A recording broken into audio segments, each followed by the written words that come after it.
Obunu gini kama chozunu Imana chukwa kosi womo Onyele miu Nyelu yumi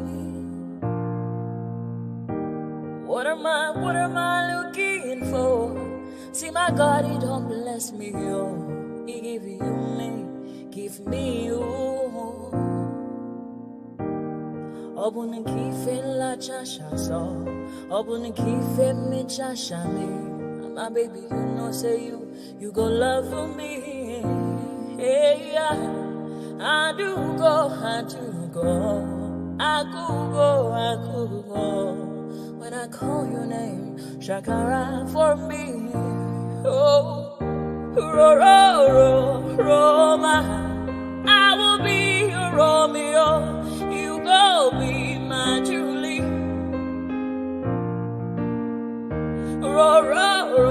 Roma, I will be your Romeo. You will be my Julia. Oh, give me your love and I'll go run away. Show me your love and I'll go use you play. Carry me, go me, I go follow you away. Follow you, they go. Maka Munagi, me and you. Okwa Munagi, my baby and me and you. Me and you, Aqua Monagi, my baby. Obuzi kife la chasha so, Obuni kife la chasha me. My baby, you know, say you go love me. I do go. I could go. When I call your name, Shakara for me. Oh, Roma, I will be your Romeo. You go be my Julie.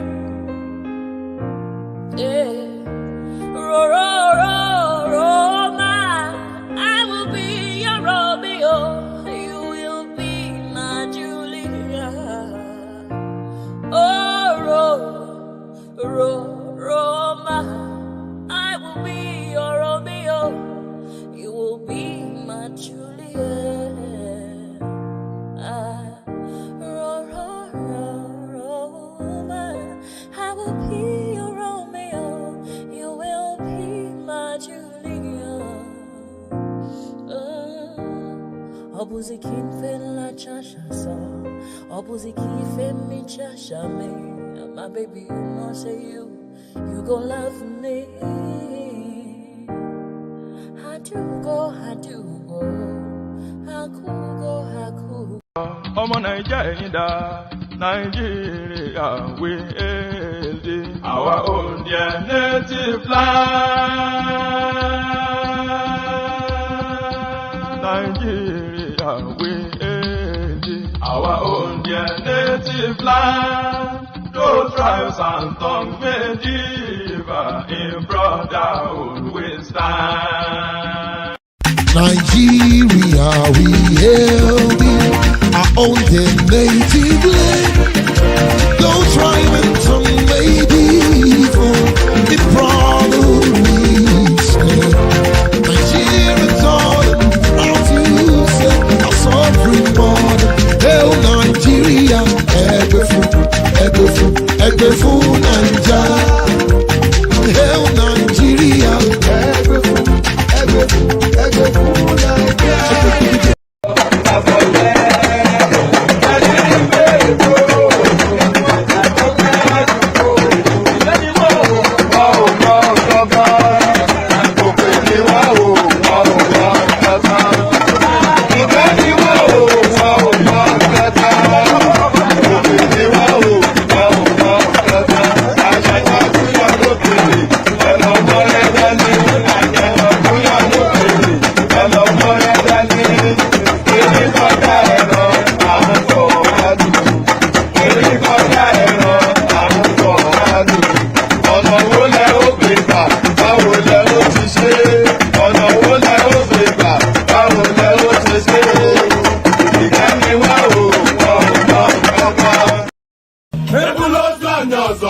Okay now. To pese between my pen. I see. I see Panamata the wedding for game. Okay. ọkwa ya oge fim nwanne ikiri anya mama m si na nwa m etogo kwa maka na nwa m jelu mba o wee bute ike ọganiru na-ebute ilo nwanne m ọ na-agba nke ya dịka akpa ya dọkwa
obodo jisi ike n'ụbọchị eruo na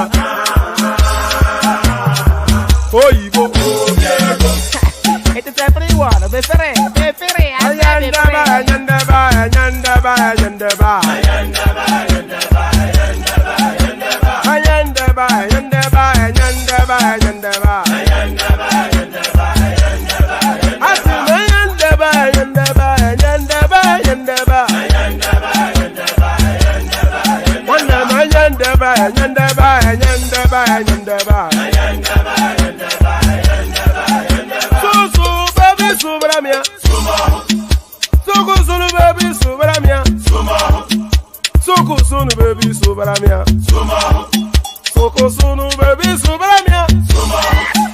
Ladies and gentlemen, sometimes you just have to act like you are drunk, like you are crazy.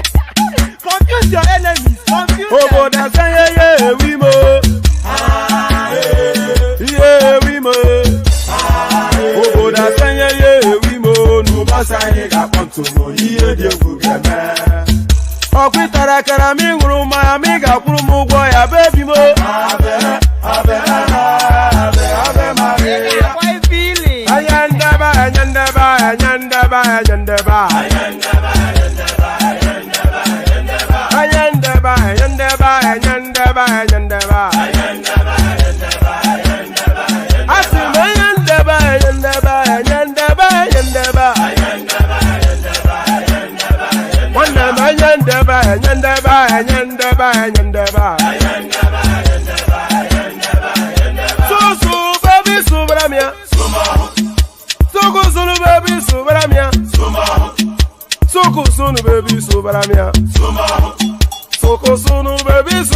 Since I was born, but now I am getting youth. I wanna move down, I wanna go that book.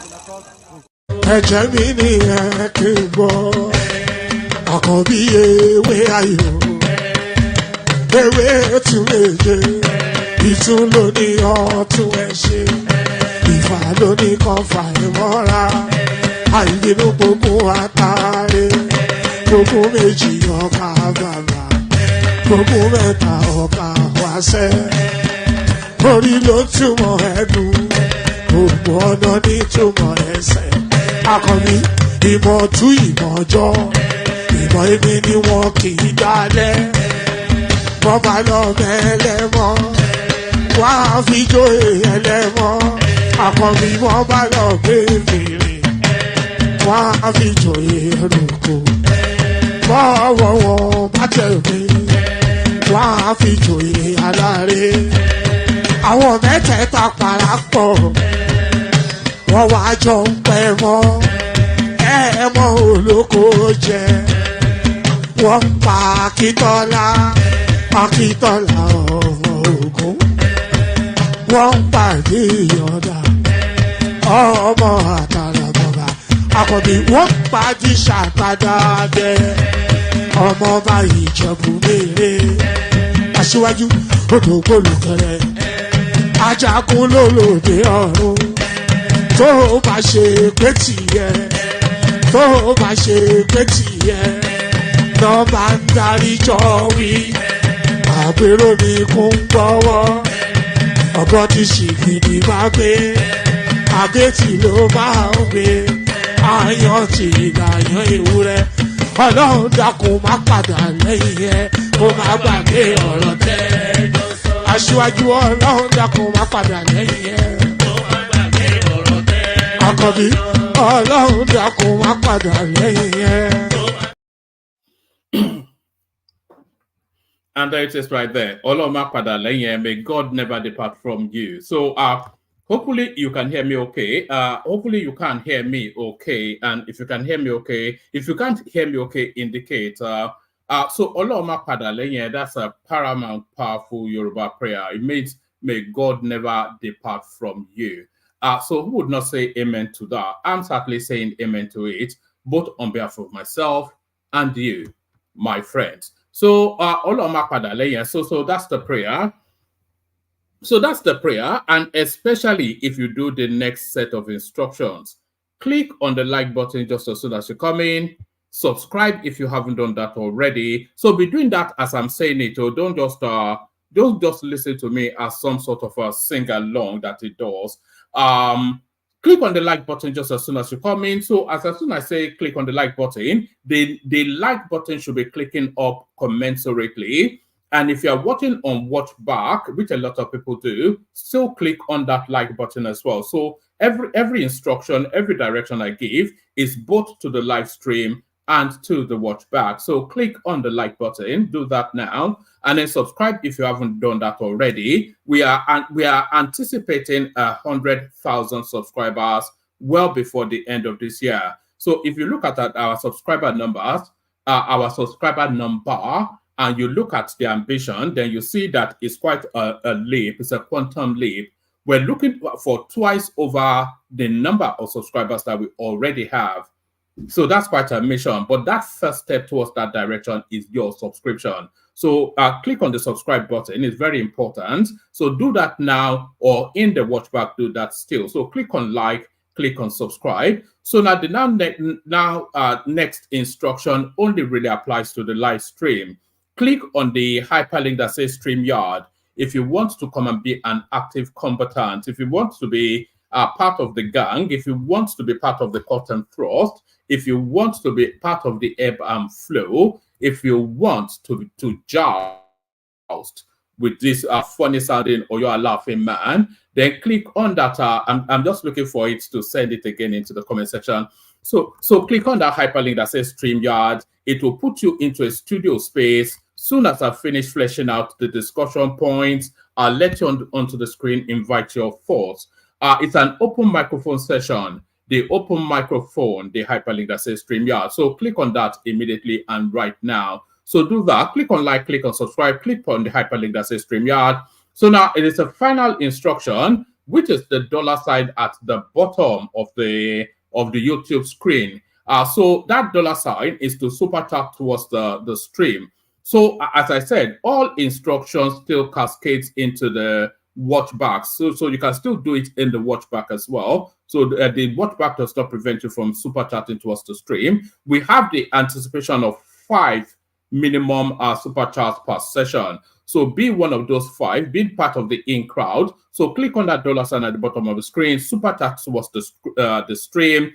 And if you're watching us on Facebook, you know what the process is there, buy the stars and all that. That's just how you make somewhat of a contribution, a donation towards the streams. So like, share, subscribe, click on the hyperlink that says StreamYard, click on the $ or the star signs on YouTube, and super chat towards the stream. So do all those nice and warm and lovely things and feel better for it. So feel better for it.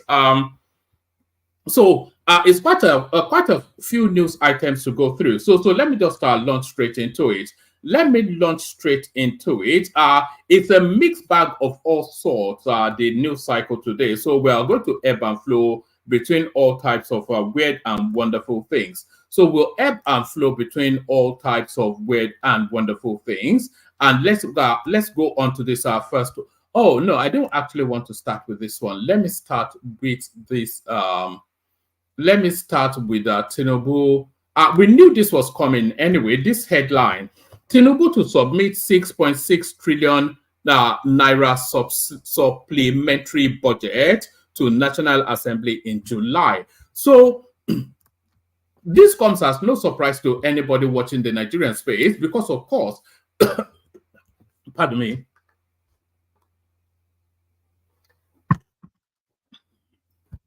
Yes, so this should come as no surprise to hold on. Yes, this should come as no surprise to anybody watching the Nigerian space because, of course, when we were going through that budget that he originally submitted in January, it was so derisory. The budgets did not add up to the needs of the nation. So we concluded then in that particular session that this really is essentially a 6 months to 8 months budget. So there was all the anticipation that a supplementary budget would be. In fact, there might well even be an additional supplementary budget because 6.6 trillion naira still not sufficient to insulate whatever the needs are between now and the next financial cycle. Tinubu to submit 6.6 trillion naira supplementary budget to National Assembly in July. So that's next month.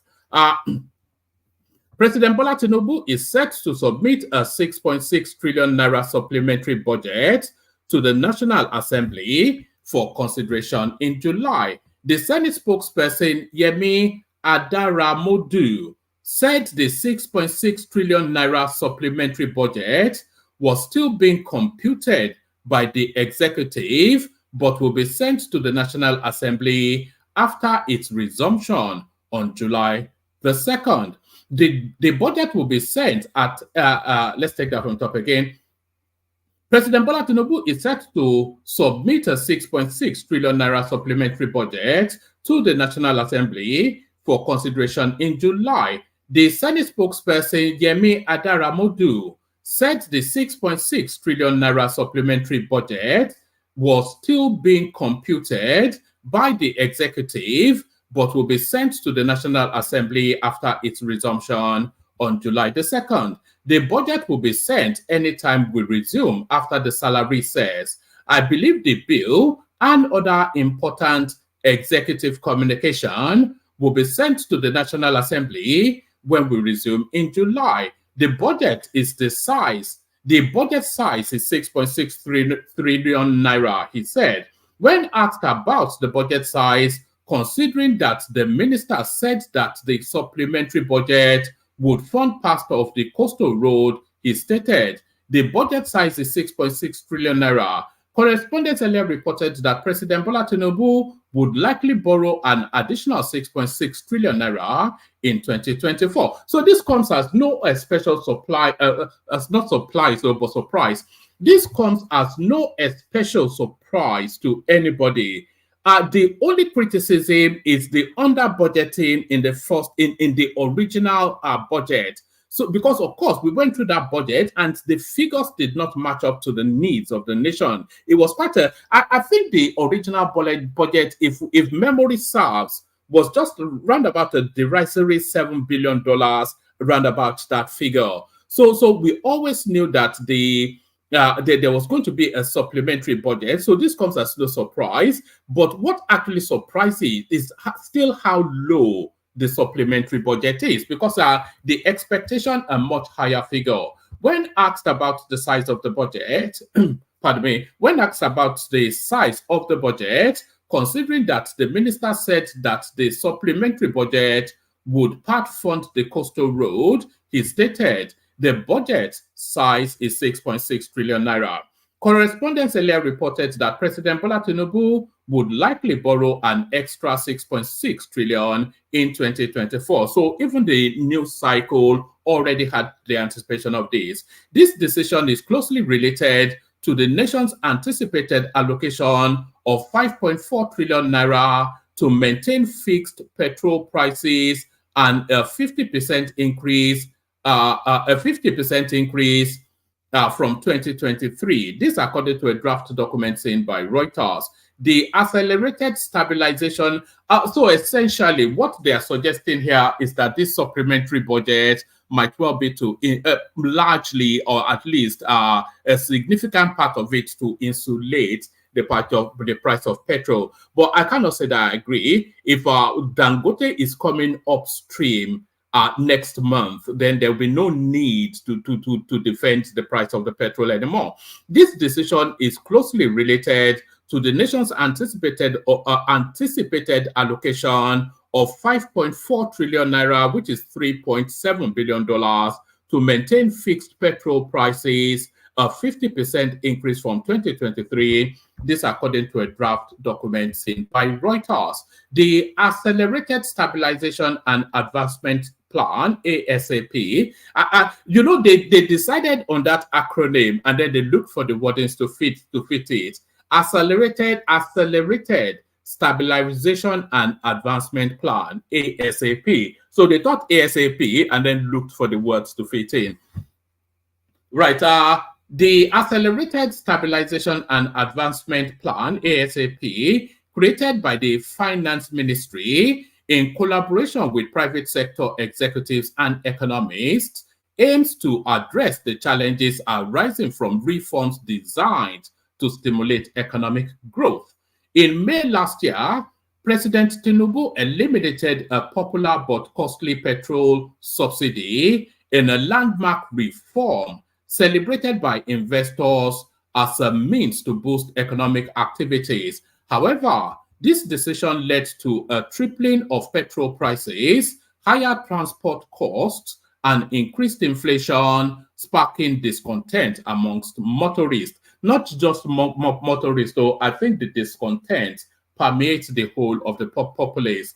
Despite facing pressure from labor unions over the rising cost of living due to his reforms, Tinubu has vowed not to reverse his policies. At current rates, expenditure on fuel subsidy is projected to reach 5.4 trillion naira by the end of 2024. This compares unfavorably with the 3.6 trillion naira. You can't equate it if you are looking at the budgeted sum in 2023 and you are equating it to the budgeted sum in 2024, then you are discounting. You are not discounting. You are not factoring for the fact that the naira has been liberalized, which is now 3 times the cost of what it was in 2023. So if you are doing it naira for naira, then that is a false equivalency. If you do it dollar for dollar, then maybe we might be able to see something there. At current rates, expenditure on fuel subsidy is projected to reach 5.4 trillion naira by the end of 2024. This compares unfavorably with 3.6 trillion naira in 2023 and 2 trillion naira in 2022, the Finance Ministry stated in a draft document. Presidential aide Bayo Ononuga confirmed that Tinubu received the draft, emphasizing that it remained a proposal with suggestions for improving Nigeria's economy. Analysts suggest that if Tinubu approves the policy, he could use executive orders to implement its recommendations. This includes plans for power, oil and gas, agriculture, and healthcare sectors, along with support for businesses. So I'm not quite sure. The details of that ASAP plan has not still been broken down yet, so we don't quite know the underworkings of it. Nigeria's economy has been struggling with growth around 3%, significantly below the 6% annual expansion Tinubu aimed for upon taking office last year. In its policy document, the final anyway, the upshot of it is that Tinubu is requesting is a bit Oliver Twist. Please, sir, can I have some more? So, please, sir, can I have some more? And that seems to be the chantings of the Nigerian people. Tinubu, there is poverty in the land, and I won't turn my back on Nigerians. So the guy is sadly getting the feedbacks, hearing what the populace are saying, but quite what he's going to do about it, because people are saying they're still not feeling. Pardon me. People are saying they're still not feeling any positive effect of the Tinubu administration. So it's humped over a year now, and people are still saying that they've not felt any positive effect of it. So yes, there's the understanding that it's fixing a lot of the rots in the backdrop that goes decades and decades, probably even since independence till date. So it's tackling them head on, and a lot of people have a sympathized understanding for that, but you can't sympathize with an empty stomach. So I think things need to change fairly rapidly rather than at a slow pace. Tinubu, there is poverty in the land. I won't turn my back on Nigerians. So yes, words, but action. Speaking on Monday in Lagos, when he received a delegation from the National Assembly, Tinubu urged Nigerians to face the current challenges. The delegation, led by Senate President Gospel, do they follow him everywhere? It's just this Oraisa mentality, that everybody has to line up at every airport that it turns up. What is Gospel Akpabio doing in Lagos? He's not even Muslim. Tinubu went there for Salah. So what's he doing there? The delegation led by the Senate President, and there should be a sense of detachment and an aloofness between the Senate and the presidency. If it's going to work and work at its best, there should be somewhat of a tense relationship between those two spaces, because the Senate they are direct activists, for lack of representatives. They are direct representatives of the people because they come from local wards, and the presidency is the overarch of the nation. So there should be tension there, not this rancadede nonsense. The delegation, led by Senate President Gospel Akpabio, included Jibrin Barau, Deputy President of the Senate, and Benjamin Kalu, Deputy Speaker of the House of Representatives. The president said he understands the challenges and task ahead, assuring the citizens of his commitment to making positive changes. Yes, there is poverty. There is suffering in the land. We are not the only people facing such, but we must face our challenges, Tinubu said. We must find a way to eliminate banditry and terrorism so that farmers can bring out food from the farmlands. So if he identifies that, then how is he actioning it? It's just, a lot of flowery words, but the actions pungent with a stench. There's no...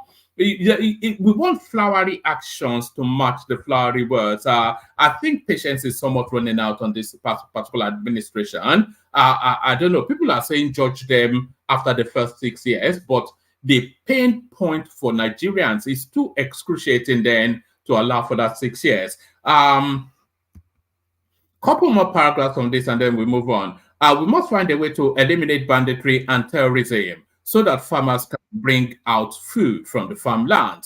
If you do not have good roads to bring the food to the population, even if you grow the food and you are losing... one of the things, I saw a different headline when Tinubu was speaking to the fact that the infrastructural deficit in the country even is costing food getting to the market to a degree of around about 60%.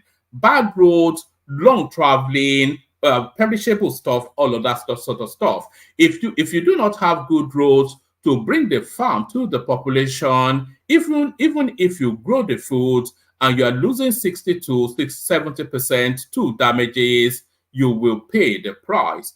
Good economics at a harsh time is the challenge that we must face. So there it is right there. It's just a time buying sort of a thing. I think essentially that. Let's go on to this one. A new presidential jet. Obi advises federal government to shun luxury, focus on starving Nigerians. So of course we knew very quickly he will latch onto that space. I'll only give you a few paragraphs because there's a storyline that flows through from this. For contemplating strengthening the presidential fleet, the Labour Party LP presidential candidate in 2023 general elections, Peter Obi, has taken a swipe at the federal government.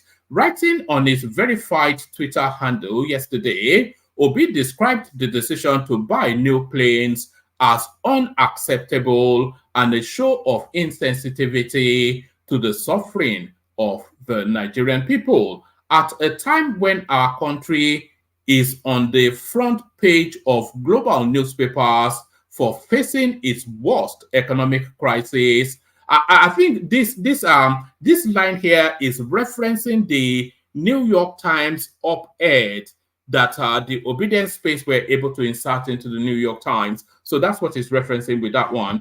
At a time when our country is on the front page of global newspapers for facing its worst economic crisis, marked by high inflation, a falling currency, and widespread poverty, the government is contemplating buying new presidential jets. This demonstrates extreme insensitivity to the people's struggles. So if you notice Obi's criticism is getting a lot more frontal and a lot more direct, because usually it's commentaries on the government was usually broad strokes, but it's getting a lot more direct in some of his commentaries now. So this is very frontal to the Tinubu space.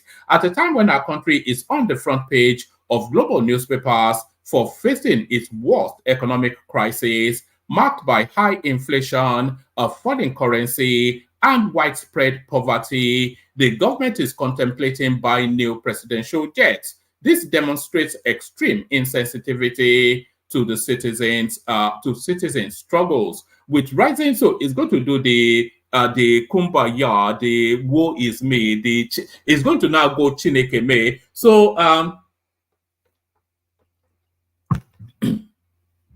I've often said that Peter Obi's brand of politics or of opposition politics is Chineke me, is essentially throwing your hands in the air in exasperation and howling at the incredulousness of the situation without saying anything profound as a panacea. So that's somewhat of a Chineke me, and these are the sort of wordings that you get from Obi from now till 2027. So it goes, with rising insecurity, poverty, hunger, and homelessness, this decision highlights the disconnect that is apparent between the government and the people. It is unacceptable. It is unacceptable as the situation in the country today more than ever demands a more compassionate use of resources, prioritizing citizens' welfare. Obi added, it is on record that our presidential jets have an average age of 12 years, purchased when most Nigerians can afford necessities. Now, as our country faces significant challenges, including a high debt profile, Nigeria does not have a high debt. That's an actual lie. Because if Nigeria has a high debt profile, all these international houses like Fitch, Deloitte and Touche, and all of it, they will not be upgrading you almost on a 6-month cycle, on a 3-month cycle, escalating you up to the most credit worthiness profile. So we don't have a high debt profile. We have a strong credit worthiness profile. So that's a misreading. I'm not quite sure if that is an obfuscation of if Peter Obi just simply does not know. A very good chance that he might not know because so that's an outright lie right there. Obi added, it is on record that our presidential jets have an average age of 12 years, are purchased when most Nigerians could afford necessities. So if they have an average age of 12 years, then that argues that they need to be upgraded, or at least newer ones needs to be added to the fleet. Now, as our country faces significant challenges, including a high debt profile, our citizens are in even greater need. Instead of adding to our luxuries, we should be focused on alleviating their sufferings and finding solutions to their problems. For long, our bad leadership, so now it's not getting personal now. For long, anyway, let me not go there just yet. For long, our bad leadership has made our priorities as leaders to be at variance to the needs of society, which is why we are headed now south as a nation. To elucidate further, despite dropping down to the fourth largest economy in Africa with a GDP of $252 billion, I'm not quite sure where he's getting that figure from, but the financial Nigeria's GDP is $450 billion as far as I know, but I'm not quite sure if this is an upgraded, if it's discounting for the discounted naira. Even if it's discounted for the discounted naira, I'm not quite sure those figures are right. To elucidate further, despite dropping down to the fourth largest economy in Africa with a GDP of $252 billion and a per capita income of $1,080 with huge debt burdens, I'm not quite sure. The downfall of Obi is going to be this unfathomable, unchecked statistics. I don't know quite who is the audience for these statistics that he rolls out. You know, we know he's not a man of learning. We know he doesn't know about figures. He tells us that he's a trader and he speaks and sounds like one and thinks like one as well. So who exactly is the audience for all these vague and just unfathomable statistics that he rolls out? To elucidate further, despite dropping down to the fourth largest economy in Africa with a GDP of $252 billion and a per capita income of $1,080 with huge debt burdens and borrowings to service the debt. Yet we are spending $15 million for our vice president's residence, while the United States of America, the world's largest economy with a GDP of $25 trillion, about 100 times our GDP, and a per capita income of $80,000, about eight times ours, still houses their vice president in number one observatory circle, a house built 100 years ago, and whose value is less than the 15 million. All right. All right. So that's just so that's Peter will be right there. So a right to reply then, and that right to reply comes from here. So right to reply comes from here. Do you want Tinubu dead? Ononuga tackles Obi over presidential aircraft. So there it is. I think this is going to be the ding dong ding alongs up till 2027. It's going to be Ononuga versus Peter Obi. Bayo Ononuga, special advisor on information and strategy to President Bola Tinubu, has tackled Peter Obi over his comments on the proposed purchase of a new presidential aircraft. Recall that the House of Representatives Committee on National Security and Intelligence asked the federal government to purchase new aircraft for President Bola Tinubu and Vice President Kashim Shettima. The committee's recommendation was contained in a report released after an investigation into the status of the aircraft in the presidential fleet. But speaking on the development on Monday, Obi faulted the proposal, saying it highlights the disconnect between the government and the people. According to Obi, the proposal is unacceptable, adding that there is need for a more compassionate use of resources and prioritizing citizens' welfare. Reacting to Obi's comment in an interview with correspondents, Ononuga said the purchase of another aircraft is a necessity. Ononuga said the proposed presidential aircraft is a basic thing any sane government would do because it cannot toy with the president's welfare. So people underestimate. I was just joking along with Ekene Johnny a couple of sessions ago. I was just joking around with Ekene just a couple of sessions ago.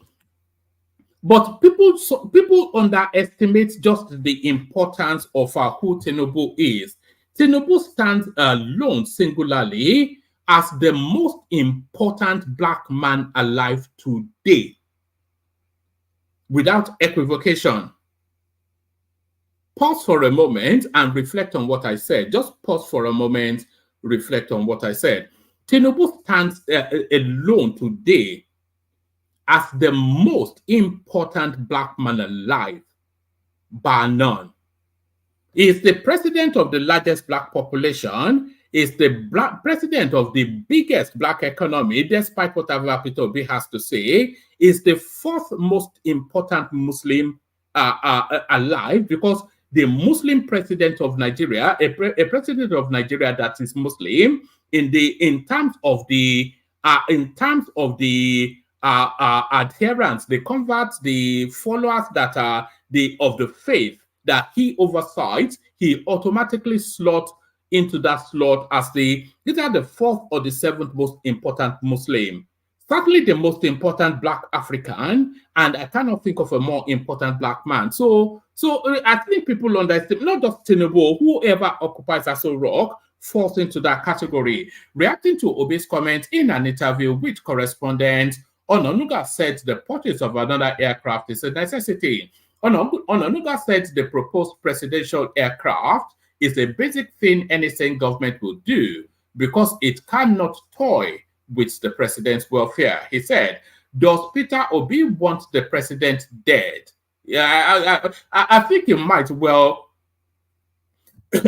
I think that sentence needs. Let me highlight. I'm not quite sure. I've got a frog in my throat. Let me highlight that. Have a sip of water. 1 second. Pardon me.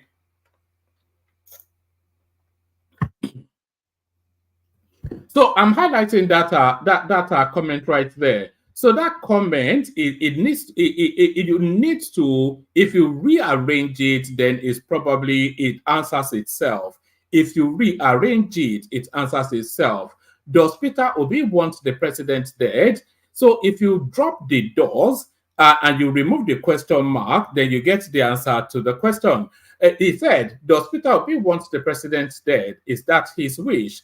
Does he want him to continue moving around in a rickety plane and die like the vice president of Malawi and the president of Iran? Let him tell us. The plane he used now, I learned, was bought during Obasanjo's era.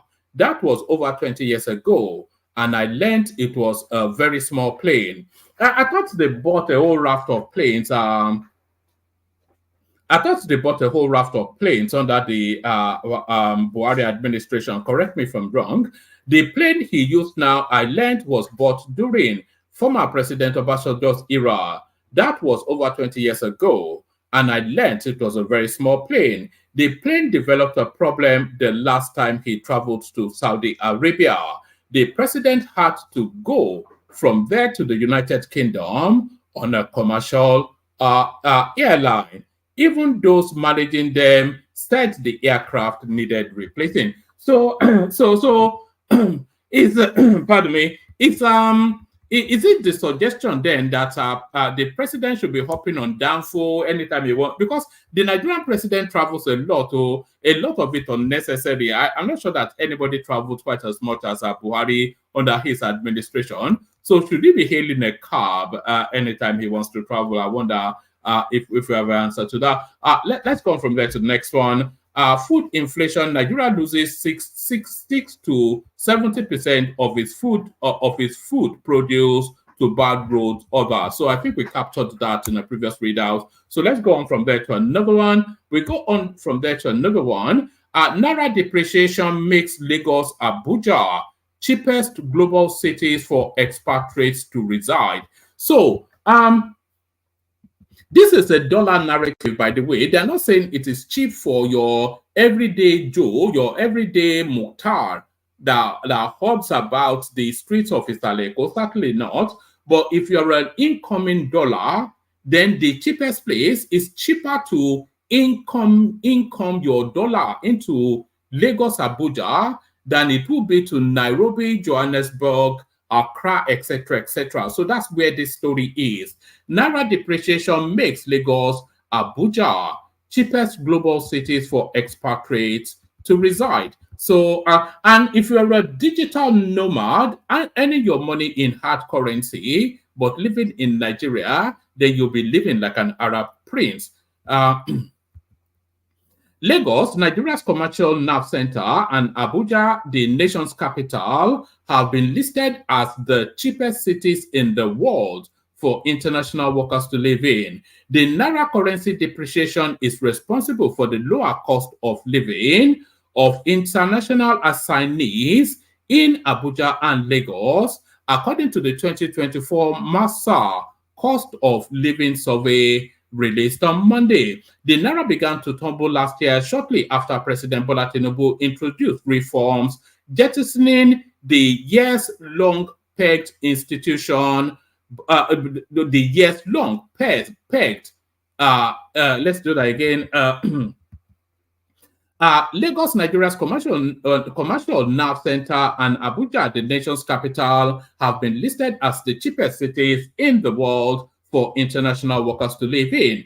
The Naira currency depreciation is responsible for the lower cost of living of international assignees. So international assignees are essentially international people who get assigned to Nigeria to do a piece of work or whatever it is, or for a long-term project. So they are being paid in real money, but then of course, the Naira then makes them live like an Arab prince. The Naira currency depreciation is responsible for the lower cost of living of international assignees in Abuja and Lagos, according to the 2024 MASA Cost of Living. That's MERCER,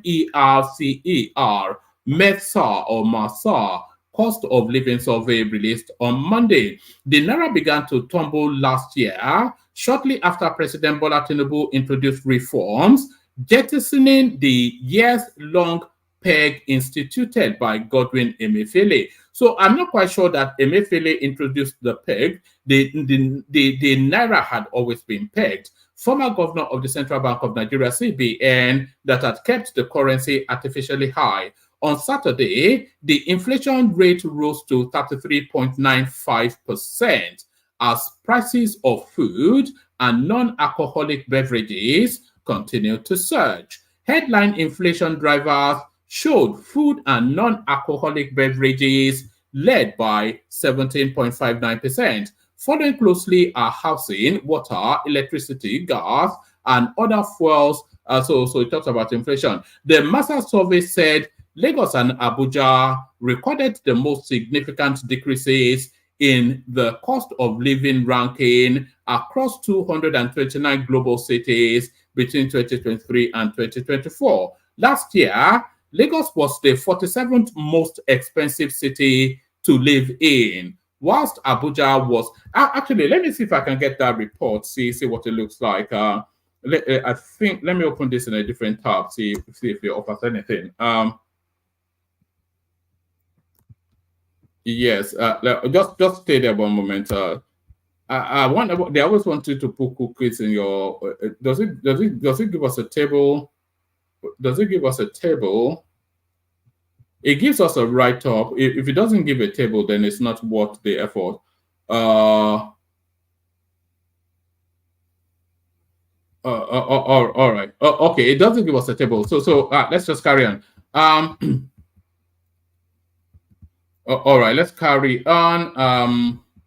Headline inflation drivers showed food and non-alcoholic beverages led by 17.59%. Following closely are housing, etc., etc. The MASA survey said Lagos and Abuja recorded the most significant decreases in the cost of living rankings across 229 global cities between 2023 and 2024. Last year, Lagos was the 47th most expensive city to live in, whilst Abuja was ranked 140. Islamabad in Pakistan ranked low as Abuja and Lagos in the survey. According to the latest data, Lagos fell 173 spots to take the 225th position, with Abuja coming behind at 226. So it's a chart of 226 countries on a cost of living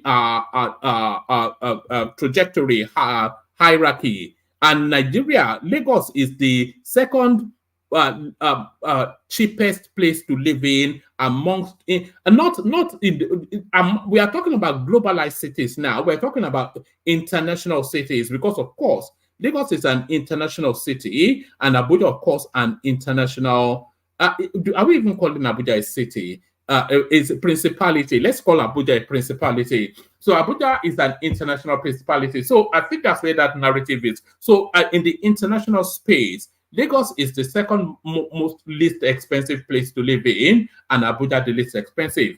Currency depreciation have been a significant driver for these decreases, the survey said. The currency induced falls in the cost of living for international assignees have happened, even though inflation in many of these countries has risen. For example, between March 2023 and March 2024, the inflation rate increased by more than 20% for both Nigeria and Angola.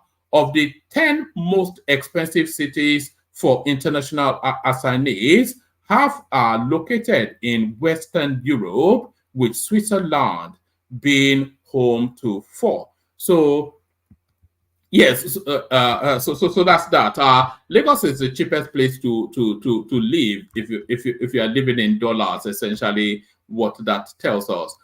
So Lagos is the cheapest place to live if you're living in dollars. Do I have anything more? Is that sufficient enough to be going with? Let's see. Is that? I thought I had more than that. Yes. I think that may well be it. Yes, so that should be it. Let me play you a couple of clips. Bring on the panelists assembled so far. Kick on the conversation. Let's go first to the Kegites. Let's go first to the Kegites. Only water, where they see my water.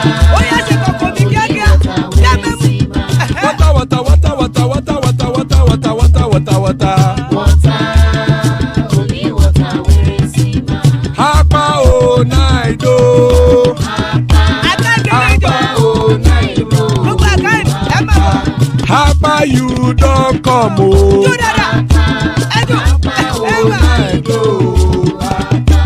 Hapa oh night oh.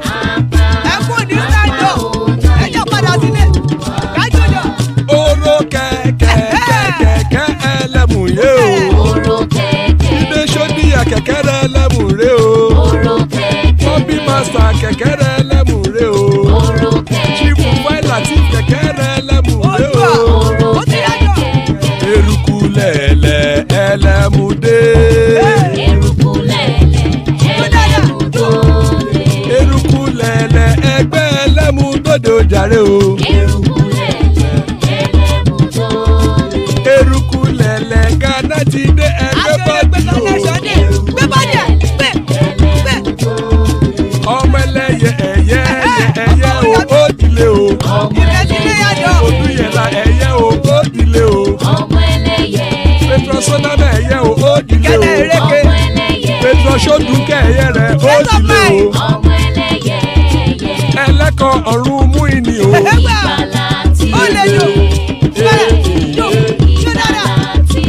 Àkùkọ ọ̀run méjìkọ.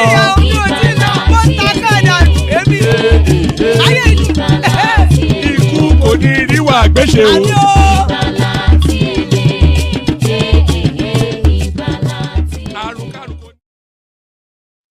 And that is right there. It could mean that have nothing to do with us. So amen to that on behalf of myself and you, my friends. Plenty of space in the studio. Anybody that wants to hop on. Hopping on to Niger. So we're here for some high functioning debate, guaranteed. Ola in the house as well. He'll have to read out his new name to us at some point.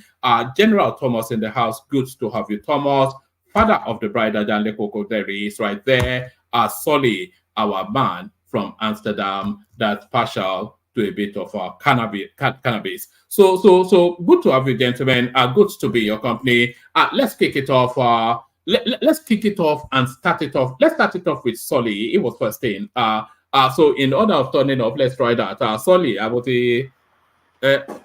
I'm still here. I'm still here.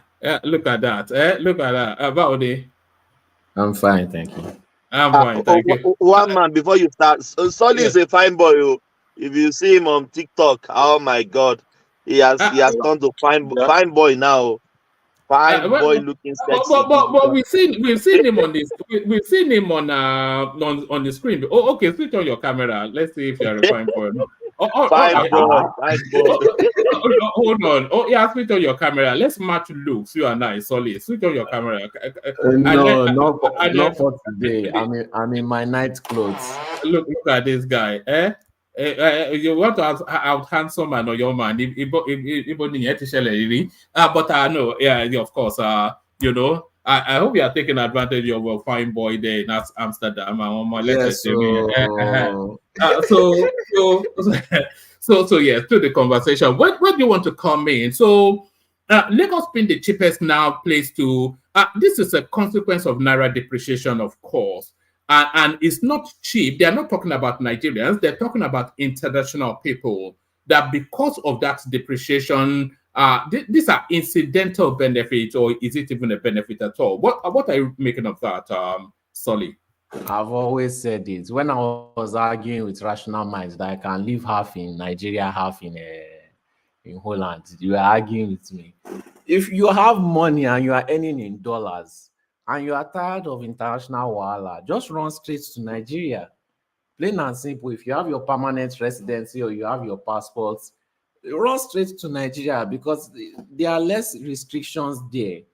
Your money can take you far. They will treat you like a king, you know. So, and I always tell some of the white people I see here that you think you have white privilege, you think you have some power, you know, go to Nigeria with the money that you have. If you want staff, I think you can even pay a chef. Maybe how much is minimum wage? You can pay them like $500 a year if you get them from village.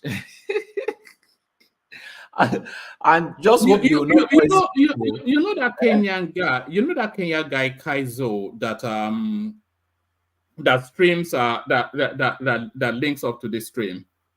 Yes. You know Kaizo now, Kaizoran Empire. So you know he's an engineer. You know he's a metallurgy and material science guy. No, I just found he actually has a PhD. He's a very clever guy. He has a PhD in metallurgy and material science, but he decided to surrender all that to YouTube. But there was a time he was telling me he gets contracts, engineering contracts from the international space. He gets them done in Kenya. He takes the payment at the international rate. He pays the Kenyan engineers twice as much as they would ever earn within Kenya, and it is still paying them about no more than 20% of what the international space is. So if you're earning in international money, you're a baller in Africa. Even those people that are making skits, you know, you see them buying houses, you see them buying cars. That's because those people are earning in dollars. All you need is just small attention. You don't even need to be big. You'll be earning a lot compared to the Nigerian man. You will not even feel the economical problem. So that's why I used to look at Nigerian youths when they are saying, oh, they are hungry. They are waiting for government to start business for them and give them job. They are not serious. You know, even if you start ordinary YouTube channels, just start uploading something. You can be making $100, $200, $300 a month. Is that not how much they pay bankers in Nigeria? You know, So we have a very, very serious lazy youth in Nigeria, and they know all they, this thing. they're not lazy. I think one, they probably don't have the requisite skill set, and they don't have the understanding. You know, their market is not Nigeria, or their employment market is not. Like, if you're a graphic designer, if you're a whatever, these are internationally sellable skills, and you don't even just go on Fiverr.com or register yourself, stay in your flat in Ilukweju and continue to live like and they will think you're a Yahoo boy. You know, it's just they don't have the requisite skill, and their brain has still not clicked to the fact that Nigeria is not even where they should be looking for employment. Digital nomads, you know. One man, they know, they just don't want to do it. They know. Okay, for example, now, if somebody is selling bread in Nigeria, they would rather just sit down in their shop, and that zone that they are in, that small kilometers that they are in, is their main market base, because they are lazy. They can simply post online. They can post on Instagram. They can post on TikTok. They can post on YouTube. They can post on Snapchat. But what they like to do, same thing we do with our products that we in Nigeria. We love, we have consumer mindsets. Everything we consume, we import, we consume, we import. They see it with their two koro eyes. People are using it to make money, but they don't want to do it. They just don't want to do it. You keep on making excuses for them. You say they are not lazy. They are seeing other people do it, but they don't want to do it. They don't. We import generator, we import toothpick, we import pencil, we import biro. You are not telling me that these same people that import everything, even up to toothpick, even they don't want to do it. They know, but they don't want to do it. So there's no excuse for them. There's no excuse for them whatsoever, because they see people all the time, every year in, year out. They see hundreds of people go online, make it every year, thousands of people.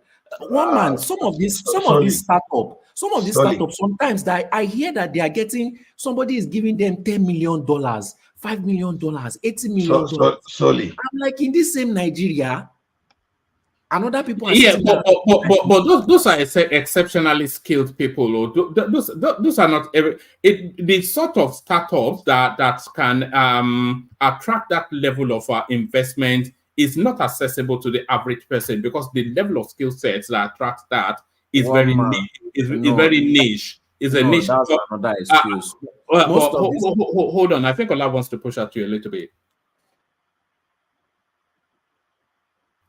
Ola, did you want to come in? Oh, all right, carry on, Solly. Most of these people learn the skills from YouTube videos. They take the time, they are dedicated. It takes them 1 year, 2 years, and that thing is accessible to anybody. The fact that when most of these people get the money, they squander it, should let you know that, okay, it's just miscreants that are getting access to these millions of dollars. That means anybody can get access to it too, and it's just excuses, one man. When you actually go and investigate this thing, that's when you realize that Nigerian youths are lazy. And even if you start a YouTube channel, you explain this thing to them, you sit them down, you give them flyer, you do free class for them, you go, you even give them computer, you start it up, you wake up in the morning, you start up their place, you do every single thing for them. They will not do it. They will not do it. They just want to dance and upload it on internet. That's just it. That's just what they want to do. And do cruise. That's all they know. All right, brilliant. Your opinion of the and you are in that demography as well, so I'm not quite sure if that criticism. I see it with my two eyes now. I see are you not part of I'm talking about? Yes. So, all right. Take us to the next headline, or even if you have anything else to add to the mix, you can add it, or otherwise, yeah. Take us to the next headline. There's something I wanted to send to you on WhatsApp to show you Nigerians, the brilliant people, the smartest black race in Africa. I just sent it to you on WhatsApp.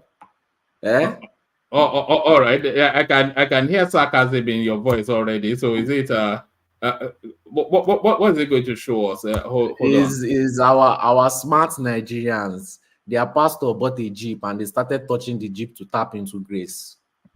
Wait, what's wrong with that? You just look at this. They are tapping blessing, one man. Nigerians, Nigerians that those or everyone there, one man, they are fools.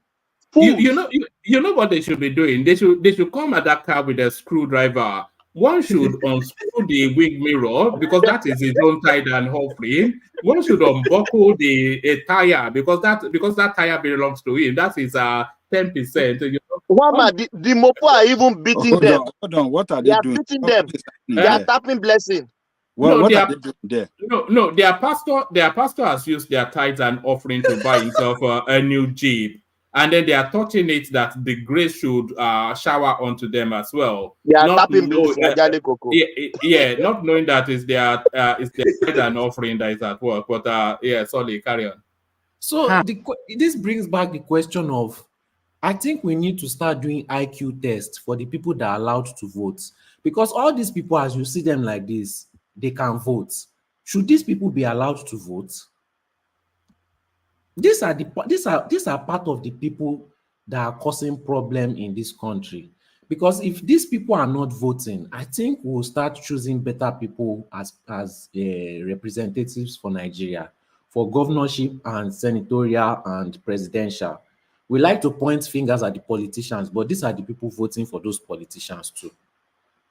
Tapping, these people, they will never... Corruption is not going to leave that country in a long time, even if government wants to fight it. You know, it's just insane. These white people, they did a number on Africans. Mental slavery. Which part of the country did this happen? Where? Where did it happen? I think in Lagos. No, me officer now. Because all right. Let me just move you on to one last thing, and then I'll sweep the conversation round to other contributors. So to get through to quicker. This one on the screen now. It's not just people desperate. You know, they talk about japa. And people feel that you are jackpotting to greener pastures, but really you are jackpotting to a better, more structured life. Is often the instance. It says that Nigeria is projected to lose 300 high net worth individuals to other countries in 2024 amidst a myriad of challenges, including insecurity and worsening economic conditions. So it says 300 millionaires to leave Nigeria in 2024. So the jackpot now is not even, let me go and earn dollars anymore. I don't blame them. You know, they don't know what is really going on outside. And some people, they don't want to think. They don't want to, you know, Nigeria, in order to make it, you have to be entrepreneurial. And No, you're not getting it. They're talking about millionaires, and I'm assuming dollar millionaires. What they are telling us here, Solly, is that, okay, where I am now, I cannot recall. I think the light went off once, and they sent us 50 pounds. Well, it was about for 2 hours.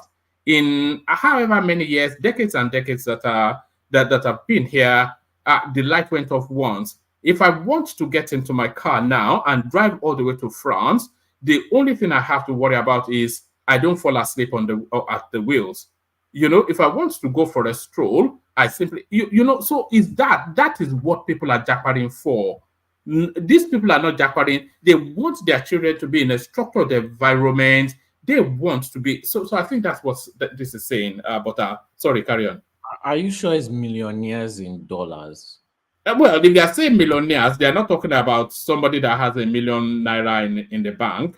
You know, they're talking about they said high network people. It says the Henley Private Wealth and Migration 2024, which was released on Tuesday, noted that Nigeria's high net worth individuals would consider relocating amidst an alleged worst performing market associated with the Nigerian economy caused by religious tension, high crime rates, and currency weakness. So the just the hardship of it all is essentially what they're saying.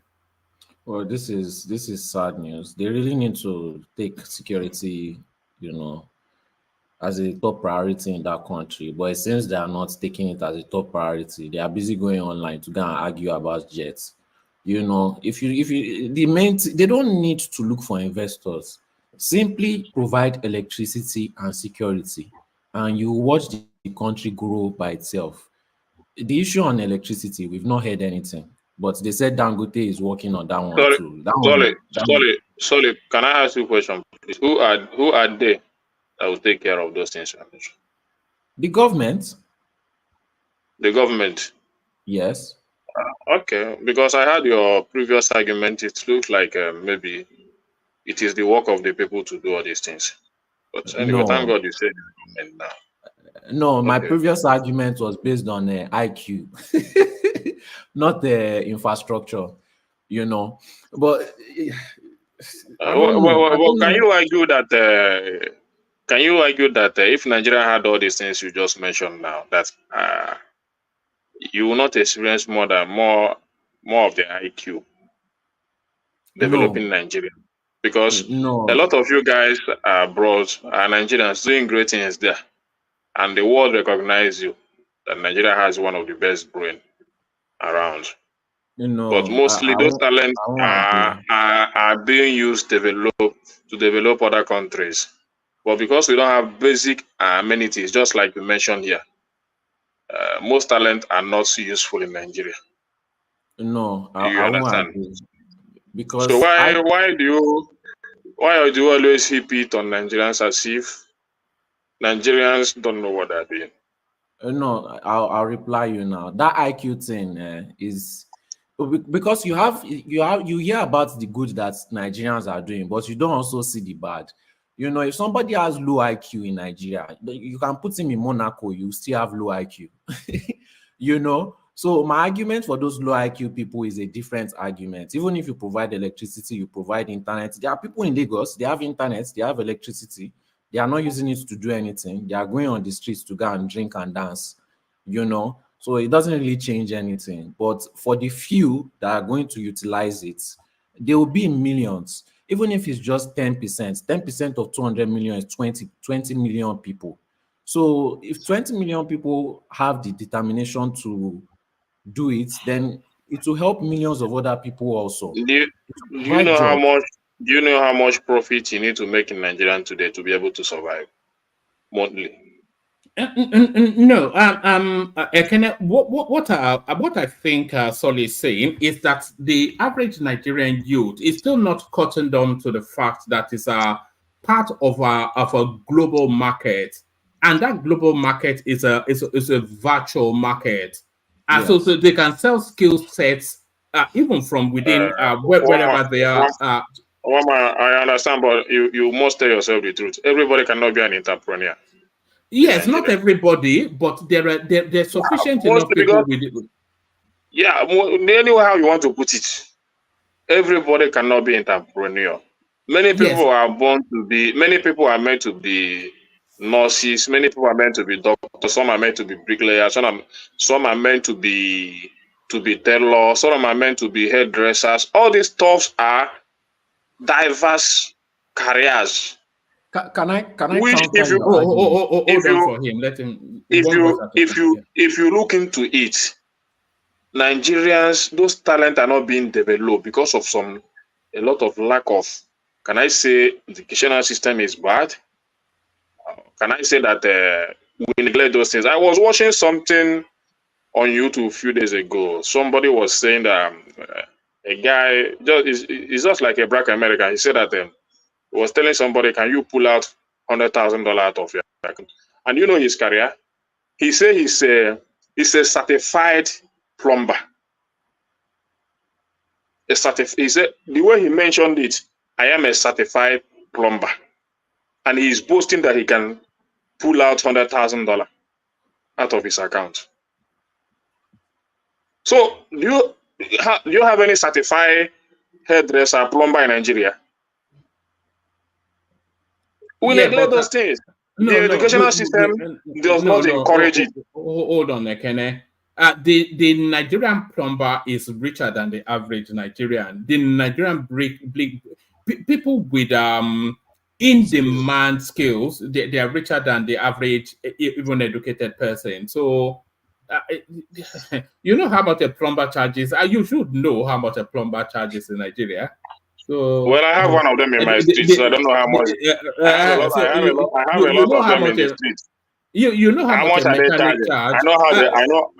Most of them. I see how they survive. But let's leave it there, one man. Let Solly continue. But we still have a lot of things to do to develop it. It's not that we don't have to it. leave it there. I don't know where one man got this information. Though. Average plumber richer than average.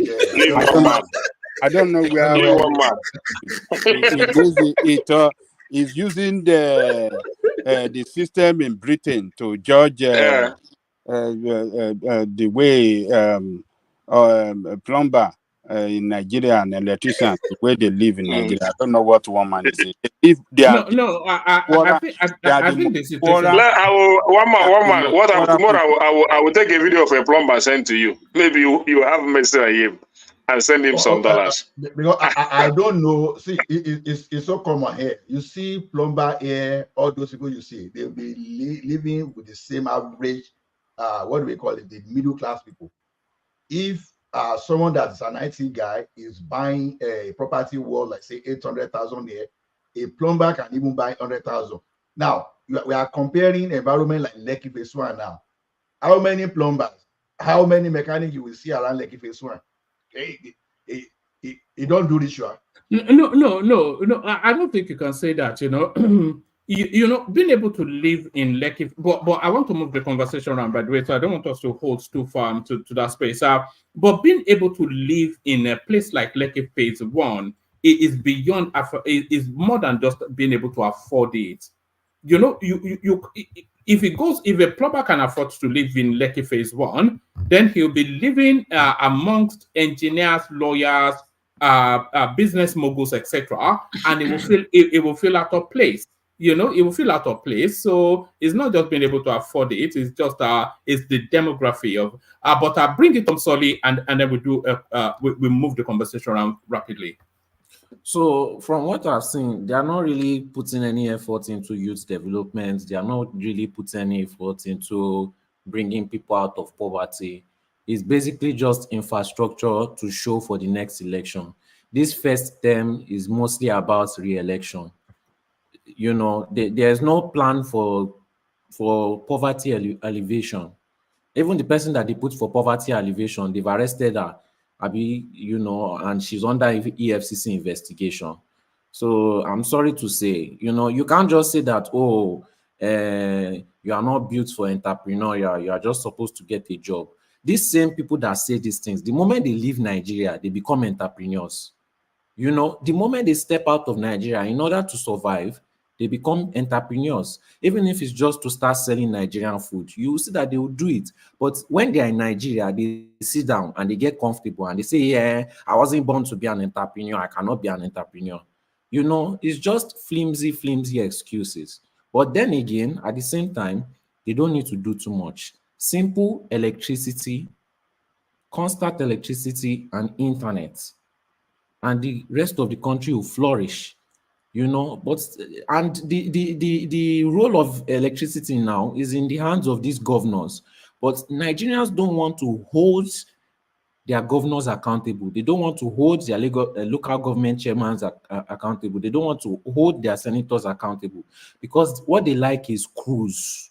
Once they can point to somebody and they will not need to use their brain to think again, they will just all follow like sheep that is jumping across over the hill. And they don't want to think. They don't even want to use their brain to do anything at all. Anything that has to do with mental cap, they don't want to try it at all. And the worst part is that if you try to help them, they will drag you down. You know? So it's very hard to see people that are actually motivated. The motivated ones, they want to jackpot. You know? And you can't blame them. So the thing is just a big mess all around. But for anybody that has dollars, that is already earning dollars, if you want to live like a king, go straight to Nigeria. Plain and simple. Just make sure you have your permanent residency outside or your passport, just in case, you know, brain wants to touch their their brain wants to start touching in that country, you can just quickly evacuate. You know. All right, brilliant, excellent. So we do a 5-7 minutes monologue just to move around the platform fairly quickly. We kick it off with Ekene, who joins us from Malaba. So Ekene, floor is yours. Do you want me to line up talking points, or do you just want to free flow? Yeah, I want to see your topic before I'll be able to. All right. I'll just read I out. couldn't join when you are making the deadline. All right. Let me just. I'll give you the headlines, and then you do your 5-7 minutes from there. So already that this one, Japa 300 millionaires to leave Nigeria in 2024. So high net worth people bailing out. Tinubu to submit 6.6 trillion naira supplementary budget to National Assembly in July. So that one comes as no surprise. Tinubu, there is poverty in the land, and I won't turn my back on Nigeria. So acknowledging the state of play, Obi versus the government. So nothing new there. New presidential jet, Obi advises federal government to shun luxury, focus on serving Nigerians. So that's the serve, and this is the volley. Do you want Tinubu dead? Ononuga tackles Peter Obi over presidential aircraft. There was one more. Yes. And this one here, food inflation. Nigeria loses 60 to 70% of its food produce to bad roads, others. So there's so many things that affects the. So from that, 5 minutes, 7 minutes. Okay. Let me start from Nigeria loses 60% of its food to bad roads, others. Tinubu. You know, this government, they use their hand to score. Why did I know that Kene would like that one? Sorry, Kene, I had to just say. Kulata, I thought he would actually start from the presidential jet and do Chineke May for 5 minutes. One man, why didn't you bring the case? What is happening in River State? No, it's in the mix. Anything I miss out, just add them in. I'm just opening up the space for the conversation. So you come after Ekene just to get to the Nigerians quicker. So Ekene, you're 5-7 minutes, and then even people are asking River State. I would have bring that weekend home, but that weekend matter. I just want to leave it behind. Making just the facing warrants for Rivers. I hear they have beheaded him. I hear they have beheaded him in River State. They have beheaded him. The video is there now. Yes, send it to me so I can play it. Yeah. So food inflation. Nigeria loses 60 to 70% of its food production to bad roads and others. You see, this government, they use their hand to score own goal, but you guys don't notice it. Maybe because you support them or you see something good. You know, when we say that we have a lot of federal roads that need urgent care, give us this road, maintain it for us. Maybe after that, if there is enough money, you can do the coastal highway. You say we are being antagonistic, we are criticizing every project. We are, especially the Southeastern, they don't want the project to benefit the South. All this, using this for nonsense politics. But these are reality. But only for the government also to come out again and say, we are losing 60 to 70% product to bad roads. Does that look like a government that has vision? Does that look like a government that has vision? Well, and honestly speaking, this might be true. This might be true. So because if you travel along our... They're not fixing the bad roads, is what you're saying. Are they not fixing the roads? They're not the one telling you that they're losing it to bad roads. Am I the one that said it? Where are they fixing it? Especially this rainy season. If you see the condition of our road in this rainy season, you will cry. Especially the southern part of the country that I know very much. Before a truckload of goods can travel from Lagos to Port Harcourt, if you have any goods in that truck, you will just be praying, doing prayer and fasting to make sure that those things land safely. Do you know how many trucks that fall off their track every day in our federal roads? A lot. causing havoc, causing accident here and there. It's very, even as a private driver, it's very tiring to drive in Nigerian road. Sometimes myself, I will just get tired. Ekene, give me 20 seconds. Let me feed you a bit of raw meat. The engineer and the contractor who this contract no go make heaven at all. Just imagine only in Africa. Just imagine what be this? Jesus, are they making this road? I've been there waiting and not understand. They never show you anything. Carry on. This one now. Nah, what be this one? Now paints they paint the road. One man, see, I thought sometimes when we are talking here, people say we are crying. I'm not crying. I'm just saying things the way they are and how I want the government to react to our plight and our problems. If they can, it's just maintenance. All this road, just maintenance. Don't even start a new one. Just maintain it for us. Then maybe when there is money, you can do fresh ones and all those stuff. It's just maintenance. Some are even uncompleted, especially that Abuja to and that Abuja to Auchi, from Auchi to Abuja, that road. In fact, I don't know the type of government we have. This is a federal road, honestly speaking. If you travel from Auchi to Abuja, you will cry. It's even a tiny road, not even a very big wide road, a tiny road, but just maintain that tiny one for us. So when we criticize the coastal project, it's not as if we don't want that project to carry on. But that money can go a long way in maintaining most of our federal roads so that at least we have a bit of fresh air traveling those roads. But it's quite unfortunate. But I thank God that they score own goal. No missed score the own goal. They came back and scored that own goal. So people that are criticizing us for criticizing that coastal road can now come and defend it back again. That's how I see it. But why do you say they have to give up one to do the other? No, it's not issue of giving up one. Even that coastal road, the possibility of completing it is very low. That time frame they gave that's just for politics. That's what just like Solly said.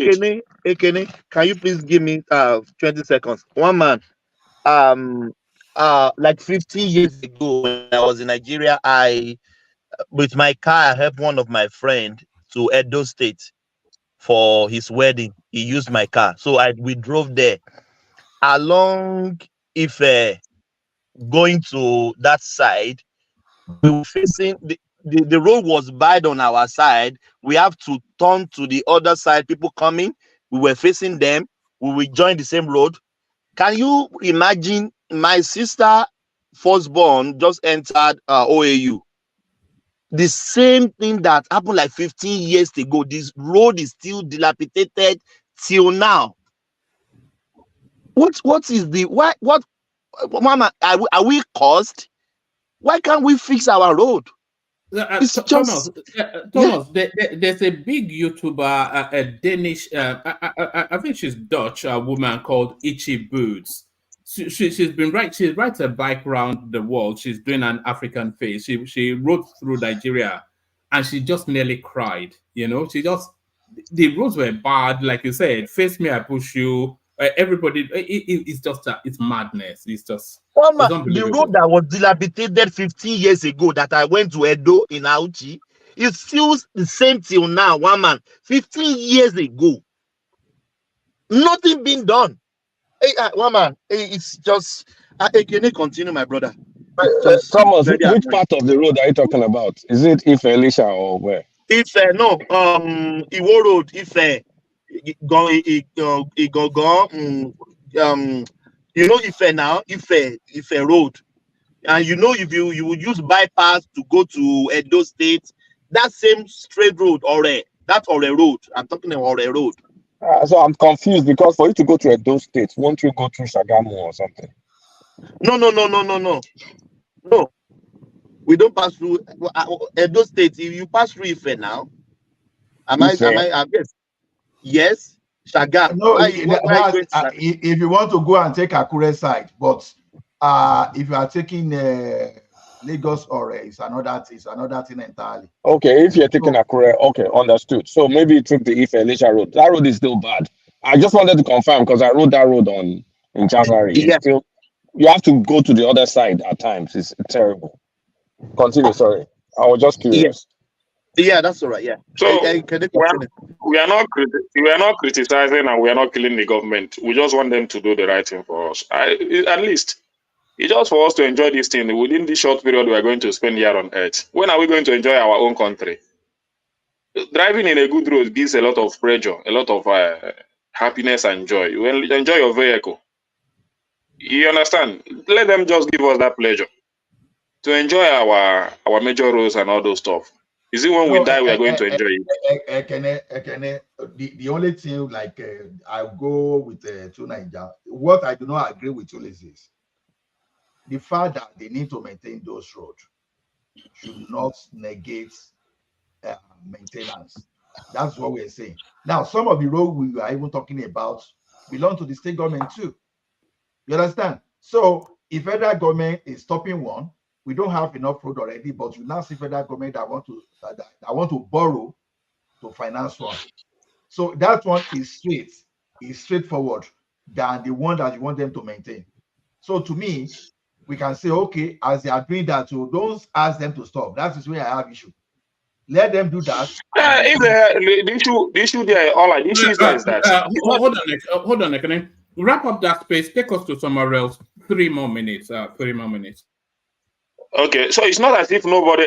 We're not stopping them from doing anything. You know, now that Nigeria is broke, they say Nigeria don't have money. Yeah, you understand?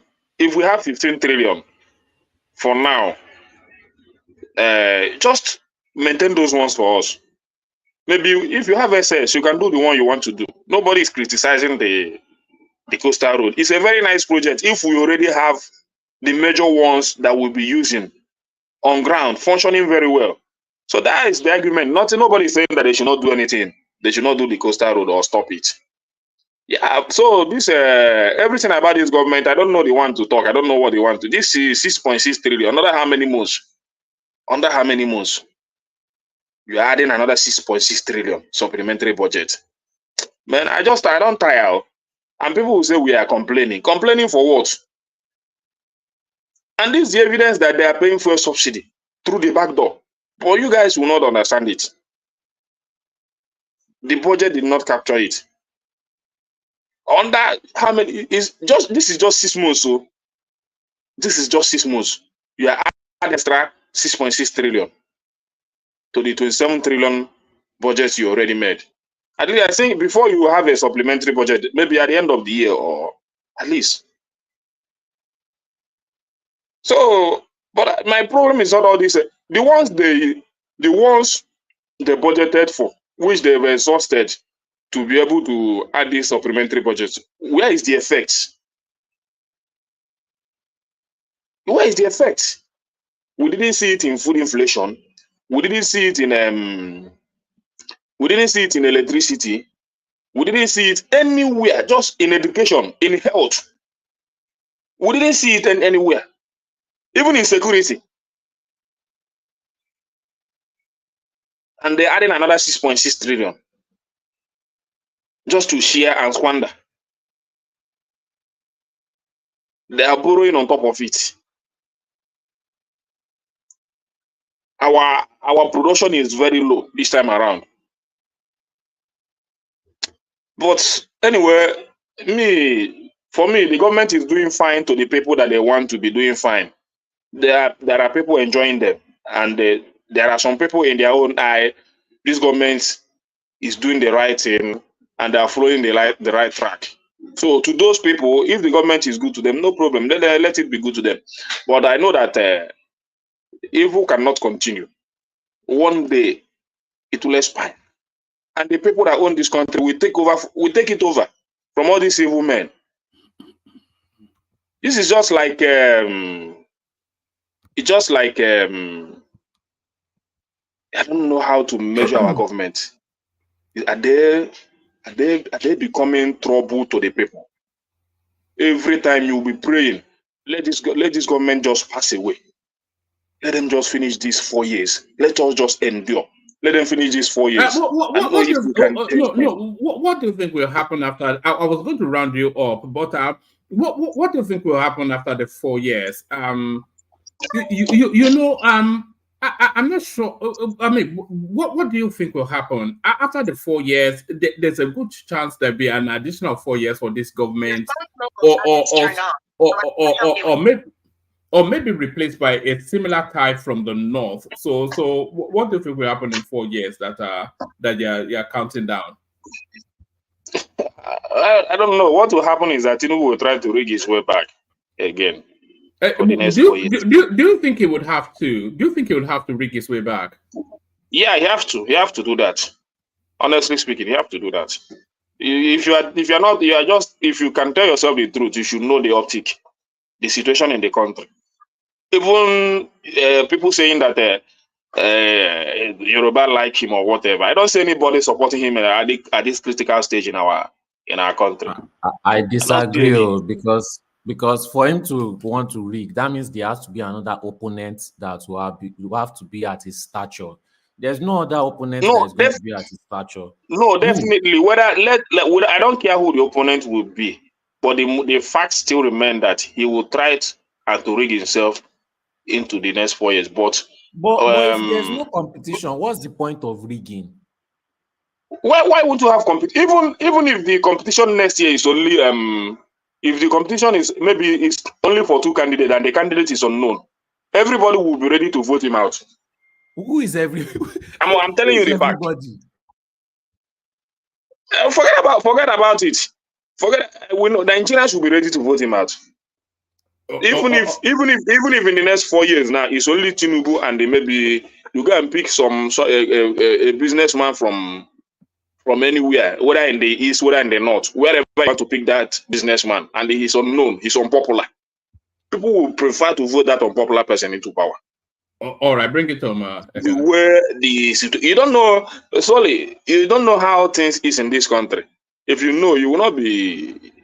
It's just that you don't know what is happening. You understand? People don't want to revolt against this government, but I understand it. So, but the next election, I know that Nigeria will not sit back. It's going to be a fight. If we don't win, we continue. We are reshuffling. We are doing a lot of things on the ground. And I'm part of it. We are doing a lot of work on the ground. So when that time comes, we will see how to fight it out. If we didn't win, we'll continue from the next one. So one man, I know you want to rush me, but no problem. I'm not rushing you, but I'm determined that people are not waiting too long, because that's the one feedback that people wait just too long. Yeah, no problem, no problem. Just for me, I don't know what even to say about this government again. Let them do whatever they want to do. 6.6 trillion in just 6 months. They will still add another supplementary budget the way they are going, because they are borrowing too much, and they are not investing. If you know what it means to invest and reap, they are not doing it at all. They are not investing. They are not reaping anything. They just borrow money and share. Maybe put in some small infrastructure, then share the rest. Use the rest to service the loan they are borrowed. That's what they are doing, and it's not taking us anywhere. Thank you, one man.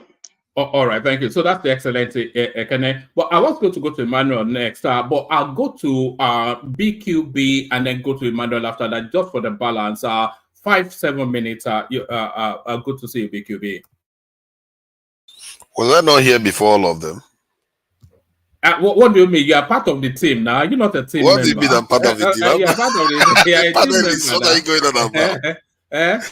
I'm a No, panelist. I came as a panelist. oh, okay, yeah, coming as a panelist. But you don't do time constraints now. You just like to sermonize and bloviate and I do pontificate that and sometimes, but I also like to do what the others do, Jerry. I like to be a panelist too, where I don't have any. all right. Let me do it in this order. I'll go to BQB for 5-7 minutes. I'll go to Emmanuel to counterweight back to the obedience, and then I'll come to you because you are somewhat of a middle of the road sort of a contributor. BQB, you're up next. BQB, Saudi connection. And look at that. BQ, can you hear me, BQB? Am I still here? Desert. Desert. Look at that. It's unmuted, but it's not speaking. All right, then we have to go. Let's go to Tunaja, only because I don't want to go to Emmanuel immediately after. Can I? Tunaja, you're up next. double banner there. You know what double banner? Look at that. The gods have interceded on your behalf. Yeah. Opinions are very similar from one man. Why don't you want to go to Emmanuel now? No, but now I'll go to Emmanuel after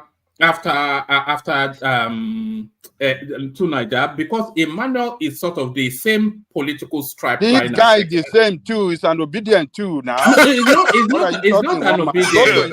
It's not an obedient. He's an obedient. Don't. I think Tunaja. Okay. One man go to Kolata, then come to me.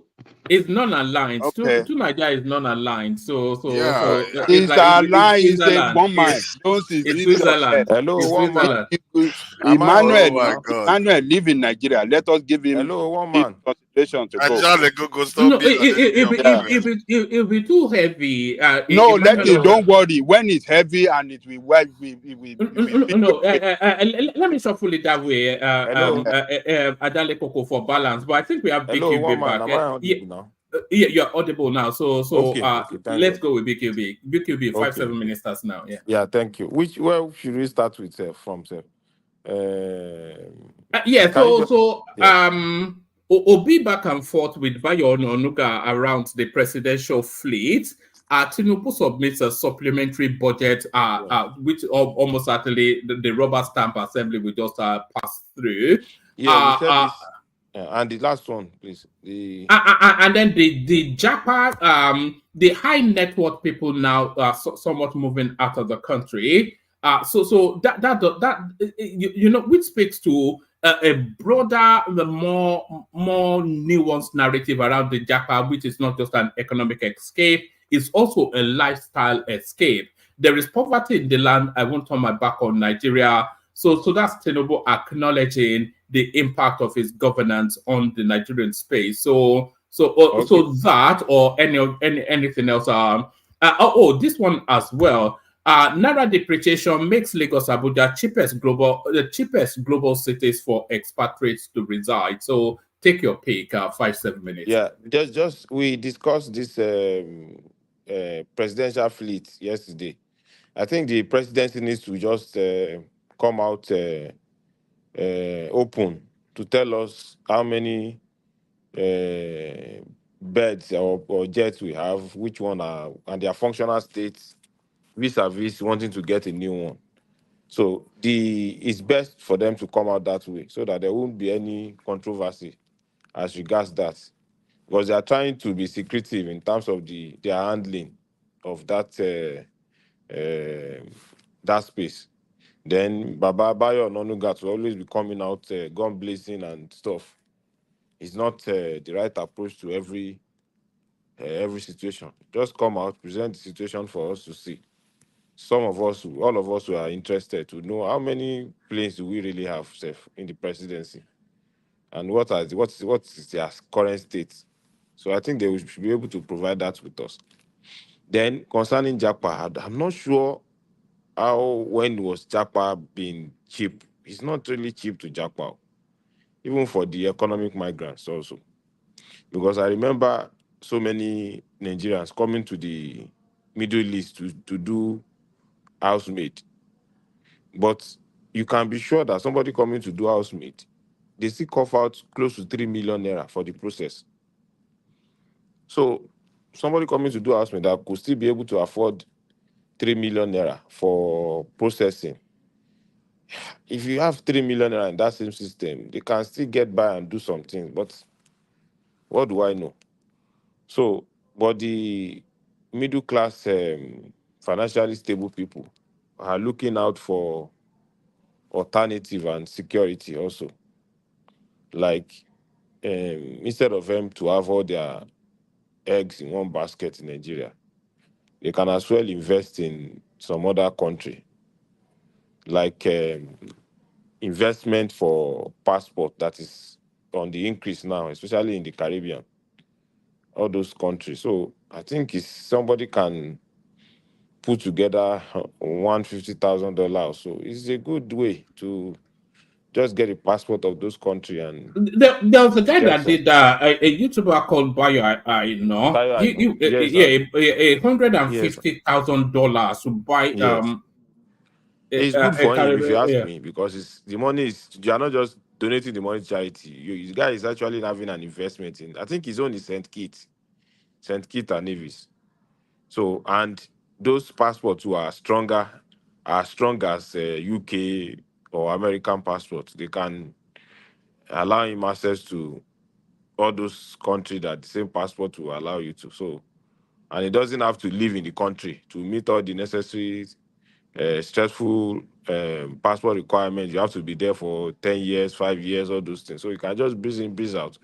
And it even gives him the ability to get passport automatically for his children also. So I think if any Nigerian have money now to that, they can as well do it. So I don't really see anything wrong in what they are doing. So they've been doing it before. Lagos billionaire Otedela, I know he did something like that in the UK to get a British passport for himself and his family or so. So it's not really anything surprising in a way. Then from what I know, to Jackpa, it's not really cheap anyway. That's what they say, that some people sell their property. If you can afford to put together millions of naira to Jackpa, those people are not doing bad. But the way we do it is that we always want something better, and we feel going abroad is what is better. So people will do it. So that's just what I want to say about that one. Then of course the president is always with us. He knows that we are suffering now. So people, Are you following the River State space? It yes, looks they are cleansing somewhat Wiki out of the landscape of that space. I don't understand. I was They've seeing, knocked off his statue. Yeah. but why did Wiki have so many statues in that state like that? The guy has really done some. It's just reminiscence of what happens in to is it Muhammad Gaddafi or so. Why do you have so many of those your statues everywhere? That those guys will have to. Is it you want them to be worshiping you or something like that? So he's just trying to bite more than he can chew. That's the way I see it. Leave the governor alone. Let him do his own time and see how it goes. But trying to want to be out of government and still be controlling. I'm not in support of him in that regards. Àwọn tó níwèrè pọ̀ ní Rivers State yẹn. So kò ń ṣe Wike nìkan ló níwèrè. So I think that's what they are trying to do. They are trying to slug it out. Even the governor that seems to be gentle is actually not gentle. Him to still have some element of troublesomeness in his vein. So I think they will sort out themselves if presidency will try to look at the situation and then use the situation for his own advantage. That's what I think Tinubu will do. He usually definitely, if he's going to contest again, want to always have Rivers at his in his own side. So he's just going to use it as a way to benefit his own politics or his own plan. At the end of the day, they will sort out themselves. I don't really see anything. It's not anything new. If you follow the River State for some time, it's always been used to controversy. So they will sort themselves out. So that's just my take on that.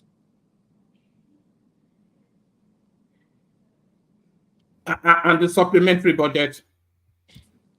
Again, there's always going to be a need for money to do one thing or the other. But if you ask me, in the last 1 year, the one they had, we can't really feel any much impact. But so many people have been coming out nowadays for preaching that to give the government a chance, that before you can, all those policies, that gestational period is about 2-3 years. That we have to wait, starting from Doyin Okupe, Daniel Buala as usual. Then surprisingly, my Lagos father, Bode George. So him too now saying that we should give him a chance, and The voice we are waiting for now is Ayo Adebanjo. When Ayo Adebanjo? Rufai was surprised the way the man was saying that. So because every time the guy is coming on interview, he's always gone blazing, attacking Tinubu, but to now be the one to be saying that they should give him a chance. Apparently, the Lagos GAC, the Governors Advisory Council, they set up a committee to go and meet him and actually begged him, which he said in that interview, that his purported conviction was actually instigated by Tinubu, while he was the MPA chairman then. So, and they came. The delegation was led by Chief of Staff, Walabia Miller, a Lagosian. So, a prominent member of GAC, Prince, what's his name now? On Marina, there's this Prince Tolushi, yes. So they went to meet him as Lagosian, that this person is part of us. You just have to calm down. Let's support him. So, and as Omoluabi that we are, when elders talk to you, you just have to respect them and change your narrative. So I think the guys will come. So what everybody is telling us now is just for us to relax and calm down to like 2-3 years for us to critically see where the government is going. Do you even think 2-3 years is sufficient enough to? Because I've always thought that if you look at how Tinubu is positioned policy-wise and directionally, I don't think anybody can call a verdict on him in less than 6 years. What are we looking at for him to achieve in that 6 years? Do we really have a roadmap? Do we really have a roadmap? Yes, we do. The coastal road and its benefits. That, in fact, they're going to open the first phase by next year. So for us to feel the full germination of that, what I'm saying is that our major problem, maybe electricity. We should have a roadmap on maybe in the next 2-3 years how we are going to get electricity. So that's what is much more important. That will have more greater impact than the coastal road, even if they complete it, like Kekine said. I'm one of the people that believe that they might not necessarily, they are not going to, even if they don't, but it's not going to have that significant impact than any other road that is being done. That's just what I believe. So it's not anything to really have high hope on in the next 2-3 years or 4 years or whatever. Oh, can I just interject to ask one man question? You said 6 years, but do you think Nigerians can survive 6 years? Because if you look at people are very hungry, and they've already even started kidnapping in Lagos. Absolutely, yes. You know, the situation is getting worse, and the hunger is making people bolder. It's getting more pronounced, yeah. Yeah. And how does coastal road going to affect people's hunger or feeding? I don't understand how. You know, people are not no policy anymore. There's really nothing. Yeah, but that people are hungry. It's not going to be a narrative that will last till the end of this year. So that's just micro pounds of mild discomfort. Is Anjalikoko? Sorry, quick interjection. Is Anjalikoko on the call? He's there. on the panel. You are surprised you are not hearing him. He's there. He's Oh, there. no, I've been driving.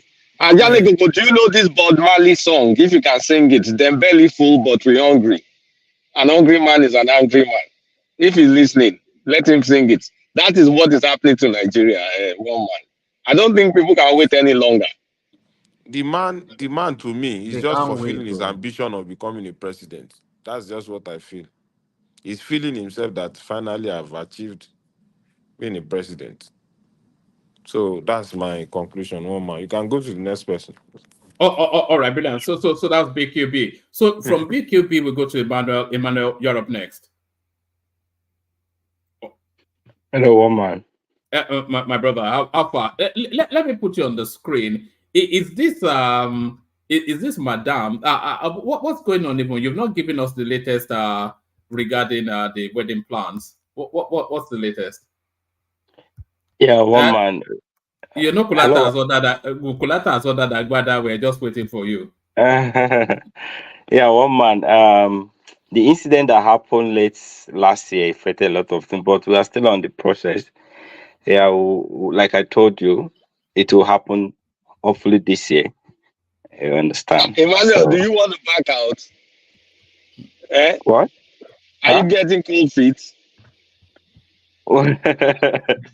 No, don't worry. It's a prayer need to involve us first, so that all of us not gonna be they fear to sometimes fear they enter body. Emmanuel, forget prayers. Did you sign a prenup? Have you properly hid your assets? Yeah, of course. We Sign a have prenup. Put some things in your parents' name. Don't trust any woman with love. Love comes and goes. no, it's not. It's not really law because I'm looking at it that I want to marry a mother, not even love. So I'm not even going to marry someone that's flashy because the one I brought that is flashy gave me one slap one day. So I'm not ready for all those flashy ladies. I was going Don't to be like I was going one man. to I was going to ask if this is the two of you, but the guy is too handsome, so that can be you. Don't be like one man. One man always capitulates to women. He's a woman rapper, so don't be like one man. One man. No. That is just an avatar. Yeah, I just like the way the guy was holding the girl, so that's why. I thought you were a Christian Bible Oh man, something. leave me Your Bible, alone. Which are the look at this Christian guy. Bible. All right, to the conversation, either to the talking points or anything that you want to speak to. Your 5-7 minutes starts now. Okay. Good evening, good morning, good afternoon to everyone, both people on the panelist, on the panel, both the people on the comment section. I greet everybody. Like and share and subscribe if you have not done so. One man to start with. Actually, sometimes one of these things is actually bothering me. I really want to know why most of Nigerian presidents uh, keep jocketing the whole world, and I didn't want to know the reason behind that because since I hardly see other nation like other country president coming to Nigeria seeking for one thing or the other. So what is the reason behind all this jocketing every time, moving everywhere? One man, are you there? No, I'm asking that question too. Buhari, for all of his ill health, he was never off a plane, and we thought we'd see difference with that, but he seems to be living on an aeroplane as well. He's in South Africa now, isn't he? He's swearing in Zuma. Yeah. I think we have to be very serious in this country. Enough of the joking, enough of all the banters. We need to be speaking the truth and the facts. Lay the fact the way it is. Since this man was inaugurated, he has been jocketing the whole world. First, he said he was seeking for investors. Some country embarrassed him. Some did not even listen to him. Some even sent him letter not to come. He went and embarrassed himself there. He just everywhere looking for, just begging for people that did not beg, did not ask him to come. Today he's in South Africa. How many times has South Africa president come to Nigeria?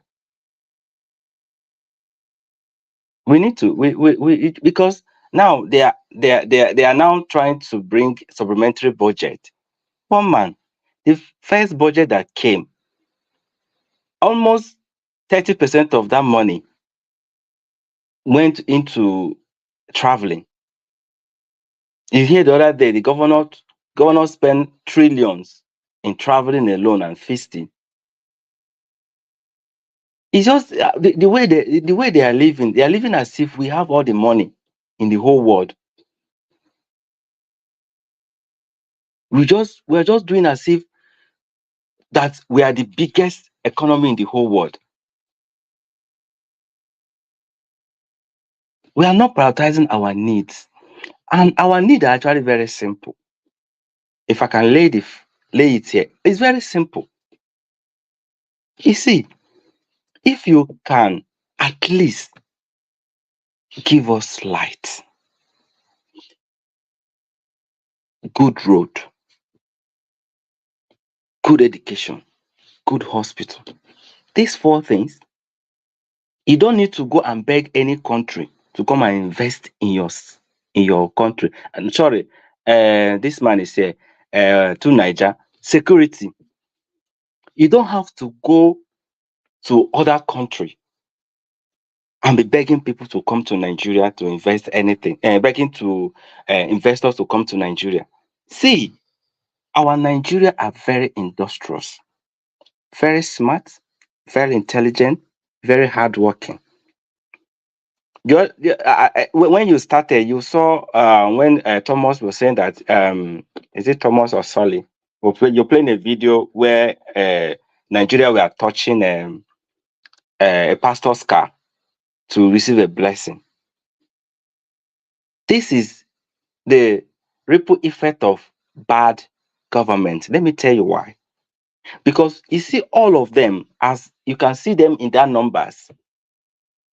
To me, as an Igbo myself, I'm seeing human being as wealth. I don't know how government sees them. I see them as wealth. Because if we are in millions and you are creating avenue for us to either our business to thrive or creating some vocational schools for us to learn some skills, and on our own, we will develop Nigeria. On our own, we will develop Nigeria. Because everybody will be busy. And if everybody is busy, one man, Nigeria doesn't care where the president is coming from. Nobody will care who is going to be the next president, because everybody has penny in his pocket. Everybody is busy maintaining his lane. But what our government do is that they will just get this money, like they are trying to get another one, take it and be traveling up and down in the name of going to answer who did not call them. Who invited them in that South Africa now? How many times have they invited them to come to Nigeria and do what? We are as why is Tinubu in South Africa? One man, I care less why he's there. Right. Even if it's in Nigeria's interest for him to be there, you don't care. What interest? I want the one he has been traveling. What is the interest? What have we benefited from it? You want to know? We got a whole bunch of money from India when he went there. We got Which a whole bunch of money?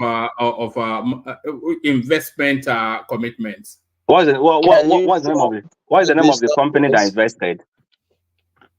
Is it the Hinduji brothers? What's that? Some of the richest people on the planet. The Hinduji brothers. Yeah. Don't mind woman. This is the nonsense one man likes to do. Don't worry. I know what he's doing. See, one man.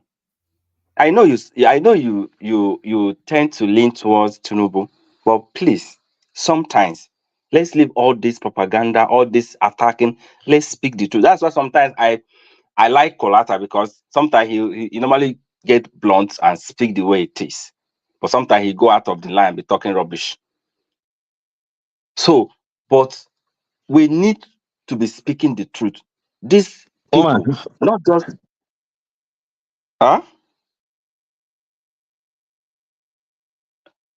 we need to be speaking the No, truth. keep going. Yeah. So you people are I'm just speaking generally. You can see the number of people that are trying to japa. Now it's not more young people trying to escape. It is now the middle class and the rich. And most of these Western world, you know what they are doing? They are siphoning some of our the human capital that are very, very smart and intelligent. Best brains. Exactly. They are siphoning the best brain, taking them outside Nigeria. And when they go there, they engage them. And those people will not want to come back. It's high time. And I don't know why Nigeria are so docile. They absorb a lot of things. No matter the kind of thing you do to them, they absorbed it. They will say they will survive. They will survive. You can see them touching somebody's car, a pastor's car, that something will happen to them, or maybe there will be a miracle somewhere. Miracle does not work that way. Miracle does not work that way.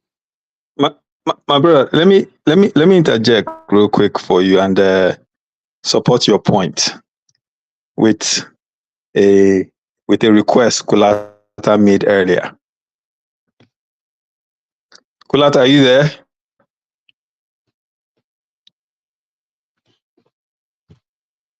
Yeah, it's on. Yeah, I'm driving. It's there. It's driving. Okay, yeah. Kulata, you made a request. Cost of living gets so high, rich and the poor, they start to cry.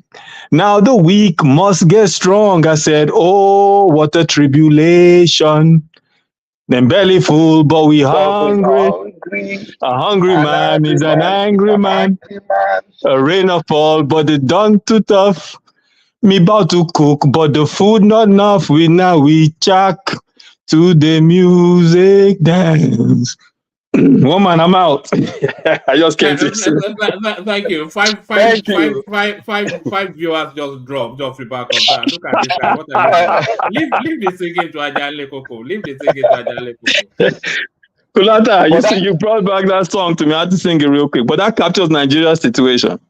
Thank you, bro. No, there's a song that better captures it. Since we're in the musical lyricist or something, in a minute of this.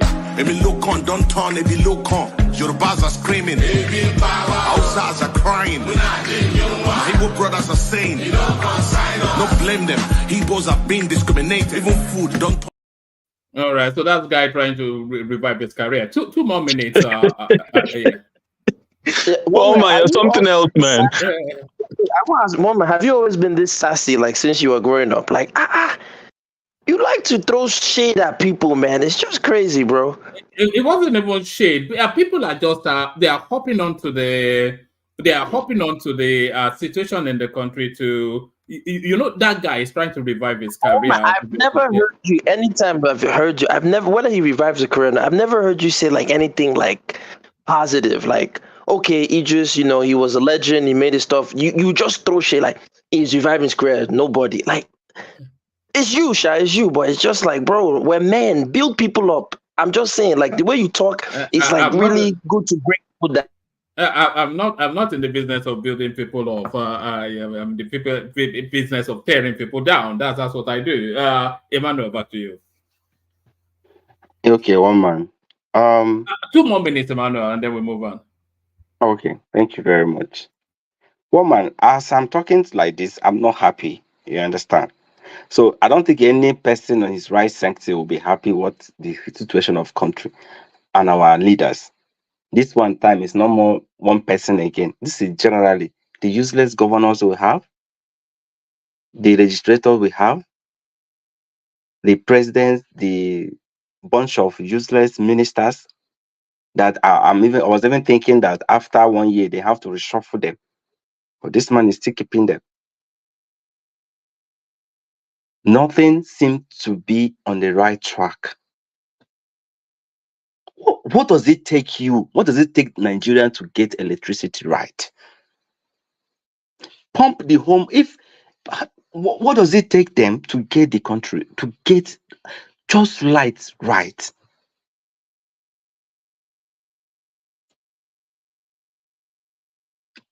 If you cannot do it, go and learn in other countries the way they are doing it.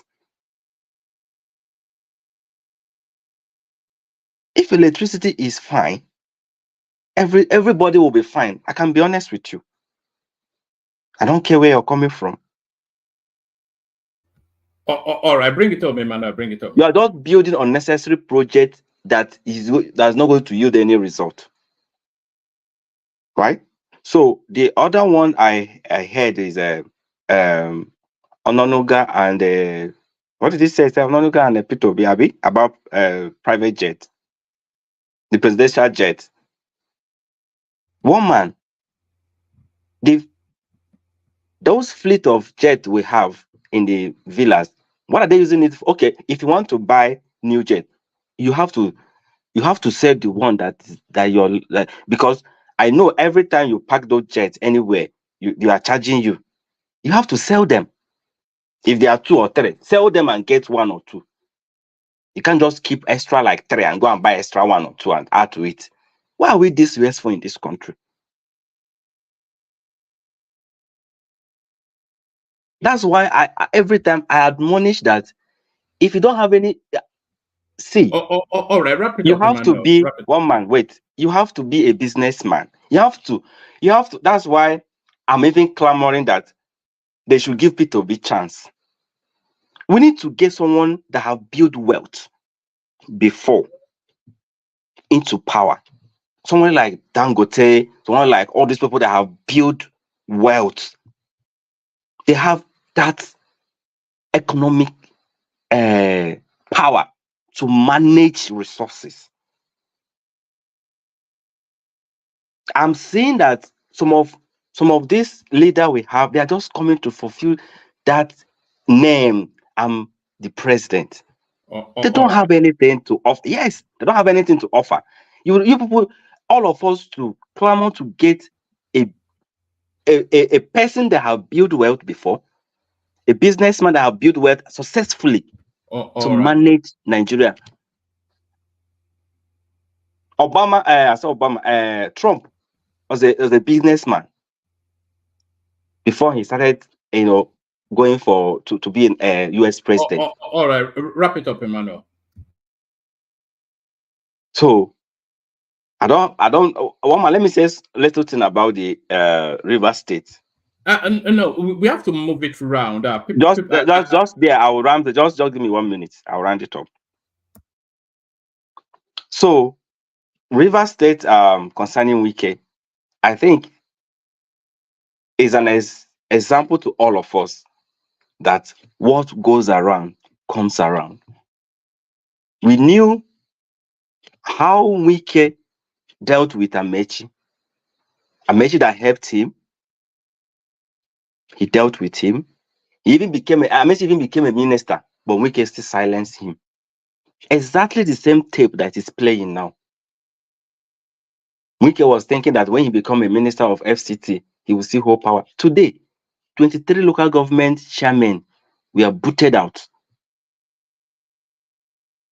Booted out, removed, chased away, demolished everything that linked to Wike. So we have to be very careful. All these politicians things, and Wike is drying like a stockfish. I saw him. All right. All right. No, Emmanuel, we must move on. I don't want to keep people waiting for too long. I did say that. Okay, one man. Wrap it up in a couple more sentences. It's okay. So, generally, what I want to say is that we should be saying, we should be talking, we should not keep quiet. We should be voicing out. If there's any need for us to mash out, we have to mash out and register our grievances. on the street. I'm advocating for that as well, because this our docileness and silence is not going to yield anything. These leaders, they will continue doing what they are doing, and it's our country. We don't have another one. They will just create anarchy and for all of us. So all one right. man, I yield. All right, thank you, man. Thank you, Emmanuel. So thank you, Emmanuel. Tunaja, you're up next. A bit rigid with the timing, but I know you know the flow. So Tunaja, you're up next. You know the talking points, but you would like to take your own route through this conversation. So good to have you here. Tunaja, you're up next. Yeah, thank you. Thank you for having me, one man. And greetings to everyone on the panel and to the chat and the viewers.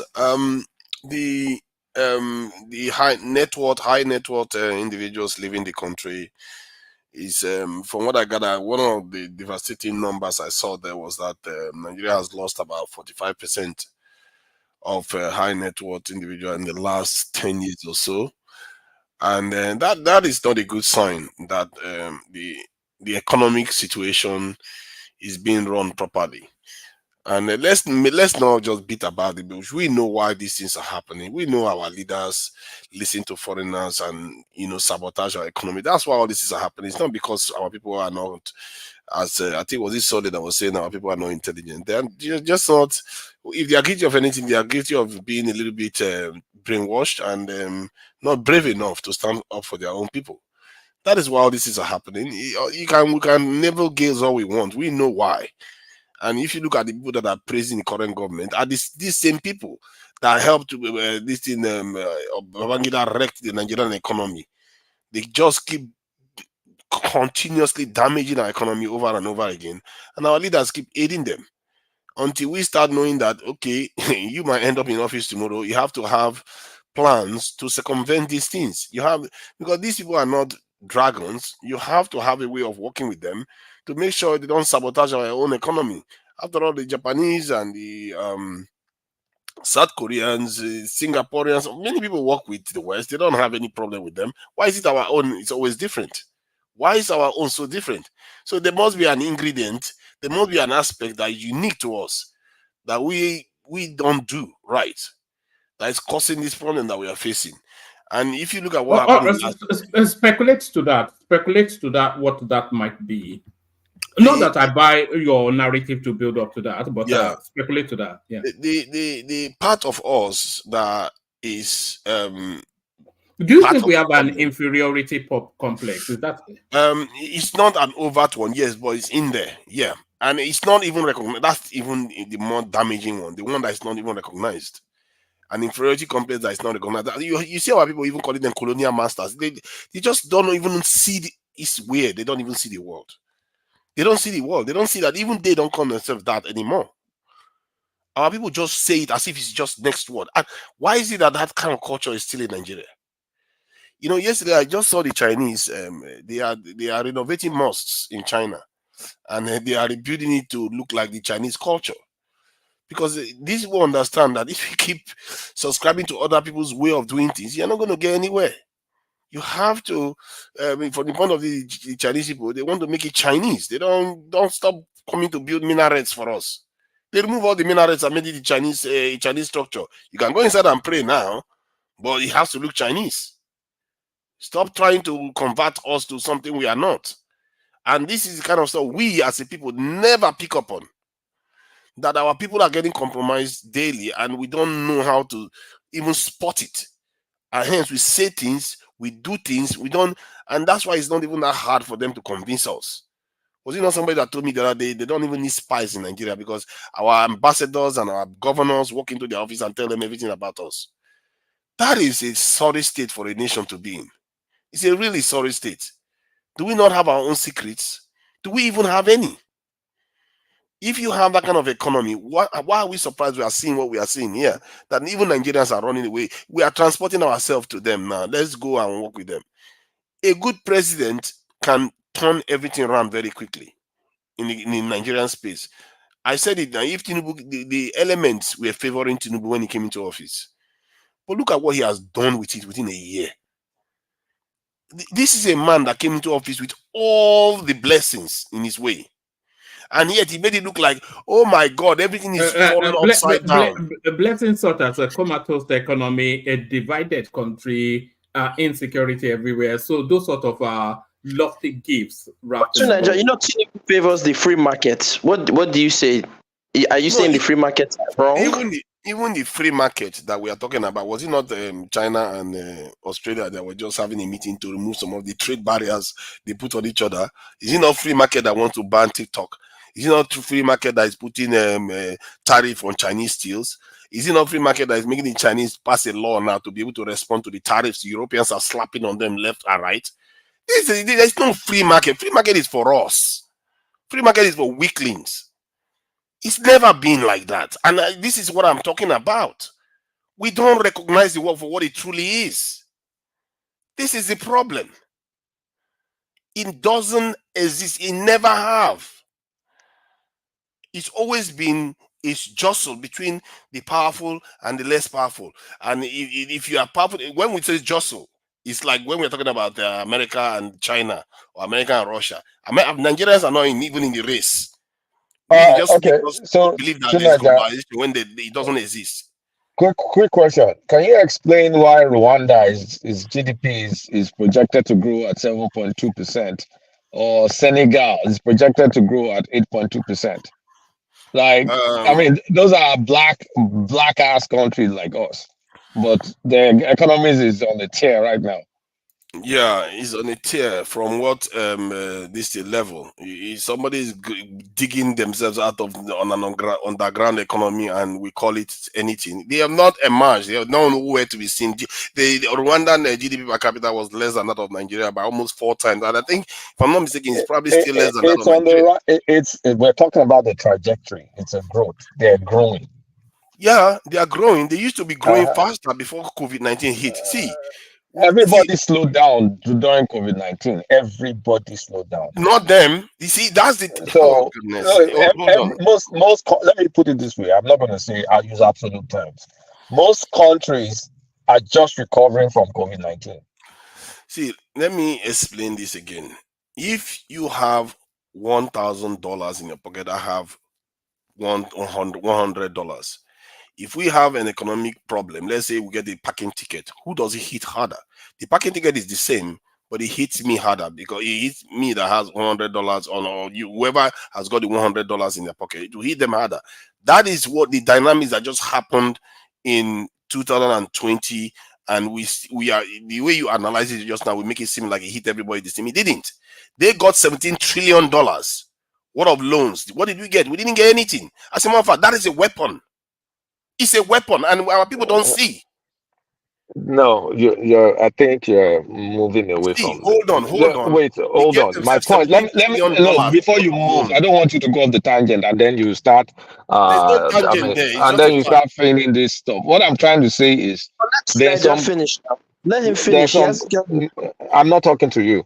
What I'm trying to say is. Let him interject. Yeah, carry on. What I'm trying to say is, in spite of all this stuff, Nigeria's at the rock bottom. Why do you want? I mean, we could be growing like Senegal, 8.2% growth, or even Niger, 11.2. But we are stuck at a miserable 2.83. But what I'm saying is, so we're trying to blame all sorts of movement factors and that affect these black populations. It's Nigeria's issue. Let's stop pointing fingers all the time, is what I'm trying to say. Have we made fast growth before?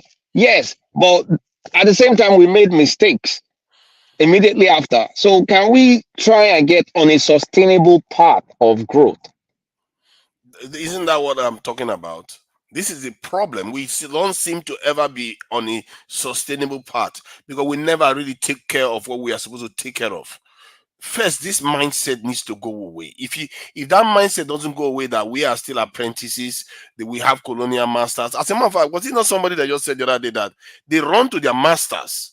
It's like, and the person used it as a matter of fact. I've forgotten the context they were talking about it. I think it has something to do with maybe the economy. You saying Abiola's son? Was it Abiola's son? Yeah, Abiola's son. Yeah, you are right. Yes, that Abiola's son runs to the masters to go and report. I was like, what? Who's the master? His business partner is masters. You see, there's something wrong with our elite class that we are not picking up on. There's something seriously wrong with them. They don't think like we are. The poor are always subservient to the rich. Yeah, no, but he is running to his masters. He's supposed to be going to business partner. These are business. If we are to believe his business, but yet they call the people he runs to masters. So yes, it tells you that because they are the masters. You know. That's the problem. Then they shouldn't be masters. They should be partners. If they're not going to be partners with, or maybe they are forcing us to see them as masters. If they are forcing us to see them as masters, no. It's your circumstances that forces you to see them as masters. No. Circumstances don't force you. Vietnamese didn't care about the circumstances when they fought the living daylight out of Americans or and what happened as a consequence of that? What happened at the consequence is that now they are growing faster. They are more advanced than Nigeria. Almost every matrix are better than Nigeria. That's what happened. Now you see what we are talking about. If as a people, if you don't wake up and start saying that, you know what, I come first, we are our own masters. As a matter of fact, it's not an option. You have to. Nigeria is, you said it yourself, one man. The Nigerian leader is the most important black man in the world, at least his office. And they don't take it seriously. They are busy calling other people masters. They don't take it seriously at all. That mindset, if it doesn't change, how would that same person go and want to secure his country? They will not want to do it. And that's why they don't do it. Because they truly feel one way or the other, whether they were forced into it, unwittingly or wittingly, however they did it, they operate as if they are running the country for other people. They are not running it for us. And this is why you see things go forward, go backward, go forward a little bit, go backward. Nothing. It's like, you said it yesterday now, how is it that a country like Nigeria cannot add this in how much 700 something this in megawatts of electricity is what we added in 11 years. That is crazy. It's not normal behavior.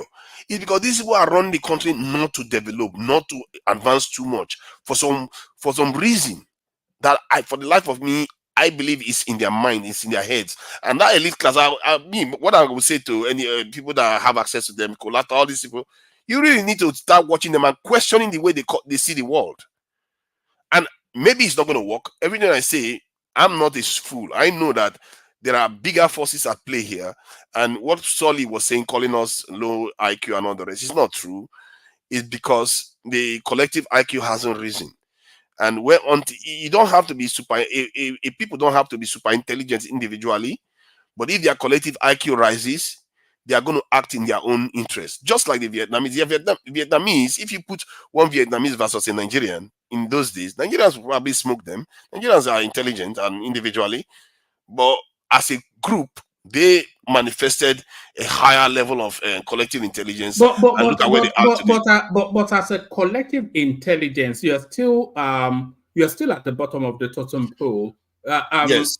Collectively, most, if not everyone, is still more intelligent than the black man. There are individual outliers, but collectively, the black man is at the bottom of the totem pole. I agree with you there, and the reasons why is why I'm saying maybe whatever we say today is not going to change anything. The reasons why tends to come from history. Wait, did he say black man is collectively low in terms of intelligence? Yeah, collectively we have the lowest this in intelligence at this moment. But what's the metric for this intelligence? Are we talking of access to capital, or are we talking just natural like ingenuity? Because remember, there's multiple forms of intelligence. Those are individual. That's why IQ is a stupid metric. Those are by whichever metric, by whichever metric, and collectively all of the metrics, is manifestly so, given where the black person is in the chart of humanity. No, sir, that's an inferiority complex at best, sir. Listen. No, that's a factual base. Okay, what measure places the black man on top of everything? Okay, first and foremost, You see, this is why philosophy is one of the most important subjects people should study. Let's just put it like this, because I don't want to take too much time. If you are saying in terms of intelligence, again, you can study this. If you've ever been in any type of pedagogy, or if you've ever been in any type of early intervention or the education system, you will know that there's something called multiple intelligences. Whereas that, let's say you have a child that's autistic, just because that child is so-called autistic does not mean that that child does not have the same cognitive capacity as a child who is not autistic. So this idea, and it's been debunked numerous times. So the problem is that Africans, because they are not successful within the Western paradigm of their system, assume that they too are mentally within which paradigm? Hold on. Within which paradigm is the African successful? Again, the African, you can, okay, let me give you a better example. I cannot take a group of janitors or plumbers and put them on the NBA floor and say they should compete against LeBron James. Okay. Use a metric. Okay, hold on. I think we know where you're going. Let me push you. We know where you're going with that, but use a metric that favors the black person and then place him on top of the pyramid. Listen, which metric places the black man on top of the pyramid? One man, listen. You see, that's why I said that UK does a very good job of. Leave all that. Answer my question. Okay, look, listen. I don't subscribe to hierarchies of human existence. In Yoruba language, in Igbo language, you cannot, like, for example, racial hierarchies. It doesn't exist. These are Western phenomenons. So the problem I have with you guys is you're still within their ecosystem intellectually. You haven't even escaped them. So you're still using their definitions of self. You've not presented an argument to arrive at that. Because it's a false dichotomy. It's not real. How is it a false dichotomy? Okay, we presented a position that in the totem pole, by whichever metric, the black man falls at the bottom of the pyramid. Hold on. You are saying we're using westernized parameters. So I am now inviting you to use a different set of parameters that places the black person at the top of the pyramid. And I am telling you, you're not doing that. You're just doing indignation. You see, one thing you don't like is when someone pigeonholes you without letting you express the idea, right? And that's why ideas are very tough to deal with. And I know why you resist a lot of things I say, because you don't like those ideas. Again, linguistically and culturally, what you just asked me to do is alien to our existence. We don't do that as Africans. Oh my God. Okay, let me take him. You don't understand what I'm talking about. We don't have hierarchy in African culture. We don't have hierarchy. Can I say this sentence? You see what you're doing is not. Can I say this sentence? Oh my God. Let me say my last sentence. Cool down. Once again, there's a reason why the country you are in called themselves Great Britain, because no matter how powerful Oyo was, they never walked around and said, we are Great Oyo. They understood that's not humanity. So let's think. Let Gastemov listen, please. I think you are completely missing the point. Did we get the metric at the end of the day? Did we get the we did not. It just escaped it and did the indignation. You don't understand what I'm talking about. I'm not talking about individual intelligence. And I think let me just read some of the notes I've got regarding this. It says, while individual IQ is important, collective intelligence often has a more consequential impact on a society. This is because societal progress and well-being depends on the ability to collaborate, share knowledge, and leverage the diverse strengths of all members. Collective intelligence fosters social cohesion, adaptability, and inclusive problem solving, which are crucial for addressing complex societal challenges and achieving sustainable development. So you are addressing totally something else. You are talking about individual intelligence, whether it's the one that is measured by IQ or not. That's what you are addressing. What we are talking about is something else that takes over when it comes to societal. I wasn't doing that. No, because the way you approach it at first, you were saying I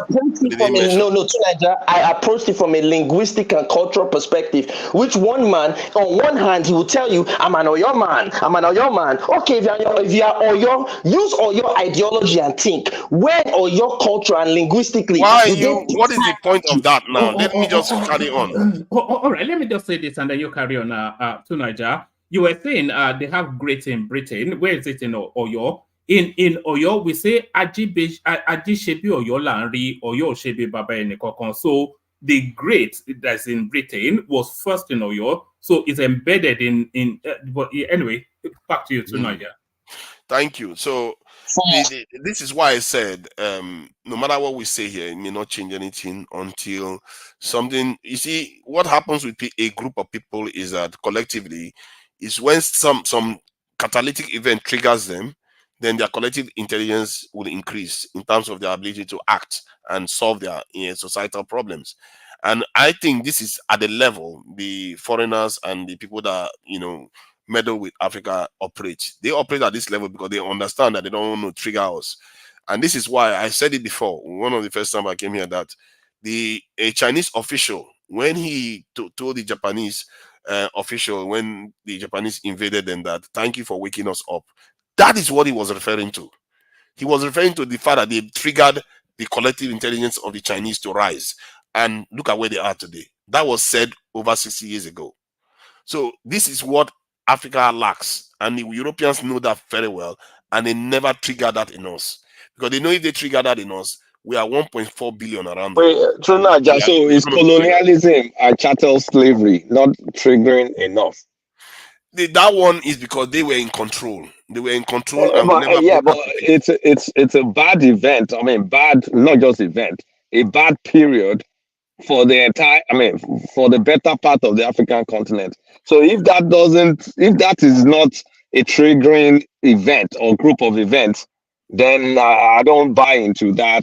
I think you are mistaken. It is like saying you have collective intelligence, but you lost.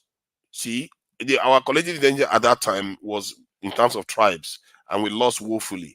And they went on to still rule over us. And like I said, this is. But based on your premise, we should have sat down to see that. Oh my God, we lost. Now let's strategize the way you claim other societies do it. Yeah, but you are not. Let me finish the point I'm making. So I address what Kulata said. No, yeah, you said hold on. You said a catalytic event propelled whichever example you used to wake them up. So what greater catalytic event than enslavement to bind along racial coloration to say that this happened to us because of our color, and whatever differences, because they have differences in Europe, but they bind around their collective interest. So why did the black race not bind behind collective interest as catalyzed by slavery? Yes, because when it was happening, by the time the British or the Europeans started acting as these colonizers, the die had already been cast on the other side, and by the time they started fighting them back, they lost.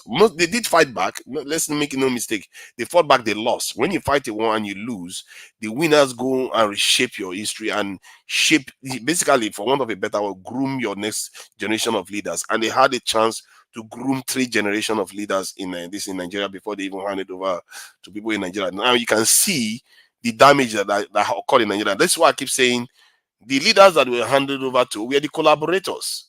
Normally, when the people fight for freedom, they defeat the oppressors and their collaborators. But the collaborators are the ones ruling us. What do you expect them to do? It's not going to change anything until you find a way to change their mind or displace them. Nothing will change. And the point that you see now, that's the difference between that and China. China, they survived the invasion of the Japanese. All right, 3 more minutes tonight. Just 3 more minutes. Yeah, if you look at the Chinese survived it. Even the Japanese survived it to an extent. They survived it, but because of the Chinese, Americans helped them to develop too. North Koreans survived it. Look at where North Korea is today. Iran survived invasion of this in Iraqis, and look at where Iran is today. And because they are afraid of the West, and look at where they are today because of it. So you have to have a galvanizing factor that goes beyond convincing your fellow countryman. You don't have to tell your countryman, they know. You don't have to remind them that, oh, we need to work together. They will come together by force and work together. If we had that space, let's say they try, like what Tinubu wanted to do last 2 years or last year with Niger, that could have triggered us a bit. And I felt it because when I went online on the American space, a lot of people were hating me. as if I was Tinubu. They were hating me because, and these are Americans, so they were hating me because Tinubu wanted to invade Niger. So it shows you what happens when a people are under attack. You know that one man. You saw how young children are leaving school here in the UK, going to Syria to help Syria, to fight for Syria, because they felt that their people were being treated unfairly by the West in with Islamic State and all the rest of it. So that's what I call triggering event, galvanizing events. It tends to make people act for their own interests. Do you see anything that Nigerians are acting for their own interests right now as a group? Was it not you, Kolata, that said the other day that Nigeria don't have a common goal? That is the reason why. Because the people that are there right now are not the kind of people that want to give us that kind of future, want to give us a common goal, want to really develop the country, because they see themselves as an extension of these foreigners. So for better or for worse, that is the problem, and we have to call them out, show them that they are not seeing the world for what it truly is. Because what are we going to do? Fight them? If you fight them, they are going to just take, the foreigners will just take advantage of it and do whatever they like with us. So that's where I would leave that point. Yeah, I would leave that point. There was something else you spoke about that I thought I would have loved. Yeah, we're still going to loop around. It's not like we are time barred, but it's just to get it around. And there's a new voice. Okay, yeah. There's a new voice I want to get to too, which is a Miloko. But I'll go to Kulata. Then just give me 1 minute. 1 minute. 1 minute. I'm not. All right. All right. Good. Yeah, I see my Southeastern brothers. My Southeastern brothers. I will say it the third time. Whenever you see something, a road being done in the South, if you cannot support it, I would advise you to just keep be quiet. Because the reason why I say that, because it's almost uniform among them. What does that tell you? It tells you that there is a little bit of bias.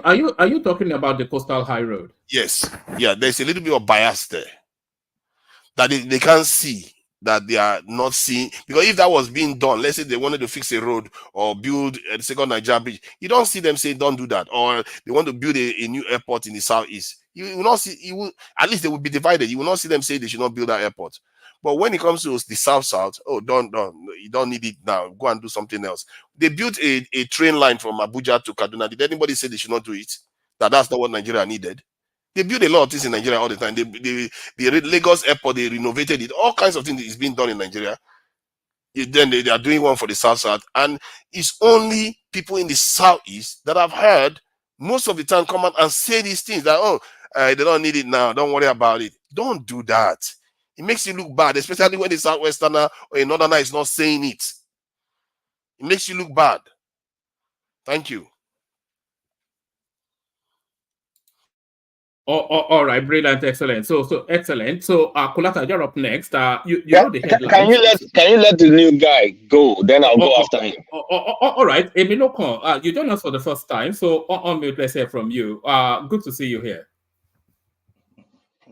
Emiloko, Baba, we know well. I hope you are well. Baba, we know well. Well. But this is not the first time. I've been on the platform. Right, there's a very big echo coming from you. Okay. Can you hear me clearly now? Yeah, a bit better. Okay. Yeah, I said I have been on the platform quite some time too. So I'm not have you been on the screen before? On the screen? Yeah, as on the panel. Yes. All right, I don't recall. Maybe you're under a different name. Okay, Kulata is still there. So five minutes monologue from you. Good to have you. Okay. So greetings to everybody, the panelists and the people in the comment section, and one man the host. I wanted to use one adjective to qualify you, but I said no. I think it is nicer. But greetings to everybody. Yeah, what really triggered me to join today's show is just to just come and laugh a bit, because if I would just want to say it cynically, I would say Tinubu is doing fantastically well, and Because what else were we expecting actually? For me as a person, I don't think he has done badly. Sincerely, I think he met a destroyed economy. But the thing is just that where is he also now taking us to? So, and I think a lot of people have said quite a lot on that. That's fine. Does he even have a vision? Where is he taking us to? What is he doing? And after 1 year, Where do you think it's taking us to? Well, I don't want to be. I just on Nigeria. I think I think it is beyond him too as well now. And I don't know. Maybe he's just trying to rough ride it and fulfill that dream of him being the president. And then wherever it gets to, wherever we just get to, is the bus stop. So you can't identify a direction for the administration. Sincerely speaking, I can't. I can't. And that is the troubling part. Sorry, what about the way he's positioned policy wise? Do you see a direction in that? How is positioned policy wise? The truth is, policy wise, I felt a bit convinced. Are you looking at the immediacy of this pain pangs of hunger in the country? Is that where you're looking at it from? Yes, you're correct with that. Policy wise, when he brought in those policies, I was part of those. I felt a bit convinced that fine. I think we needed someone who can show that boldness. But if you are bold without critical thinking, then what's the essence of the boldness? In my opinion, we needed those policies. The timing were wrong. The way the policies came in were wrong. You get the point. And what were the palliative measures that should be that should have been put in place just to checkmate the excesses that would have, the flyovers of those policies that these policies would have caused? Were those things already in place before those policies were made? And it's like putting the cart before the horse. And when you have a system like that, a government like that, then it shows that there was no critical thinking into that, into such a plan, into such an action, and that simply diffuses every form of confidence that you have if you are kind of intelligently thinking about it. And that's the problem I had there. So those policies, yes, we wanted. If I don't know if we really wanted a floating naira, but when you talk of the policy of the fuel subsidy, yes, virtually everybody would have wanted it to go as at that time. But the question is, would have wanted it to go as at one time or the other. But the question is, the time it came, was it the right time? And were measures put in place before such an announcement, especially when you understand that Nigeria is kind of, the situation in Nigeria is peculiar. It is even normal economics don't work in Nigeria like that. So he should have waited, allowed his economic team to even advise him to do that. But the pride in him, the entitlement that that entitlement attitude that he had simply put everybody into this position. And that is why to me it's just crazy. And then afterwards, what were the actions taken afterwards to now even buy back the confidence of the people? Because truly, once the people's confidence are with you, if they hold their trust with you, you can still do anything and they will sail through with you because they believe that it's going to get better. But the moment the confidence is not there, everything you do will become a punishment. And that is what is happening right now. So what actions have been taken afterwards to make sure that, okay, we have made a blunder here, but this is what we want to do, And the moment people see it, people are not blind. People are not foolish. Once they begin to see those actions, you realize that everybody will begin to say, okay, fine, yes, he made a mistake, but we are going to cope because I think it's not in the right direction. But so far to this point, 1 year after, what has it done that has brought that confidence of the people? It has been from one lower rung to the next lower rung of that ladder of blackness. Outside of the food inflation, I cannot see how any other misstep that you can attribute to, like you said, removing all this raft of support that the country had always enjoyed. It did not insulate that for the food inflation, and it's still not insulating for the food inflation. So that I think continues to be a misstep. But every other step, I think, is a step in the right direction. And that was critical. That's a critical step. In fact, that is like 80% if you are going to judge him. Look, a policy that doesn't support the populace is not going to be appreciated. That is it. And if your policies are, because if the way you're sounding, maybe it's like the policies are geared towards the how do I put them, the elites and the capitalists, then you as the kind of person you are, as the light that we hold Tinubu to be, that is not it. In my opinion, I feel like 1 year after, issue of food should have been dealt with hands down. That doesn't mean food should be extremely cheap, yes, but at least there should be measures to show that no, this thing must not go beyond this level. There should be a ceiling to it, but it doesn't look like there's a ceiling to what we are experiencing right now. I saw some videos of some ladies sharing what they are buying for, tomatoes and pepper, and you see what someone is buying for 5,000 naira, and you question yourself, how many times are you going to even eat this, and for what salary can you even conveniently say you are going to have this? And you can imagine if food has that level of inflation, what about transportation? What about healthcare? So you see all these things, then you question it, and if you say majority of Nigerians are living even below the poverty line. Somebody was telling me earlier today that a meal for a family of 4 for a day is about 10,000 naira.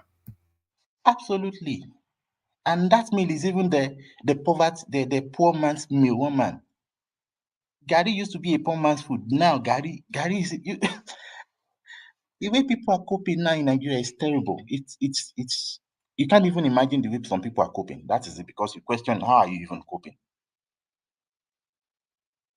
If Gary can be that expensive, rice is, so how are people coping? Even tomatoes and pepper. So what are people doing? What are people eating? So it's crazy. It's crazy, and that is where I really fault him, because I feel like now those actions after the blunders are not even helping matters. Now look at it. You bought vehicles for your people in order to keep quiet, to silence them. If that was not even enough, you spent over 90 billion naira on Hajj and whatever. Does that make sense? For an economist, an accountant, a first-class accountant, we call him. Yeah? Does that even make sense? Now again, they are already clamoring for new aeroplane to fly him all around. You spent 25 billion on properties of the vice president, even your transport all around. Fine. I think for the amount you spent on transport gallivanting all around the world just to try and find some money into the country, well, I think maybe that is needed. One way or the other, you just have to find the money. But the thing is, if you have asked the people to cut their coats according to their size, according to their suit, I think that you two have to just act that way. You have to show courage. You have to lead in that path. And once you lead, people will begin to follow and say, okay, yes, this man is. And now you are coming again. You said you want to make a road from Lagos to Calabar. Fine, that's a good project, but was it at the right time? You get the point. Is there an economic argument for that road? Oh man, okay, now you can, if he had come, everybody assumes that he's going to spend 8 years, except if God determines otherwise. So I believe that if we assume and all of us know he's going to spend the 8 years, I think he has enough time to develop that. But that is But it's a 6-7 year project now. And that is it. But the thing, if that is a 6-7 years project, then why don't you just focus on what might look? If I'm not saying it's a bad project, no. I'm only saying it is insensitive to put that project now, especially when that money. Do you know the economic impact that project will have on the south, the southwest, that strap line, that strip that they're putting it into, and by extension the country. You know it's going to open up all of that economy into the wider Nigerian space and internationally. Just that one road. Of course, it should, because I expect it to be. But looking at the peculiar nature of Nigeria, we all know that even the best of ideas can sometimes be turned into worst nightmares. Of course, that road should, that if that is done properly, yes, it should open up the economy in that region. But the thing is, looking at Nigeria, can it be that road alone? That road, if you are not careful, that road, even though it is scheduled for I think 7 years, can take 15 to 20 years. They are commissioning the first phase, first quarter next year.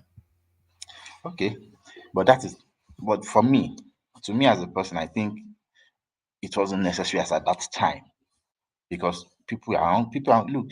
Why doesn't he just focus on, even if it is just 6 months to 1 year? You know, if he doesn't do it now, the country might not be able to afford it ever. Leave that. Focus on what is needed. If people eat food, then you can say you want to create. In fact, nobody will care about that. That's the point. Now, how are you trying to sort for, the how, if we can just focus? Okay, now the question is, what has it done within 1 year to make sure that food is on the table of Nigerians? He has synergized the Ministry of Works with the Ministry of Agriculture, which should have been done a long time ago. So they are now working in tandem. He has also structured policies around 12-month cycle of farming. So season should not affect farming. And then they are also now sourcing, and this one I don't approve of, GM seedlings to ensure a robust harvest, and they are feeding. He's doing a good job. He's doing a good job.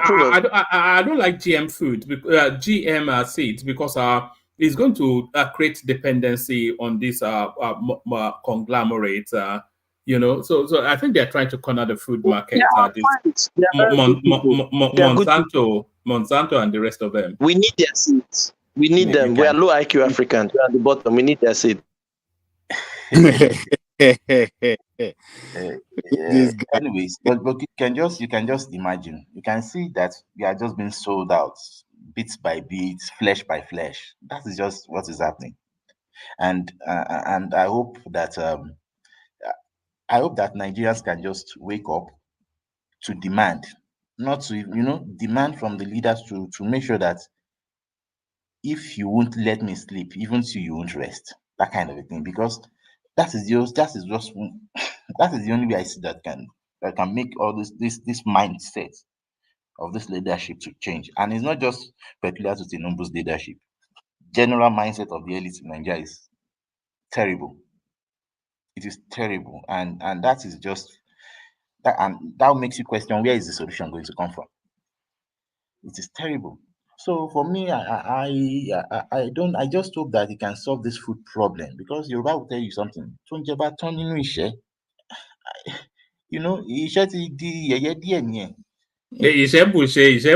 at this guy, Ajebota Yoruba. Look at this guy. London Yoruba.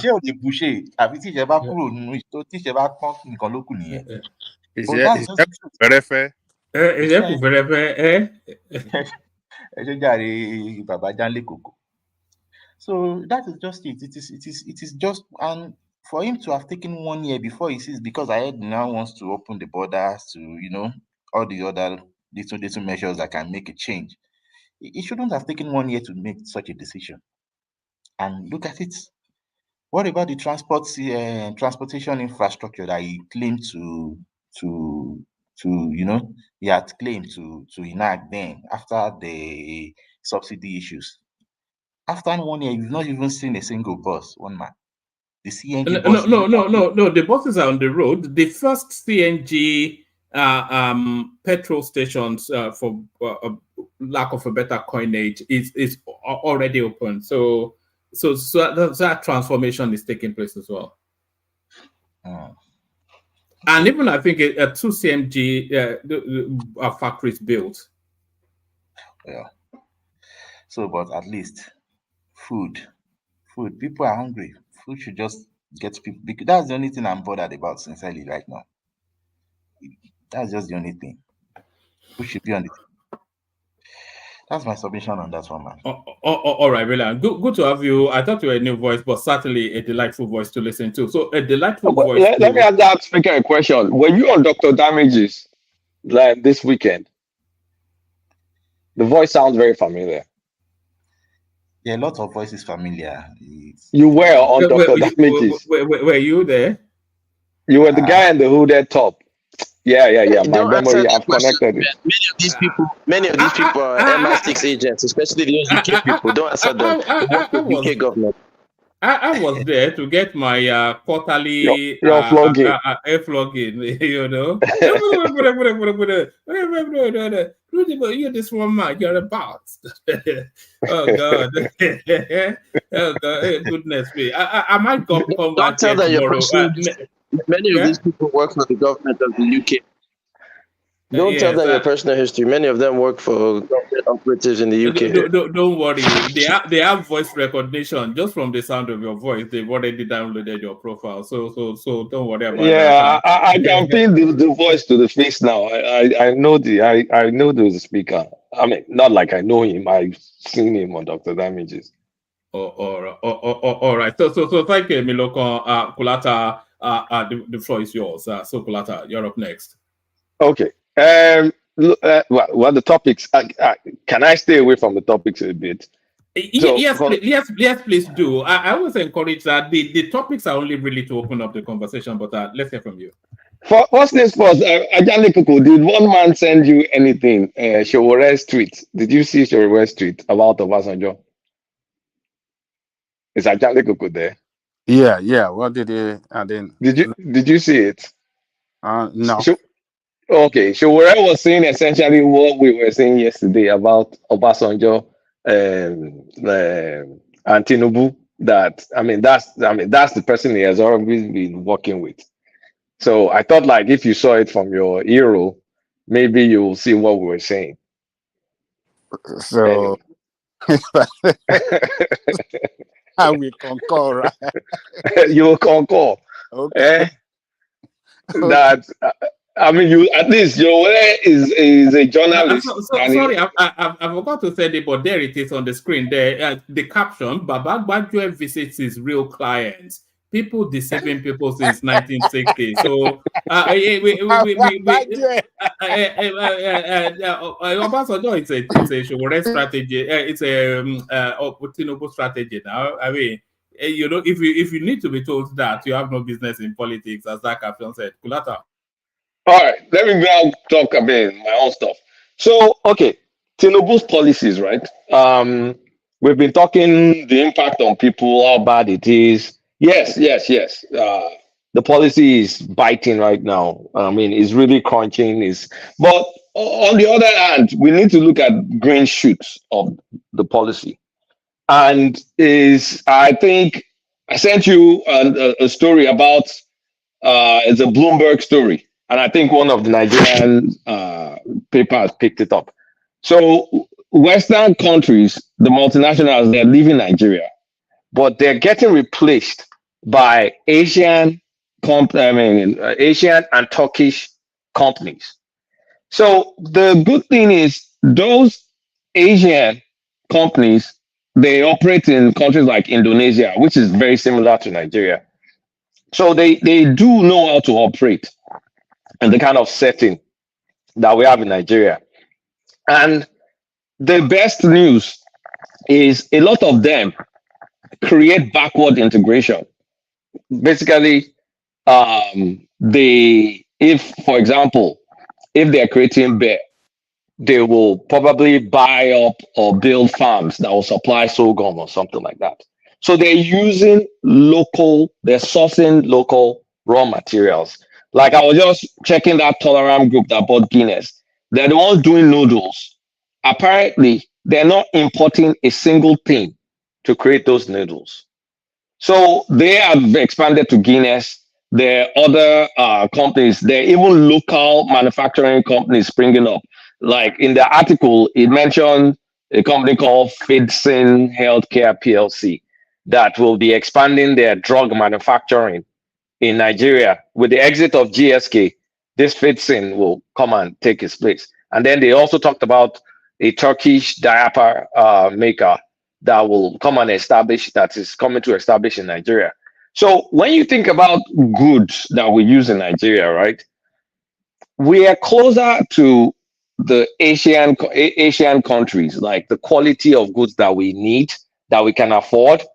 That level of manufacturing, I think, is okay and could no, I mean, could be further restricted from the shocks of forex if we're sourcing most of our what's it called, inputs in Nigeria. So that's more adaptable to our situation, not companies that are too dollarized and any small thing they leave the country. This, in my opinion, are more resilient companies, and there could be more local companies to join in the fray. Like that fits in. I mean, that fits in one. Now, you see why you are struggling with what you are saying, because history has suggested that these people come, they harvest wealth out of the country, and they don't necessarily make it sustainable. And I'm not blaming them for it, But but do I'm you? saying that our No, government needs. I'm actually talking about the ones that are coming in and making it sustainable because they are using local raw materials, not the ones bringing importing raw materials and then expecting to repatriate dollars and go back. These people bring in, they use naira, they invest in factories, they use naira, they use our own produce. They actually invest. I mean, they Oh, invest they do invest. in The in their profits, where input. does it go? Does it, I mean, the you profits? can take your profits abroad. I don't have any problem with that, as long as you create But jobs that is and the problem. They are create harvesting wealth. create What is products. different? Hold on now. Then No, what is different it's between that and different. the colonizer coming in, make us do work and send it back to their country? What is the The difference? colonizer coming in will bring most of his raw materials from abroad, sell it to Actually, Nigerians, and then take hold on, sell it to Nigerians, and then take dollars away. These guys at least will use Nigerian raw materials, meaning you will create jobs downstream. You will have suppliers supplying those people, and you will have people working for those people. And then they build whatever they build, they sell it to Nigeria, and then they can repatriate their dollars. I don't mind if they repatriate their I'm dollars. really surprised you are saying that. It's just you flipped the history on its head. What the There's no colonizers history flipping. Forget I, about the colonizers. colonizers did was they came in with their tools, harvested our resources, and took the resources away, the profits away. Did you That's hear what what they I'm did. saying? These guys are manufacturing locally. Yeah, I'm they are not talking manufacturing about the taking. profit. Where is it going to go? Is what I'm saying. They're selling it in Nigeria. They manufacture in Nigeria. They use Nigerian raw materials. They sell it to Nigeria, and their own profits. They can take their profit whatever they want to. I don't Then care what is the about that. difference between that and colonizer then? The so-called. Sorry, Kolata. Do you understand what Tunaja is saying? Because I don't. I think I understand what he's saying, but the point is, go ahead. Sorry. No. I was just going to say, if you remove Nigeria, if let's say the United States, there's a lot of heavy Middle Eastern investments in the United States. So where is that money going to? Is it repatriated to the Middle Eastern sovereign wealth, Or No, is no, it not at not? all. It Is stays it in the not? United States. Because Is there's it? It stays incentive in to the build United in States. wealth in America. America is the Oh, hold safest on, place, but Tunaja. Nigeria is Okay, not. Tunaja, maybe wait, maybe Tunaja. that's not the Tunaja, best let me example, give but you you the get the point. difference. Wait, one Tunaja, man. let me explain the difference to you. One man in The America. the Something colonizer, called hold and on. the Let SEC. me answer him. The colonizer comes to Nigeria, takes your raw materials, export them, make stuff, bring it back to Nigeria. The best they can do is maybe do some sort of assembly or bring in the finished goods and sell it to Nigeria and then repatriate their profit. It's a two-way street. These guys, Still profit export exporting. you can't stop this. It's a global economy. You can't stop people from. You can't stop money from. How You come can't it's stop not two money ways? from How many moving from one Nigerians are place to the investing other. in their countries? But It's not two ways. you're not listening to the difference. It's You, one-sided. Don't you get it? it's not one-sided. It's not. The inputs are sourced from Nigeria and built in Nigeria to be consumed in Nigeria. Oh, people never The guy that wanted to interject, gas them up. Go ahead. No, I wasn't trying to interrupt you. I was just telling one man with his example. In the United States, you have FINRA, the SEC, and many other regulatory bodies that will prevent a massive outpouring of capital from leaving the country. So if you look at it, most foreigners who invest in the United States, they invest in things like agriculture. They invest a lot heavily in real estate. You go to Texas, New York, California, the luxury real estate market is dominated by, well, at the time, Russian, Chinese, and Middle Eastern money. They invest in a lot of other assets such as life insurance, stocks, bonds. So they're heavily invested, but there are rules and procedures to even withdraw that money. Even in the United States, I'm sure it's the same way in the UK. You can't go to your bank and withdraw $10,000. and Every and and training and program. and Yeah, go most ahead. importantly, they see it as a storage of wealth. They see America as a they don't see Nigeria like that. They see Nigeria as a place to do business, get your money, and take it out. All right. Maybe America is it's a bad example, but let's actually flip that example the other way around. If the American invest in the Middle East, is the money staying there or is it repatriating it? They are repatriating it. Definitely repatriated. They Yeah. definitely take their money out. What I'm saying is it's a global phenomenon. It's called trade now. They have It's trade now. expertise. There's global But trade. it is favoring them. The problem is that we are not doing the same. All we do is give it to them, and we don't give Okay, anything. to Niger, I also talked about the local pharmaceutical Fitson. That's a Nigerian-owned company that will be doing things in Nigeria in spite Yeah. of the GSK's running away. Because once GSK profit shakes like this, their shareholders, I once owned their stock, that dirty stock. Their shareholders will start like screaming, and then, oh, no profit, they run away. But Fitson, I hope to God that Fitson can get some materials out of Dangote's refinery, because from petrochemicals, you can actually make a lot of generic drugs. Why did you say they were a dirty stock? What was bad about them? Because I was losing money. Use dry stock to make money. He said he was losing money. I was losing money, so it's useless to me. Wait. But they were paying dividends annually. They paid dividend now, but at the end of the day, the dividend was too tiny compared to whatever. And then they didn't have any blockbuster drug, and it was just going down. And it's useless. It's useless. There are many things you can use your money for than hold GSK. So anyway, you prefer to have growth stock as opposed to a value stock? I prefer both, but there are better ones. Like I could have bought. I could as well be holding the one that makes Wegovy. What's the name of that one again? Anyway, it's a long time ago. I've been done with it for years now. So what I'm saying is, if you think about it, there's the Naira, weak Naira, which is supposed to do in theory, makes a case for a bit of competitive manufacturing in Nigeria and attracts local players and resilient players. And as long as they're investing in Nigerian inputs, processing it in Nigeria, selling it in Nigeria, I think we'll get more investments, we'll get more development to make all those things more efficient. Finicky investors, they can go away. We don't need finicky investors. I mean, investors that are used to rough economies. I mean, of course, they're going to be Shylocks too. They're used to rough economies. We could use more of those that won't just bail out in any small shake up in their company. Can I ask you And a it's quick not their question? fault because Nigeria is not Teenage, I stable. want Hence, to they ask don't you. want to keep their money there. Teenage, I And they just want should to go ask him a quick. away. Let the people that can deal with unstable countries come. Teenage, hold on, Teenage. I want to ask him a quick question. So, I'm not telling you I know about those Asian investors who are coming in, but I do have experience with things like the Afrim Exim Bank, and even here in the U.S. the trade credit insurance and things of that nature in terms of global trade. I've been in that space.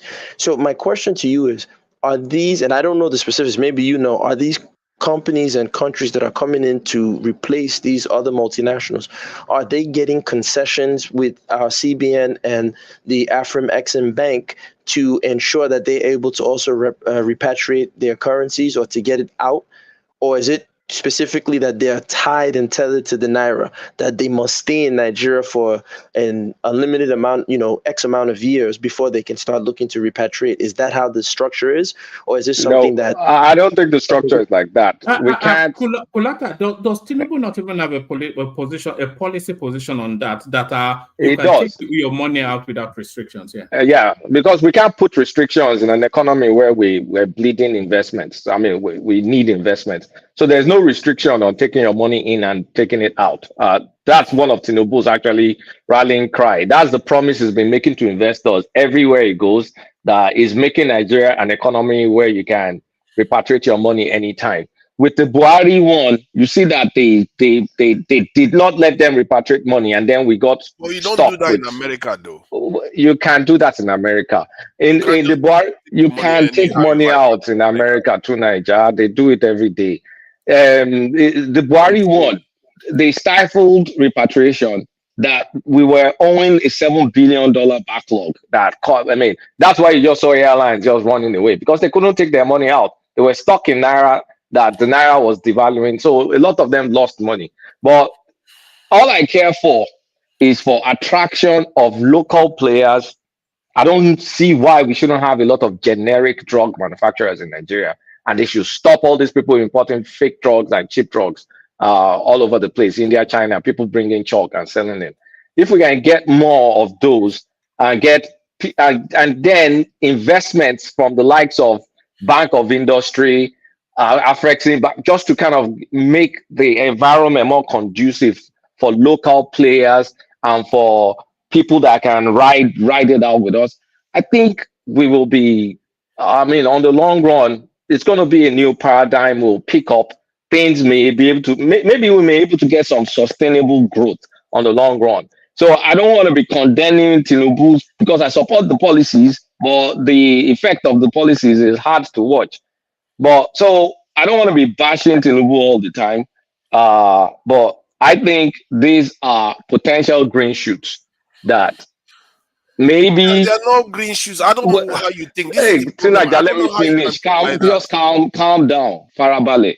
These are potential green shoots that could be sustainable, that we can ride a long-term development on, in my opinion.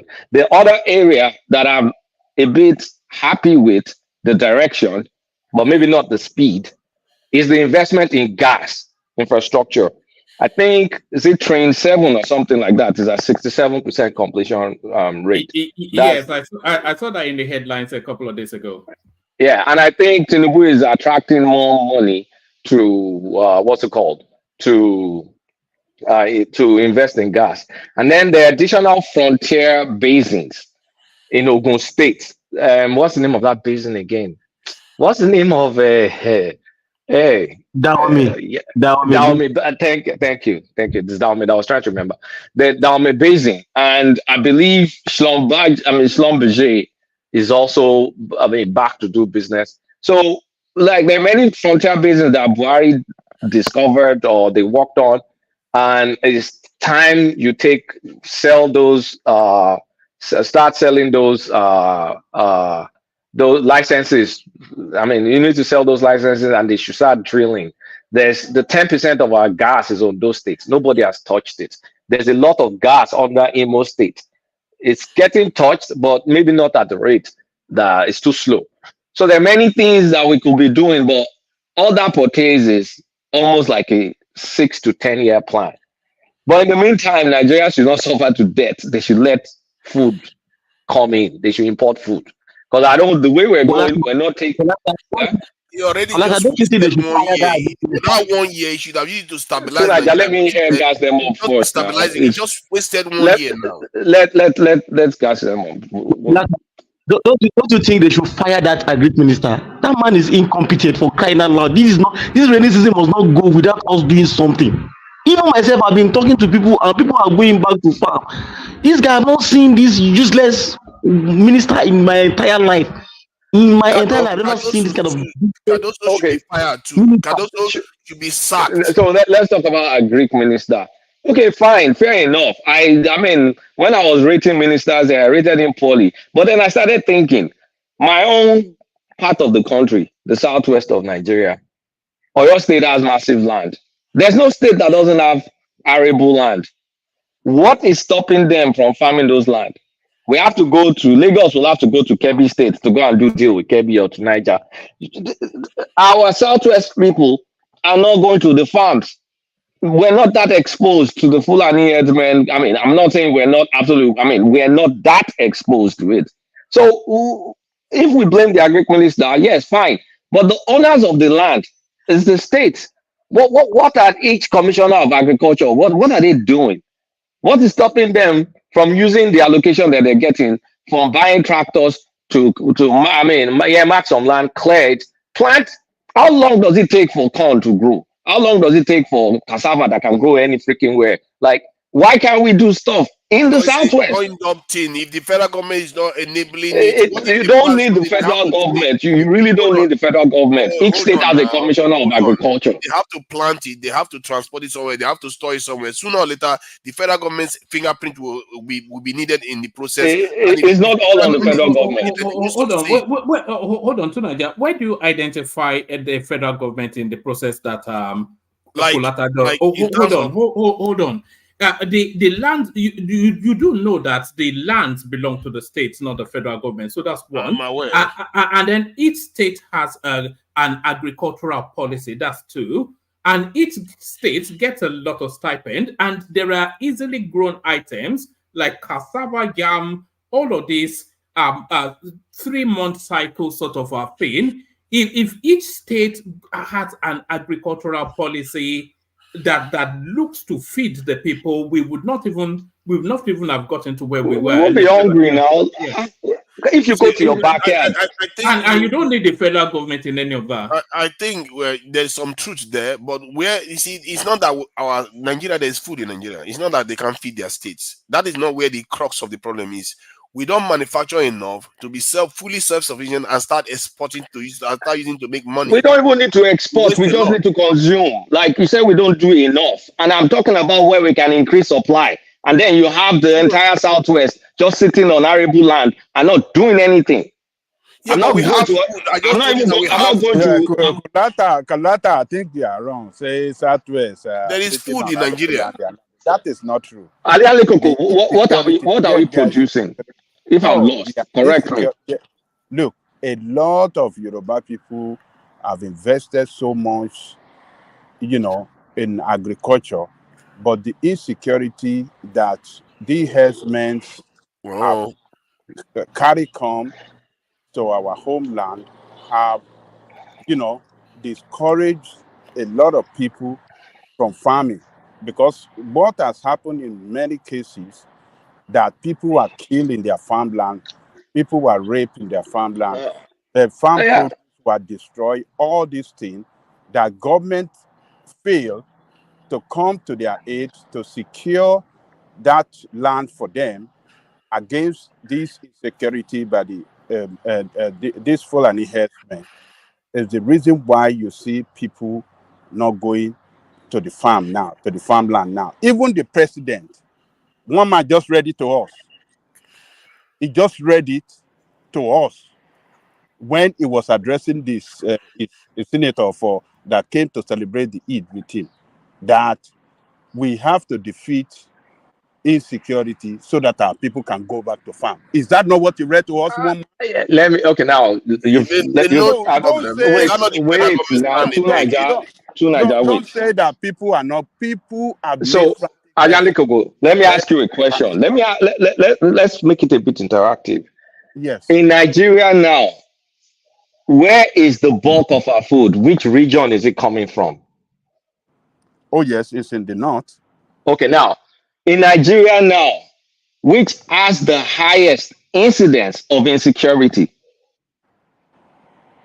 Yes, surely from the north. In the north, right? So in a region that is highly insecure, is still productive enough to feed the country.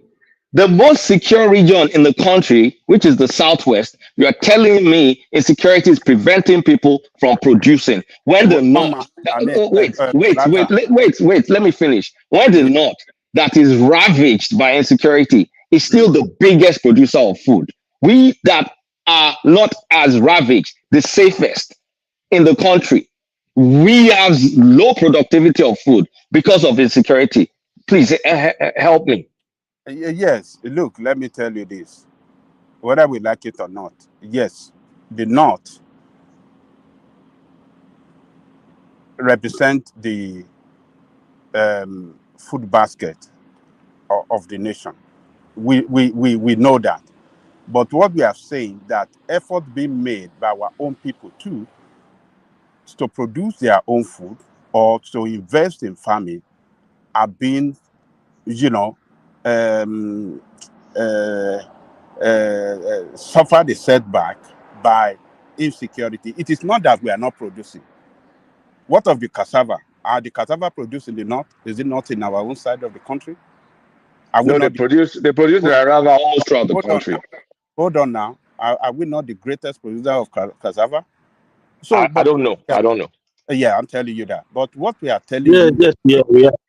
yes, it's in the south. But what we are telling you is this: that the insecurity that is ravaging our own place, is it because you see our people running away from the farmland, and we don't see a much of incident being reported in the news?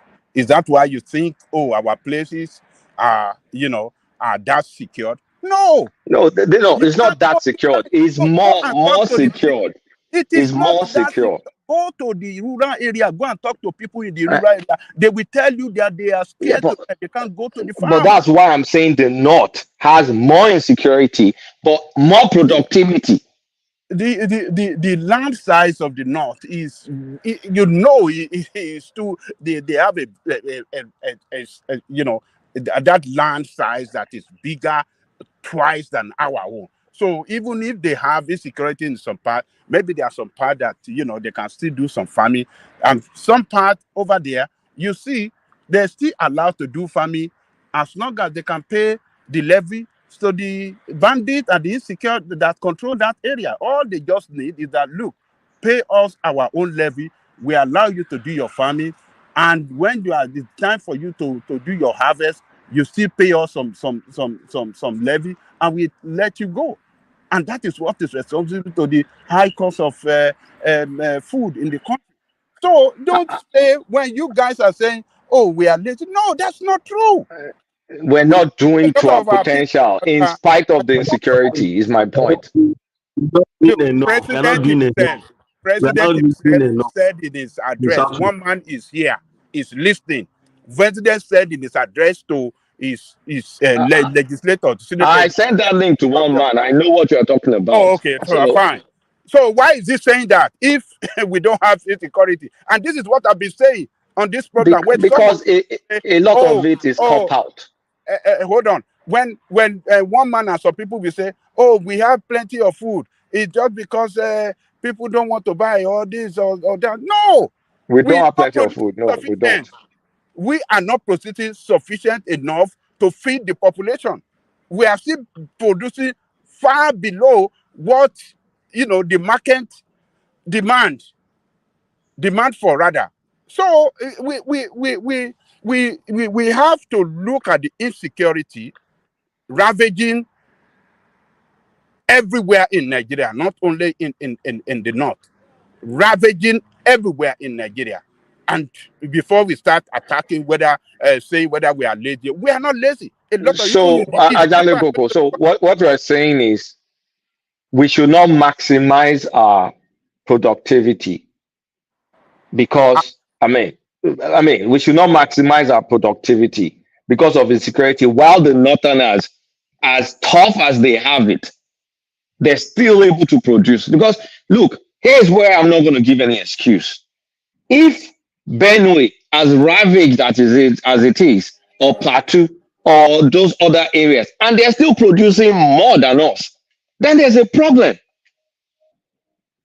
I'm not saying things are ideal, but things don't have to be ideal So for you us to want be able to people, hold produce. on, Gulata, hold on. So what you are saying that when government fail to provide security for people, people should take the risk, go to farm and get killed.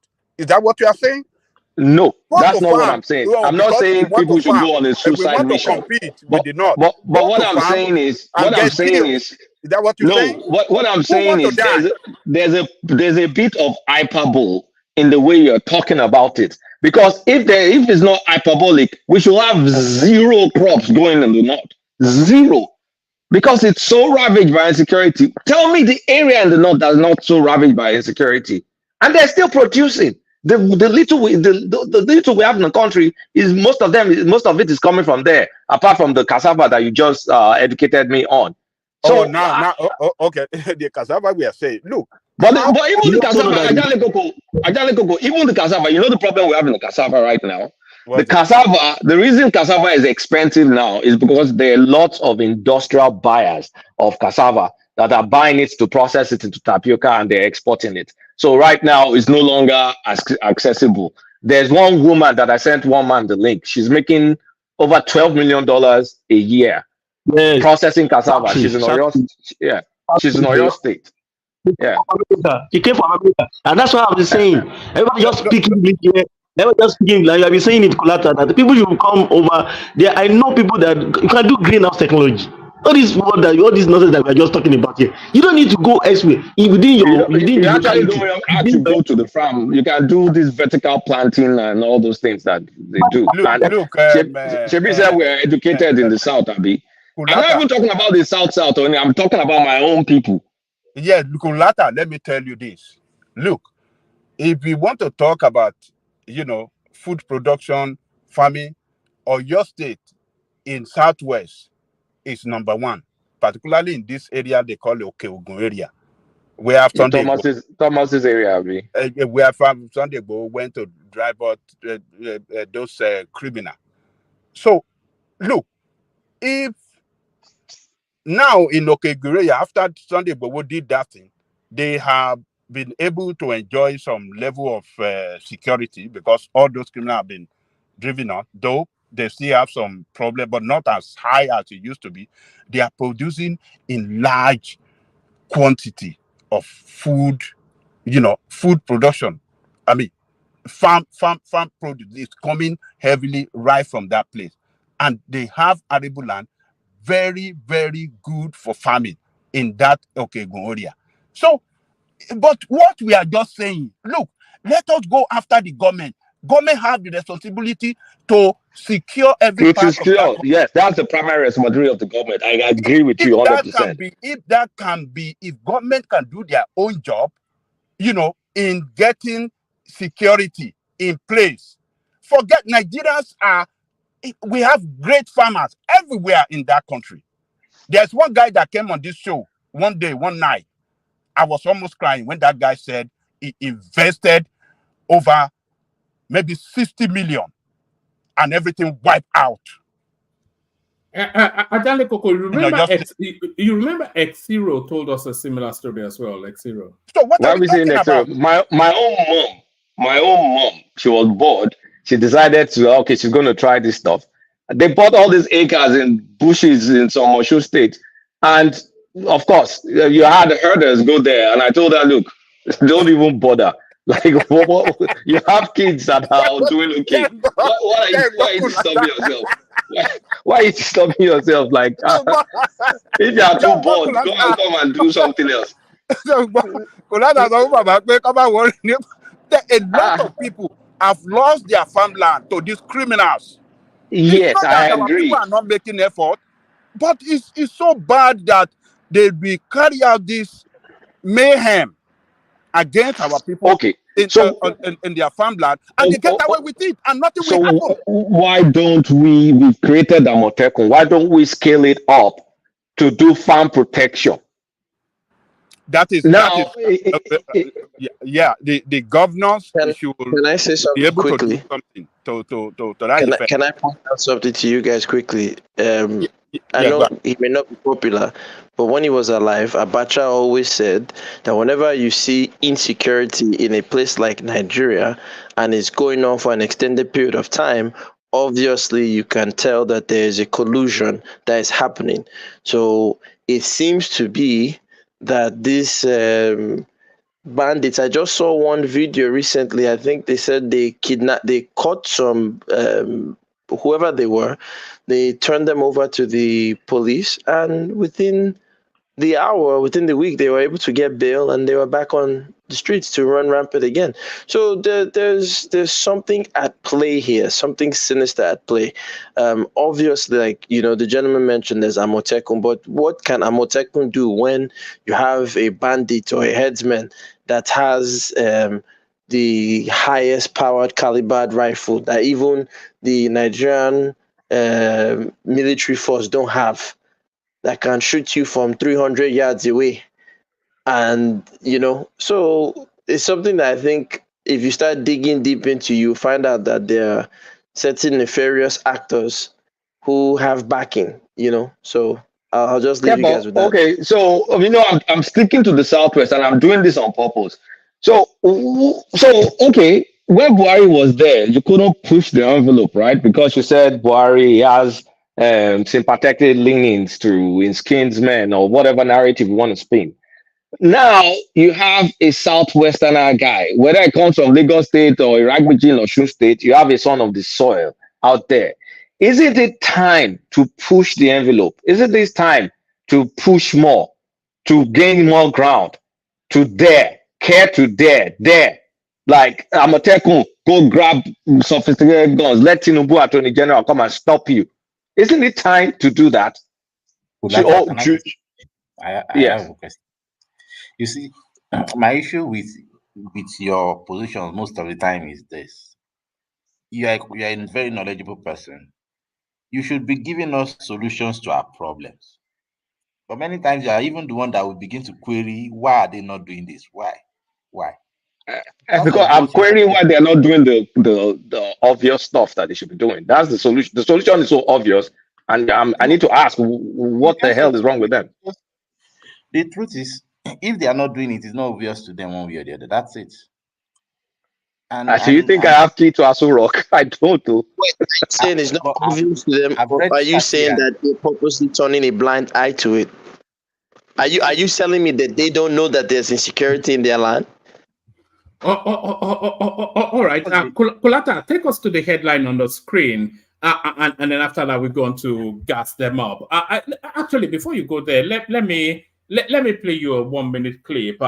People talk about Tinubu and the response of the people to him, that the people are against him, but maybe this tells you to the contrary.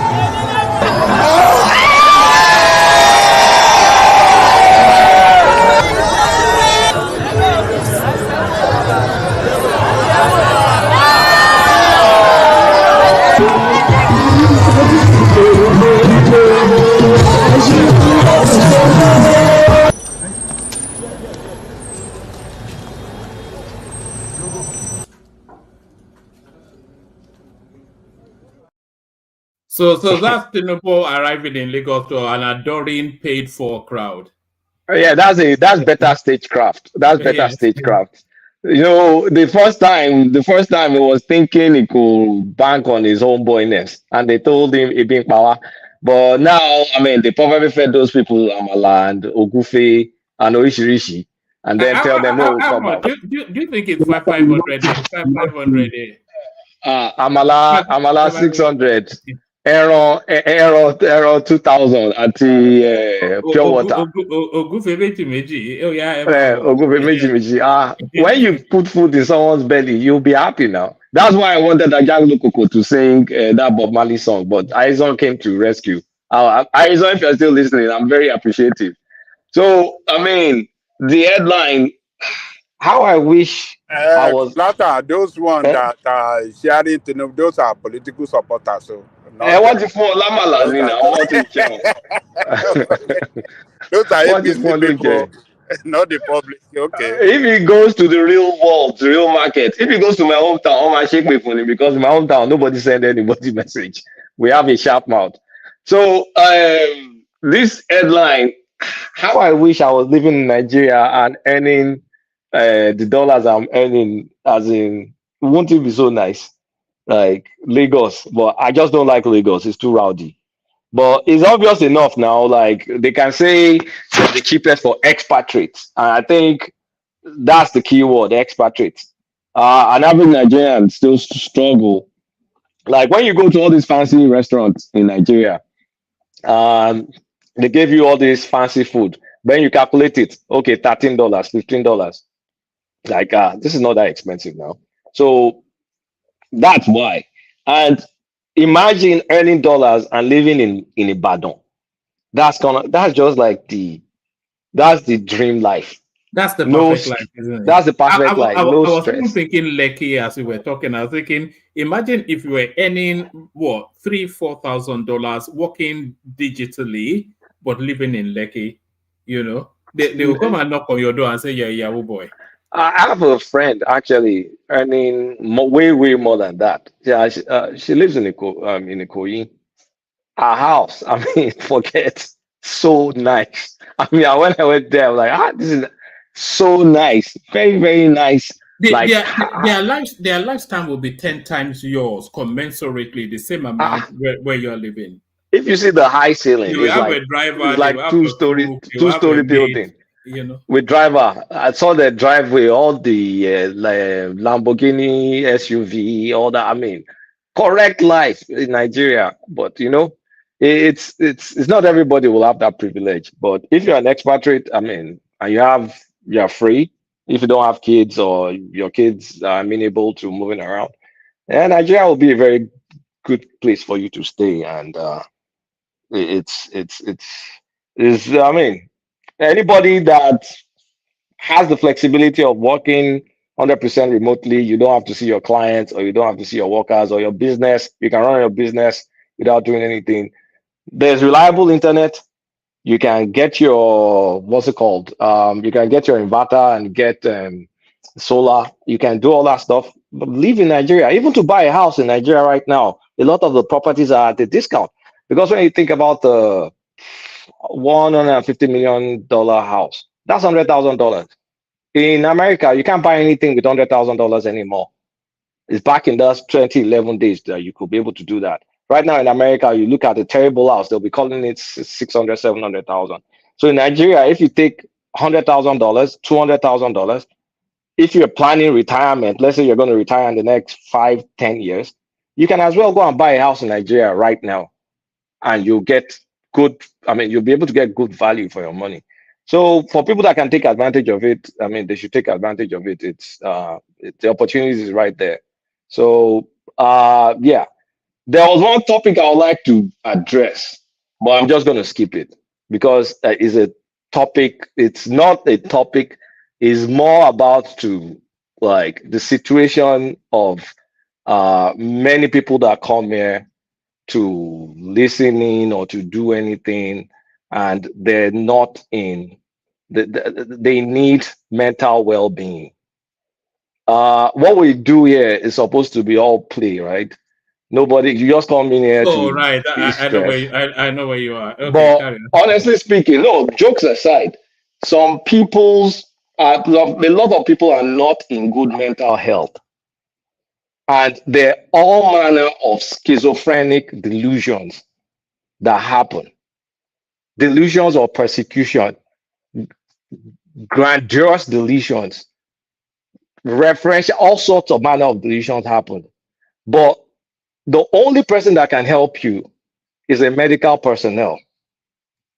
Nobody can help you here. If you're not stable enough, don't expose yourself to random people you don't know, that don't know, they will never know you, and they will never care about you. Heal thyself. So I'm going to stop there. bí òwe ló dẹ̀ tó fi ń sọ̀rọ̀ ń sìn ni bí òwe là ń lùlù ògìdìgbò ọlọ́gbà ó dẹ̀ tú fún wa kò látà. Ajale Koko, if you check your Ajale Koko, can you hear me?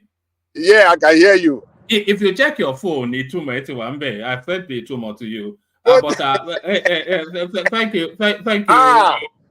Thank you, Kulata. Oh, the Jesus Christ, the parable of sorrow. Yes, but I've decoded it for you on WhatsApp. Check on WhatsApp.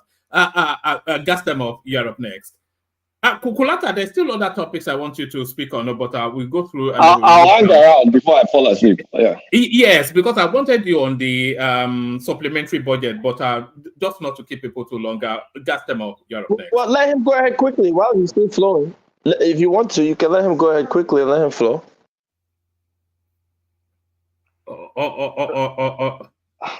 Okay, supplementary budget. I'm here. Yeah, go ahead quickly. Touch on the budget. Yeah. Okay, let me quickly do a quick one. On the supplementary budget, well, I don't think it's not kind of like shocking, right? They created the budget with dollar based on 800 naira to a dollar. Like, we've not even touched that at all. So, I mean, I think someone said it earlier that we should expect yet another supplementary budget because this one is not even going to cut it because we're far off. So before the elections, I think it was on Dr. Damages that I spoke about what I expected Tinubu's budgets to be, that there's going to be a lot of the budget. There's going to be a lot of deficit.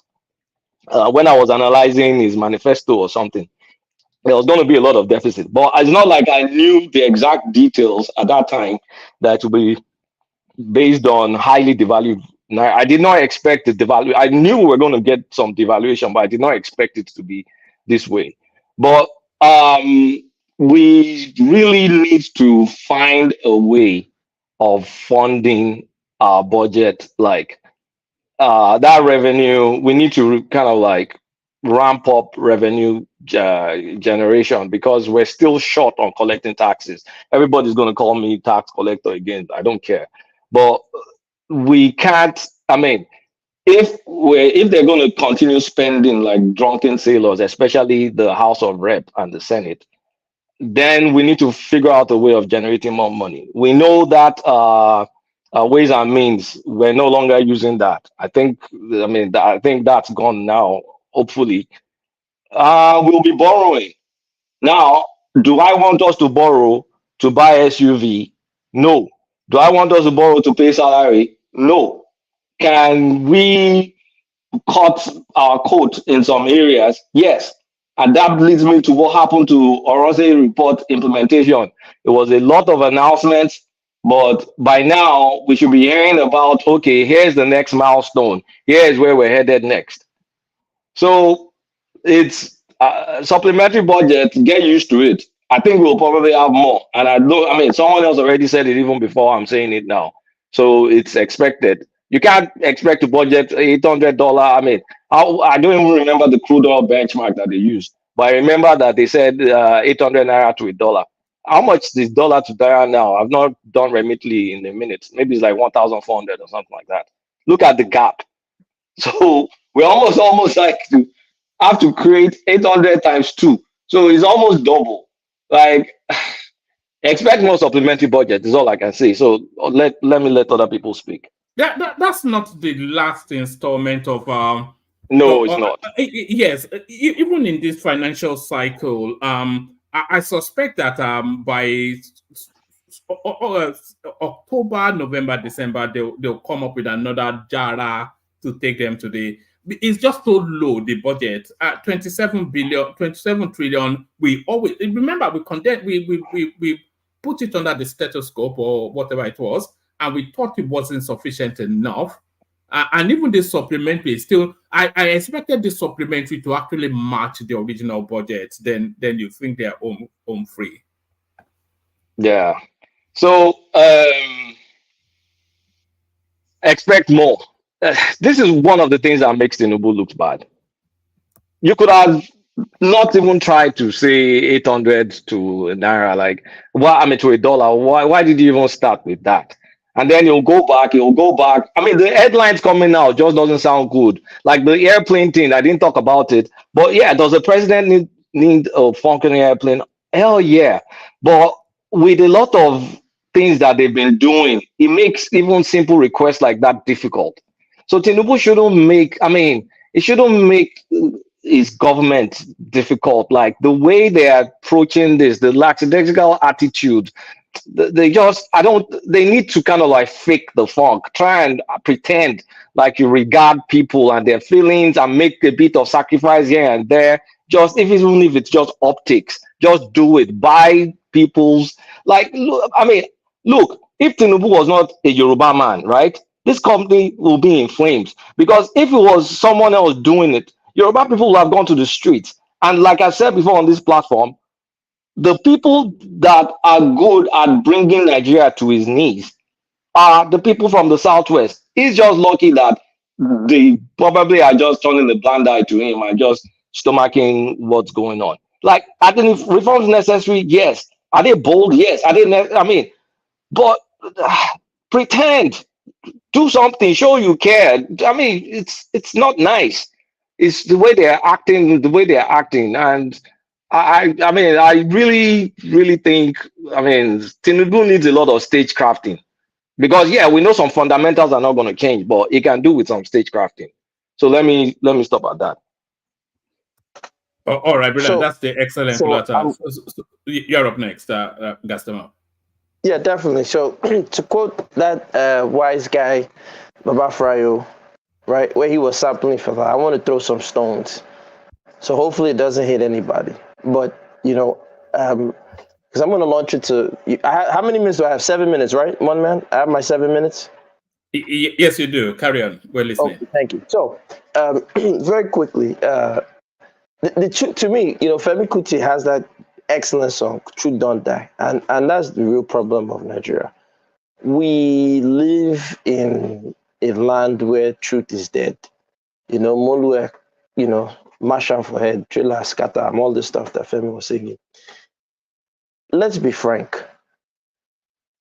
Peter Obi and the Obedience are only championing Peter Obi because he's an Igbo man. And rightly so, right? Historically, after the genocide of Biafra and the whole nonsense that happened there, in terms of access to real political power on a federal level, Igbo people have not had the opportunity to get their own turn to eat the national cake, or Igbo elites. That's what it is. The North has had their time, Middle Belt, they've had their turn numerous times, and they've failed woefully. South had their turn, and they've failed woefully. Southwest with the Yoruba people, they've had their turn, and they failed woefully. But unfortunately, we don't live in a country where people can say the truth. So now that Tinubu is there, unfortunately, my Yoruba people, not all, but the elites and the elders are going to try and tell the people to cool down and keep quiet. The same thing would have happened under a Peter Obi administration. All these ideas of Nigeria, we need a businessman. Peter Obi was hiding money in Panama and all these other countries. You know, let's not kid ourselves. Don't say that. Peter Obi is a pious, righteous man, holier than the Pope. Sure. You know, and I have a bridge I can sell you in China. It's only $5. Look, listen. The problem is that, like I said, truth don't die for Nigeria. We cannot be honest, and until we can be honest, where we can sit down at a beer parlor, regardless of ethnicity, and say that guy na thief, and his fellow people from that ethnic region say true na thief, where nobody feels offended, until we can get to that stage, Nigeria is going to be very, very difficult to navigate for us as Nigerians. So now let me get to my main point. Tinubu's current administration, let me read their budget deficit. I'm on PricewaterhouseCoopers, the federal government of Nigeria. This was their 2024 proposed budget. For the start, they proposed an 18.32 trillion naira budget, which was up 65% more than the 2023 budget. Now, before I get into this budget thing, people will, and this is why I said truth has died in Nigeria. Yoruba people will tell me, and other supporters of Tinubu, whether you're Yoruba, Igbo, whatever, they will tell me, he inherited a dead economy, a blah, blah, blah. But it's part of the same administration. When this same administration was killing the economy he inherited before he got it, did he ever open his mouth and speak publicly and say, please, don't kill this economy before I enter? He didn't say anything. He didn't complain.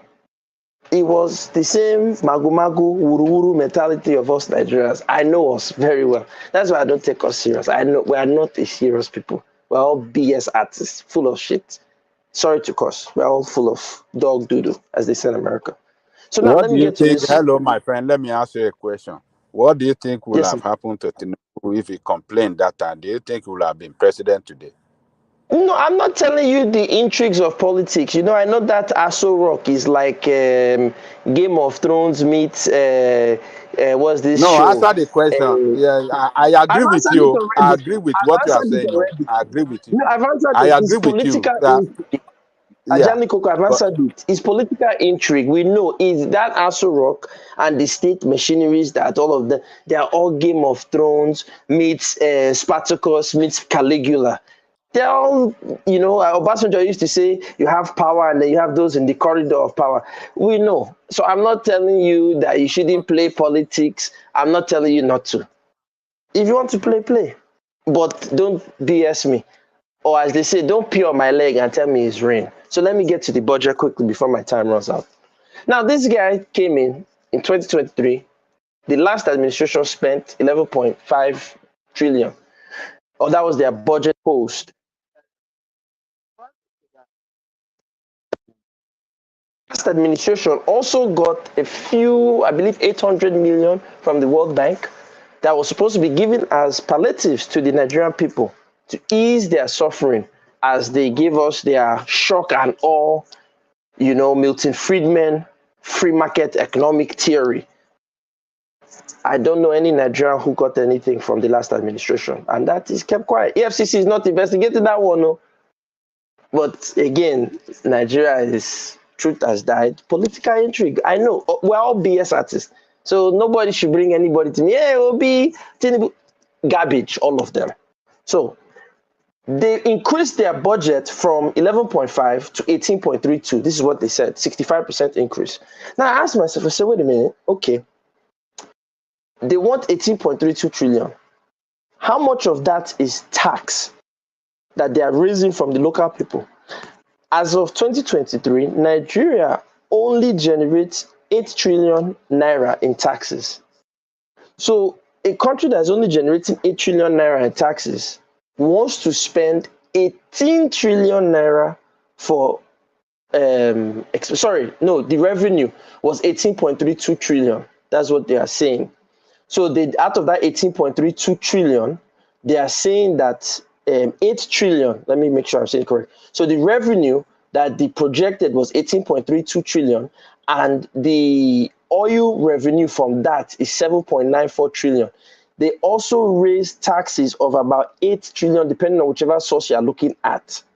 So, of course, oil is the largest push for this government revenue.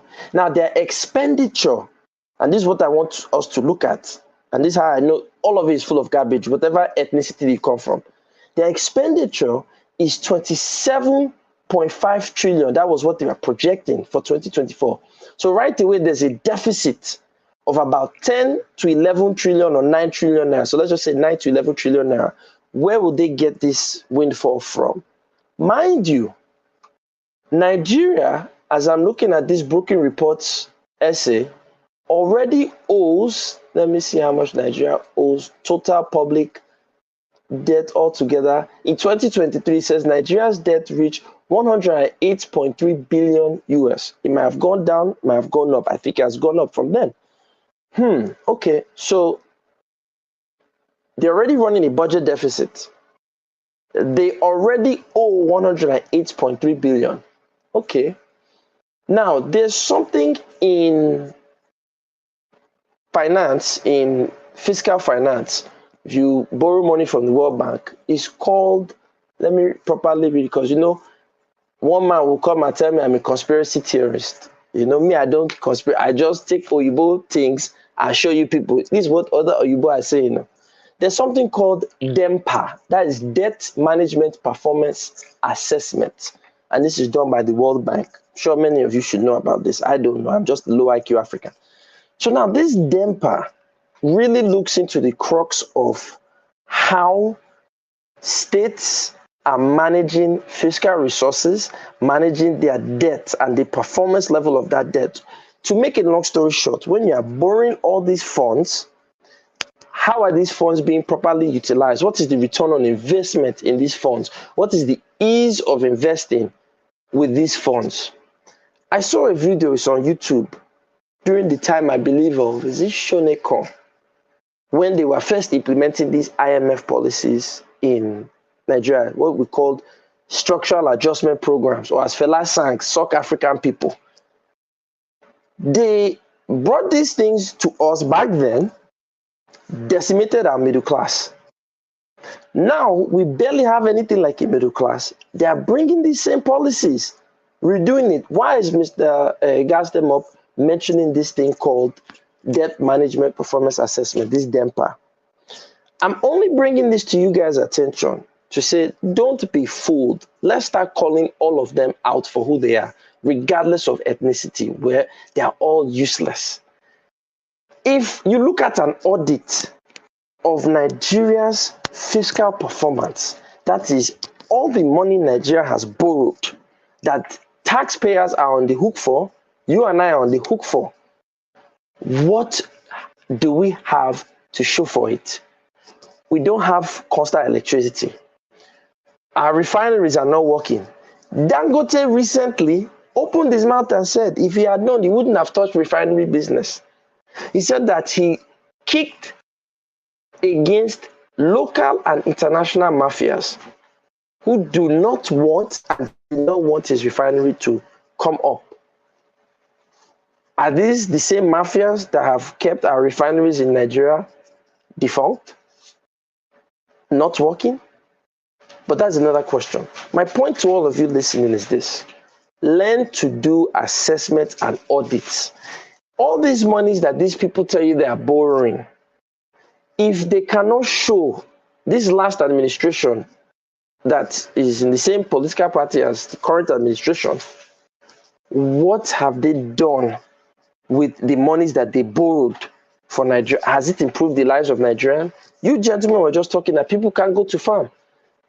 Nothing is working. So what does that tell me? It tells me that they are running this thing as a way for them to collect funds from foreigners. They come up with, in Oyibo, they call them white elephant projects. You guys can Google this stuff. They come up with any stupid white elephant project that they know they don't have the maintenance for. They don't have the proper structure in place. That's why I tell all of you to go and check out what they call DEMPA. It's called Debt Management Performance Assessment. Nigeria's DEMPA scores have always been low. I can read off to you. The one here with the World Bank, I can read off to you some of the grades they gave Nigeria. It says monetary policy, limited access to central bank finance, they got a C. External borrowing, availability of documented procedures, Nigeria got a D. Loan guarantees, availability, quality of documented policies and procedures, Nigeria got a D. Look, I don't want to go too long. This is a 26-page document, and I want maybe room for some feedback. My point is this. Sorry, quick question. What year was that? What year was that score? Let me check. The two I'm looking at, okay, this first one I believe is 2018, and let me check the other one. 2012. I didn't see anyone for recent Demper performance for Nigeria's as of COVID. So I don't know if maybe I don't have access to it. If you guys can get the access, please do. I know many people are tied to the government, so they probably get access to it. But yeah, my point. No, but let me ask, what's the Yeah, go ahead. performance? What is the performance criteria? What's the criteria for the assessment? Is it the way?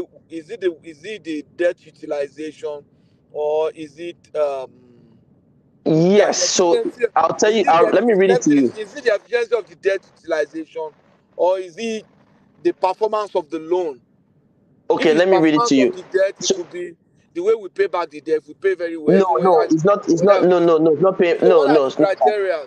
Okay, so listen. Let me tell you. Let me tell you. So let me read it from the horse's mouth. It says the DEMPA is a methodology for assessing public debt management performance through a comprehensive set of indicators spanning the full range of government debt management functions. It is adapted from the Public Expenditure and Financial Accountability (PEFA) framework.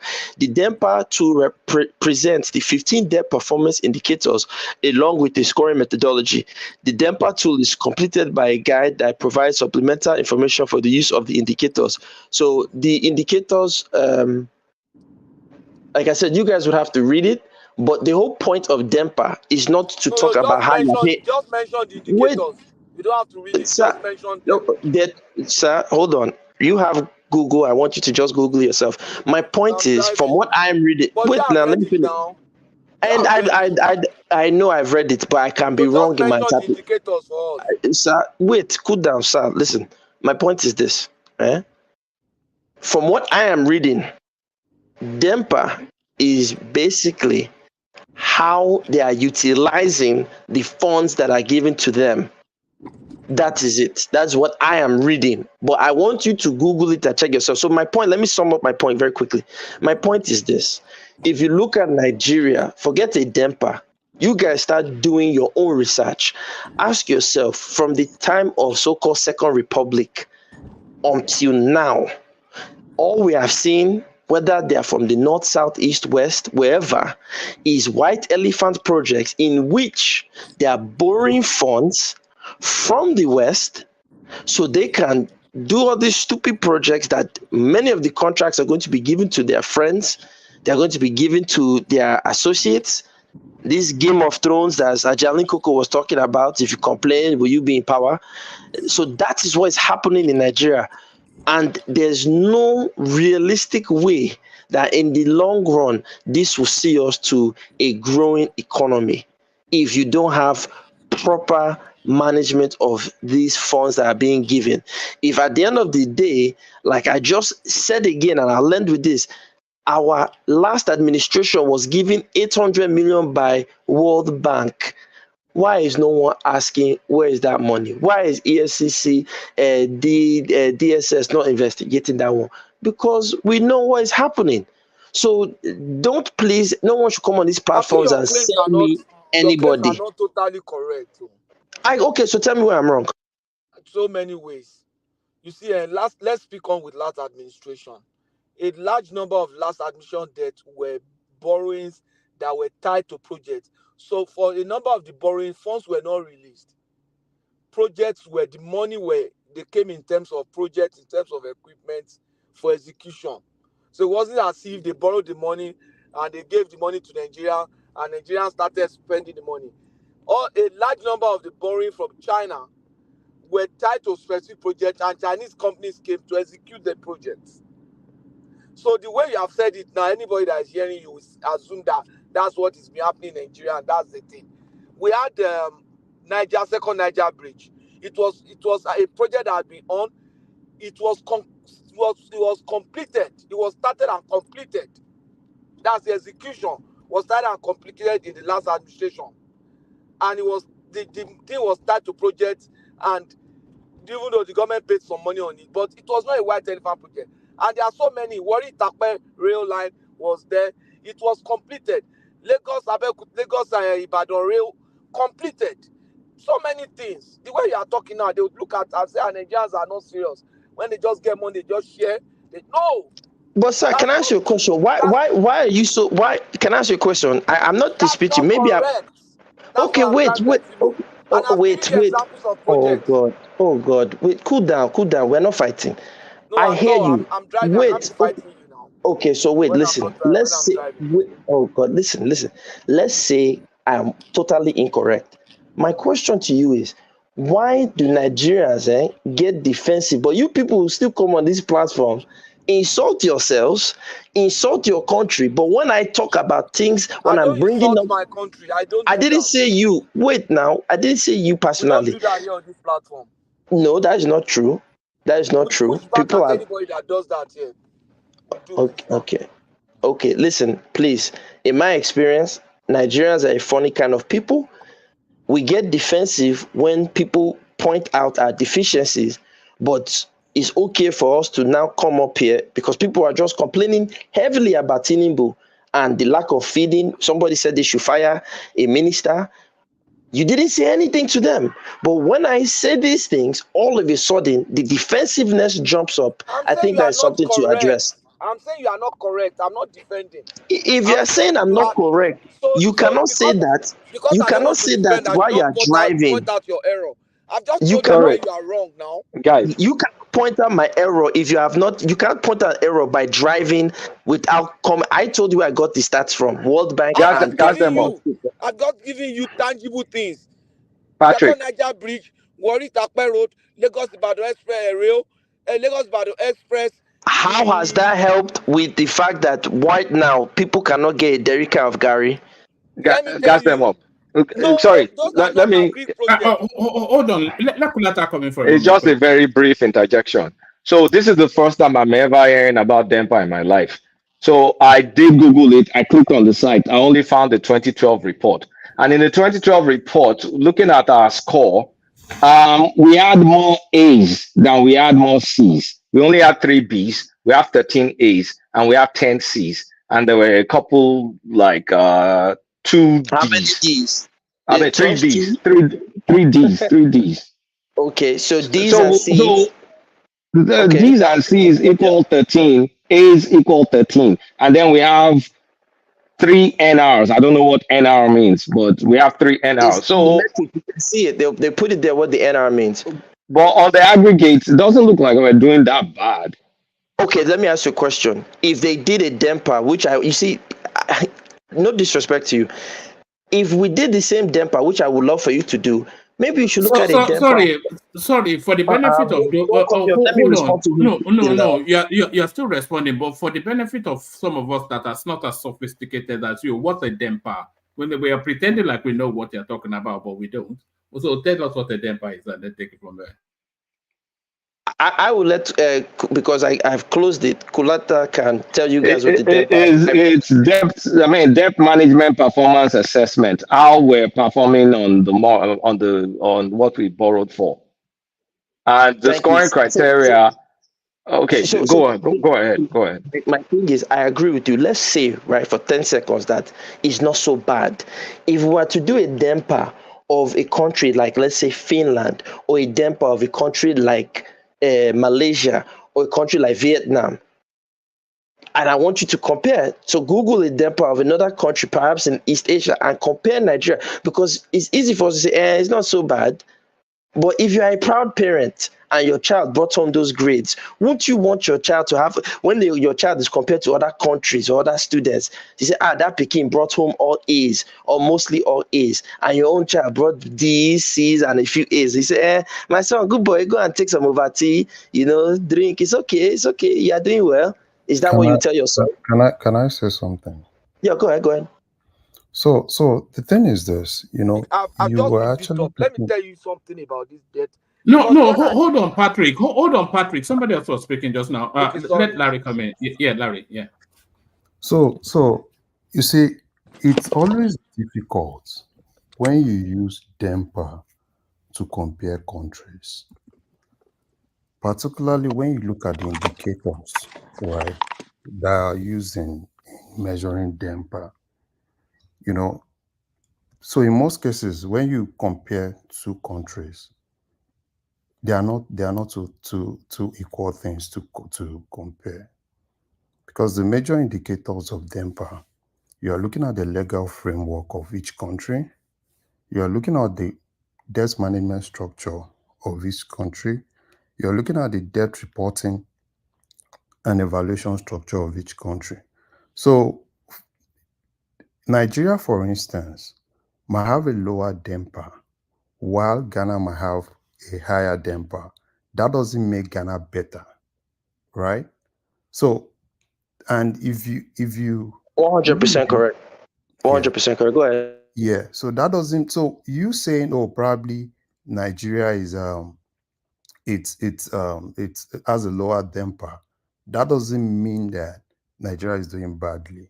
So probably you need to take your time, No, I understand. did take my no, but sir, before you make that conclusion, that's why Yeah. I asked Kulata. I didn't just and I'm interested that you use Ghana. I remember my example. I didn't use an African country.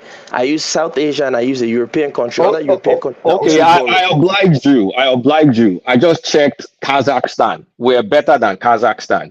Then Are you I'm right now. serious? Why did you use I'm serious. Kazakhstan?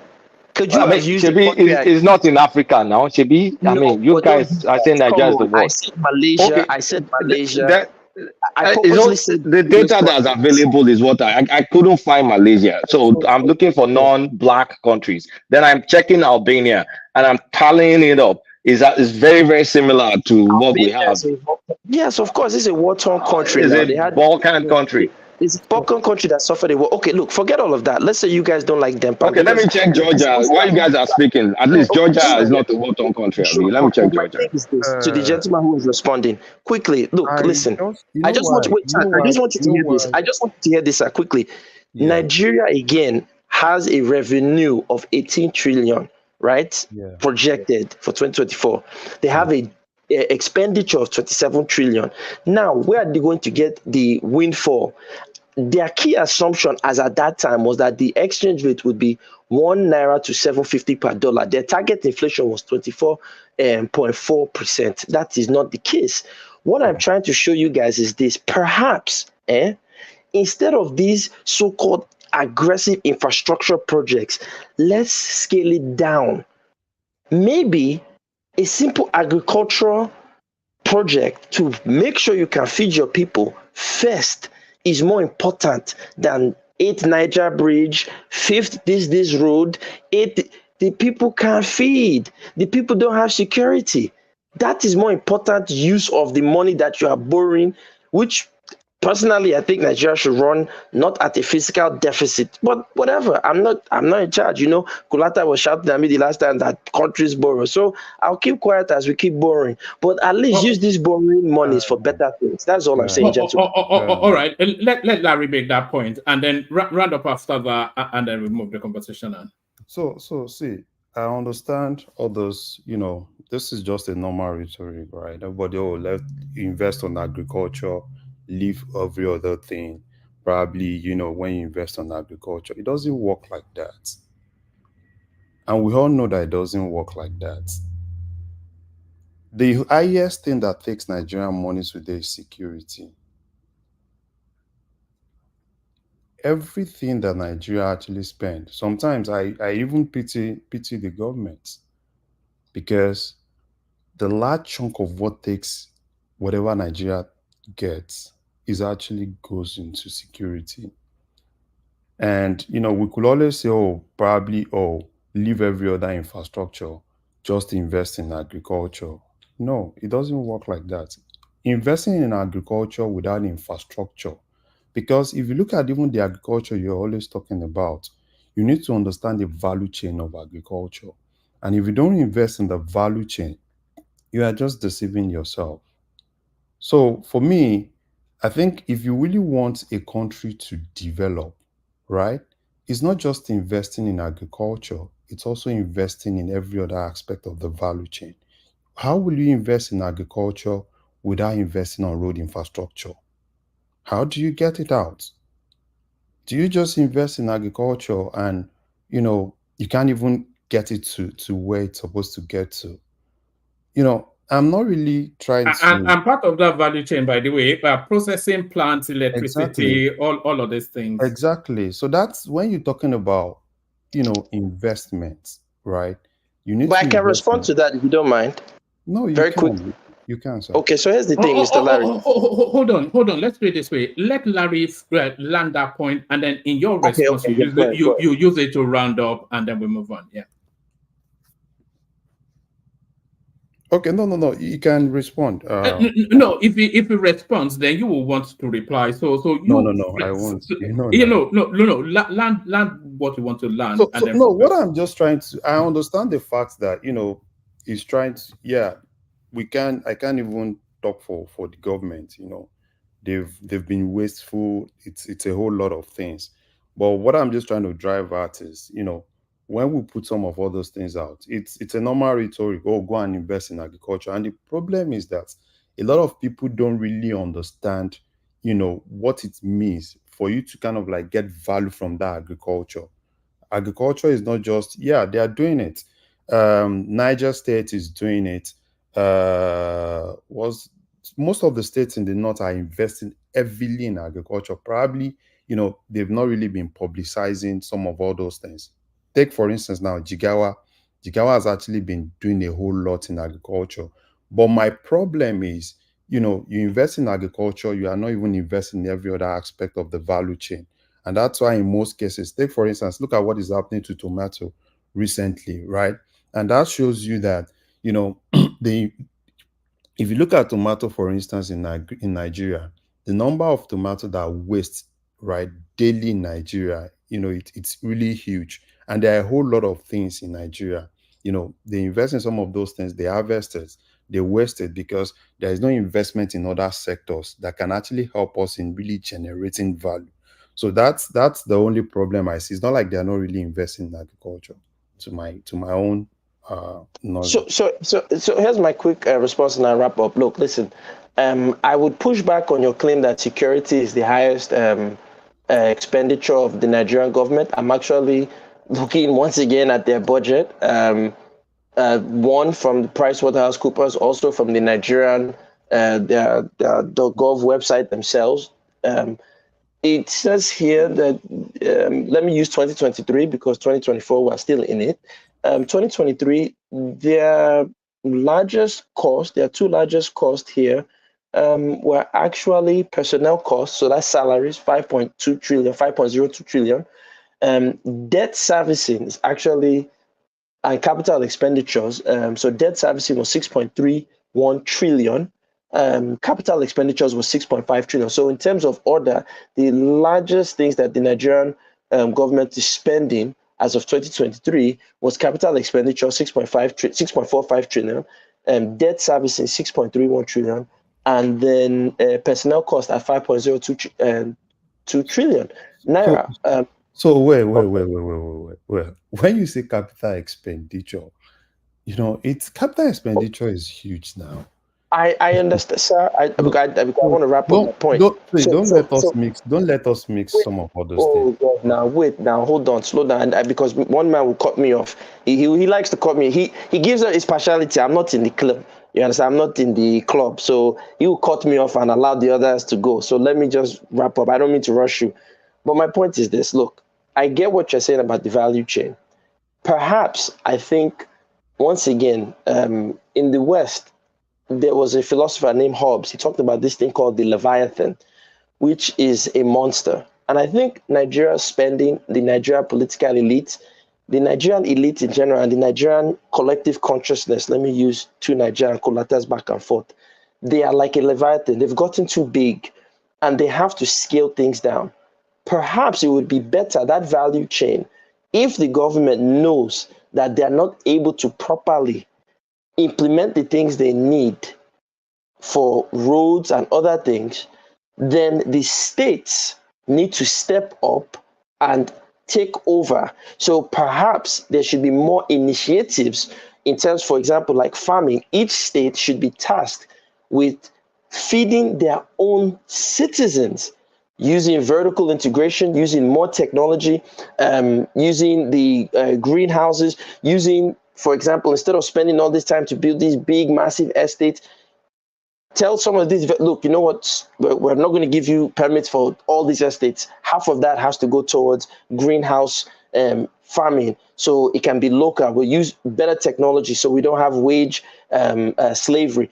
That can be done on a state and local government level to replace what the government cannot do yet. That's why I'm saying feed your people first. When your people can be fed and your people have security, once they are able at that place and the state governments are functioning to take care of them. Now, if the federal government wants to build 10 Niger bridges and 58, whatever, sure, because the state level is functioning and the states are capturing that value chain that you're accurately and eloquently describing. But I think if we still hold on to that Leviathan mentality, we're not going to go anywhere. And I yield the mic. All right, brilliant, excellent. So that's the Majestic gas them up. So Majestic gas them up. So thank you, gas them up. Adale Koko is up next. Just a question for Larry. All right, who was that? It's Emilokon. Oh, Emilokon, yeah. So sorry, I couldn't see on. Yeah, go on. Oh, Larry, you were sounding like you're trying to absorb the government of agricultural issues, the lack of food in the country and things like that. So No, if you absorb them, then who should be responsible for where we are now in terms of this food inflation and even okay. So look at agriculture. Agriculture is not in the exclusive list, right? So in order to tackle agriculture in Nigeria, it needs everybody, right? The federal government, for instance, can just try, right? Because if you look at the whole thing, number one, the land. Who has the land? Is it federal government or the state government? The state government owns the land, right? The only thing federal government can do is just probably, what they've been doing, get food in their silos and look for ways to just give it out.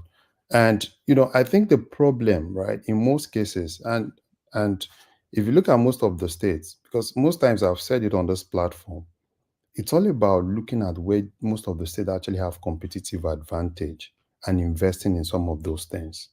But unfortunately, what you see in Nigeria is that most states that have competitive advantage in some of these agricultural side, they would rather want to invest in, they want to build airports, they want to build some of all those things. So me saying, it's not really a federal government thing, right? I'm not absolving the federal government. They can also do, you understand, probably liaise with the states, because in most cases, they still need the land from the states, even if they want to invest massively, But major thing for me in terms of agriculture falls with the states, and the state also giving good environment, right, where people can quickly invest and ensure that there's security. Federal government work on security, state gives the land and make it open to people, and it's a whole lot of things. So I'm not really saying, government should not do it. That's not what I'm saying. I'm basically saying it's not just a federal government thing. It's something for everybody, because in as much as it's in the concurrent list, then everybody needs to work on it. All right, brilliant. And I think that's the wider point that Kulata was making as well in his micro conversation with Ajande Koko. So Ajande Koko is up next, if it's ready for us now. Ajande Koko, you're up next. All right, thank you, one man. Hello, can you hear me? Yeah, we can hear you perfectly. So do you want me to line them up one by one, or do you just want me to give you one by one would be good. All right.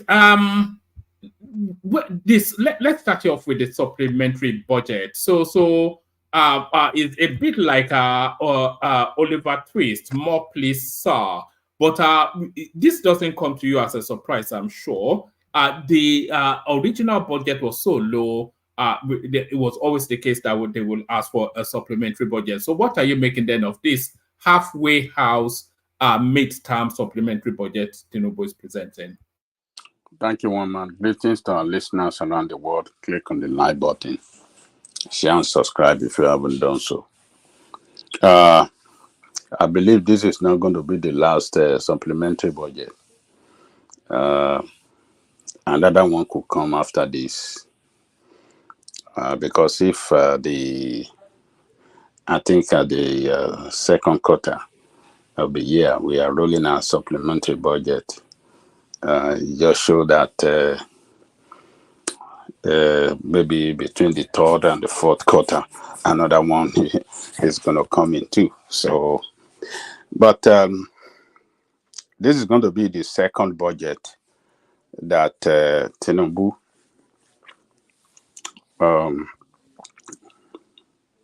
sorry. So, Adame Koko, should we come back to you? Look, sounds as though you're having your meal. No, I'm not having meal. Oh, all right, carry on. It looked like this is going to be, if this supplementary budget is presented and passed, it's going to be the third budget that Tinubu will third budget that Tinubu will be presenting and get through the assembly. Because I remember that when it came in, I think there was supplementary budget that he first submitted when it came in new, before before the end of last year. He submitted the supplementary budget, if my memory serves me well, before he presented this year budget. Yeah, I think I'm right, one man. He submitted the parliamentary budget. Yes, I think it's submitted the budget that took him into the budgetary cycle. You know, the Nigerian budgetary cycle is January to December. So he did a budget to take him up to that, and then did his own budget, which was meant to take him up to the end of the year, but halfway through the year. So this will be his third budget. This is going to be the third. So, yeah. So like I said, there's going to be the fourth one before the end of the year. So why this supplementary budget so early? I don't know. It just showed that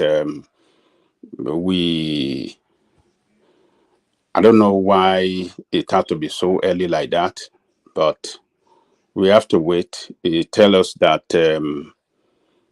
our economy, or the what the government is trying to do, maybe the first budget did not would not be able to accommodate a lot of things, or could be due to devaluation, that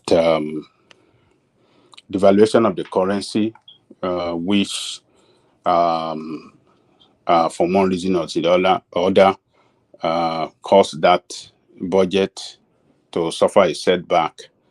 And they have to make sure that what is being budgeted for this year is achieved. That is why they are trying to roll out supplementary budget so early. So I believe that maybe the valuation of the currency might be responsible for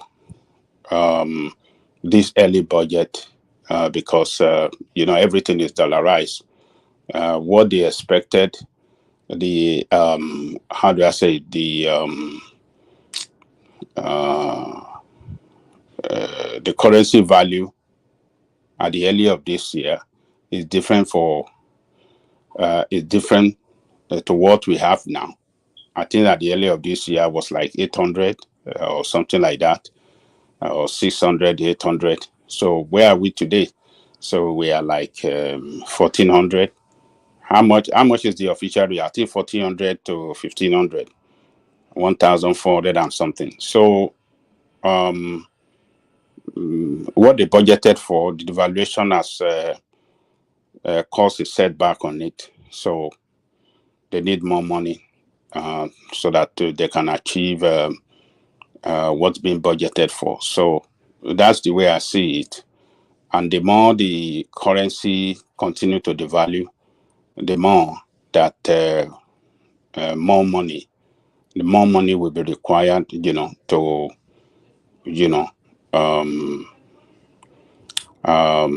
to fulfill the budget. So that's the way I see it. I think the devaluation could be what is responsible for this early supplementary budget, and the currency is suffering devaluation so bad, and they are not able to really and for them to pursue their the budget objective effectively, they need more money. That's the way I see it. So, but let me leave it there. Let me go to another point. All right. Take us to the new sort of unusual inflection on the Japa phenomenon. So traditionally, the Japa narrative is your young up and coming who Nigeria does not present an opportunity. He has an education and he wants to internationalize it. But what we are now seeing with the Japa space, Ajale Koko, is that wealthy and well-heeled people also leaving the country en masse. 300 millionaires to leave Nigeria in 2024. So it's not economic anymore. It's a lifestyle Japan now. They cannot abide just no road, no electricity, etc. It's very unfortunate that the country is badly losing our human resources, the best of the best talent, the best of the best brains, getting out of the country to other lands to to contribute to the development of other countries, while our country will continue to suffer development. So this is what will continue to happen. It's not going to stop as long as the people in charge of the government, the people running the affairs of the state, are not putting in place, you know, uh, maybe economic plan, and if they are not running the country in such a way that is looking hopeful for the people. If as long as the currency continue to devalue, as long as insecurity continue to ravage the ground, as long as education is not, insufficient funding of education, healthcare in a battered state, health facility in a battered state, and food security is not guaranteed, future is not looking hopeful, people will continue to move out. So, and the politicians themselves are not showing to Nigerian people that they are serious in solving the problem that is ravaging the country. They continue to live, extravagant, buying a million, 200 million naira vehicle for themselves, and spending money as if, to make life comfortable for themselves, while people continue to languish in poverty and hardship. People will, we are living in a global world, and we have Nigerians scattered everywhere. We talk to our people. A lot of us over there want to do everything to take their own people or their siblings out of that place, their young ones out of that place, so that they can come and, better their life, prepare for a better future for themselves and their kids in the foreign land that is so convenient for a lot of us. So it's this is what this government, the policy of the government, is not giving a good assurances for Nigerian people that yes, hope is on the way, and patient will, giving that, not for them to, for the fact that they are not running the state in such a way that is so transparent that people can see that, yes, they are solving the problem, people will continue to live. The other time, what do you call it? Colata was talking about industries living and other Shamuga people from other Arab and all these people coming. Arab.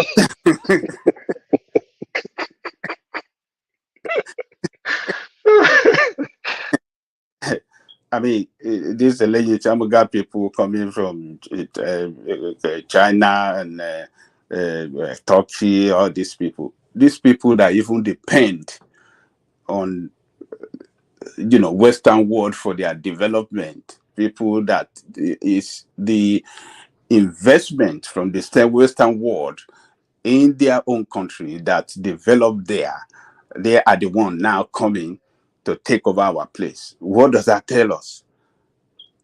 We should, I mean, what is the future hold for us in this respect when all these people taking all the opportunities in our industrial sector, in manufacturing sector, they are the one that are taking over these people, all this sector. What is wrong with Nigeria? What is wrong with our government? We have a lot of industrialists in Nigeria. What is the policy of Nigeria government for Nigerians to, I mean, what is the policy? What is their plan in the short time, in the medium time, the long time for Nigerians to take over the industries and industrial sector and manufacturing sector in Nigeria? For God's sake, we have Manufacturing Association of Nigeria. These people have among themselves that are experienced industrialists, manufacturers that can take over all these companies if Nigerian government give them the support in collaboration with the bank to give them that funding to do so. I'm not saying that foreign investors should not come in, but when we are talking about all these big industry that have been in our place for many years, many decades, now trying to leave, it should be taken over by Nigeria because it's Nigerian people that have been working with this industry for many years. Why should it be these people that,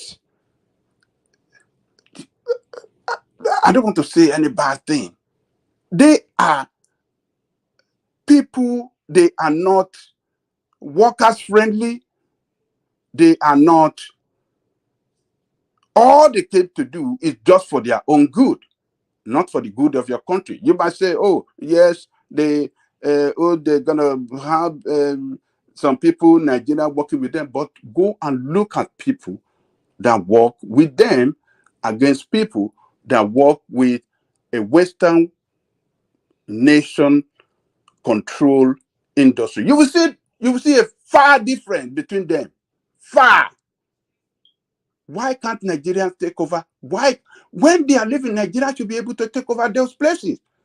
We have hundreds of billionaires there. We have experienced industrialists, Manufacturing Association of Nigeria.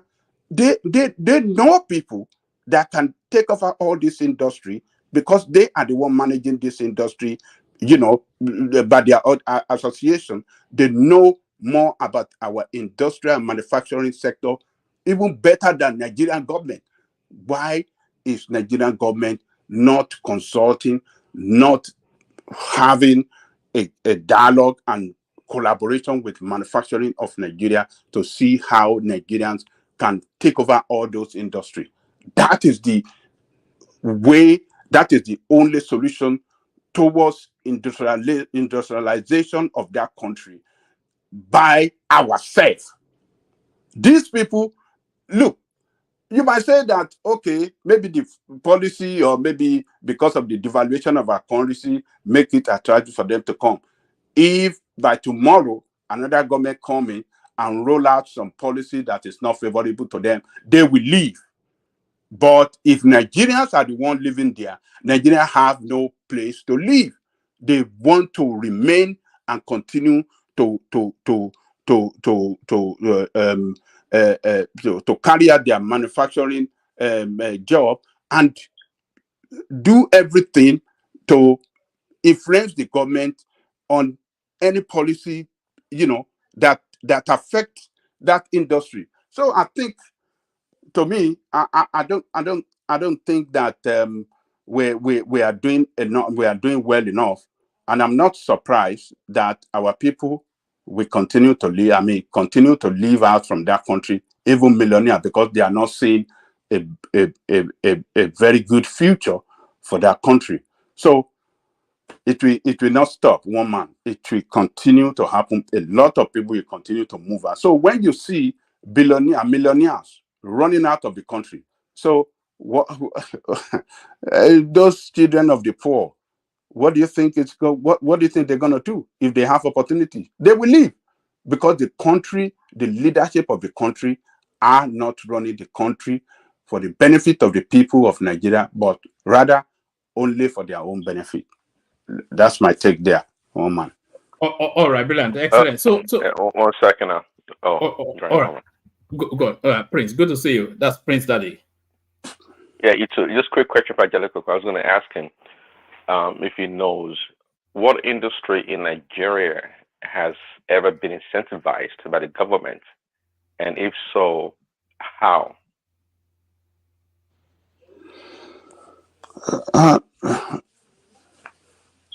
don't know. I'm not sure that I even know anything whatsoever in that. Okay. Yeah. So it's not, number one, we don't have that culture. We don't know how to incentivize businesses to invest in certain sectors. There's an art to it and a science to it. It's not something that we do. You're talking about this trade, Nigeria Manufacturing Association. They just association. That's what they are. They don't do much. If they truly have a plan for the government, how come they're not making proposals? Say, hey, let's do something in manufacturing, whatever, toothpicks, whatever, something for the government. If they're waiting for the government to tell them what to do, then that's where the problem lies. And the reason why, even though lobbyists in the West, they kind of have a bad rap. At the same time, though, they provide some value to politics and the government. So again, if we waited for the Nigerian government to incentivize these people, I think, just like you said, these people will continue to leave the country. You see, the problem with Nigerian government doesn't even care about. I'm not saying totality, but you see that support, heavy support for local industries and manufacturers. Nigerian government doesn't give them that enough support to succeed. The system doesn't give them enough support to succeed.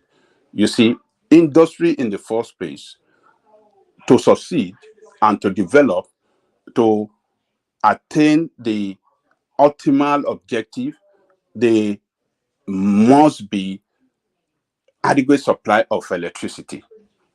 That is number one. But what do we have in Nigerian case? They are the one responsible for the electricity via maybe generator and some other means. So that add up to their, to their how do I call it, their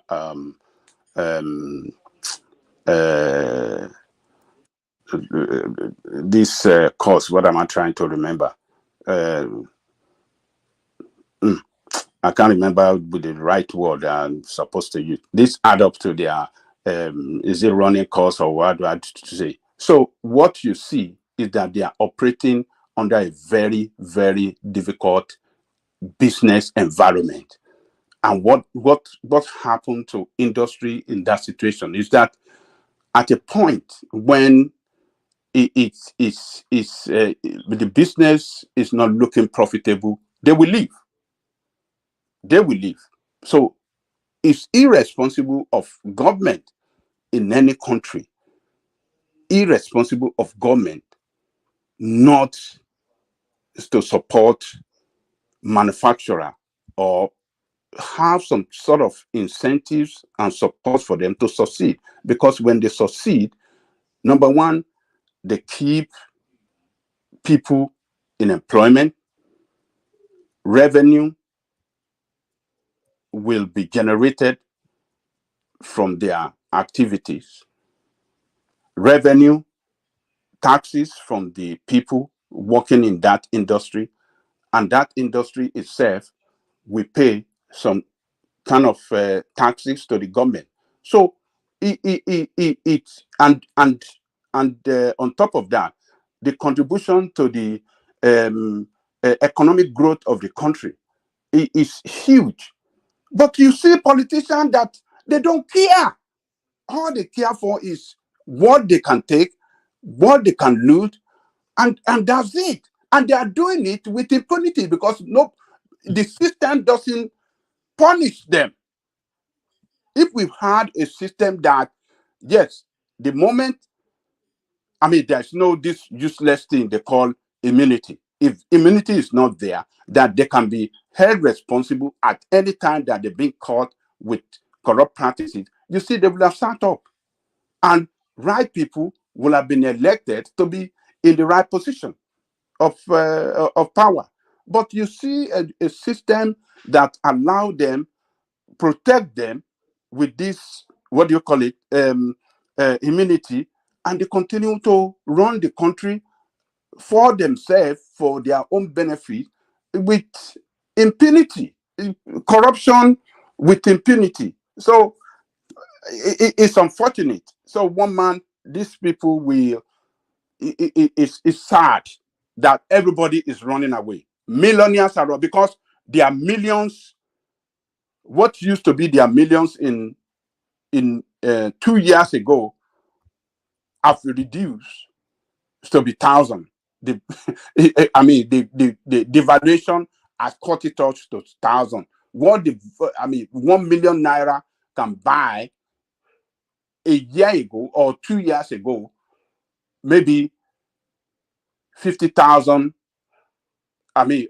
What 1 million can buy a year ago, you have to spend close to 10 million to buy it now. So that is a description of a definition of, poverty. The moment you are losing money when you are in business or your money is losing value, you are going into poverty. Dangote cried recently that he lost $6 billion. Do you think it's a joke to lose $6 billion? Do you know how many billionaires have lost money? Some people cannot continue to lose money. They feel it's not the right place. I will continue to lose. Let me run out before they destroy me. They turn me to a poor person in this country. I can run to Europe or run to America or Canada. I can start a new life there. And possibly in some few years to come, I can make up my money. So it's unfortunate one man people will continue to run away. All right, brilliant. So Ajale Coco, you still have the floor, but I'm going to bail out, hand over to Thomas. I'm going to play you two clips.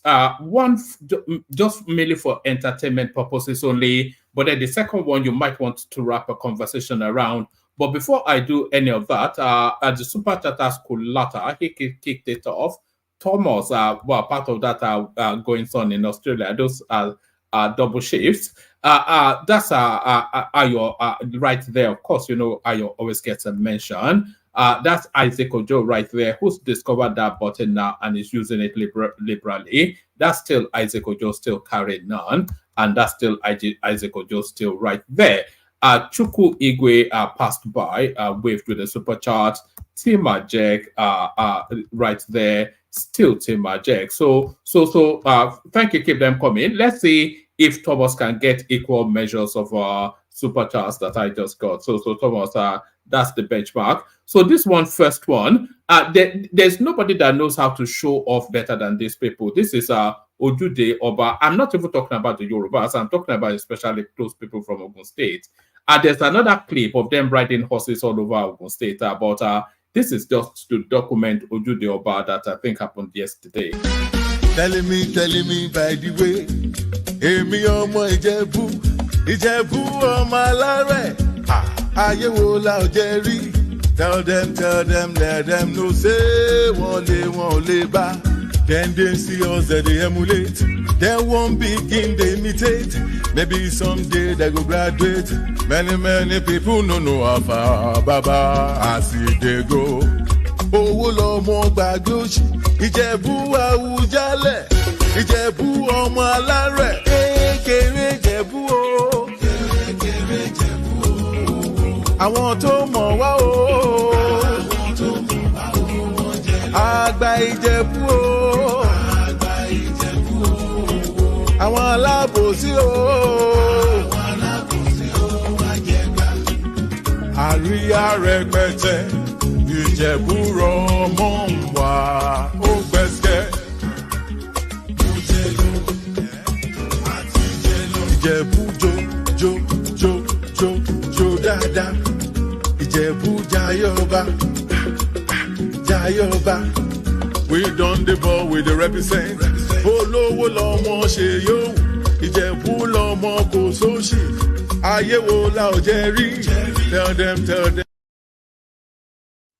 So those were the Ijebu people at the Ojude Oba, always a show off. Imagine if they were as rich as your people, they would tell us to leave the planet for them. But there it is. That's Ojude Oba right there, and the copyright strike that we have avoided. We now got it from that music. So Ajale Koko, let me play you this clip. It's a Ghanaian speaking to the relationship between Nigeria and Ghana and the dependency. But who's dependent on who the most? So I'll play you this as I ease myself out to bring on to bring on. I'm going to bring you on Tony Africa, but Tony, please don't try and ruin the session. And if you try to disrupt it, then Thomas will just remove you. I'll ease myself. Sorry, Tony, I'm not preempting you, but can you give an order for the speakers before you go? Can you give an order of how it's supposed to go, please? Thank you. Yes, Ajale Koko there. Larry joins us, so Larry goes. Simba and then Man of Prestige, of course. So that's Man of Prestige making a last minute entry just as I'm about. Maybe it's part of the after hours. Wait, no, I'm saying so. Give the order. So because Tunaja has been here, I've been here. I don't know if Kolata is still here. Ajani Koko just went. So say who is going next, and then no, I just did. I said okay. Larry, Simba, and Prestige. So if they do like then it goes back to Tunaja and myself, and then Ajani Koko again. No. After that, it just opens up into a general free flow conversation. So it's just okay, all right, just people chatting amongst each other. So there it is. And I think Ayo is actually kicking it off for the after hours. So I'm not Thomas. You will have to acknowledge your super chat because I think that is for your session. And also just this. I was actually thinking to end for that going forward. I'll end my session and then restart a new session for the after hours. So. Do you think that's the way we should do it, or just leave it as one long stream? That's to Kolata and Ajan Koko mainly, and Prince Daddy. I prefer one long stream. One long stream. All right. Because you will lose the people listening if you switch to another. What's it called? All right. All right. I support that. You gotta say pause. One man, you gotta say pause when you say stuff like that, man. You gotta say pause. I got to say pause.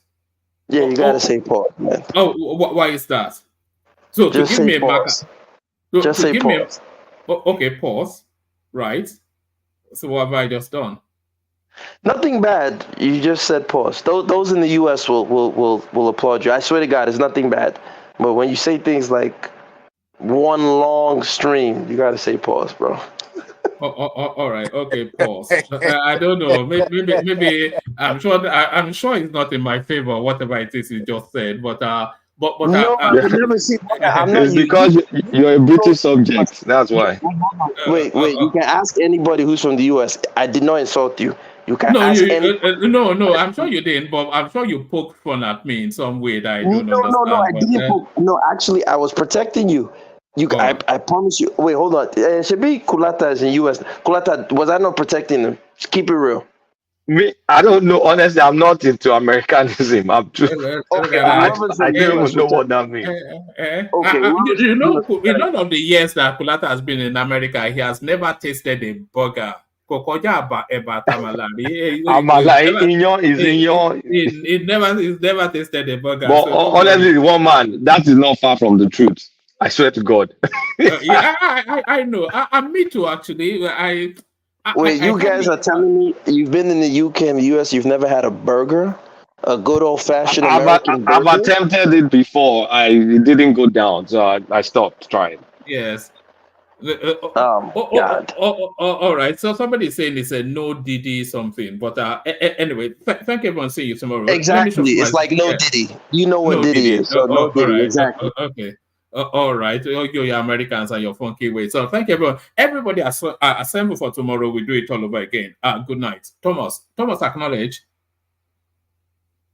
Oh. Thomas is not there. I just said, yes. All right. Let me play you this clip, and then maybe by the time it's up, Thomas will be there. So thank everyone. See you tomorrow. Ghana owes Nigeria close to $300 million in gas debt. I'm back again. When I continuously said Ghana needs Nigeria more than Nigeria needs Ghana, what I'm about to reveal is clear proof. Charlie, I made a video criticizing Ghana for mocking Nigeria over their electricity issues, pointing out that Ghana faces similar problems. Most Ghanaians didn't like my speech. On TikTok, a couple of Ghanaians slid into my DMs telling me I should be patriotic. I had to repeat myself, explaining that I am not one of those Ghanaians who follow the majority in acting negatively towards people who have consistently shown them love. Bro, I am different and will give them a wake-up call by calling them out. Being patriotic doesn't mean being stupid. Bro, you can be sensible and patriotic at the same time. But most Ghanaians misuse this word. So yesterday, a press statement from the Electricity Company of Ghana was released, revealing something I personally didn't know, or that many may have subconsciously forgotten. After reading it, I was like, Charlie, so Nigeria has been doing all this for Ghana, and still Ghanaians steadily disrespect them on the internet and in real life? Bro, this is just unbelievable. The letter states, power supply issues, gas challenge from Nigeria. The Ghana Grid Company Limited and the Electricity Company of Ghana wish to inform the public that due to a reduction in gas supply from Nigeria since yesterday, Wednesday, 12 June 2024, some areas across the country have experienced interruption in power supply. The West Africa Gas Pipeline Company in a statement has explained that the reduction in gas supply was due to maintenance works being undertaken by a gas supplier in Nigeria and is projected to last 3 weeks. Okay, this means, Charlie, Ghana electricity or power outage, isn't ending anytime soon. Nigeria doesn't have much light, but still managed to give some to Ghana. Bro, in life, it is you give me, I take, and I give you back. But some Ghanaians seem to be ungrateful takers. They will take, and instead of being grateful, they will bash you and forget you were the only person there when they needed help. So right now, let's analyze the letter, because my VAR camera has detected a couple lies in the letter. Just say, okay, let me tell you something. I have reached a point I don't believe anything Ghanaian politicians say. Some Ghanaians don't only lie, bro. They are used to lying, so their politicians do whatever they can by lying to them to make the citizens shut up. and settle for whatever they are given. So I wanted to know whether the information they have put on the internet is true. Bro, I did my research to see if there are any, your friends saying, gas pipeline issues in Nigeria. I googled everywhere and found no such information on news portals. I even asked a couple of my Nigerian friends whether they had heard about such an issue, and they said no. Due to that, my VAR camera has detected a lie in the statement released by the ECG. Let me tell you something. What these companies and the government don't realize is that we are living in an information age, not in dark ages.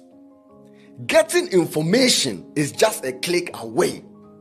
This kind of foolery are past and gone. We are in a modern age where access to information is just an eye blink. There is no report on any gas pipeline issues in Nigeria. Charlie, the issue is the lack of funds to purchase gas from Nigeria. And there is no news report on any maintenance of any gas pipeline in Nigeria, according to my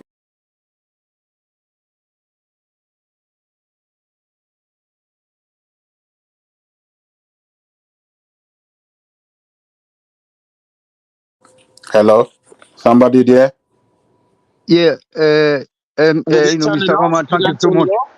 Somebody Mr. there? Janikuku, Mr. Janikuku, actually, I want to sleep. I know I don't want to come in to thank you for the work you are doing for our country. Okay, Mr. Janikuku, are you hearing me?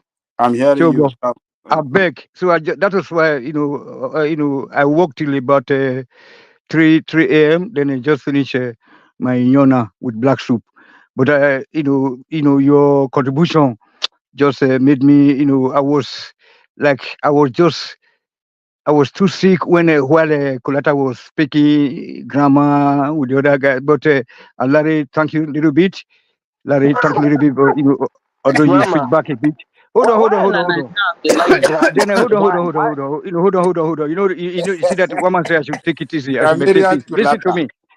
So Kulata, just forget about Kulata. Kulata already told us that he's not ready to go back to Nigeria. So I don't give a damn about whatever he's saying there. You know what I'm saying. But Ajani Koko, I don't know how many times, whether 1 million times, or let me thank you 220 million times on behalf of every Nigerians. Okay, first of all, then every Western Nigerians where we are, the old Western Nigerian, I mean, what you did tonight, I mean, ever since I've been listening to you, actually I joined this platform because of you. That was the time you went to represent us at the United Nations where our people were fighting for Duduwa. You remember back then, So when you went there, so and then then this guy gassed them up. Hey man, you are my guy. So I'm very happy that you are able to. I mean, although they try to stop you, but you managed to land your point. So but Ajani Kuku, thanks 200 million times, and then especially, I mean, just too much. That's all I have to say, sir. Thank you, Tony. Thank you. No, I try to write you, I severe the comment want to section. ask you a question, Ajani Koko, because you see, maybe you can teach me something, or maybe I just, I just don't Who is care speaking? about Who is Nigeria. speaking? Is that is that gas Gas them them up? up. Yeah, gas them up. My Ajani name. Hold Koko. on. My name is Tony Africa DPT. Yeah, shout out to you, Tony. Shout out to you. I was saying So I just want to that appreciate. No, hold on. I really want to, because I'm about to. I mean, sleep off, because I have to work. Let me tell you something. I mean, you really tried, okay? You try well. May our God, the God of Africa, bless you. Not be Jesus Christ, not be Muhammad, okay? So our gods of Africa. You know what I'm saying? So I'm a traditionalist. I believe. Like me and Mike. If you know Mike, you hear about Mike. We don't. I might don't get So along, we, so but so yeah, we are shout out serious. to you. Yeah, we are serious about our traditional culture. And then I'm the guy that has been talking to our Nigerian ladies to stop using all these dead people's Indian hair and Brazilian hair. They should start plaiting their hair. You know what I'm saying? That they are demarketing our products, our Rasta products, which the white people were already, spending $500, in order to play their hair. You know what I'm talking about. So the black women, they should stop painting their skin. I don't want to say bleaching. You already know what I mean when I say painting their skins. So, but meanwhile, I really thank you. I mean, because you were able to forge ahead, despite the attempt by some people to just stifle you there. I mean, your voice, but they couldn't do that. Because you was destined to be here tonight. You get me? So, and then Johnny Yeah, Coco, I can't I thank you enough. appreciate it. A shake, go, and Odaro, okay?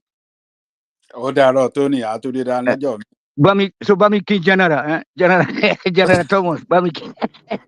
Okay, So okay. hold on, Tony. You just Uh-huh. came here to use your lies about Ajaliko. I mean, that's all you came here for. Mr. Manos Prestige, Why you aka why hold you on, why hold on. IPOB, why you giving you know say Ajaliko when this I tell you credit? say where that the IPOB is your God. Oh my You say God. you don't know them. You say you don't love them. And I tell you, if look, if you're an Igbo person, Igbo man, Igbo woman, if you say you deny IPOB or you deny Biafra, you are sick. All Okay, of them is sick for it. Okay. lose my name, okay? I was just messing with you. I Manos was Prestige, just no na. messing with you, but just lose my name, please. I don't have Okay. time for you. How far now? No. Kedu. Lose my name, please. I was just messing with you. I was just throwing some Okay. banter. Hold on, Me and Ajani Angelico Coco. got good. But Okay, you don't you're have to going tell. on Tony, town Tony, drunk, you don't know. listen. No, He's it's a okay. mighty, he's That a I tell you mighty say guy. Biafra na good thing. Biafra na good thing. Now I don't I said, know. lose my name, please. Thank you. Peaceful Okay. So, separation now to all of you. Okay, all the Southerners. Otherwise, gonna be mugu mugu maga maga. Okay, I see you guys. okay, Okay. Ajani Coco. Listen, I want to know what is it about Nigerians? Like, so earlier in the chat, I was showing not me. I was showing the Nigerian government themselves showing their own budget deficit and how they've since like the 1980s just pure mismanagement. But when you say these things, Nigerians will come on here, get angry with you, in a way almost defend the government. But 10 minutes before that, they were the same Nigerians on this platform saying they should sack ministers, that there's hunger in the land. Please help me make it make sense. Maybe So, I'm missing something. In that case, they are just living in self-defeat. You know what I'm saying? And that's what they call a great pretender. Oh no, I'm a great. We are great pretenders. It's just like be in one country now. Can you guys tell me why you should be in your environment? Somebody from your part of the other part of your country, they will come and occupy your bush, and they don't see anything wrong in that. You know what I'm talking about? That and then you believe that somebody is coming, maybe a million Obi or a million Tinubu or a million. Only people like me, only me. If I come in there, I would destroy, all those people invading our forest. So we should be saying it, call it spade a spade. You know what I'm saying? That's why I decided to call in, just to say thank you to Anjani Koko. It's insecurity. That's number one problem. You get me? People can't come into a bush, and when you arrest them, then they'll be freed up. You know what I'm saying? At the end of the day, without being tried, then what is the point of speaking grammar? I mean, Is Larry not here anymore? no, Yeah, now you know whether they hear, but they hear us now. Now, grammar now they can't speak here. well, that I'm here. Tony, now Larry turn now. Now that return, okay. Tony, where you going to go You sleep? never sleep. Come You the go, never. come What the you them? go. So what you use our mala? I mean, Begiri and all those amala they do. I They my would. plate, my people know the chop amala and gbegiri. Sorry, now here with the chop. Okay, Larry, come. I mean, Tony, bye bye. Na Tony, thank you. na Let me na round tuo up na tuo na tuo na tuo Larry you can dey chop tuo. Okay, bye bye. Thank you, Tony. So let me round up so that Larry can come in. So I think one man play. Got to be, or what's his? Gas Got them up. Gas them up. them Gas up. them up. Yeah, Got. gas them up. You see the question you asked. Look, let me tell you this. I think you are looking at it as looking at those people trying to interrogate you as running a kind of contradictory position on issues. I don't see it like that. I think what they are trying to do when you are giving out, you see this platform, when you are dishing out information, they want to interrogate you so that they can get more fact. You know, get more fact from what you are trying to educate us with. So I know you are referring to Kulata and what do you call this guy, Patoski, when they were interrogating you. It's just the practice here. You know, when you come with information like that, they want to interrogate you, ask more questions so that, you know, people that are listening and trying to get educated with fact, you know, so that they can, you know, get better, well informed with what you are dishing out to them. So it's not that they are being contradictory with their position. I don't see it that way, but it looks like that's the way you see it. But I don't see it that way. You know, it's Well, just no, what I'm saying, Ajanli, is not to them specifically. Obviously, people have every right to critique and criticize whatever methodology or whatever ideas you're bringing forward to the table. What I'm saying is more along the lines of, which is my original point, that Nigerians truth don't die truly for our country. And it's to the point that, like you said, if Tinubu had said anything about the last administration, would he be in power? Right?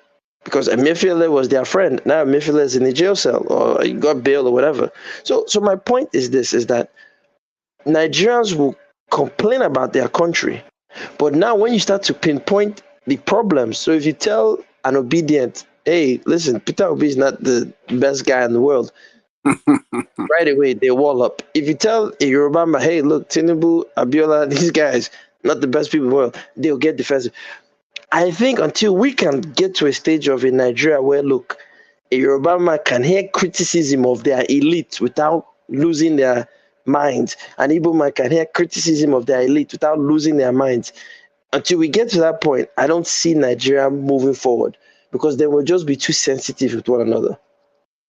I agree with you. It's been that's a problem with us because we are just too tribal people, or is it ethnic as you use? We are just too tribal or ethnic people.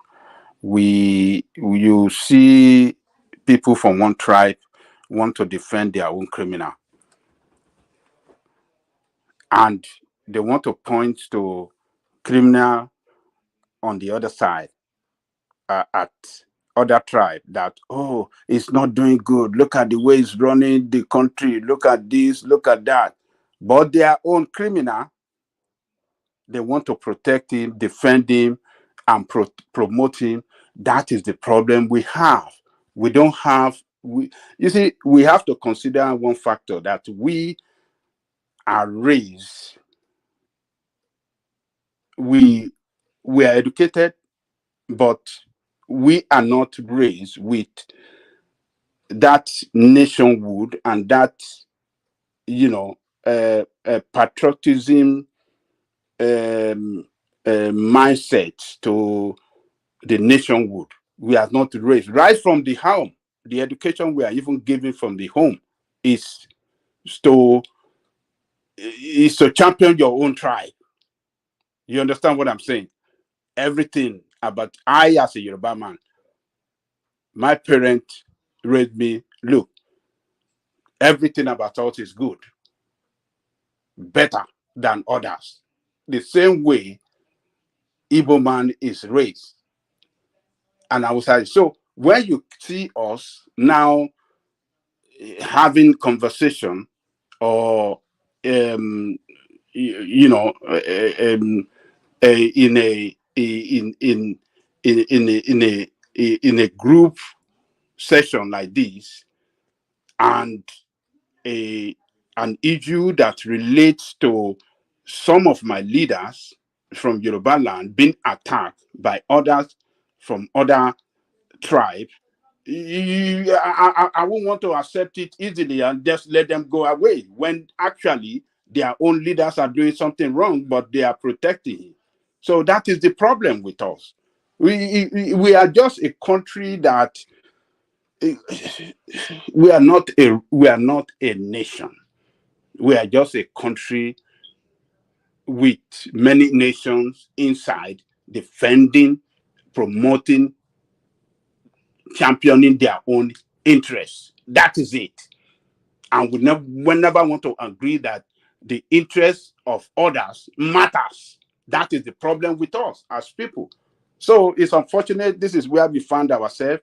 And that is why some of us, uh, calling for restructuring, true restructuring, the structuring that I, as a Yoruba man, we have a resource control.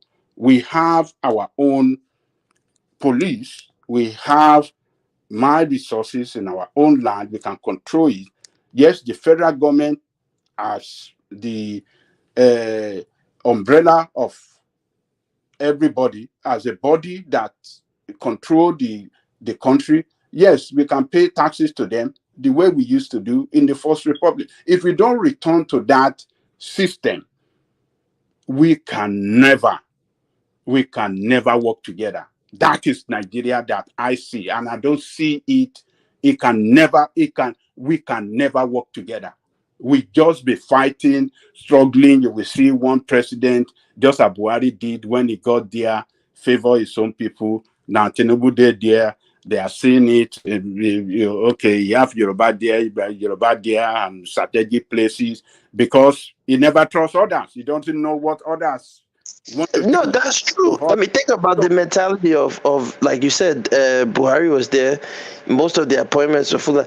To the point that when Tinubu was running, they were saying that Yoruba Ronu, this is what they're saying. Then the Igbos are saying, Peter Obi. So how do you expect to have a country working when that is the real crux of how we see ourselves? Guys, do you know what Yoruba Rono? Do you know what it means? I don't know. Tell me, please tell me. It means Yoruba stink. I mean, it just means Yoruba stink. So wait, hold on, wait, slow down, wait. How come nobody said because this is Hubert Ogumbe, whatever his name, that said Albert this song. Ogunde, yeah, it's a song. Okay, now here's look. I'll say something controversial. Historically, there is no such thing as Yoruba anything, because they were never united. We know that it's not like there was no such thing. It's an identity we took, so we know all that stuff. Well, so my point is, if it's an identity that you say you took, I say it was pushed upon you by people like Awolowo, but whatever. If that is the case, why is it that we didn't hear Yoruba Ronu when Obasanjo was in office? Because we didn't like him. Aha! So you can see, this is my point I'm trying to say. No, right? okay, hold on. Sorry, you cut me off. No, why didn't we hear Yoruba Ronu when Obasanjo was in office? Well, maybe no. I just thought about what I said. I'm like, maybe it may not come out well. Take it back. I take it back. So when Obasanjo was in office, maybe that was a Yoruba guy for them, and I mean there was nothing to Ronu about.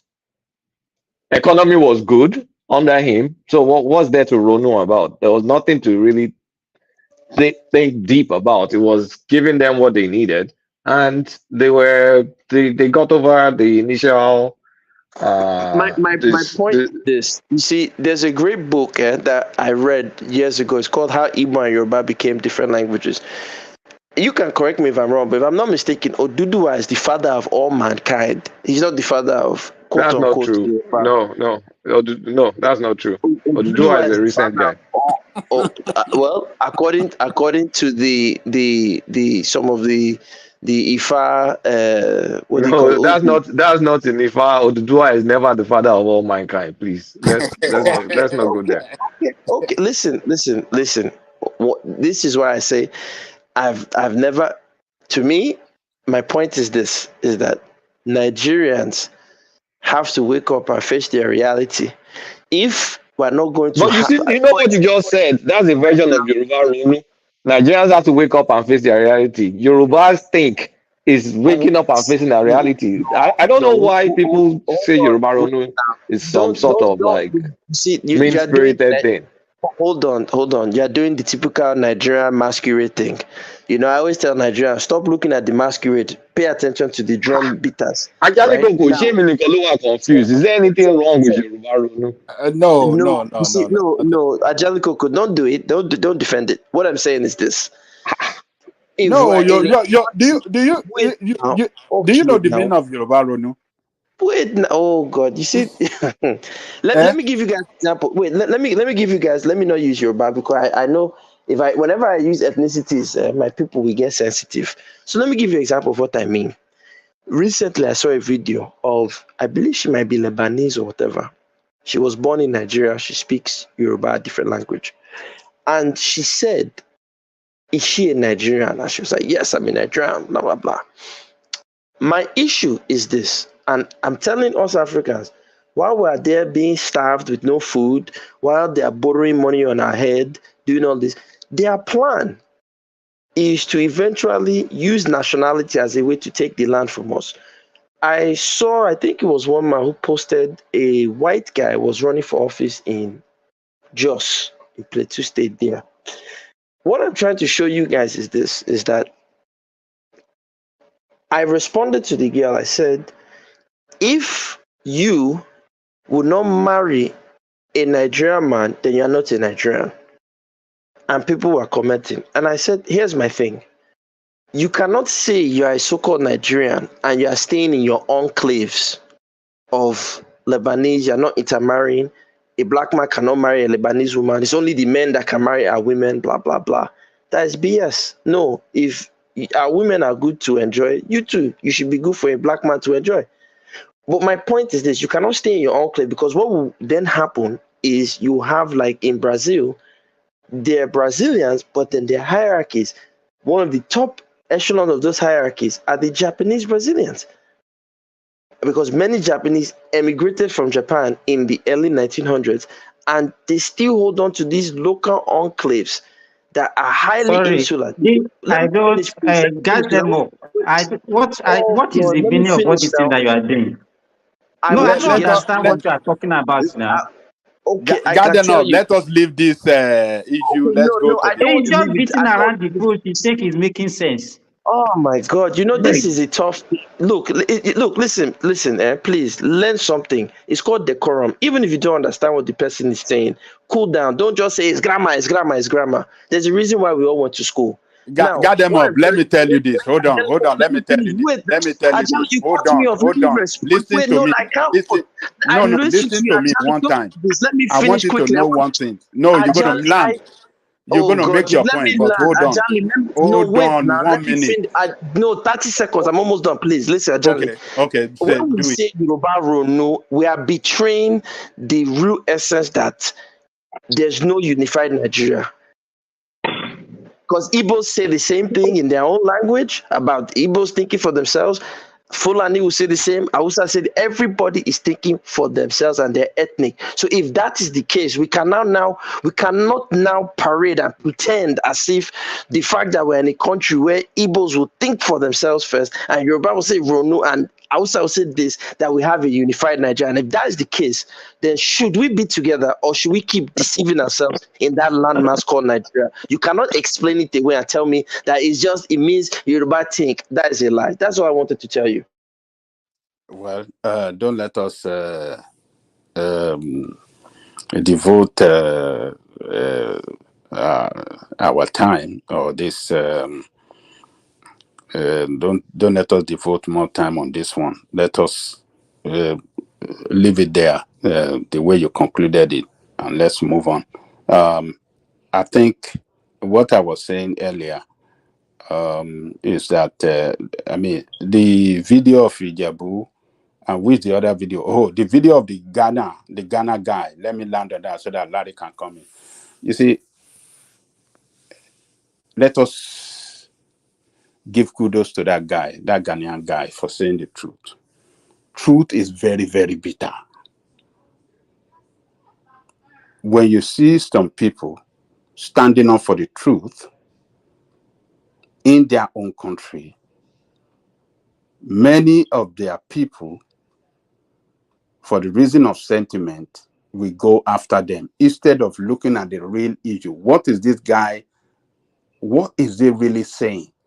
But the sentiment that, oh, why is it demeaning our country? Why is it telling that, oh, we have to, oh, this country is not good, or why is it doing that? So that Ghanaian guy pointed out a fact that, look, yes, you can call Nigeria all sort of name, but this is what Nigeria is doing to Ghana that is helping the sustainability of Ghana's economy. If Nigeria is not supplying you gas and you don't have electricity, how would you power your industrial sector?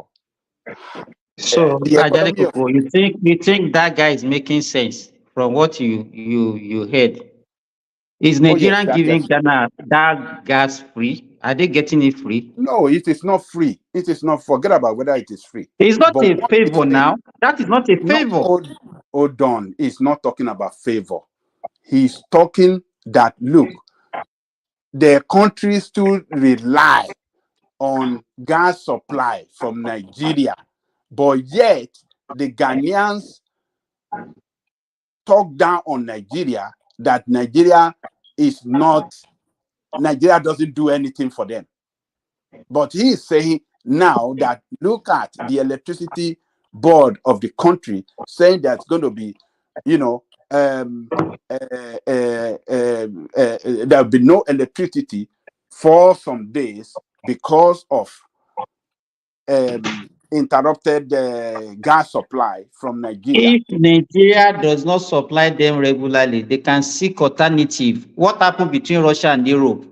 Hold on, Like, which as far as I'm alternative? concerned, the guy Hold is on. just talking rubbish. This is the way that even some of you that are Nigerian, we talk. When some of us are speaking against the country, you want to stand up against all that. Oh, we talk too much. We talk down on Nigeria. To get alternative stuff is going to be more expensive for Ghana. Nigerian gas to Ghana is cheaper than where they go to get it from any other place. They're going to pay times 3 of the cost they are getting it from Nigeria, or times 4. So So to you, don't let us deceive ourselves. It's just as the way Russia supply European country, Germany and some others supply them gas that now they impose sanction on Russia and Russia stop supplying them. What is happening to them? The economy has suffered a serious setback. I mean, what do you call it?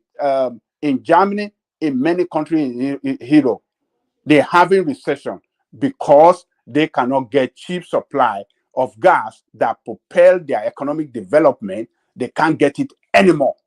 Their industry are closing down in Germany like they never seen before. A lot of their industry, because they cannot make profit anymore, they are relocating to China. I mean, they are outsourcing to China now. BMW and many other industries, they cannot survive. They are outsourcing their production to China. So what does that tell you? A lot of Germans are going to lose jobs. Government going to lose revenue. Economic setback for them. So when you are saying that Nigeria is not doing, Nigeria is one way or the other, by the supply of gas to Ghana, contributing immensely to the economic development of Ghana. Although it's a business, if you I'm paying, they are paying for it, but that cheap gas they are getting from Nigeria, they can't get it elsewhere. I believe they are getting it at a very, very good price from Nigeria. If they want to get it from other country, which other country? They want to get it from Algeria through what? Pipeline? Do they have pipeline to Ghana? No. They're going to get it, bring it by ship which is going to be more expensive. LNG, and that'll be more expensive. So that, Babajale Coco, can I yes, have just add this to what you have been saying? yeah. First of Say all, you if can yeah. if we look at it from the business angle, Ghana is owing Nigeria $300 million. Why are they not paying our money? So it's like I'm owing you money and you're also rubbing it on me. And you go outside there that this is a country of they call Nigeria generator republic. Ẹ má gbàgbé So Larry o. and then another thing I want you to know is that now that they're about finishing the laying of the pipeline from Nigeria all the way to Morocco to Europe, because that is another pipeline that Europe have an alternative. So maybe by next year, Nigeria will be supplying gas directly to Europe. That is an additional revenue for the country. So because the Russian has been using this as a tit or tat for them. So if you said, okay, we are fighting Ukraine, we are going to stick for you, not giving you the energy you need. So they look for alternative. For Ghana, the best option is to continue to trade with Nigeria because it's quite cheaper for them to get gas from Nigeria. And because they are African brothers, they can find a way to negotiate. You know, Remy, what is the guy just talking about social media antics of people? Is not the problem. The way you are looking at it is not the Ghanaian government that is actually saying something against We Nigerian government. understand. I understand what you are It's doing. just people that are just playing on social media. So it's not Understand. even something that we're supposed to be. Nigeria too is too soft because you are doing business with another country and they are owing you that huge amount of money. Do you know what $300 million can do for Nigeria now? Just Nigeria is also in some other country, so don't look at it We that know way. now, we know. Let also show some kind of good faith. Why not pay part of the money so that they Can you control? All right. Hold on, Simba. Maybe Ajanle Koko can round off that topic so that we can hear from Simba. Prince that they are still not spoken. Remy, Simba as well. So maybe we can move it around a little bit. So let Ajanle Koko sum up, and then we hear from Larry, Prince Daddy. I think Prestige has left. Couldn't wait longer. So yeah, Ajanle. Okay, so I think what that guy has done, I really give kudos to him. When you have people in a particular country that are showing disrespect to a bigger country that support them financially and in other means to survive as a country, the people in that country should not disrespect them. Nigerians don't disrespect Americans. We know a lot of things that America as a country are doing in support of Nigeria. Is it that, you know, how do I say it, in the medical or some other things that, I mean, the kind of support that United States gives to every African countries and including Nigeria. So you don't see it. They don't disrespect. We don't disrespect them. We, you know, believe we are partners and we work together and no problem. But you see, Nigerians, even when they travel to Ghana at the airport, they be humiliated. They be searched as if they were carrying drug or anything. So I think that is what that guy is speaking to. That look, Nigerians deserve some respect, no matter what. They are big brother. Nigeria is the backbone of West African economy, and Nigeria supports every country in that West Africa by one means or the other. So we are the mother of them all, and we deserve to be respected. That is what that guy was telling their fellow Ghanaians. Respect, give some respect to Nigeria and Nigerian people. So let me leave it there. I think we deserve some respect because Nigeria has helped them before in the 80s when their economic collapsed. They ran out of they had no other place to go but Nigeria. They didn't go to They didn't go to other countries in West But Africa. didn't we kick them out of Millions. Nigeria? Hold on Didn't now. we kick them out of the country? When they missed them, but we accepted Yeah. them.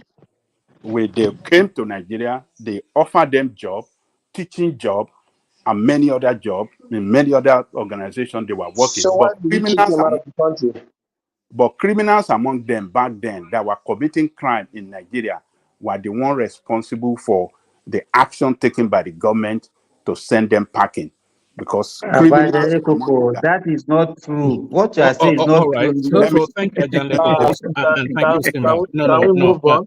Let's bring Larry in because he won't push in, but he's waiting to speak. So, Larry, you're up next. Let me use this clip to bring you in, Larry. Electricity, 25% increase. Auto insurance up 33%. Used cars up 35%. Hotels up 15%. Groceries. This matters, up 25%. And this is a big one. You need $11,434 additional just to maintain the same living standard that you had in 2021. Did y'all get a raise? No. Between now and then? But that's what's happening. Rent is up 30%. Mortgage rates doubled. It's getting worse, not better. So what do you tell yourself about what you're going to do, how you're going to go about climbing out of this? Because we're headed in the wrong direction. All that, ladies and gentlemen, and everyone else, that is called Bidenomics. That is called Bidenomics, and we are very proud of Bidenomics. Do we have Larry? Yeah, I'm actually here. Yeah. How are you, my brother? Yeah. Yeah, I'm all right. But, Good evening. yeah, you want a free flow? You know the topic, silly. Yeah, I'm just gonna talk on the ones that I actually know. So looking at what woman just shared, inflation is actually global, and every country is actually feeling it. But I think I like what Babajal Koko actually said, and this is part of what we've actually been saying for our government to look inward, because you see, for me personally, I'm not a fan of all this. We're going everywhere to look for foreign investors, because at the end of the day, you ain't gonna get any foreign investors. You ain't gonna get any genuine investor, right? And where I don't really agree with is the point where Baba said Nigerian government is not really supporting some of these industries. It's not like that. They support them. But the problem is, do we have genuine ones among them? Right? Every day, Bank of Industry is rolling out loans and everything to some of all those guys. But the problem is that most of those guys are not really genuine, right? Most of them are not really genuine. They get the loan before the next thing you start seeing, right? You start seeing some of all those guys. You got a loan to invest that loan in your company. And at the end of the day, what you see is they start buying luxury cars and some of all those things, right? So that's one of the problem of that particular aspect. I think another thing is, that what is really lacking. I was with some people like 2 days ago, and we're kind of like analyzing the financial space in Nigeria. And one key thing that we're able to come up with is the fact that, there's no clear regulation in Nigeria. And that is really why most people won't want to come to Nigeria to invest, particularly people within the financial sector. Regulations are not clear, right? And no investor really wants to come in to really bring their money into a country like that. That's why a lot of big guys are leaving Nigeria to rather go to somewhere like Kenya or some other African countries to invest. And I think people were kind of like talking about budget, and people talking about devaluation. There's something a lot of people don't know with this devaluation. It's me and you. It's people that are in Nigeria that are really feeling this, and the government is really cashing out big time, right? Because the foreign exchange difference that the government is really getting is really huge. That's why you see that in most cases, they keep sharing trillion, every now and then. And that's where I think the government really need to help the manufacturing sector and some other sector that really need, that are genuine, right? Genuine ones. Help them to really at least mitigate the impact of this foreign exchange on that they're actually facing. I know they used to do it at a point, if you need to look for a way, subsidize the allocation you give to some of all these guys, at least to help them, because that's one of the key problems. But Larry, sorry for interjecting you, but from what you are saying now, could that be responsible for the supplementary budget according to what Adele Koko was talking about No, earlier no, on? no. Supplementary budget is normal, right? And I think it's the right thing to do with supplementary budget, right? Supplementary budget is just, a budget is just a budget. It doesn't really it doesn't really mean that, that's what they are going to spend. And in most cases, some of all this money they are kind of like budgeting for, some of them have actually they started spending some of those things. So it's just to really meet the Lego perspective. That's why, you need a supplementary budget rather than, just spending. I think even with government, you can still spend for like 6 months, without vows. So for me, I think supplementary budget is still a normal thing. I'm not really more focused on that. I'm really more focused on how they really want to finance the budget, right? Because No. What I'm saying is that it can be responsible. Devaluation of the currency cannot be the reason why we're having supplementary budget. That's what I'm saying in essence. no, yeah, it can actually, it's part of the things now. The last. Because let me our foreign exchange is not in naira. You understand what I'm saying? We transact in dollars. You Okay. understand? So and there will be at least for some time there will be that comparative advantage. You understand, in changing dollars to naira that the government will have, and that is one of the reasons why government even devalue currency in some cases to have more money to spend. You understand? Okay. So it couldn't have been a reason why, if we have a budget, so have the valuation of naira cannot be responsible for you saying that you are having more additional budget. Do you understand what I'm saying? It should even be an advantage for you to have more money to spend. Do you understand how they prepare some of all those budgets? You don't understand my question. I don't have anything against supplementary budget. I don't think there's any year in Nigeria we don't have supplementary budget. And it happens all over the world. I don't have anything against it. What I'm saying in essence is that devaluation couldn't have been the reason why we're having, because that's what I just emphasize on. That's what I'm trying to Yeah. So why they would definitely be having, the last budget they had, right? How much they using benchmarking, benchmarking that particular budget is not as high as what we have now, right? Probably the last budget they had, probably they benchmark that budget at probably 1,200 to $1. 800. 800. Okay, 800 to $1. So now you should definitely know that, that's not the real thing that we have now. Now we are talking about 1,000. We are benchmarking, to like 1,500. So which means that they had to bring supplementary, which is more of the legal thing to do in order to cover whatever they want to spend. Because in most cases, So are you telling me that the businesses that we are doing now, you understand, with the current, they will still be exchanging it 800 naira according to the budget? Is that what you are saying? No. Budget is just an estimate, right? No, that's what I'm saying. That benchmark. Sorry, if I'm not, I'm just trying, seeking clarification. Okay. Now that we are exchanging for 1,004, you understand, and let's say we are making $1,000 regularly.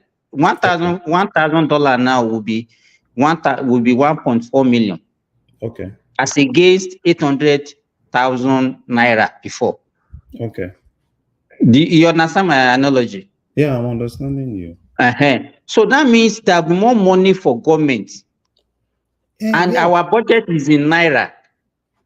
See, You understand? It's not in dollar. More money for government, right? It's not really, I don't know how to really put this so that you'll be able to understand, right? More money for government, yeah, there is revenue coming in, right? Which is going to be more of what we want to use in financing that budget, right?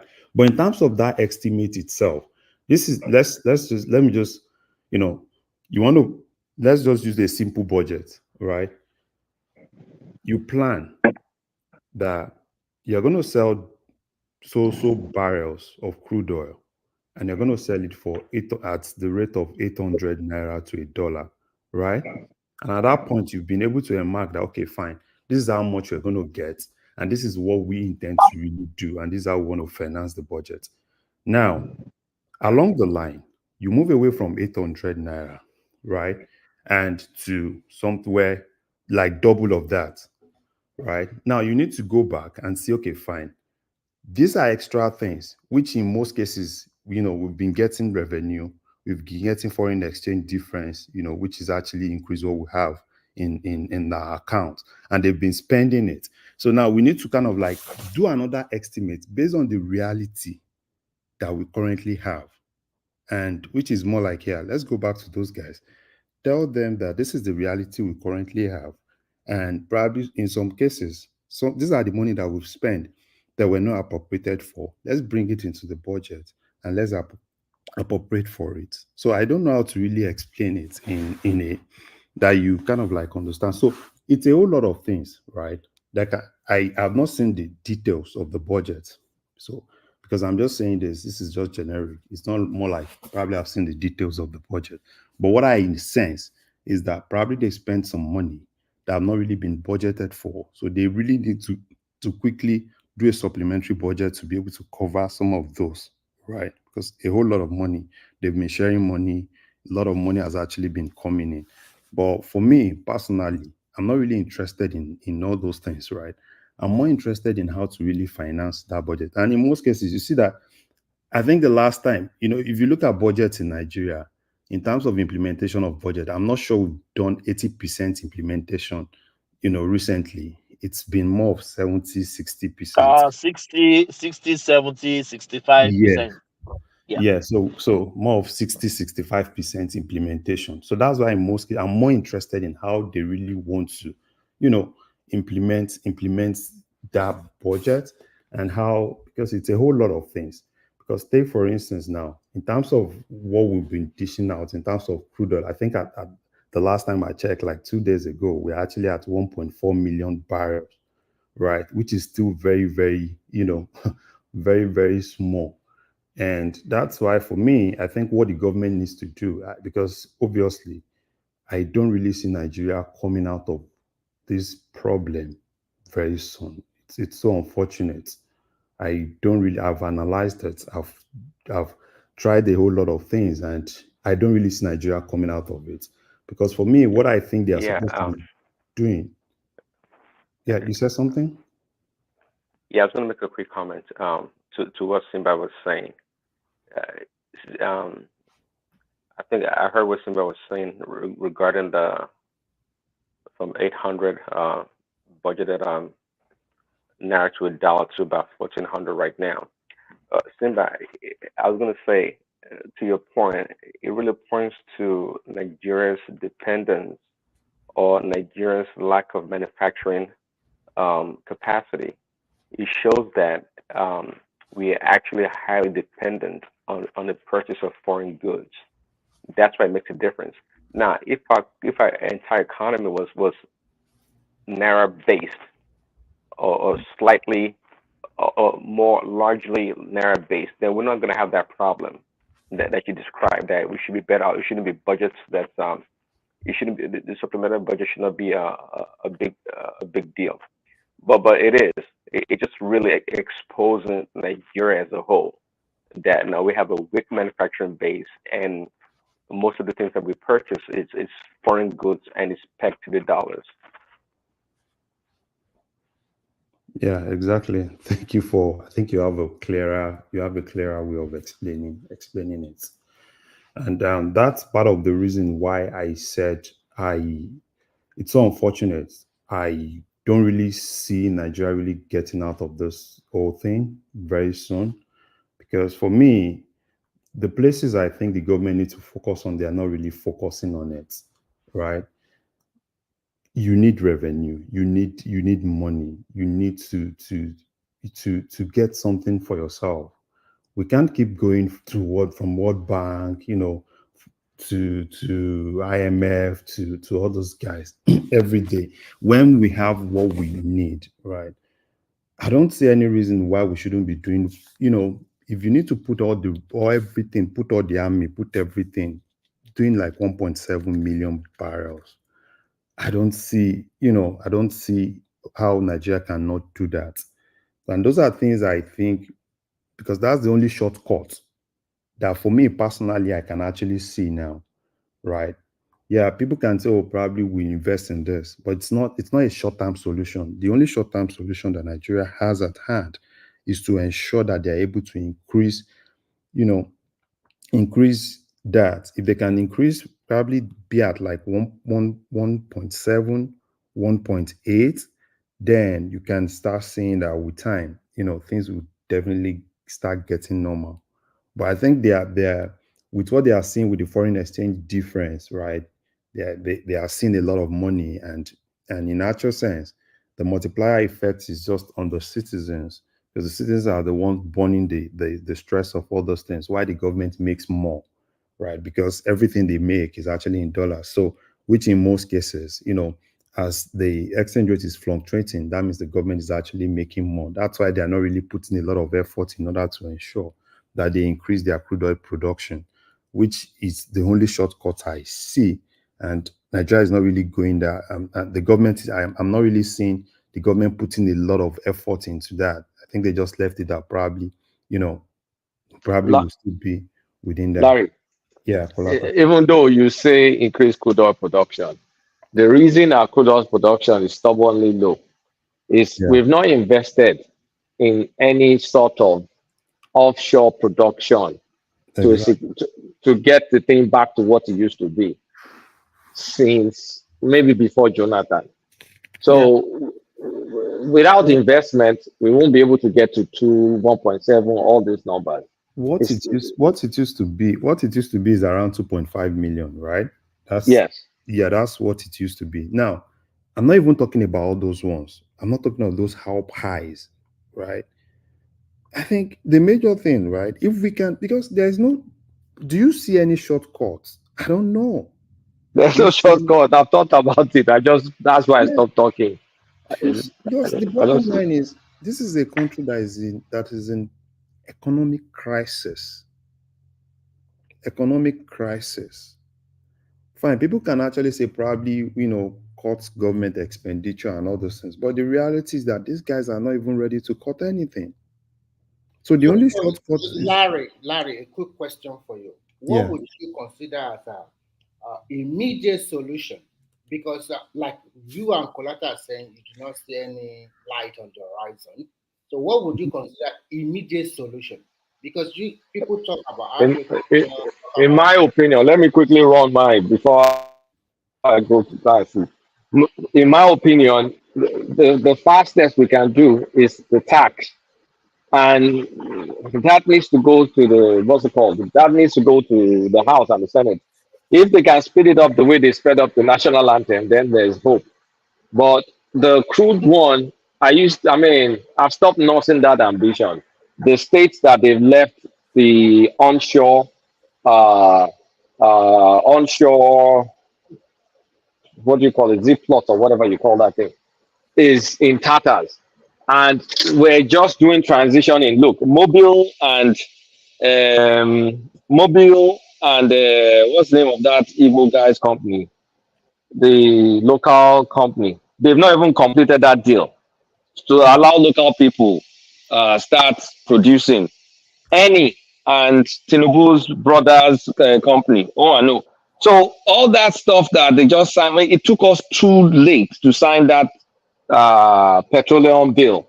And so the fallout of it is the acquisitions that could have happened quickly. Some of them are stuck in court. That Mobile and Seplat, Seplat, it's still like it's been stuck in court. I think now they want to approve it.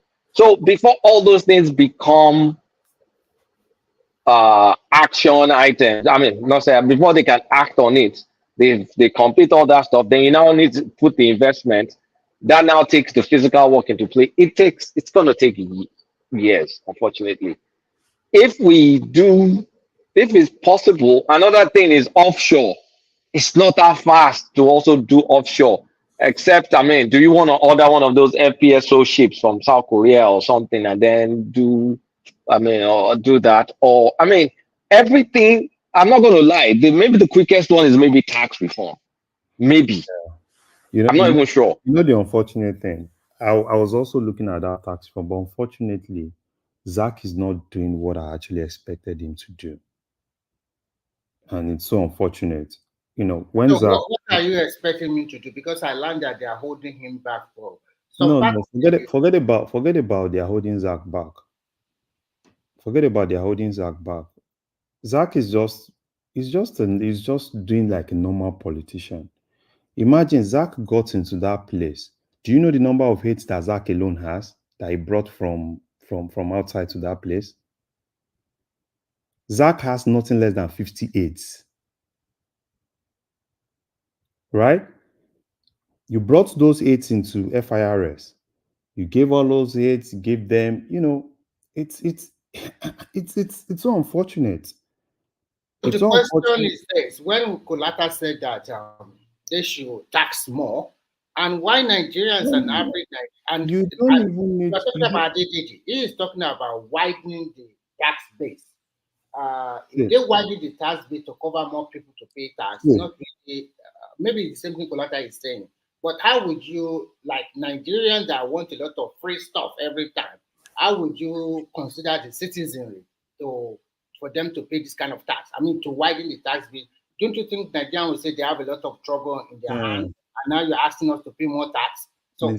what do you Remy, think about that? Yeah. it's even if you don't widen the tax right bracket, if you are efficient with what you have now, you know, you can still make a lot. All you just need is just normal efficiency, which is what I was actually expecting. Because ordinarily, right, you know, people can tell, oh, let's let more people pay this and that. Don't increase the taxes, but let more people pay and all those things. But the efficiency is what is really lacking, right? Continue. Um, Taiwo did a great job, you know, working with Zach to kind of like, you know, give different solutions for things to actually be done. But for me, as far as what I've seen, because you know, I have a lot of guys inside, you know, and a lot of them are actually they are really complaining about Zach because rather than Zach focusing on the right thing in FIRS, Zach is more focusing on, you know, Oyo State. He wants to be governor in Oyo State. And everything he's not doing more as a professional, but more as a politician. And that's one of the The problems that question, you know, that they have a kind of annual target that they should meet. And I know that Zach just came in not less than 3 months ago. Uh, 3 months? No. No, that has is it been there 1 year? Is it up to over 1 year? Zach close has been to there nine over months or whatever. 6 So, or 9 Larry, months. I want to ask you this question since you have some people in the in. Yeah. So, are they meeting their monthly target revenue? I mean, the FRS. If they are meeting that one, so that will make it's boss. I mean, the people in the presidency happy. At least they are meeting that target. If they are not meeting that one, then that's a problem. So how can they now improve on their target? Will now be what you are talking about, that So, people are so, not happy. so the thing is this: in terms of that target you said, right? It's difficult to set a target for FIRS now, right? Because you can't even compare the target you set for them now compared to the same target last year, right? Because if you look at the economy, you look at everything last year, right? It's not really the same thing. That's why, see, for me, right, all I need Zach to do is just to be a professional, focus on efficiency, forget about politics, forget about all those things. Do you know, as in, how, as in, it's so unfortunate, right? It's so unfortunate how much Zach himself, spent. The only thing you see almost every weekend, you see Zach's boys, they're in London, they're in this place, they're in that place, right? And what exactly are they really bringing in? FIRS, all Zach needs to do is to make FIRS efficient. And he has the capacity to make FIRS efficient. What do you see Zach doing every time he's in Villa? If Zach is not in Villa, probably it's somewhere. And in most cases, Zach is even doing things that he's not supposed to be doing. Take, for instance, look at Cardoso, right? Cardoso really make it open that he only want to focus on what CBN is supposed to be doing, right? And what I need now is Zach to be of that level, because you can't be in an economy where there is a lot of issue, right? Cardoso is doing all what he can actually do. And Zach, if Zach can do the same thing, right? Be a professional to the core, do things that you're supposed to do. Those are the shortcuts that Nigeria can actually get. But it's not the case. And in most cases, when you look at some of all those guys, because it's a professional, I respect him a lot. He's a friend. But it's so unfortunate. But Larry, so what do you think is the problem with us? Okay, because initially we'll be clamoring that okay, we should bring in professionals, we bring in this, we should avoid the politician and all those things. So this is a professional that is failing his own duty. So what do you think is the problem? See,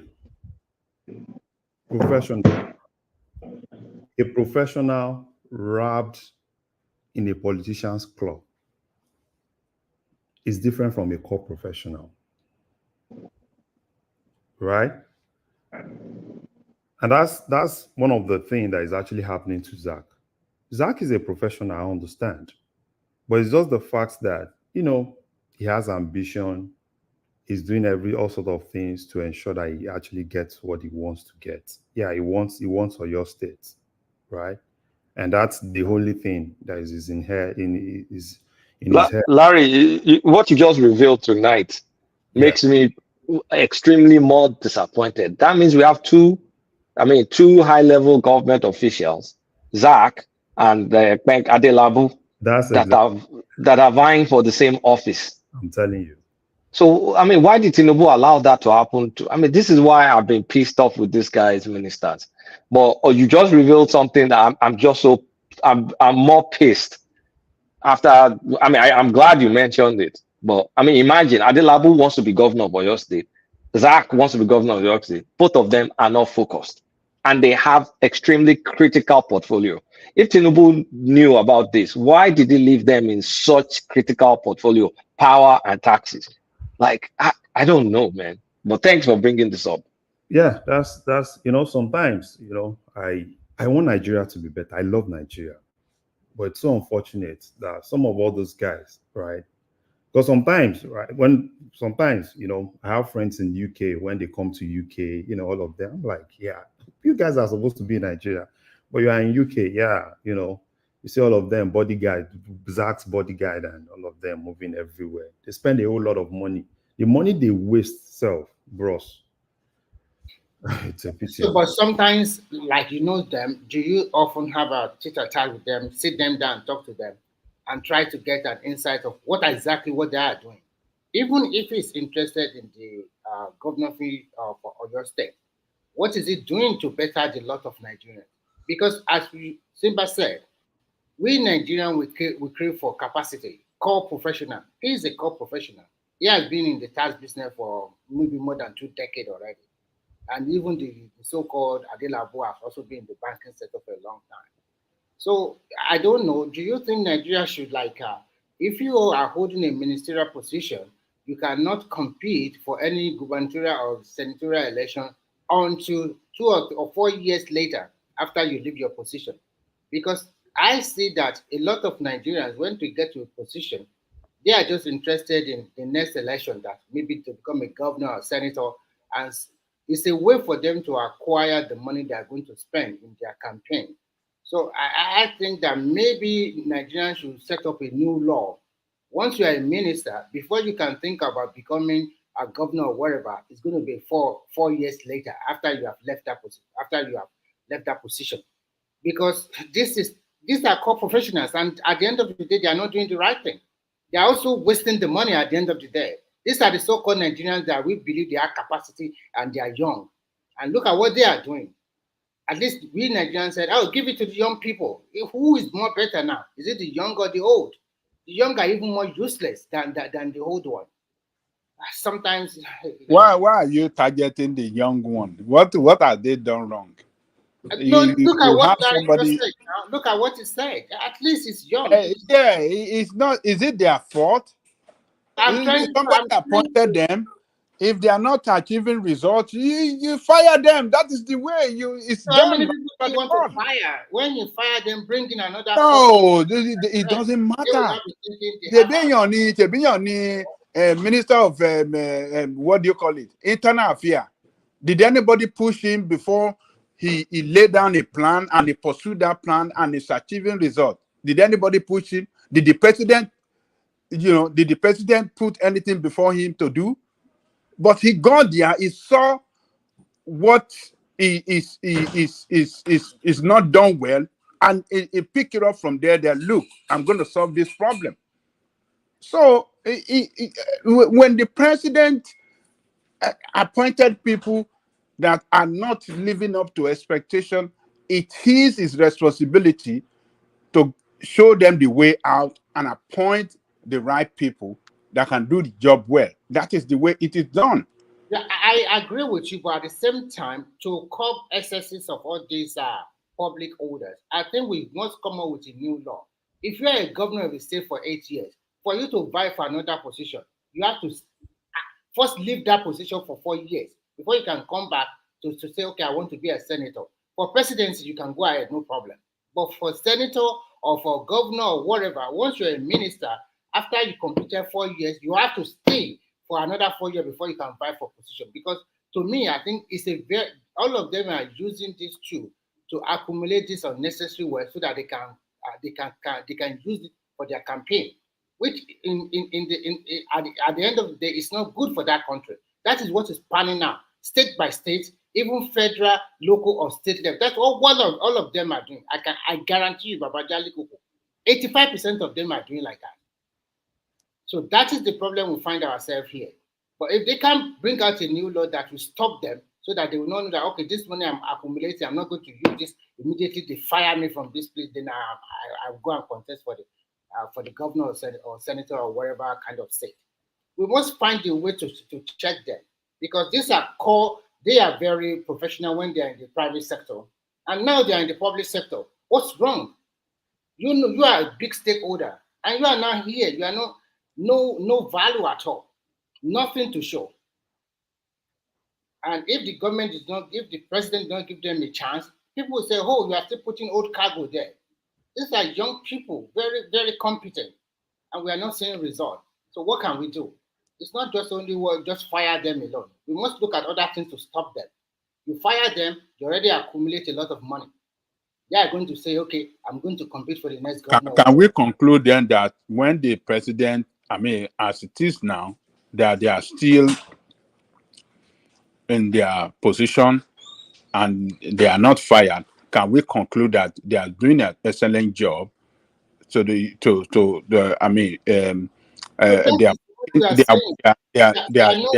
doing an excellent job to the No, not at satisfaction. all, not at all. Only But there are some. hold on. Can we conclude they are doing an excellent job to the satisfaction of the president? Because there are a lot of things that is going on there that we cannot see. We from the outside cannot know. We don't have any means to know what is going on inside there. But the president and his team, they know what is going on, and maybe they are doing an excellent job that we outside don't see. So we sometimes, yes, we can Baba Jale, of what we are, you just make but a good case maybe they're for doing a good job. you make a good case for Tuji Ojo. People can see what he is doing, and we can see what Wike is doing. We can see what Cardoso is doing. We can see some of them their work.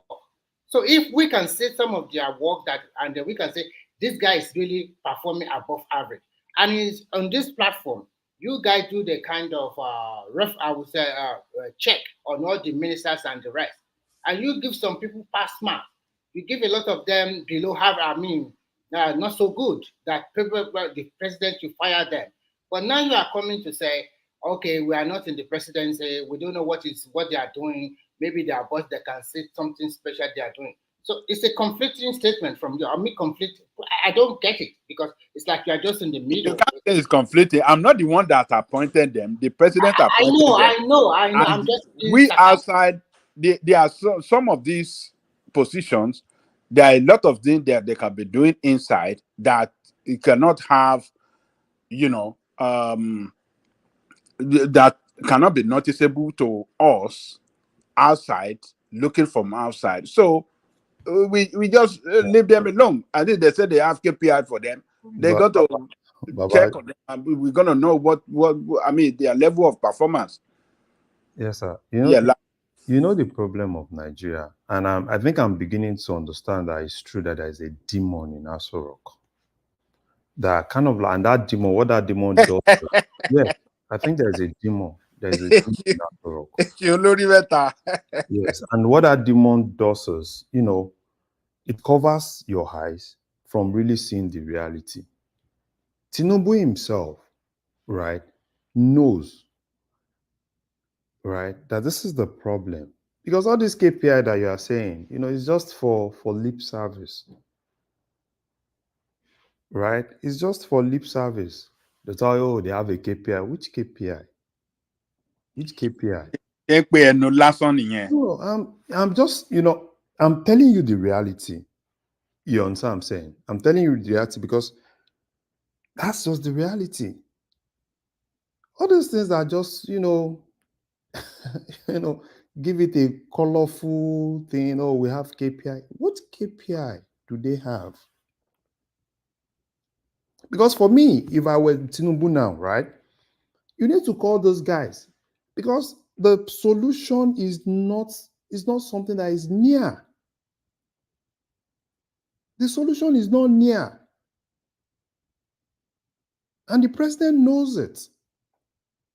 You can't keep patching. What they've been doing is normal patching, right? Patch, okay, collect from here. Let's pay back this loan. We get this one back. At least we can use that to patch this, to patch this, to patch it. How long will you keep patching? How long? How long? You can patch and patch, right? But how long? So I think he knows. He knows. Okay, you are the president. You came in over 40, is it 42 ministers, right? 42 ministers, and even deep inside you, you know that there is a problem. At least if the ministers don't know the problem, right? You as a president, at least before you got the ministers, at least you spent like 3 months. They've shown you the book. They've shown you everything. They've shown that there's a problem. You brought the ministers in, right? And if you look at some of all those ministers, I was reading someone said, oh, probably each of the ministers have their own individual, ambition that is even different from the president's ambition. And you as a president, because the whole thing, because it's your government. If your government is not successful, it's your government. It's been doing it's been doing some politics and all those things. It doesn't even need all those things. Because if they are not able to really resolve some things, I don't know how next year is going to be.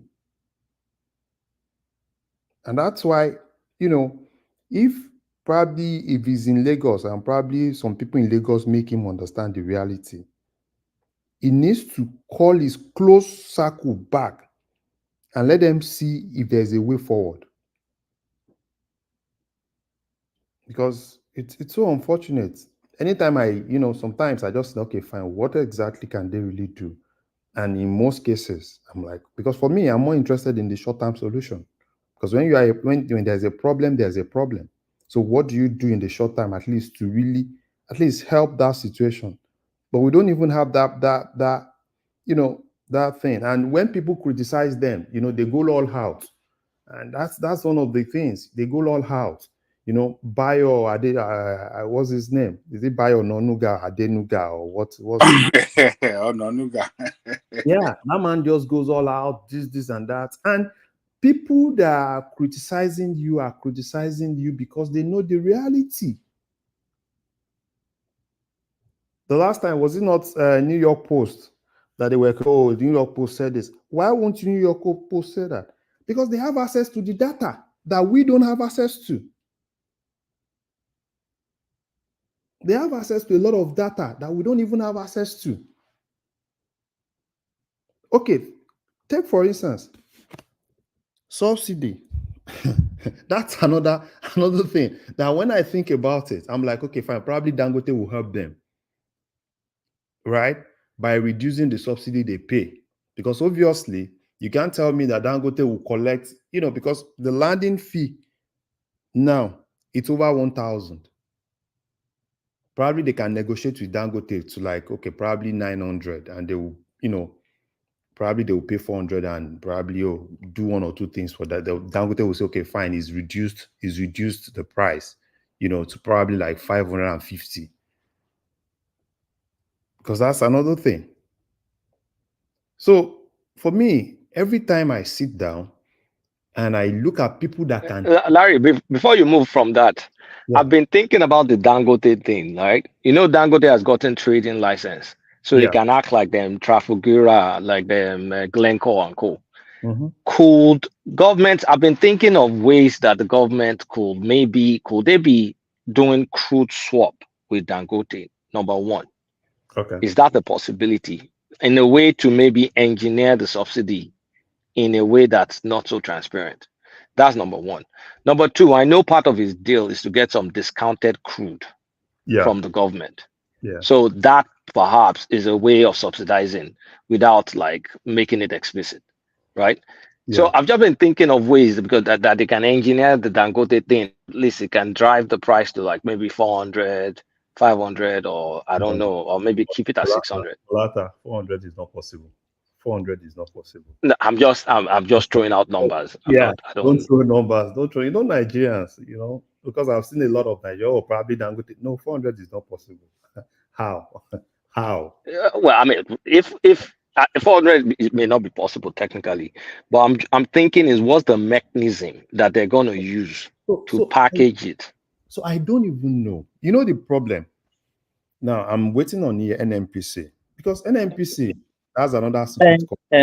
Larry, the question I want to ask: why are we still debating this issue of subsidy? So we are all now agreed that this is something that we cannot get rid of. We must stay with us and must continue with it.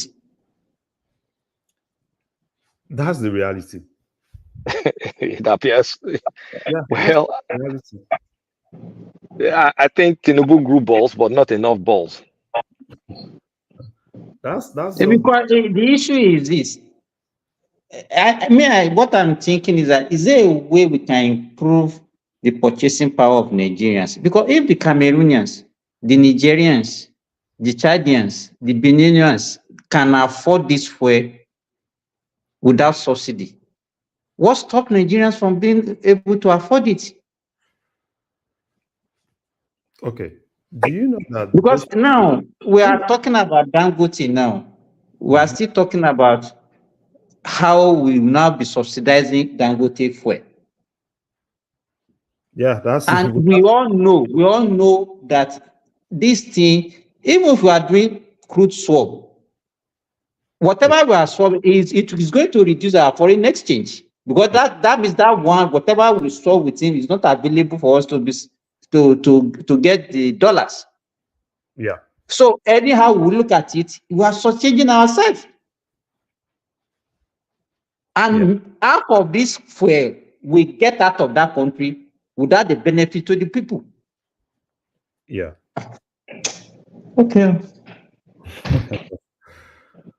It's a whole lot. It's a whole lot. I think we've dealt with that enough. Yeah, Larry. Ononuga said, told Peter Obi, do you want to kill Tinubu? What do you think about the president's fleas of plane they want to buy again? No, I don't have a problem with them buying. The only thing is just that are they selling the ones they have? Right?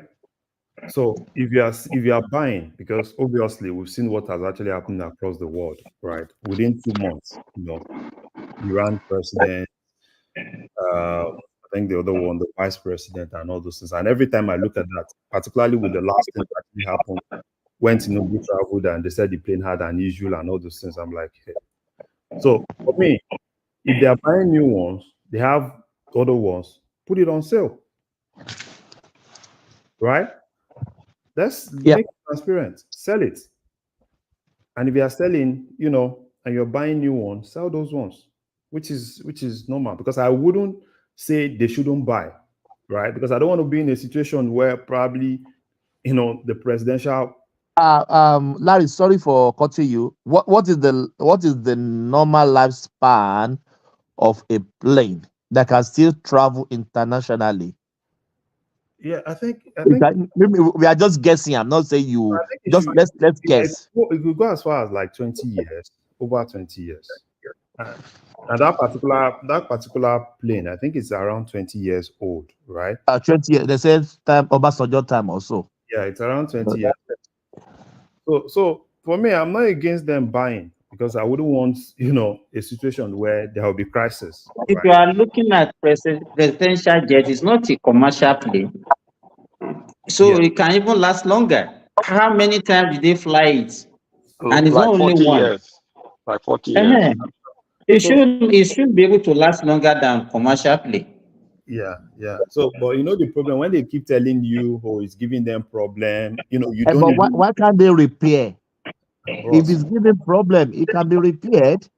The problem about repairing is also there.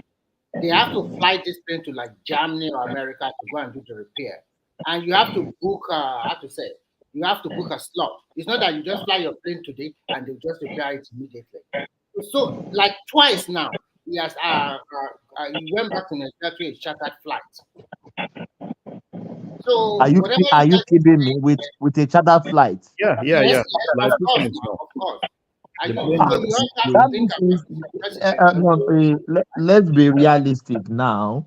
To God with me, I haven't heard this before. This is the first time. That means they need new one. They need new one. Yeah, Tinubu is not going to carry it to body loan. It's Nigerian property. So that's why I'm more like, I'm not against them buying new one, right? But if they can actually sell the ones they have, right? You can't buy new one and still keep those ones. So they can sell and go all out for a new one, because I wouldn't want a situation where, at least I don't want Tinubu get an issue now. You understand what I'm saying?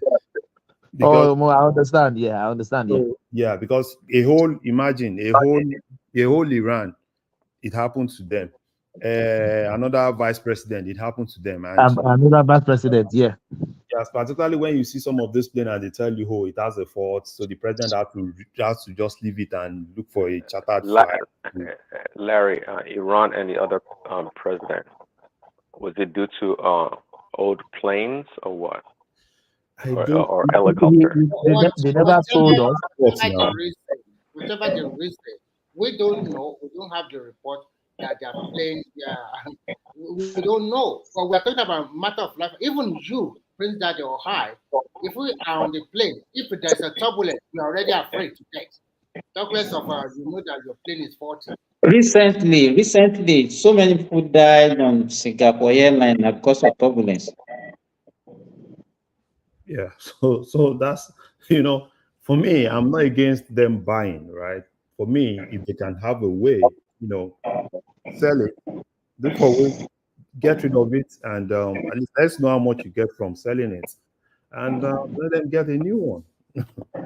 You know, Larry, Yes. Simba, I'll mute you. You are echoing. If you speak Finnish, please mute yourself. Yes. Coming. Yeah. okay, I said the major problem that we have is that there is no transparency. Exactly. Because even by the time they are selling the old ones, you will not know how much they sell it and how much the new one costs. So, and once there is no information out there, it leaves room for speculations and all those things. But let's just digest what you just said now. If they want to sell the old one, the person that will still buy it will still need to repair it or fluid. I think repair will be much better, No, because even if they sold it in Nigeria, that person still need to repair it to take it to wherever it's going. Do you understand what I mean? So there's still a space for repair. no, they don't really need to sell it in Nigeria, right? It's not like it's that bad. So Yeah. it's not like it's that It bad. can be sold. Those commercial airline can buy it. They will just remodel it So it to can suit their it, distance. it can be sold, right? It's not like it's that bad. So it can actually be sold. So there are even countries, you know, smaller countries that will be ready to just take it over.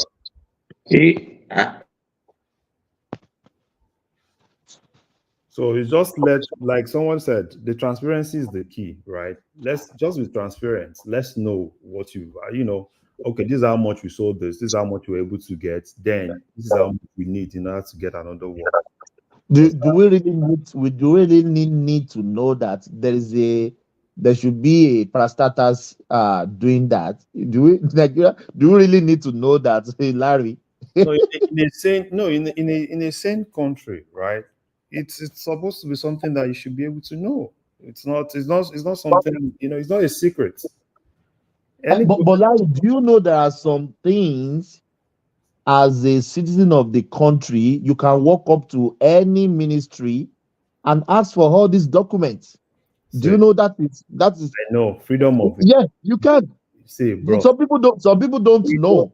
See, You can walk up to any parastatals. You know something. You see all these Yeah. walk to any parastatal. All those things are just lip service. These people will frustrate you. These people will frustrate you. This is just you ordinarily. Go and ask all these journalists. They will frustrate. So I don't even, some of all this, there are some things, right, that you don't even need some of all those things, you know, to be able to get. Averagely, you could just, you know, look at some of their website and you see some things and you're like, okay, fine.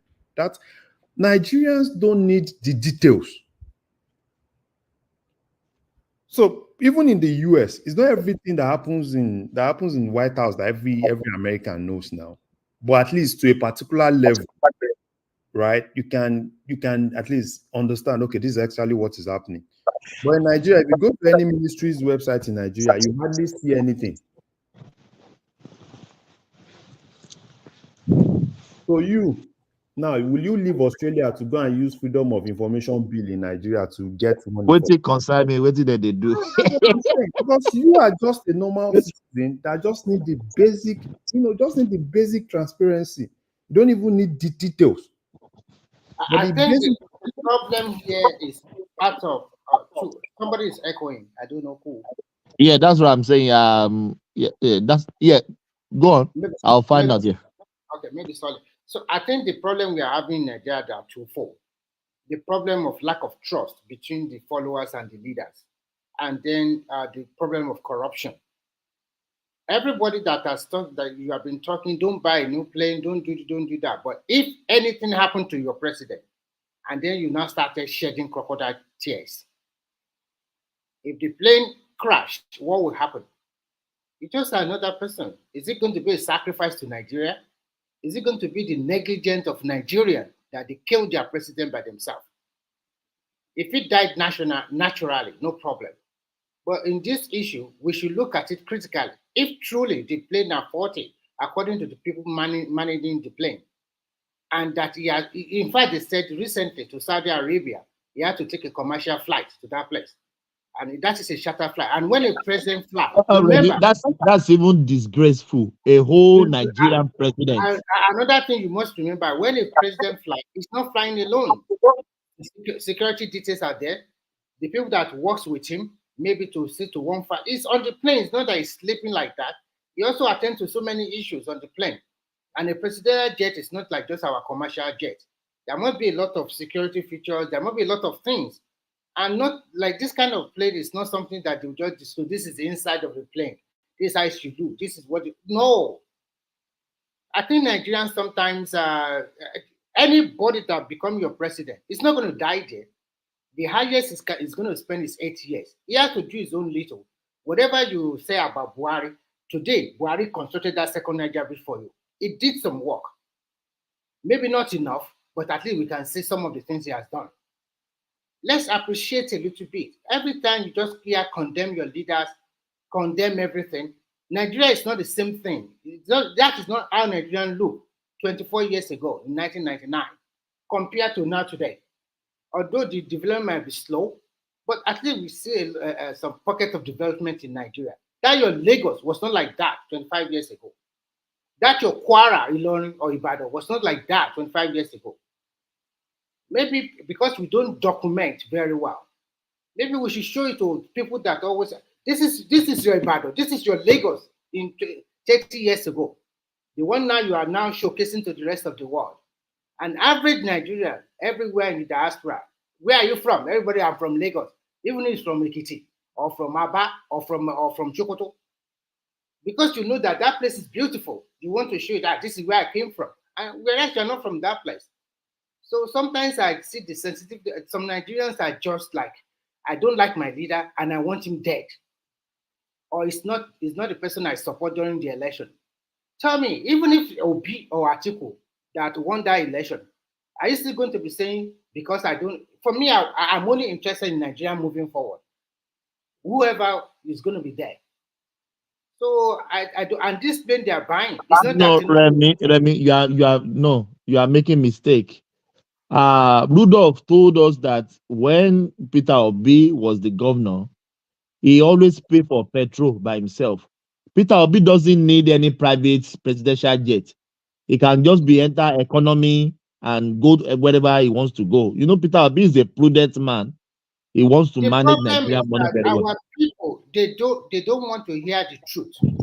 They just want to camouflage. If they don't like you or they don't like your leader, they are just looking to talk negatively about you and to promote negativity every time. If Obi is the president today and Nigeria is And more Thomas, worse, Peter B is only going to have one meal a day too, right? 1 million day. I don't understand. Or is he not going to take the same presidential plane? Or is he not going to buy another one? Is he going to drop dead because of you? No. You'll be entering airpiece, economy airpiece. Talking rubbish every time, blah, blah, blah, blah, blah, blah, blah, like this. I'm not saying compulsory you must buy the plane, but if at the end of the day the plane is faulty, and we are telling you what is transparent, this guy has been trading chartered flight, and when he takes a chartered flight, it's a lot of money. And even that charter flight is a security threat. Is a security threat. Anything can happen. I just don't understand it. I'm not saying compulsory they must buy it, but if truly the plane is at 20 years ago, why not? They are not going to pay the whole money at once. They are going to spread it. It's not that, okay, we are buying a plane and then we pay all the whole money. It's going to be like that. And when it leaves, whether in the next 3 years or in the next 8 years, it's Nigerian property. It's Nigerian property. What's the big deal about it? That sometimes I just Nigeria is hungry. Nigeria is hungry. Nigeria is hungry. Everywhere is hungry. Everybody is hungry. Everybody. Life continues no matter what happens. The highest he can spend is 8 years, and he will be out of that place, and the next president will come. So people should not ask questions. Why you? I'm not saying people should not ask questions. They should ask rational question. Rational question. Ajale Koko. Rational one. Why, for God's sake? So people should not ask questions. People should not even condemn their leaders. That is what you are saying. condemn them for wrongdoing. They should not be condemned, because what you are saying now, where is that echo coming from? I don't know where the echo coming from. Yeah. Yeah. Let me go out Is and come in it quick okay and now? try. Yeah. Okay. Continue, Ajale Koko. Okay. So you are saying people should not condemn them. Should we be hailing our leaders, particularly when they are not performing as expected? I am not saying people should not criticize or do whatever they want, but we must know the reality and say the truth. It's not compulsory. If the plane is truly faulty, and then we know there is a problem with the plane and it cannot be used again, what is the alternative? If you don't want him to buy a plane, let him continue to shatter airplane every time. And if the money is a lot, Nigeria should not complain. I don't like people that always complain every time. Only didn't you what they see is the complaint. Everything complaint. If he's not the president today, if Obi or Atiku is the president and they want to buy a new plane, I will the same another set of people will be complaining. Why complain? Government is a continuum. Why won't people complain? They are living at our look. Okay, but what is the solution? I said if they don't want to buy a plane, then let us leave him so that I continue. It doesn't matter. Look, you can't say they should not complain, and you can't say they should not if They complain to me trying to sometimes. buy. You can't say they should not, because people are not going to have the same opinion or see things the way you see it. It is their own way. Let them let them complain, let them talk the way they want to talk. These people that you are trying to defend are trying to I criticize. am not defending Baba Jali. You sound I am not defending. defending them. I You am sound speaking to the defend, situation on ground. This is because what you are I saying do by myself. I'm not defending anybody here. I'm not defending. I am telling you that's this is the what way I you found out sound. by myself, That's the and way. I'm saying my piece. It's so simple. That's the way you sound. You sound like you are defending them. Why are they talking bad about their leader? Why are they criticizing their leader? Why are they doing this? No, you do not Speak get. like that. You Maybe I should sound repeat defending myself them. again. Maybe I should repeat myself again. Maybe I should repeat myself so that you can understand me clearly. What I am trying to say is this: this is the situation on ground. What is the solution? The plane. They said the plane is faulty, and it's 3 times they have shattered an aircraft, which is more expensive than taking the presidential plane. So what do we have? What is the solution? If Tinubu is not your president today because you don't like him, if Atiku is the president, what is he going to do? Even if it's so big, what is he going to do? Is he going to continue to shatter airplane or buy a new plane? That's what I'm speaking about. Because everybody falling within the ring that, okay, I support Shawara, I support to be. So anything I say is that I'm defending them. That is not the truth. I base my own opinion on truth and fact, not that I just come here and defend somebody. Who cares? Tinubu is not feeding me. I did not go to Nigeria to vote. Whether you like it or not, the highest you can spend as your president is 8 years. And another person will be there. And that does not mean that we will not have problem. Or all the problem will be solved in these 8 years. Let's face reality. You people want to enjoy. You don't want to put in the hard work. And then you blame your leaders. And then we bring in the followers that are not leaders before. I think we have a new set of followers now that are leaders now. Is it not the same thing Larry has been talking here? That the new set, they are not doing the same thing. They are also stealing or whatever. Not doing their work very well. So and some of them are doing, some are not doing. So Look. You cannot blame in a presidential system of government. The buck stop on the table of the president. If his administration succeed, he will take the glory. If the administration fail, it takes the glory. Because the people that surrounds him, that hold the position of cabinet, are appointed by him. So he delegates his responsibility to them to do for the interest of the country. When they fail to do the job well, he has the responsibility to fire them and appoint somebody that can deliver. So the ministers have no blame. You blame the president that appointed somebody that is incompetent for the position of minister. So it's the president that will still get the blame for the failure of the minister. And if, as we have it today, it still keep them in the position, it tells me that they are doing a good job to his satisfaction. It might not satisfy us, but it satisfies them and satisfy him. And therefore, you want to blame the minister, you blame the president as well, because we have not seen anything that, according to you, some of them have not done a good job. So when they are not doing the good job, it's the president that's not doing a good job in that respect. So don't tell people not to go after the president, criticize him, and call him out for not doing a good job. You know yourself. So far, they have not done a good job for that country because we are not getting a good result I'm from not even what they talking have about done. the president at all. Not a I'm good not, Mr. Remy. Let yeah, us deceive ourselves. I'm They have not not talking about done a the good president. job. We are Mr. just But when you talking about sound the like the state. way you sound all the time, No, protecting this administration, that is your opinion. defending this administration, and That speaking is your as if, opinion. oh, they've never done anything wrong for the country. They have not done well. No. That is your opinion. I think you are reading it in another meaning. Because, like, for example, I never judge you because I know you are sure a supporter, but I will not judge you. Let Larry speak. Let Larry Larry will speak. speak. Larry will speak. Just give me 20 Yeah, seconds. we are taking too much of Just time. give me 20 seconds. Larry will speak now. I never judge you because you are a sure person. I never judge Ekene because you support Obi. I always base my own assumption on what I can see and what I read and do my own little research. And we are just talking about airplane. Before Larry went away and came back, I asked both of them, Kulata, what is the solution? Because Nigerians crave for capacity and competence and professionalism. It put some of them in the saddle, and some of them are not performing very well. And you also came, you Baba Jali Kuku, you defend, you mention of those ones that are working and those ones that are not working. I'm not talking about Tinubu here. What concerns me with Tinubu is just a president for 4 years, or at worst, maybe for 8 years, and it will be gone, and there's a continuity. But I hate the hypocrisy of Nigeria because sometimes some people don't have the fact in their hand, and they turn it upside down because they don't like the man. Even if their principal is the president, what can they do? What can they do better? There's no guarantee. Larry, you can take the floor. Okay, Mr. Remy, you see, the thing is this. People will always criticize any government. There is no way people will not criticize the government, right?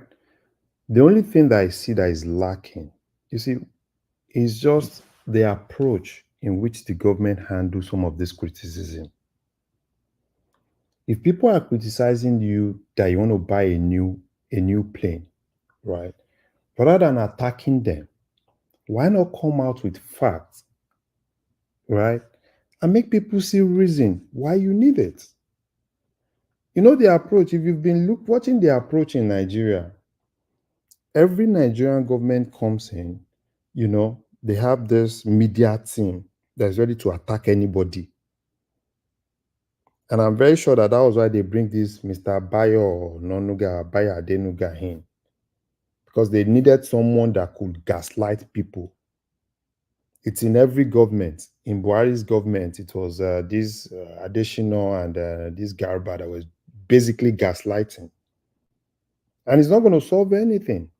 And I think that's why I said there's a devil in that Aso Rock, because those are things that comes into their head, right? Once they see criticism, they need people to gaslight and all those things. You don't even need to gaslight, because every day people will criticize. Even if take for instance, as this simple room is, right? If we have a leader and we all entrust all the resources of this group into a leader, we will criticize that leader. So people will always criticize. Now, it's now left for the government to now reply those criticism with facts, which is lacking. You also said it here. There is no transparency. Most of the things we say here about this government are more of assumption. We just assume that probably, okay, this is what's happening. We don't even know what's actually happening. We don't know the correct state of the flight. We don't even know anything. And they won't come out. And this is another strategy, right? They won't come out publicly. You know, one person tries to, like, oh, in National Assembly, try to say, oh, okay, I bring it as an idea. When we know that that's the thing that they push. They just push some of all these guys. And that's why we talk about lack of transparency. You can criticize me. If I'm a leader, the only thing I need to do is to convince you with facts. But when I don't convince you with facts, rather than me, convincing you, I decide to like attack you, because every criticism, most governments in Nigeria see every criticism as political, and which is not. Because me and you can always criticize them outside because they won't listen to me and you. And that's why in most cases, when they see key figures, right, criticizing them, and most of the key figures that criticize them are actually speaking what me and you say. Obviously, they need a new plane, right? But how are you going to make people understand the reason why you need a new plane? Larry, to me, no matter what happens, like you said, we cannot have the full grasp of what is happening over there. And you said that they are not transparent enough. What I'm just trying to say, to me, is simple. This is a plane. If majority of Nigeria say don't buy a new plane, what is the solution? Then continue to go on the chartered flight. As a president, at least you have to do your own work too. Sometimes you need you to travel outside of the country to do that bilateral talk or whatever. That is my take. But if people are just saying, okay, because I don't like him, people are hungry, people are doing this, then it should not do nothing. It should just continue to fly on the planes. Remy is not listening. I have already listened to you. I have already listened. No, you are not listening. No, let me tell you. Larry just said now. Larry emphasizing on transparency. You said. Even before he said that, I myself also talk about transparency. Let me just tell you. Let me just tell you this, and this is part of why they need to criticize them. Have they really been optimally using that flight, that particular plane? Right? Is it not the same plane that Sheyi and the rest of them were using at a point? Because when you complain, right, you've been entrusted with the government property, and you don't even use that government property for what it's supposed to be used. Larry is not one, no. They have fleet of it, or maybe exactly. So I mean, kill our people in something one now. And you've not really used it for what you're supposed to use it for. And now it's underutilized. So you're in the first place. People are now criticizing it because averagely, right, as a Nigerian, me seeing Sheyi on that plane, right, it's an insult. They want to go and play golf in Kano. They carry presidential jets. It's an insult. No, Remy will never speak to that. So it's an insult. So even if whatsoever, so they should Larry, so as a president's son or family, so what do you want them to be using to fly around? No, they need to use their own, probably use their own personal or go to Muritala Mohammed, go and enter earpiece, Abi. Yes. Are you kidding me? No, I'm not. Did Biden's son and daughter, are they entering commercial? You see, that's plane in the US. You see, that's the problem, right? That's the problem. Do you think that Larry? I mean, if Biden's son is traveling, you think he's going to fly on presidential jet? So they don't enter. They never enter presidential jets before. Do you think he's going to travel? If he's traveling now, hold on. Do you think if the son is traveling from Delaware or any part of Delaware or wherever he lives, going to another state, do you think they will go and fly in with presidential jet? Oh my work, lost airport, oh my ticket here. Normally, to my feed lost Kinini. Are you sure, Ajale Koko? Are you sure? What do you mean by are you sure? No, I don't think so. Do you know how much it costs? Do you know how much it costs to fly presidential jet in US? Do you know what it costs? Do you know how much it costs? They have fleets of it. No. Fleet, you have only two. It's only two. Only two. What of the Air Force one is the helicopter and the plane one? It's not. It's not. Look, If the president is not there, nobody can fly it. Thomas, this is the aircraft at the presidency, and everybody should listen because you said they have more than 40. They don't have more than 40. So because I don't mention 40. Who mentioned 40? I don't know. This is what we are talking. You want to defend this No, thing? I'm not defending. I want to bring out the truth. Tó bá jẹ́ pé spokesman wọn ni ẹ kúkú jẹ́ ká mọ̀ lórí platform yìí pé wọ́n ni spokesman I'm not defending. Because gbé káàdì orúkọ sí ẹ pé Tinubu spokesman kọ́ gbé orúkọ ẹ kúrò pé yànnà mọ́ rẹ̀ mí. This is not about Tinubu spokesman. They have about 12 fleet, and I will 12 is what ṣe 12 yẹn wá jẹ́ nǹkan kékeré ni. Ẹjẹ́ ajálẹ̀ gbogbo ẹjẹ́ kó fún wa ní details yìí. Ẹjẹ́ fún wa ní details yìí. I don't need again. So, kí ni 12 ń ṣe lórí kí ni? Ajálẹ̀ kòkò ẹjẹ́ fún wa. Yeah, Remy, let us tell us. I'm tired of all this thing. Let's Remy, come on now, go on. Let's hear this. Okay, according to this is from the National Security Advisor. So I'm coming. 12. Oga, wala, wow. 12. Ṣé 12 wá jẹ́ nǹkan kékeré? Wọ́n lọ fi ń gba ọjà, wọ́n lọ fi ń gbé ẹrù káàkiri ni. Èèyàn mélòó náà ṣé president 12 president la ní ni? I think when they buy another one, they don't dispose the previous one. Kilo me, they buy one, they don't dispose. Why are they keeping? I'm just guessing. They are talking about fleet. When they said they have fleet, that means we pay gbogbo ẹ̀ ló ń function. Anyone ló lè lò at any time. Mọ nǹkan tí fleet of vehicle jẹ́ ni. No. Yẹn wá determine bí tó bá ń lọ. It depends on where you are going. The one they look for local will be different from the one they flow.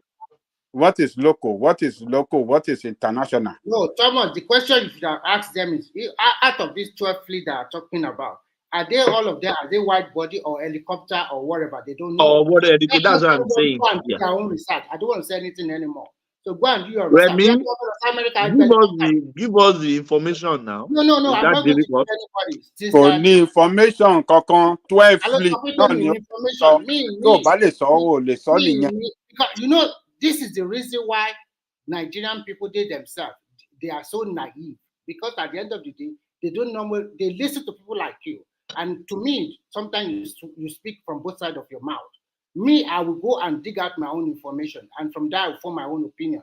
It's not necessary that I'm defending the presidency or I'm defending the president. Buhari was there for 8 years. And I came here and I told that he did not perform very well on economy and insecurity.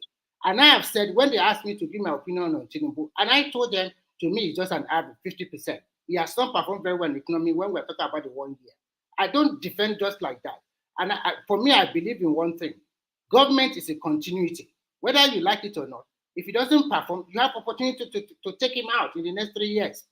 And then you put the person you think is right, you put him there. So everybody just complain, blah, blah, blah, blah, blah, blah, blah, blah. If you can dig that information and you can, I won't give you. Go and do your own work. It's a 12 or 14 London presidential fleet. What we are saying, if we are a right country, if we're a country that is well governed, how can Nigeria have 12 in the first place? For what? For what? That's a wasteful character right there. Wasteful of our resources. For what? I mean, let's say when these people, they're wasting the resources, the commonwealth of the people, wasting it, lavishing it, and using it for their own good alone, for their comfort alone.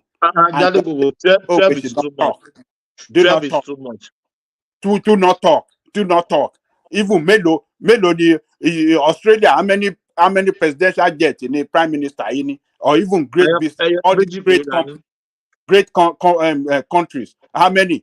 Yeah, I just told you the United States have 2. The greatest country in the world. Can you keep 12 for what? wọ́n á nìkan fún girlfriend wọn wọ́n á nìkan fún ìyàwó wọn àwọn ọmọ náà máa lọ gbá golf káàkiri lórí presidential jet at the cost of ours at our own expense. And you say people should not cry that ebi pa wọ́n. Why wouldn't they cry ebi pa wọ́n? John Larry, you can continue, Jare. Sorry. But Larry, hold on. Do we have Remy there? Remy? Don't mind Ajale Koko now. Give us the information now. Remy? If that Remy is angry. Yeah, Larry, continue. Remy ti bínú. Ó náà gbà tó lọ dígì 12 jáde ó mọ̀ pé 12 kò bójú mu náà ìtorí ẹ̀ ló ṣe lè ká ṣé 12 wá jẹ́ nǹkan tí àwọn máa pọ́n lé pé we have 12 a fleet of presidential jet 12 in number ní ìlú tó náwó ìlú tó ń bọ́rọ̀ owó káàkiri ìlú tó ń bẹ̀bẹ̀ fún investment to come you are having 12. So you see those Western leaders say look at these idiots look at. They have 12 presidential. Whatever we only have 2. You have 12, and you are coming telling us that we should write off your debt or give you debt relief or this. Are you with your senses? Larry, continue, Jare. So it's just unfortunate. It's just unfortunate, and that's why in most cases, for me, they should be open to criticism, and they should, counter criticism with facts. But if they don't do that, people will always criticize them and people will get more frustrated because what's happening presently in Nigeria is just that, people are beginning to, the frustration is kicking in because people are still seeing. But Larry, let me say this. This presidential day we are talking about now, the Flix 12, they didn't bought it yesterday. It has been there throughout Buhari tenure. So why are we not criticizing it then? Why now? You know the problem. The problem is not even the fleet itself. The problem is they still earmark money for its maintenance. They have to maintain it, isn't it? So every time, right? Do you know how much money they earmark in order to maintain this fleet? So that's why I said, why not sell some of all those things? If it's scrap, sell it scrap. Right? Let's know what we have. If you're buying new one, I don't have a problem with them buying new one. But you won't buy new one and still keep, this ones that you feel are not working well. And Nigeria's politicians are very smart. They prefer things that are not working because things that are not working are the things that give them the money. Look at Ajaokuta. Do you know how many billions they said they spend in Ajaokuta? Look at all the refineries that were not working. They keep still putting money, running expenses, maintenance, and all those things. Right? So for me, they know the right thing. We can talk from now till tomorrow. Everybody in government, they know the right thing. But they won't do it because doing the right thing, right, is gonna rob them of some pleasure. That's just it.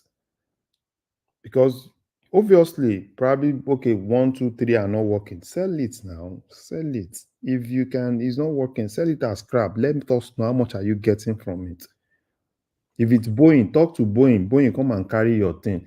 Can you take some things from here and let's know how much we are adding and getting a new one? That's just the thing. But when you don't even tell people don't even know. And for me, I'm not even blaming just the presidents, even all the governors. Have you seen that in most cases now all the governors are building here, they are building airports because of their private jet and all those things. So we're talking about federal government. Even almost all the states have their own individual private jets now. So all of them have their private jets. That's why they are building airports. It's not because they want to make the airports commercial or anything. It's just an anger for their private jets. And the political class in Nigeria are so powerful to the point that, they will tell you all sorts of things and every other thing because the political class, they so much like that enjoyment that comes with those offices. right? And they will always tell you, because personally, if you ask me, Tinubu personally, because Tinubu, yeah, before he got there, he's a rich man. You understand what I'm saying? And for me, he doesn't even need some things, right? He could just, Larry, a rich man is understatement. Is a wealthy. yeah, If you are rich, you are not still good. If you are wealthy, yeah. exactly. He's a very wealthy man. You understand what I'm saying? He's not, he's a very wealthy man, which means that, for Nigeria, he can actually forgo some things and, ensure that some things, because everybody knows it's a whole lot. Like, can you imagine when they first came in with that supplementary budget, the first the first supplementary budget that they got approval for Yeah, yes, sir. late last year. Mm-hmm. Look at fleet of vehicle for Mm-hmm. the fleet of vehicle for the first lady. I mean, báwo làwọn people yẹn ò ṣe ní tìjú, for God's sake? Okay, if people can hear us doing this, this is going to be very ridiculous. So, fleet of vehicle. What happened to the one there? Baba, it's not like that. It's the devil, the demon in us. What happened to the one that the president there left behind? Or did they carry everything go? Did the former president carry everything to Dawura?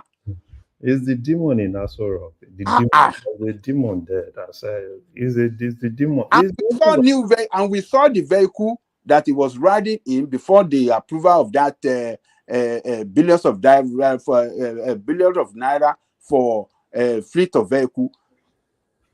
Good looking new. What happened to that vehicle? Why? Where does it travel to? I don't know, man. These people, they are sadists. And some people and they don't really. President don't really travel interstate. They flow. So why is he buying fleet of vehicle? For what? So why did buy fleet of vehicle? They travel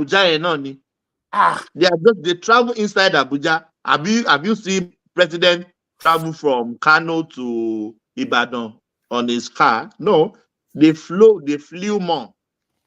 So and the wife fleet of vehicle, and we should just keep quiet like that. Easy.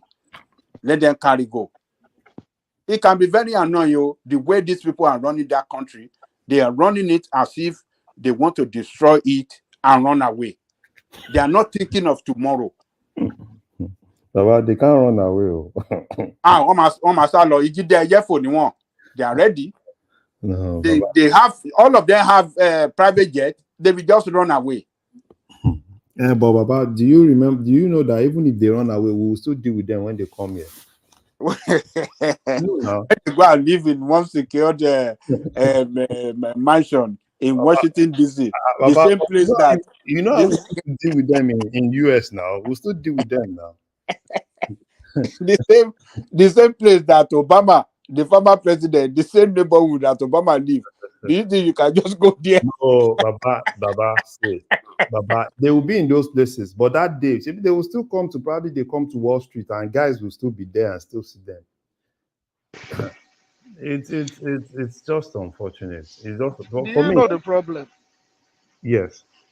The problem is that the lawmakers that bought their own Land Cruiser, 160 million each. New model Land Cruiser anniversary edition. So now it's Tinubu's turn as well to buy his own new plane. Can I set something straight? Okay. There is absolutely no need from a technical perspective for them to buy a new plane. So I think we should first set the standard as to what are we discussing about. The Eagle one was, I think they put it together, was bought and built and delivered around 2003. So it's only 20 years old. Planes have their usual routines. They go for a check every so often. The presidential plane is, I think, it's a 737. It's a Boeing 737. It's a VIP BB edition, business class edition. especially fitted. When the things that you look at plane is the flight hours, the engine, okay, as the flight hours for its repair. So you have the usual maintenance, the fuselage, and the avionics. And even if you're talking about the fitting, okay, the fitting that makes it, that makes it a VIP fitting, the plane can be refitted. That's the first thing. So if they want to renew the plane, it's possible. Avionics can be upgraded to the latest avionics. Okay. The engines can be replaced for new efficient engines. Okay, it's either a GE engine or Rolls-Royce engine, usually. Okay, or one of the other.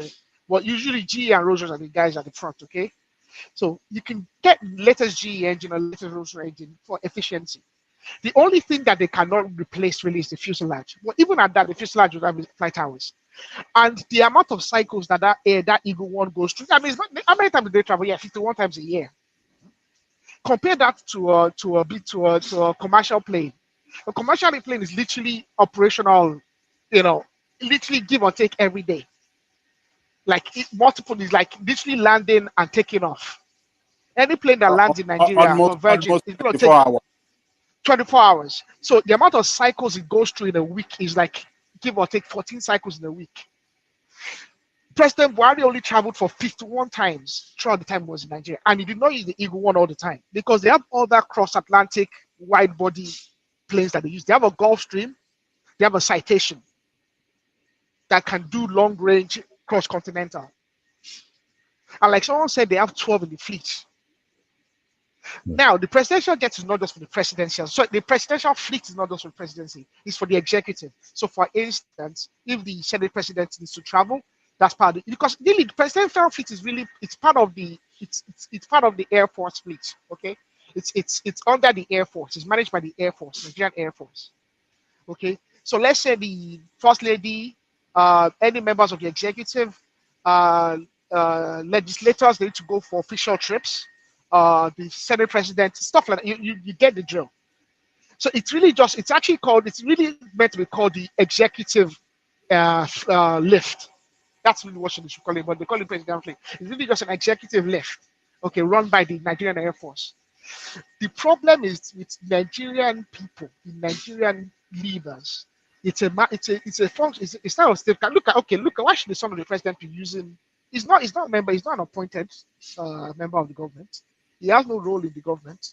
So why should we be using the presidential fleet to go to Tinubu has a private jet? But because they don't want to cycle their own private jet. Not even one. Did Tinubu has a private jet? Not even He one. has a private jet. Oh, Why my is he not using Tinubu's private jet? No, not even one. Not even two. But because they don't want to cycle their own private jet, because every time you take off, that's part of your cycle. They don't want to use the air hours. That's why they are using the presidential fleet. Yes, no. And Nigerians need to sit up and stand up and start asking the right questions and that's one thing I don't like about us. Even here, we talk about triviality sometimes. We shouldn't be trivial. We should focus on the main things. If they see that we're not trivial and we're united in focusing on the main things, they will sit up. But because they know that we are trivial and they know they can distract us with trivialities, that is why they keep on doing this nonsense. There's no reason. Okay, from an engineering perspective, and I'm an engineer, and I work in manufacturing, and I work in maintenance. There's no reason that they need to buy a new plane. So don't let anyone deceive you. The last a lot of airline crashes, and that's another thing that I studied, and I did a lot of research in while I was studying as an engineer. A lot of airline crashes, okay, that have to do with planes. Although quite a good number of them are to do with defects and defaults, okay, but an overwhelming amount of them has to do with human error. Human error either in the maintenance. A plane goes in for a maintenance. Unfortunately, the wrong part was fitted incorrectly. Okay, the plane goes out there, that wrong part develops a fault, and it's just unfortunate that the way planes crash is catastrophic. Usually it's a minor fail, but the consequence of the minor fail is a catastrophic fail because it's obviously in the air, it's very little, very few. It's the proportion of plane crashes compared to, it's actually, I mean, I know it's catastrophic. A lot of people die when plane crash, but really it's a small percentage for every single flight. There's thousands of flights that are going to take off today. How many crashes are going to happen this month? How many crashes are going to happen this year compared to the amount of Even takeoffs and landings? even in a whole month, sometimes we don't hear any plane crash. Yeah, throughout exactly. the whole world. And an overwhelming Yeah. amount of plane crashes you also hear about tend to be military plane crashes. Because of the Yeah. nature of military plane crashes, they tend to be in areas where it's volatile. The other thing about it is because of the altitude. Okay, a lot of the military plane crashes, you have helicopter crashes in this. I heard about helicopter crashes or plane crash in training or in transit. It's because of the nature of the areas, the environments in relatively lower altitude, in mountainous regions. Okay, also in bad weather. Okay, because obviously the nature of military is they need to deploy anytime. Okay, and then you also see the last few plane crashes, the one in Iran and the one for this other president, this African vice president. I think they were both helicopters, and the nature of helicopters, like we saw with Kobe Bryant, is that they tend to fly in lower altitude. And the other problem is that the weather can change very quickly, and you can find yourself from having 2 kilometers of visibility to less than 200 meters of visibility. And that is what has been that's what has happened in Iran from what I could tell. And I can't tell about this on this vice president's one. And I can tell from Kobe Bryant and several other ones that we've seen recently, and also with smaller planes as well. So don't let people deceive us that something is going to happen to the president. The Eagle one, it's a 737 Boeing. Okay, Boeing 737s. I don't have a repetition of dropping out of the air. Okay, plane crashes are very well documented globally. You can go and look at the records. Not a lot of Boeing 737s have been dropping out. I mean, they don't have Boeing 737s don't have a record of dropping out of the air. Okay, so don't let anyone deceive because this is going to cost at least $160 million. Do not be deceived. A new Boeing 737. How much did you say? How much did you say? At least $160 million minimum for VIP Boeing 737. If we convert that to Nigerian currency, that's going to be fully fitted. Fully fitted Boeing 37 BB, a BB, okay, 737J is going to cost nothing less than $160 million, the way I see it at today's market.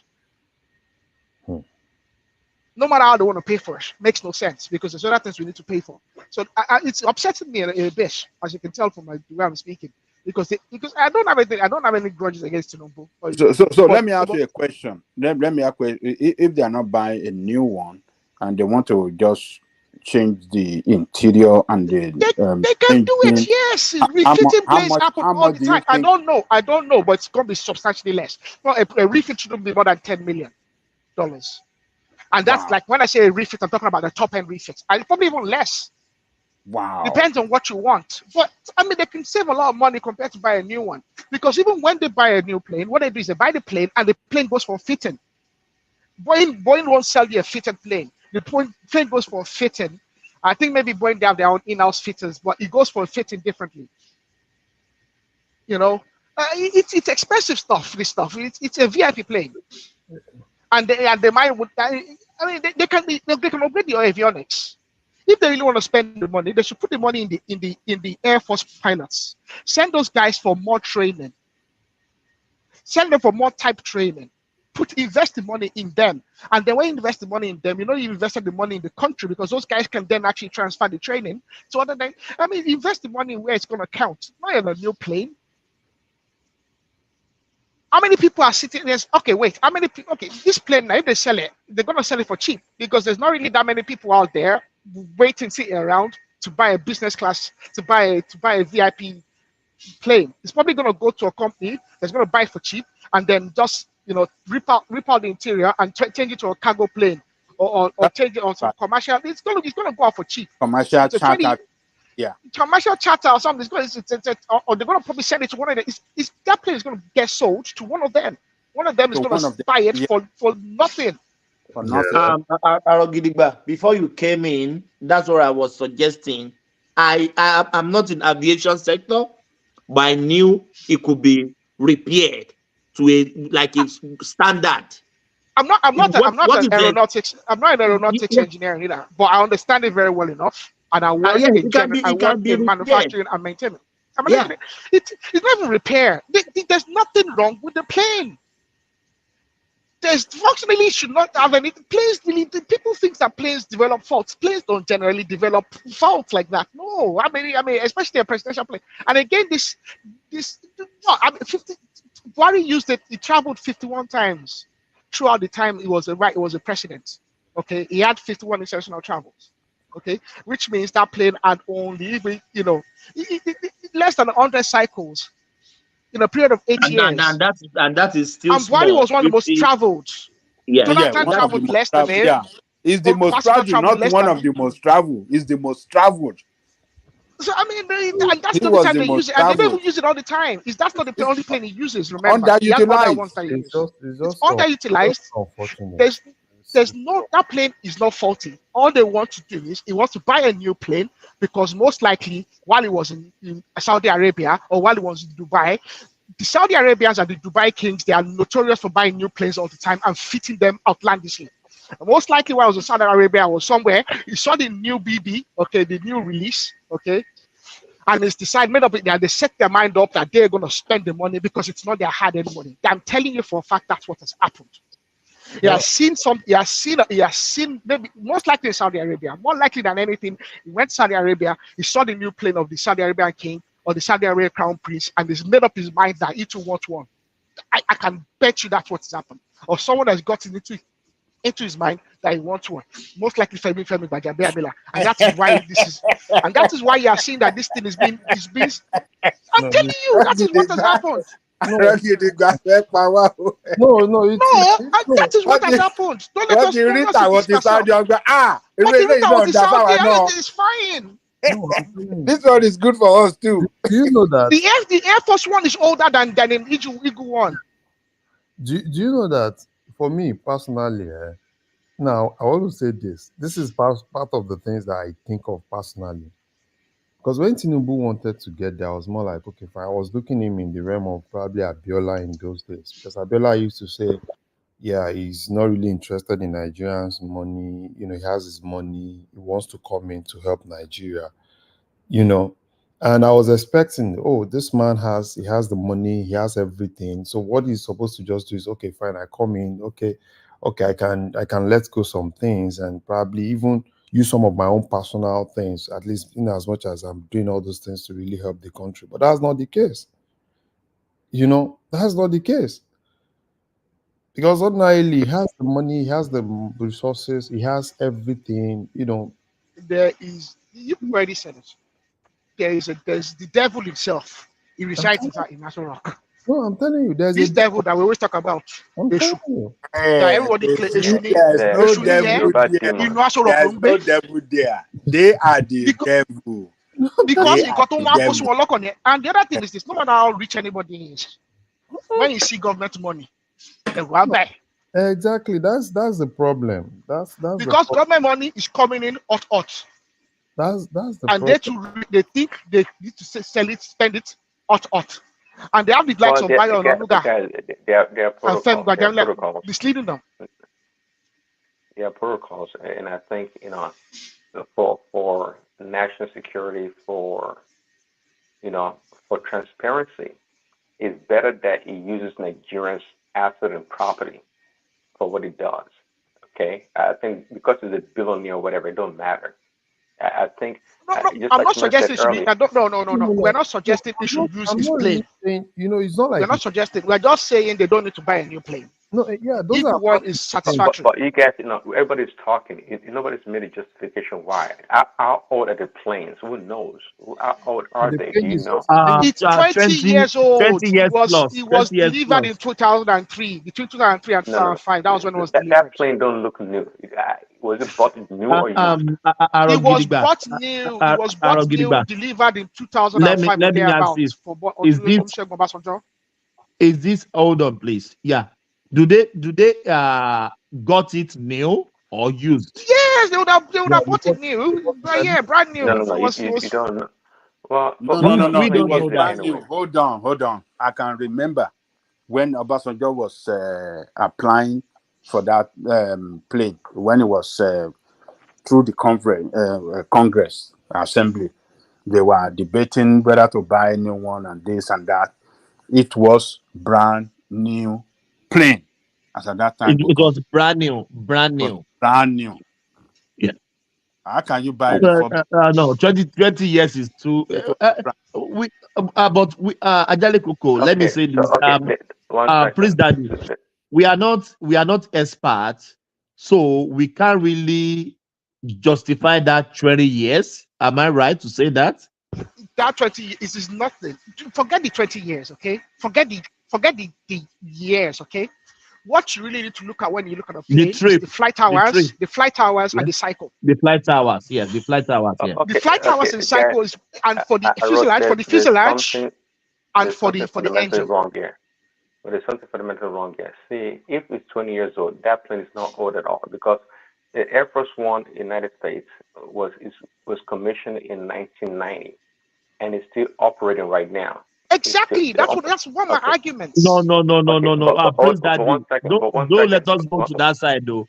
You can't compare the Air Force in US to this one they got to.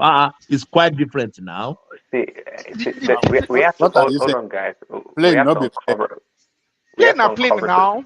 Thomas is plane to be plane. You can't the Air Force One is it's all about military perspective. From a military perspective, the Air Force One is superior. But from a perspective of a mechanical item, okay, a mechanical item, they are equal. From a military perspective, yes, the Air Force One is a superior item. But mechanically, they're just the same. I'm an engineer. They go to the same service center for the services. Their C checks the same standard. The checklist that needs to be done is the same. Yeah. Go ahead, Prince Daddy. Yes, yeah, Prince Daddy, go on. Yeah, thanks, Thomas. Well, obviously, I don't think they are the same, sure, mechanically, whatever. But I would say though, we don't have a culture of maintenance. Just like we said it here before, we don't maintain stuff, be it our roads or even buildings or infrastructure. We don't do a good job of it because of the same thing mechanically. There's no way Please, Daddy, the maintenance is not done by us. We do not maintain those planes in terms of the checks. The usual checks and all the maintenance is done either by Boeing using one of their maintenance outfit. We don't do it ourselves. We are obligated. Prince Daddy, we are obligated to do it as yes, they are obligated to do it because if they don't do it, they will not be able to land in those airports there where they land. Was it a lie? Somebody said they had to charter a plane from France. Yes, because it developed a fault. They developed a fault. Now we are not even sure if it's this particular plane that developed a fault. It could have been one of the other ones. But even if it develops a fault, this is it. This is the one that develops the fault. That's fine. If it develops a fault, yeah, it goes, and the fault might just be a small thing. Okay. It might have been okay. It might be a small fault, but they decided to say, we're not going to use it, because. So we'll produce the report for recommendation for another for new plane. It is the House of Reps. I'm telling you that Femi Gbajabiamila most likely. They are not the experts. Who are the experts that give recommendation for a new plane? It came from the House of their committee. There's one of these committees in the House of Reps. It's just more of a suggestion because it's still more of probably a suggestion. It forget a suggestion. Like I said, most likely this is something that has been influenced by individuals in the presidency. Yeah. How much are they estimating? How much are they estimating for this plane? On the market, I estimate that they will need to spend 160 million. Because the other day have they given any number, official number, or unofficial number? Have they given any numbers? No, that is what we are talking about. No transparency in anything. And guys, the one they said it developed fault, I know by now they could have repaired it. Maybe it's already in Abuja because they can't abandon it there. They have to repair it and get it out of the country. Am I right? Yeah, So they could have repaired it, and the plane is even in Abuja now because they can't leave it in France. They will be So paying for I mean, the yeah. Packing. They paying for the parking. Are you saying they're trying to use bad web to steal money from Nigeria with this new plane they want? Gbagye is Before everywhere. uncle, Gbagye what is else? everywhere. What else do you What are you think, Prince talking Daddy? about? Come on, Bradford. What else? That's the given now. Gbagye is everywhere. Prince Daddy. Nigeria is Gbagye country. Oh,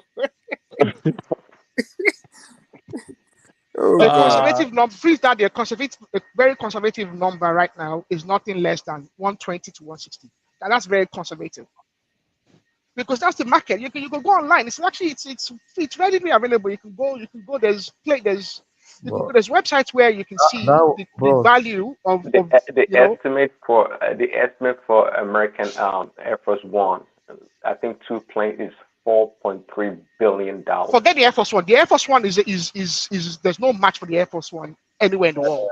Okay, So so 120 million. It sounds pretty good actually. no 120 for Nigeria. That plane, I'm telling you, shouldn't be nothing less than for them. Oh, if they want to give you the figure, it will be nothing less than $1 billion. Dollars. Yes, though for those no guys, no no no the no. figure. No, see, No, don't let us use the Air Force One. I don't think no, that is an American, but not that ever use the Air Force One you as a understand what I'm comparison for saying? anything. Gidigba, I'm that's what telling I was you, saying. I'm Hold on, telling please. you, That's what I was saying. That don't compare Air Force One to Nigerian plane. It's Air quite. It's Force One very. is It's now. Air Force One is Now, an advanced military grade plane. what are you talking about? Air Force Is One to advanced Nigerian military plane, plane, nuclear protected nuclear protected, plane. everything, detected bomb, Air detected Force One nuclear is number missile, one plane in everything. the If world. anything happens in this world that we are here today, and Russia decide they want to drop nukes, and Americans decide they want to retaliate, and all of them decide they want to drop nukes on themselves, the American president, if he's inside the Air Force One, is guaranteed that he will survive. And that's what we are saying. Air Force One is So number one don't plane. let us use it as a comparison for So But that's what for I'm saying. Comparison, no. Ìbò ló máa One. láǹdì sí ìgbà tó bá sọ fún ìlú wo ló Hold lọ on. ìgbà tó bá they lo have nuclear. Baba, they Eh? have contingency plans. They have Ajalekoko contingency wants. plans. Everything has been calculated. They have Where contingency is it going plans to for Ajalekoko land that. when wants the whole world is Tinubu to fly destroyed Air Don't Peace. with worry about nukes? it. They will sort it Eh? out. Hold I'm on, just hold letting on. you know that You it's a want different Tinubu to plane. fly Air Peace and eat father rice? Is that what you guys want? He I doesn't need to wonder. buy a new one. That's what we say. Why can you not fly a piece? The British Prime Minister does. He flies British Airways. Peter So Obi let will him go and fly fly. earpiece. If Let him it go and is fly a Peter piece. Obi, If Peter you Obi will fly fly Air earpiece. Peace and eat father rice, okay, that's good. That's good. But let's just be a little bit realistic. Though, everything we were saying here, number one, if they said the plane actually has a fault, we don't even know the nature of the fault. We don't even know. We can always say probably they can repair, they can't repair, they can do this. All those things are still more of what we assume. Right? Speculation. There's no fault. Yes. Let us say something. Let me make something clear from an engineering perspective. As a maintenance engineer, there's no fault that cannot be repaired. That cannot be repaired. I'm an engineer to my Yes, brother. Yeah, I'm an unless engineer. the plane has had a crash. Crash. And if it has a crash, you then are looking at fuselage damage. You're looking at a possibility that the fuselage has been compromised. If the fuselage has been compromised, you then say, you know what, it might not be worth it repairing it. But if it's a defect, a fault in one of the avionics systems, or maybe a fault, it can be repaired. What is it? It's most likely it's most likely usually a small thing. It might even just be one small solenoid that is developed before they'll change the solenoid in less than 2 hours, and they qualify it. It's back in the air. Don't let people misguide you. No, that's not what I'm saying, right? Because that advice, probably there's nothing they can repair, right? Boeing is still going to make that decision, right? If Boeing tells them that the best thing for them to do is to get a new one, or probably repair or anything, because everything we are still saying there, is still based on what we probably assume, right? Speculation. It's not like, we already know what exact fault of the plane or probably what Boeing actually told them, because everything is still going to still be handled by Boeing. But for me personally, the only thing I'm just more on is they should just be transparent. Let's just know exactly what's happening. So for me, it's 150, it's 190, it's 100. The basic thing is just that Boeing will still come Larry, do you think that thing is a security something to the presidency? My brother, don't let us deceive ourselves. You can't know everything. Don't deceive yourself. There yeah. are some things we don't even need to know. You know, that's what We can't even know. that's why I They said, don't even need to tell us. yeah, that's You, why I you understand what I mean? Because Yeah. they can't be exposing everything about the presidency. Yeah. No, it's a security threat. Don't let us give Security threat. General Thomas, you are giving these Yeah. people an escape route. It's not like As an engineer, you know yourself. You know yourself. That new plane to fẹ́ ra yẹn, òun kan ló máa wá jábọ̀ yẹn kọ́. Bros, wait. No. Imagine Casson, yeah. No. Thomas, there is no security risk in anything. do you know Look, the transparency, Baba, the transparency we are talking about, that they should tell us why they want to change is old. These people are telling us, they advise us to get a new plane, and this is how much it's going to cost. Period. Yeah, They don't need to give us details just for security reasons, as you are saying. But there's no risk in telling us, some fact that we need to know about how much they want to spend and why they want to change it due to number of years. It's getting old. The part is getting out of maybe the what do you call it? They can say maybe the part is not. They can even lie to us. They can even lie for us. They don't even that need doesn't to matter. How much it costs. I mean, period. And let us start having debate from there. They don't even need to lie, because if it's a transparent, Well, if they bought the plane today, when will it be delivered? Yeah, not till next year. I mean, even how many? up to 2 years. Because Yeah, Boeing wants to build it. It's not like they already have it. They just need to just make put the order in. So that means they still have to go back to the old one, still repair that one. I'll be using it. Still be using it. They are just buying it. He's buying it because they just want to buy new. It's just the normal. Okay, yes, he was using the S Guard. Okay, it's the presidential car they are using. It's a Mercedes-Benz S Guard. Okay, S600 S Guard. That car can have more than 40,000 kilometers on its clock. Yeah, it can't. It probably even less. Because the journey from the residence to they flew they too fly all much. They fly all the time, and he has more than one. He has about two. And when he's in Lagos, he uses one Land Cruiser like that. No. So why did they go and buy a new one again? No, it's because it is not their money, and they think they can spend it recklessly. They do it all the time. Yeah, I don't even really, because for this all jet and everything, right? That's how I was more like, probably if they are, like Baba said, if they are more transparent and let us even know. Because this figure that we are throwing 120, because if it's just 120, I can tell you that it's cheap, right? It's cheap. It's just what the billionaires can do. Yeah. Yes, it's very. That's very cheap. Do you know what $120 million can do in the life of Nigerians at the moment? Forget about that. Come on. No, bros. Nigeria. That's a conservative number now. That's a very conservative number put out there. It might be a lot more. Bros, it might be twice as much. An average person as in one of the billionaires in Nigeria can buy two of that. But that's their private money. That's their private money. This is government money.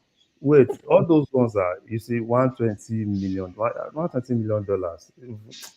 That's chicken change now. Chicken change. If you are saying $120 million, that's cheap. But for me, I don't even want to throw figures.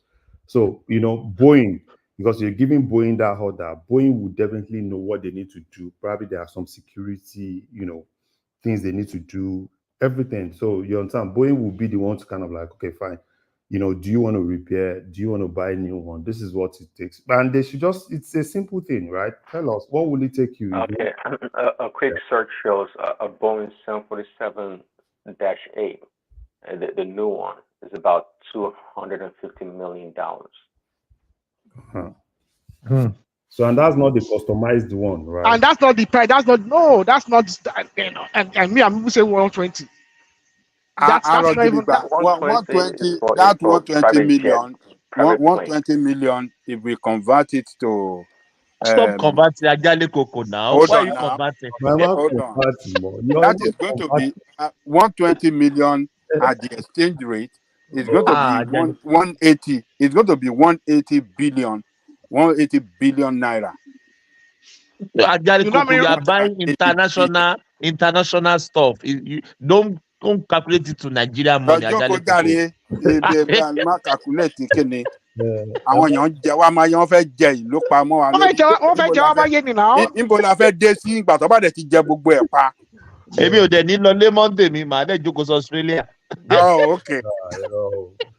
No, I just hope they're able to manage it. Èèyàn tó bá jẹ́ tó bá wà ní di pẹpẹ ló ń irresponsible jẹ́ di now. pẹpẹ wọn ò ń jẹ pẹpẹ mọ́ àwọn eléyìí ti fẹ́ jẹ No, pẹpẹ. now wọ́n fẹ́ jẹ.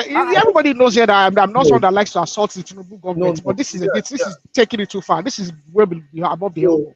So, for me, right, probably they need to repair or they don't need to. It can be repaired, my brother. Larry, don't let us. I'm an engineer. I'm not an aeronautic engineer. There is nothing in that plane that cannot be repaired. It can be repaired. Wait. It can be repaired. It can be repaired.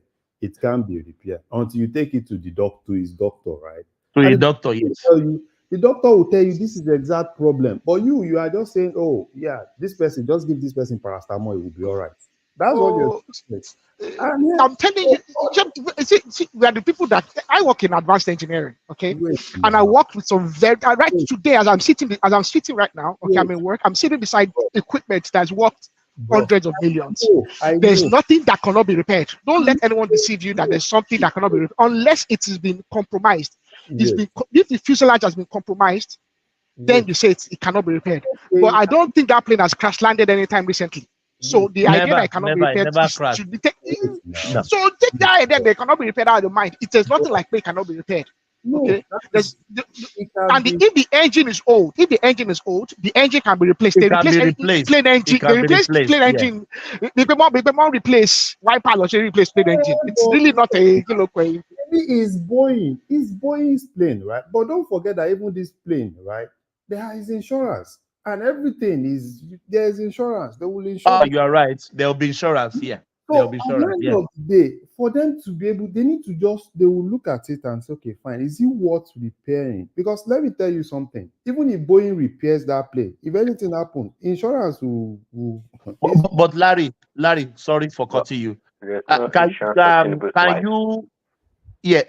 Larry, yes, let's just say this. Can you agree with me that there is nothing big that happened to that plane? It's something minor. No, I can't agree with you because I'm saying that. That is my own opinion. Yeah. There is nothing big that happened to that plane. Bro. It can be repaired.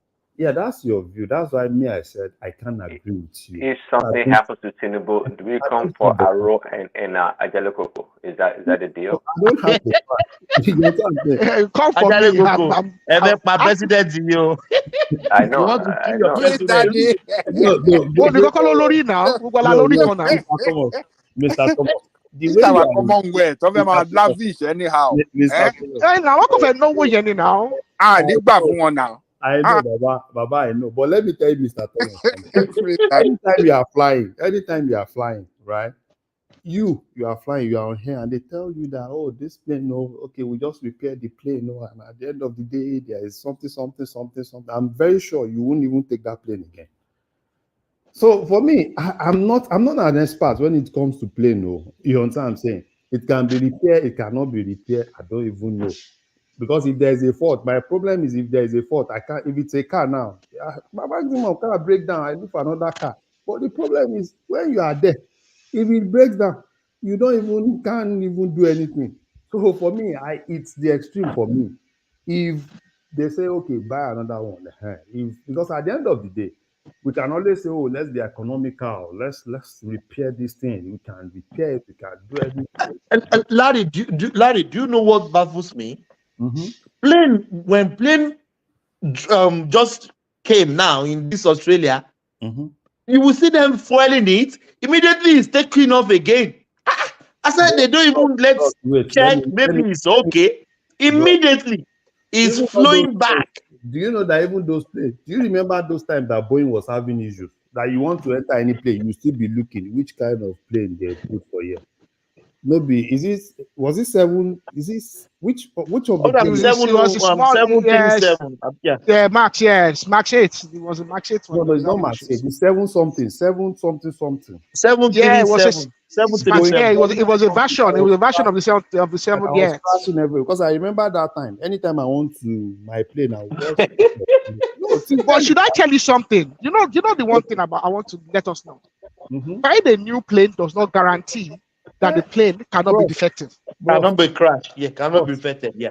Bros, if It they can say have a defect, and in fact, it's more likely that it's going to have a defect if it's Wait. brand new because it's not been tested.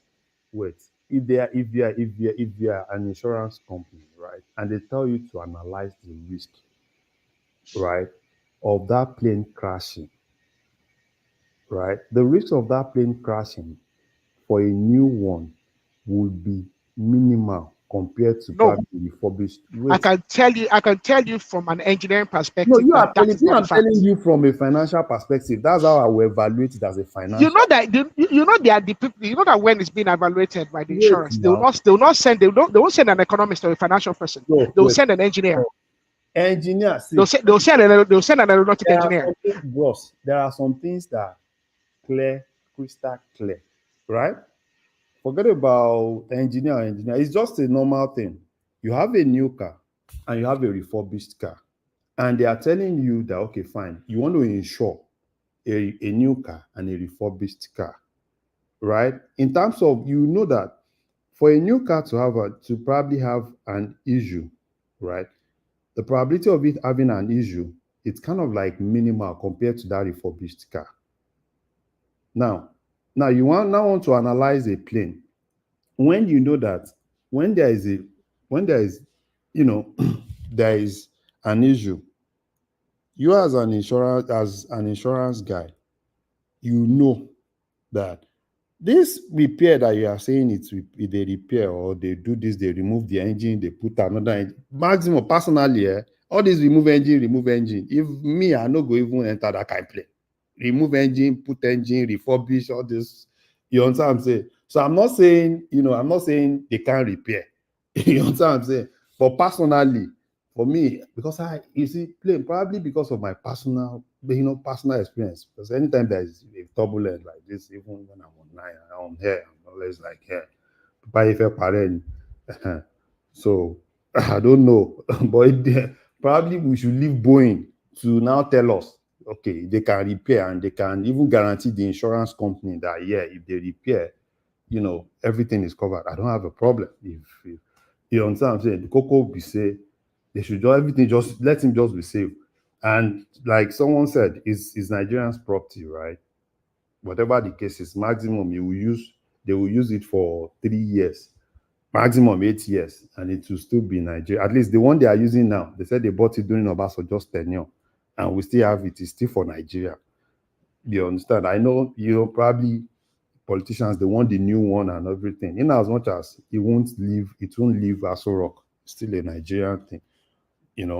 So for me, I don't know. I can't even guarantee that it's gonna be safe. Is this? Is that? I don't know. Probably Boeing. Boeing is in the best position to tell us that's it. That's what I just think with all these things.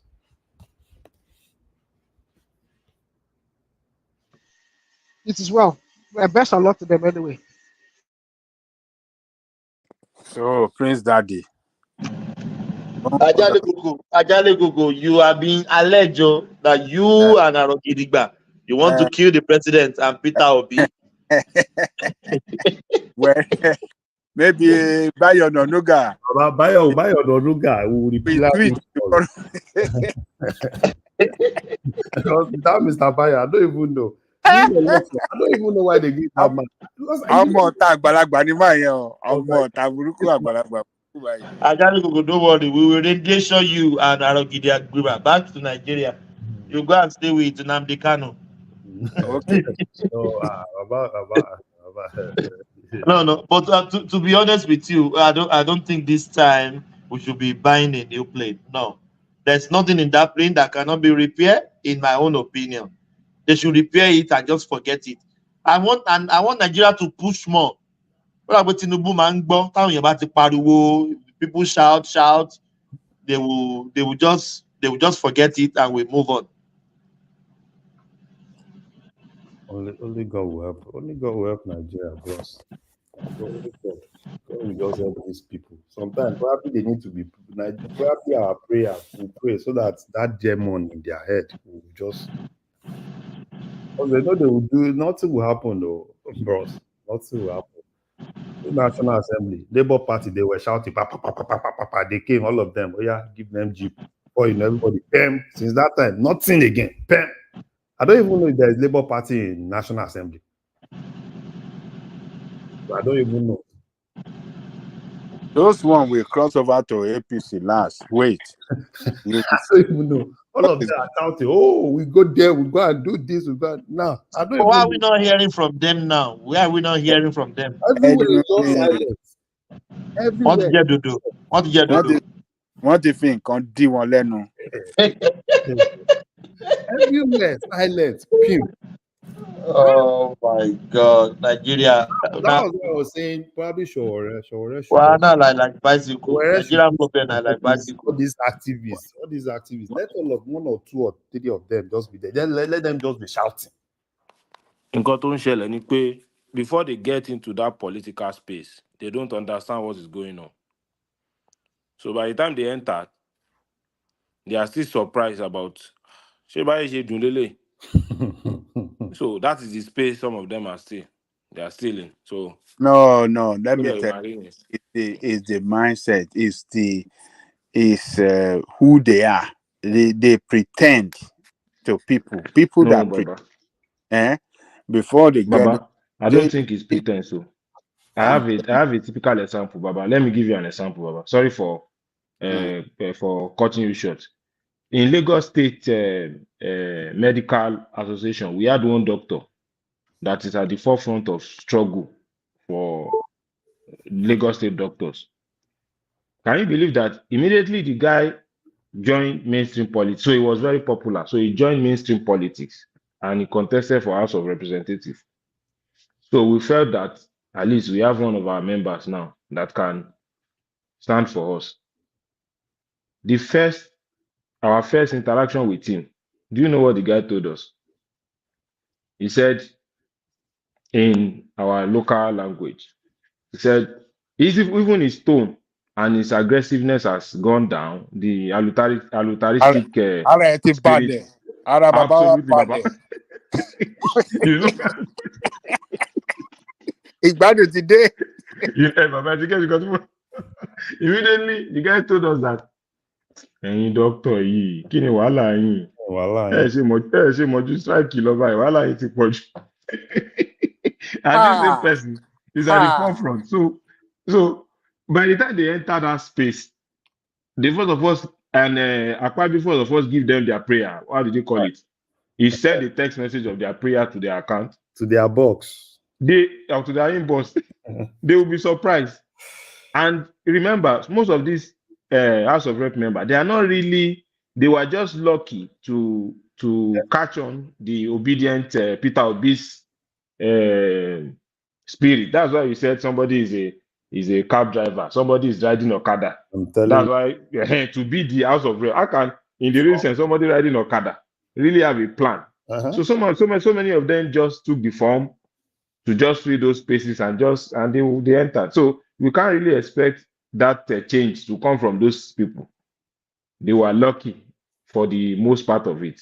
Etiosa federal constituency is one of the typical examples. Okay, we had the likes of Banky W, Babajide Obanikoro. For me, Banky W in PD, Banky W did well enough to show that he can deliver. He appeared in so many engagement, debates, and stuff. And this man, he looks like the man is from. I think the man is from South also. He looks like all those typical person that you see in the beer parlor with his chain. And what all these macaroni, all those people, what they were doing in that Etiosa, is Labour Party, top to bottom. The guy just won. So that's the way. So are you not expecting any change to come from that guy? In fact, and they gave him jeep. Is this how government is? So I'm not surprised by I'm not surprised by their My prayer don't yes, answer. my Don't prayer butter don't my answer bread. now. Person wey no do campaign, no print I anything. said they don't see him anyway. No, Those now guys that really struggled, Top to they didn't bottom. yeah, Top to top to bottom bottom. in one. no, that's He won. So no, that's the thing. You can't expect any changes from those. And those other guys dominated in the East also. Because Peter Obi won everywhere massively. So they just pushing like that to the space. So there's nothing. The one in Abuja that is making wave now is saying that Wike is stifling him or no, something. don't mind that one. Kigigbe also. I said, how is Wike affecting you? Don't Is Wike telling Akpabio not to give you your own allocation? No, don't mind that Abi, one. Don't mind that one. Abi, is Wike telling the Abuja people for you not to do your own project there? Or, I don't know how Wike is affecting her. No, So Wike is not. for me, Wike is not carrying her along now. You know, no I don't know how they're supposed to carry along. carry her along and If a politician use the word carry along, it means sharing of something. So I don't know well what he mean by that. So, but that's just my feel about those people. Baba, can I They are ask? not any people you expect anything from. Baba Janleko, can I ask you one Yeah. question? So look at US for instance, with the tenure of the Congress in the US. Right? That's not me just spoken, or that's BKB. No. Yeah, I know. It's No, big. he knows. Oh, okay. Yeah, I just want to ask you, Baba, I want to ask you this. Now, look with the Congress in US. You know, in US, president senators they use 6 years, House of Rep 2 years, right? Do you think that same thing can work in Nigeria? Nigeria. The rep, they will not even accept that in 2 years. What are they going to do for 2 years? They will not, but that of Senate for 6 years, I think it could work. But that for rep, I don't even like the one of US though. The 2 years this thing. I don't really like it because I don't know what they'll be able to do within that 2 years. Yeah, it makes it less attractive. Yes. Because I think for me personally, right, I think something just had to make that place less attractive. So sorry for cutting you short. But why would they sign on to what will make their position less attractive?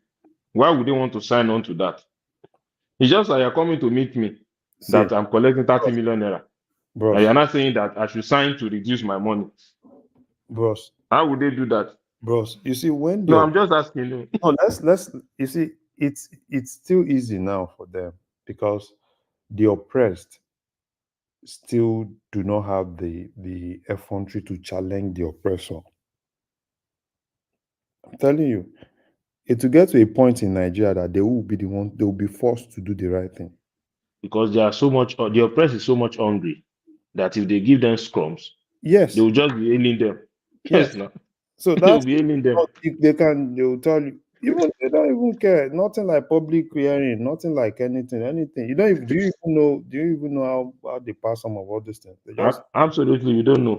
You don't even know. You just say he has passed through second reading, third reading. And it's even faster now. They will pass it. You know, with this Akpabio, it's just pa.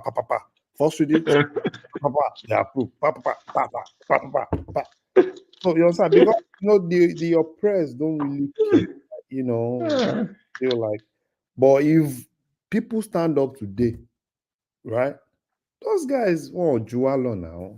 Melo. So, Larry, who is the galvanizing force? Who's the galvanizing force? You have to rally around someone, right? Yes, now, yes, it's difficult. Because the thing is, they know how to do these things, right? Politicians, they are very smart. right? Because they would rather not let you know where the problem is. Take for instance now, even the governors, if they see anything now, they look for a way. Oh, let's push everything to federal government. But now they now see that people are now beginning to ask them, even you people, what are you?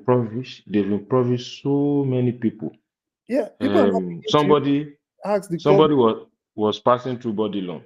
This Eid. If you see so many people lining on the road, Why you what see? are they there for? Because Tinubu is not in today now. town. That's Yes. how always. So those kind of people are the ones that will rise up. They are just there to collect maybe 2,000, 1,000 or rice or something. It's still easy, you know. It's still So easy. basic things in life. Okay, now let me give you an example. Do you know that one Yes, please. time some of the northern senators couldn't even some northern senators and House of Rep members couldn't even go to their constituency because they were basically stoning them. That some of them you go like this, they stone you. Or maybe that one is not carrying them along enough. It's not buying sewing machine. It's not buying wheelbarrow. It's not buying all those things for them. And that's what they do now. Pseudo And, insecurity in their yes. district. Yeah. They can't go there. They live in Africa. They can't go back because insecurity has ravaged where they live. Their village has been overtaken or around by banditry and criminals. So they don't even have nowhere to go. But they are senator. Yes, to be senator and House of Rep is the easiest thing. Every quarterly or every year, just buy sewing machine, wheelbarrow, all those things, distribute it. The one for Lagos, it's Abiru, what do they call it? He did that he did that like last month. Just buy sewing machine, wheelbarrow, all those things. That's what you should tell you. That's all of them. No, Do you know yes, so that's what they even do. though do you know that even though I don't really like Dino Melaye, but I still miss Dino Melaye when Dino Melaye was in rep. The same thing, no, my shit. Kilo my shit, No. When Dino was those places are poor. They have more poor people there. Not the Dino Melaye in Senate. Oh, okay. The Dino Melaye in House of Reps. Yeah, he was playing opposition then now, but now when he was following Saraki, everything about him changed. That was, he has Yeah, after at the point he became broke, Yes, he saw money again, so he came back. Yes, yeah. But then when he was in rep, he was more of that SUG thing. Yes, he was really fighting now. He fought. He was there during that time of Bankole as speaker. Yeah. He fought Bankole so much. Yes, now. He fought the leadership then. Yes. And ever since that time, have we really been see anybody challenge the status quo? Yeah, the point is that we can't really have a lone person to challenge the status quo. This it one should be a movement. Nobody can. All of them just need to, together. Yes. Even if Akpabio want to suspend them, maybe Akpabio will suspend all of them together. Akpabio cannot. But my God, they don't have the boss. Spend them. They don't have the boss. See the ones they were not really prepared to do it.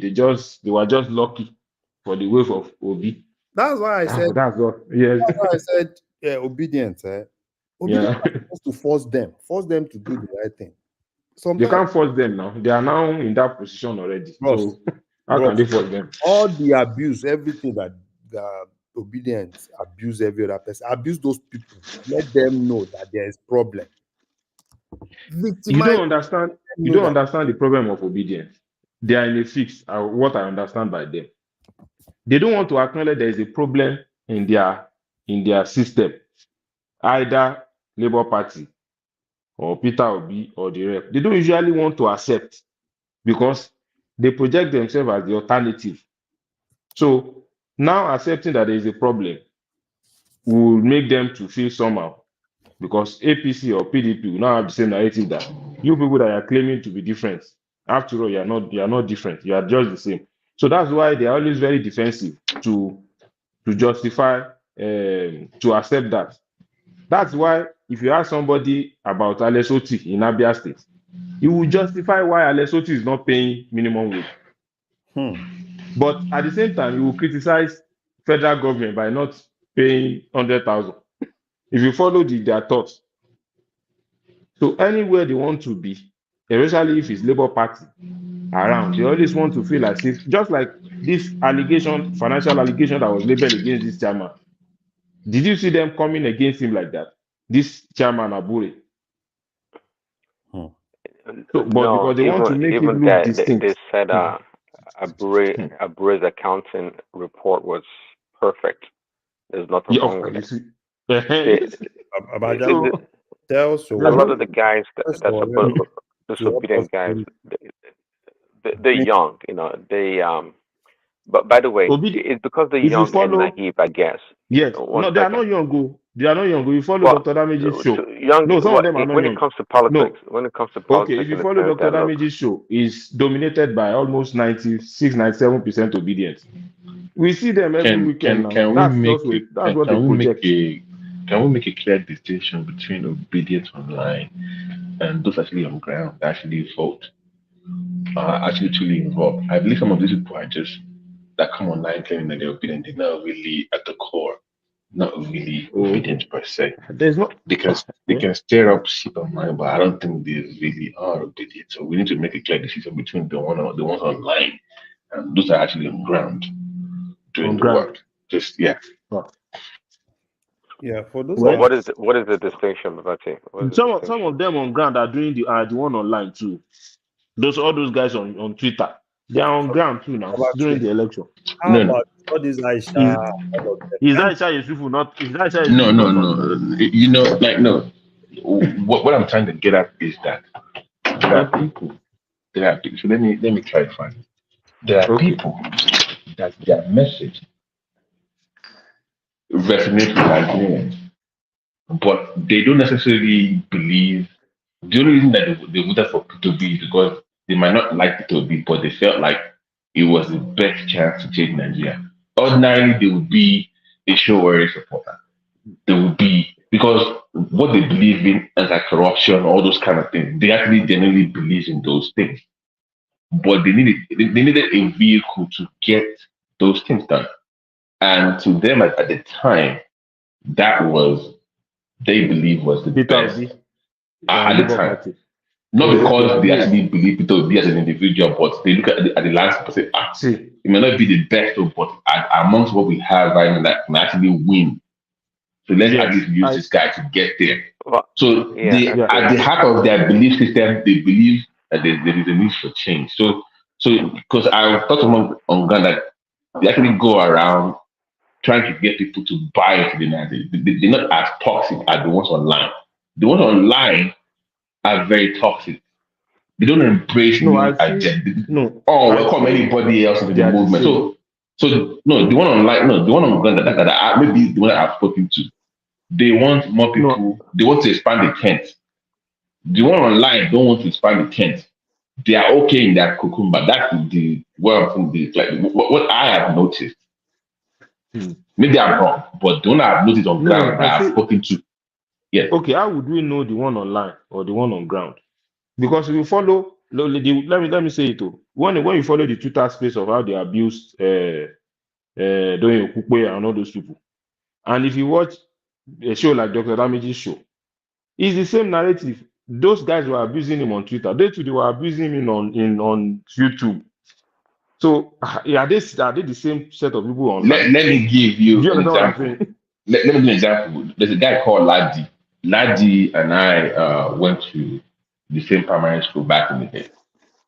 This guy does town hall meetings in Nigeria.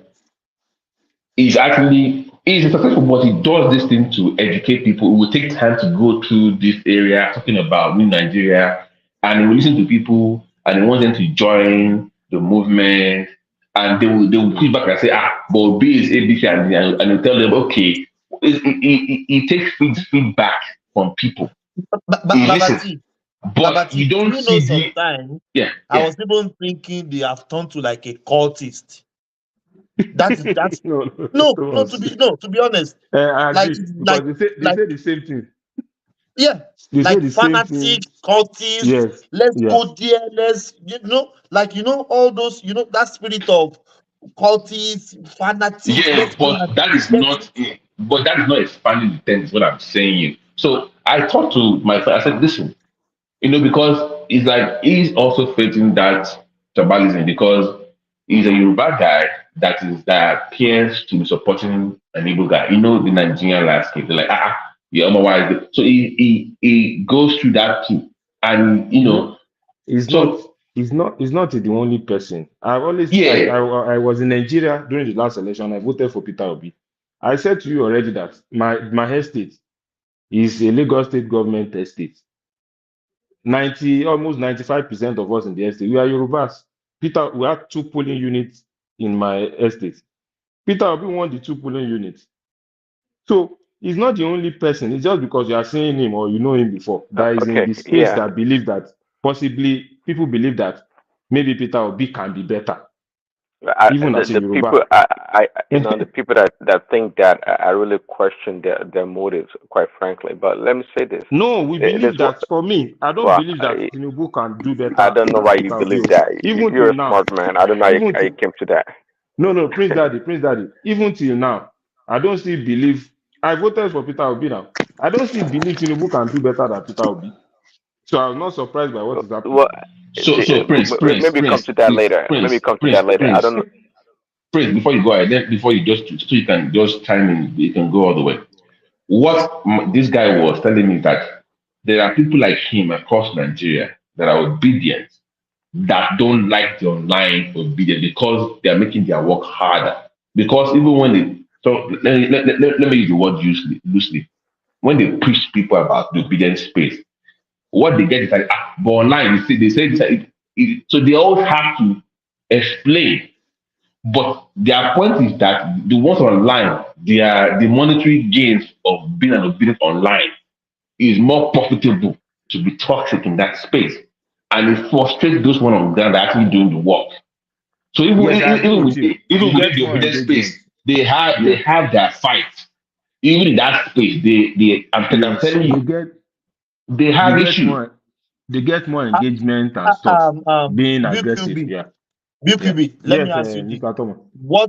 What makes you vote for Peter Obi? Be genuine. You voted for him, that's fine. What Yes, made we you voted voted for for him? him. If you look at the event towards the election now, Tinubu was having so many issues now. His health was not had nothing to write home about. You remember now, he was saying so many things that doesn't correlate. It was so That he's doesn't just cohere with reason, yeah. yes with reasoning. So we feel that this man is losing touch with reality. So he can't give us. I can't. If it's Tinubu of that 15 years ago that ruled Lagos, it's different. So that was we make Big a rational QB. decision See, on that point. what you said about So Tinubu's head damage is no more than Peter Obi's head damage. So I no, drew that no, no, conclusion. I don't know. no. Good morning, everyone. Good Good morning. Good morning. morning, Mr. Good Good Kandu. morning. morning. Yeah. Good morning. VQV, I Yes, followed sir. you throughout that election time, going from one polling Oh, unit. Yeah, to I I followed thank you God. Okay, throughout that time. okay, that's Yeah. good. And And why those were the you things can do. those were the things he said then. It was actually broadcasting on Dr. Damages live. Yes, absolutely. Yes, yeah. Yeah. So those were the things, Hmm. and the reality is, if people want to be honest with themselves, the utterances that Tinubu was making, all this, even some of his statements, you couldn't even understand Yes, what he was yes, saying. absolutely. Um, yeah, he even, I mean, if Blabla people blue, all remember, those nonsense. he said what you have to do is to reduce the people's buying power. Yes, I said, yes, Jesus, reduce buying power. Was in how so does many somebody things that come? Yeah, it just didn't make any Kí sense. ló sọ? Kí ni buying power? Kí ló sọ? No, he said what you have to do is to reduce people's buying power. It's on he tape. was in, He he was said Maybe it. in so many things that he misspoke. He yes, misspoke, right? he And was of course he misspoke. He misspoke so many times. He misspoke so many times in himself, so many times. You don't, even if you're in Yeah, Tubashiro, misspoken. you shouldn't say that. Now, every Tubashiro. time. So there were so many things A, that it just a, didn't make a, any a, sense. a town hall different Yeah, from Bala Blue, yeah. Bulaba. So the people to Kandu, you must agree that nobody worked harder than Tinubu in his past election for his age.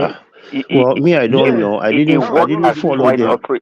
So I it was not didn't easy. follow I them think like they that. But stress him out. He was No, the overworked. He man was worked hard. yeah, It went everywhere. Even they Peter B push was him. They lazy in this push past him election. Was hard. lazy. okay. You know. But based on But his determination was pushing him now. based on the conversation though, Mm. Baba Baba T said something. I've never been able to, nor will I ever be able to understand how me or anybody will be listening to some whatever some people are saying online, whether it's about Atiku, whether it's about Obio. What does what a nobody, no name online have to say? What does that have to do with the candidates? I just it just doesn't make any sense. Just like he was giving you the example of this guy on the ground, and who says that the people like him, their work is actually made harder by all these people making noise online. I will not vote or support somebody based on what the supporters are saying or doing. Because I'm sure the vast majority of those people, they've never even met the candidates. Nothing. So they're just talking. So me, I don't understand how anybody will make a determination. Oh, look at what his supporters are saying. Who are the supporters? What Thank conversations you. do they have with the person? Faceless, Yes, sir. faceless people. Faceless Yeah, people. Yeah, faceless people. Yeah. yeah. So how am I Some going of to it make a? might even be some of it might even be one person with multiple Twitter accounts. We have to. I mean, me, I don't go to those places. I don't even have a Yeah. Twitter account, so I don't know what they talk about. So, Wow, but so I'm sure many. there are a lot. I'm sure there are a lot of them. But at the end of the day, the majority of the people are just onlookers. Yeah, It's twenty I get percent you. of the people that actually do the work. All the other people are just noisemakers. It's for one of the reasons why BQB chose to vote for Peter B. Even Absolutely. Peter B. Mm. many times was so incoherent in his presentation. Yeah, but Peter B. It was listen. not as It much was as more Tinubu. difficult for me to. It was more difficult for me to listen to Peter B. give a presentation Yeah, or he was talk still about his better subject than matter. Tinubu. I don't think you followed the things that Tinubu Mr. was saying. Tinubu was saying then. And that's It the was point. beyond ridiculous. It It was was No, beyond no, no, it ridiculous. no. was I It's heard not him. like Peter no Obi is fantastic. Peter PD. Obi is not fantastic. But Peter Obi is not fantastic. Oh. He was saying basic things. But Yeah. Tinubu cannot just you can't think Employ of what the guy 50 was saying. million, Now employ you can 50 million No, no, youths, no. feed them what would they eat? Yeah. agbado, What would corn. they eat? See, I Yeah, was What feed able would them to, agbado, but corn. I I was mean, able it's what is to like, he make saying? are you meaning of it. serious? Hold on. Do I you was know able to make meaning of it, and I was able to separate. You can tell when somebody's fatigued, and you can tell. Oh, okay, it's It, fatigue. it, Okay. well, I could tell. I Yeah, mean, Let me fatigue you one, BQ. fatigue. Do you know that Can do. personally? Let me ask BQB this question, please. Do you Okay, vote Mr. for Thomas. Peter Obi? Do you vote for Peter Obi because you are voting for a protest vote, or do you think in your right frame of mind that Peter Obi can win the election? Oh, okay. If I want to analyze it very well, in my one aspect of my mind, I feel that it will be extremely difficult for a new party to just win the election. But at the point of making that decision of voting, I was not thinking about that. I was just not think about that. Who are these candidates? Atiku is there, Tinubu is there, Peter. I just feel at that point that Peter Obi is just what I feel is a better candidate among those three of them. That's just at that point. I was not considering whether he can win or not. So I think that's just answered the question. At that no, point of BQB. voting. I Yeah. think you were swept in or swept along with the wave of the moment. No, no, I don't think you sat down. I was on the PD, ground. Yes, no, no, yeah, BBQ yeah. was broadcasting live, not for one I week, was on the not for ground. 2 weeks, Yes, not for I was two on the ground. weeks. Right, Any I to see this me, thing. any reasonable, rational person If you are that reasonable at that listened point, to you can't vote what, for Tinubu. yeah, Eh, nah. it didn't make any sense. It Yes. did not make any If sense they to had vote for brought Tinubu. somebody like Oshibajo all those other Yeah, it will be a candidates. different thing. You can Yeah. it will be a different thing that you can compare, you can There talk on was no intellectual level. there was no way you could, unless you're just sold on Mr. Tinubu, or you're just Yes. a Yoruba person that wants to vote for a Yes, Yoruba Yoruba person. person that want But to that they said intelligently, if the guy supported them and they have to yeah, support Well, him back. Like the yeah, one that's the that's been intelligently, challenge naked. for me. there was You no see, way you could intelligently, justify it. see, that's the Yes, there problem. was no way. Intelligently, I can never vote for Mm. Peter Obi. That's the problem. I can never support Peter Obi.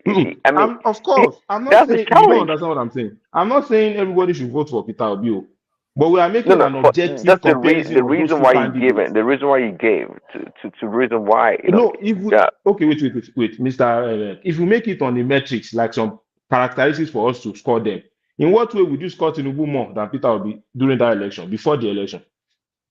Is Well, it because of presentation of his point? Is it no, see status? that's why that's You why we can't look at score the body. Hold on, that's why we look at the Tinubu scored low no, in no, no, every no. See, aspect.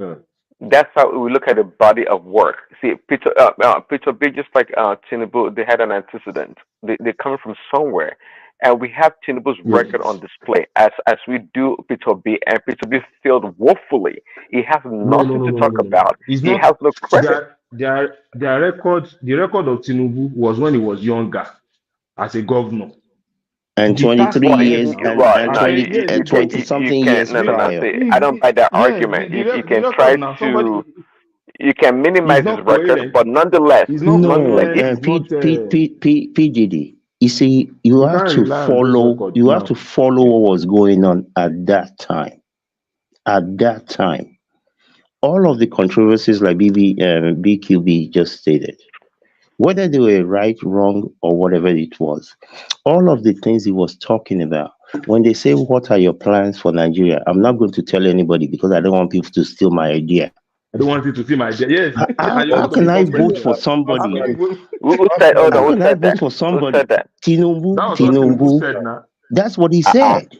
Who The produced video the is there. manifesto? He Who went to The produced the video manifesto? is he went there. to this I place know, they PDD. but go who to in produced the UK. He manifesto? Who is went to that? this place they go to How in long UK. did it take? How long did it take No, wait Peter now. B to produce a manifesto? Did he even One have one voice. No. actually, One voice. apart from Yeah, copy and one voice. paste?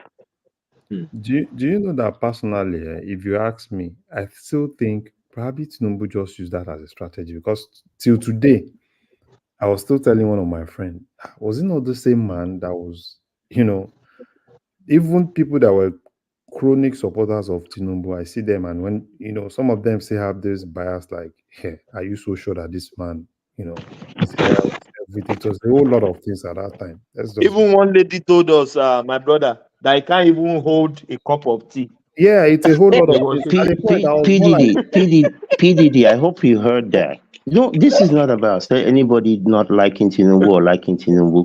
What was going on at that time, it did not make any rational sense no, in to vote actual No, it sense, that way. but how come I was able to conclude? I was able to draw a conclusion that look, Prince Daddy, this man. I think By the way, but it's one second. By the way, this past election was Tinubu's third term. Tinubu's that man has worked so hard in the past 8-9 years, bringing Buhari to the presidency. Keep in so mind, it's his stamp. 1 second, Emilio hold on. Come. Buhari's second term. Look at Buhari's second term. Buhari did not campaign. It was Tinubu that did all the damn campaign. He worked so hard I to agree. make I sure agree with that you. So it's his stamp. that Buhari returned because he had a plan. That man has been working so hard. Okay, please, I'm telling you. I beg, give me a minute and a half. You see, this is why I say, for those people that come on here and other places and say, well, it's just 1 year. I say to people, this man had been in the loop, if not for the entire 8 years of Buhari. He has been in the loop for many years. And for him or an Obasanjo or George Bush or anybody to come and say this is what they met on the ground, they didn't know. That tells me you're woefully incompetent. You should have known because you were in the loop. He was preparing, just like you said, he was preparing. He was the one working for Buhari. So he could have done in the better. campaign. Look at He could have done Buhari's better. second term. He worked so hard. I'm telling you, It's I not. keep watching. I I keep agree watching with the you, but man. I'm like, man, what I'm saying is to come in and say, oh, you didn't know. You know, they came in the first few months. They're saying, oh, things are so bad. How could you not know? Anyone that had half an eye could see that that's how it was. So how did you guys? I'm not saying they were the people running the government, but they were a very good, intricate part of the government in whatever no, capacity. no, Tinubu was not. It You was know, you not can't at have your all. P, yeah, PDD. You can't have you cannot eat your cake and have it. You can't Yeah, No, he no, say no, said on the one part last no, 4 years it no, was no. not of working. Buhari. You have to be. He worked You for You can't have to eat him, no. separate. but No, at the same you have time, he to want to separate the exonerate him campaign. from the Uh. government. Yeah. No, you You have He to. you No, supervised you can't for have the to eat your campaign, cake separate the and have but he campaign. didn't it. do No, anything no, from no, the government. Yeah. no, no, no. I understand. Tinubu had a role. He No, I'm had a not role. saying. No, He had I'm an not saying objective. it. But listen, what I'm saying is, just as an average observer that does not even follow Nigerian politics and even Nigerian economy, I could see this is where this thing was going. How come they didn't see it? That's what I'm. And they had more. They had a million times more information and closer to the seat of power. No, Than People you. saw No, this. It let's wasn't be fair. anything new. Can do. Let's be fair. Mr. Kadu. Buhari, Tinubu was an outsider, complete Yes. outsider during Buhari's term. In any decision making, he has zero power. But I was no, I was not even in the country. I could see it. Why didn't they see it? No, you say Mr. no, Kadu. I don't know. You saw something different. I'm not saying that they should have been running the government, No. but anyone that was paying attention, looking at the metrics, could It, see that the things these people were doing. Yeah, Nigeria has been bad for a number of decades. Many But years and progressively they but are this becoming bad. addition that these people were putting in was going to take us to where we are today, and unfortunately, probably worse. no, I think If you see how things are on the ground right now, I talk to people in Nigeria every day. Mr. Kanu, Every day, I think it's scary. to be fair, right? I won't say he didn't know, but I think he didn't know the extent of damage, I mean, right? we knew. We knew what Mayfield was doing. We Because if knew. he had known, right? Because if you look at their manifesto, this is their policy document. Because in that policy document, they will have highlighted some things. Take for instance now the reserve. They never knew what happened to the reserve, not until they got there. So Emefiele was basically handling But everything. sorry, why would they not know? No. As wait, listen, Because let me just make this point. As Mhm. connected as Tinubu is, they will not know how much is in the reserve. Is it No, that they won't. secretive? No, no, You no, don't, no. Let's keep it real. No, BBQ, no, you don't stop. have to be in Eh? Nigerian government to know. No, You don't have to no, do. You don't have to be in Now that's Nigerian what I'm government to saying. know Nigeria reserve. no, no. Now do you When think Ife when you're saying Mele, Tinubu doesn't know? Wait I'm now, like, when you and Mr. that's what Kanu, I'm saying. Mr. Look, hold on. You see, I'm not saying yeah, you don't have to be in American government to know what the to know the American debt reserve now, the is No, situation, yeah. or the reserve. You don't have to be in government. You just have to open your eye and do a little bit of research. wait now. When Emefiele Oh, was borrowing money, well, you see, see, man, if he's falling in America different prints category in that money, regards. Wait now. No, no, Did no. you know the fact? Even the senators, the House of Assembly people, even the politicians, nobody had a clue. Even Buhari himself had no clue what Mayfield was No, we know doing. why he had no clue because Buhari Please implemented. don't say, please don't say that outside. Don't let outsiders hear you say that. So I so mean, so for how me, can you not know? I won't Oh, say come on Buhari now. You make it didn't. sound like Buhari is such a detailed individual that had a clue about what was going on in the No. government. He Buhari had no doesn't have a clue. clue. I agree with Prince. I Yeah, agree with he We're had a not clue what talking was Buhari going about. on. doesn't have a clue. Prince has I'm not talking yeah. about Buhari having a clue.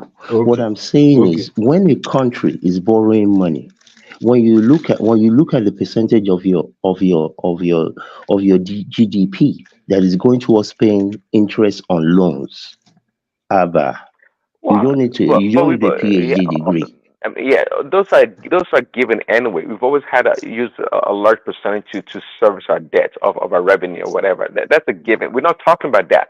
There was so much That's what we're rust going. talking There was so about. much rust going on. When you calculate those things, it's going to give you the answer where we are today. This is not. There's nothing. There's nothing magical about where we are.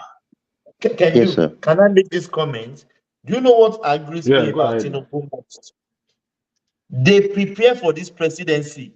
They knew they are going to win the election.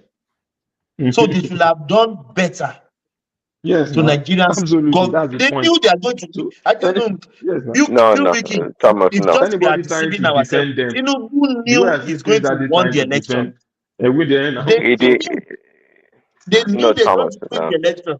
They should have prepared better. Mr. Thomas, are you so sure that Tinubu knew was going to win that election? Yes, he knew No. that he's going to win that Even if, election. No, no, no. even if he did, Do you know even No. if he did not What? know, do you know One second. you prepare for the office. You Even if prepare you and say they're don't going to know, win now. you Tinubu prepare. had a plan. He had a plan. He had a plan. He had an objective. He knew what was going to do. But don't tell me that. Hold on. Don't We tell me said it that that Tinubu is going to win.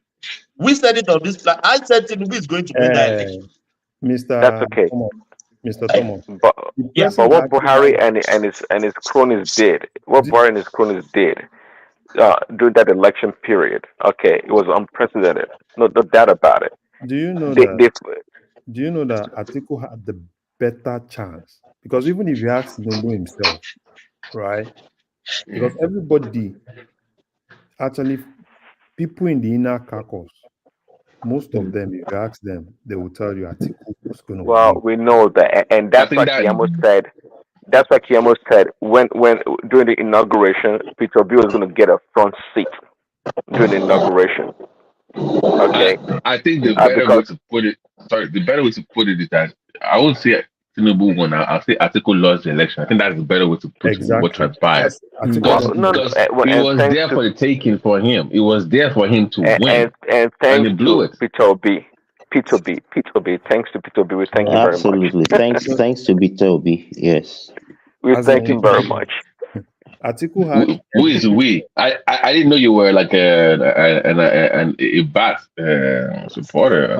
Prince It's a Daddy. I fact didn't now. know. Can't you see his I point did. since since he How has been can trying you? to How defend can and rationalize everything Prince? that Tinubu did? BT. How can you I not mean, know?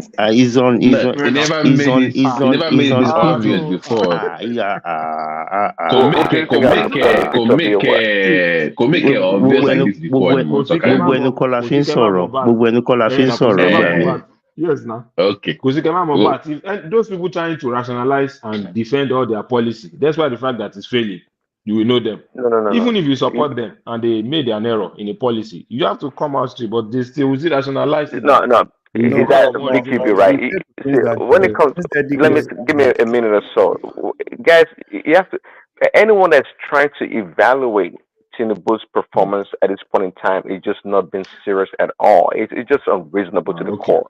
Let me tell Really? you. Okay, yes, now we should Of not. course, We should really, wait for because 4 years. for example, How long should we wait for? 3 years, 4 years?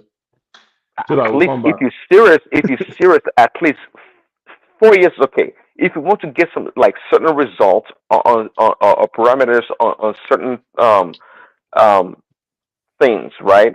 You have to give them at least 4 years, solid 4 years to see the outcome, and to be objective to objectively analyze and score in based on that. But but but but, And but PD. Nigeria, Where will Nigeria economy be in that 4 years while we're waiting to do our evaluation? of course, it's not stagnant. It is work in progress. You know that it's work in progress.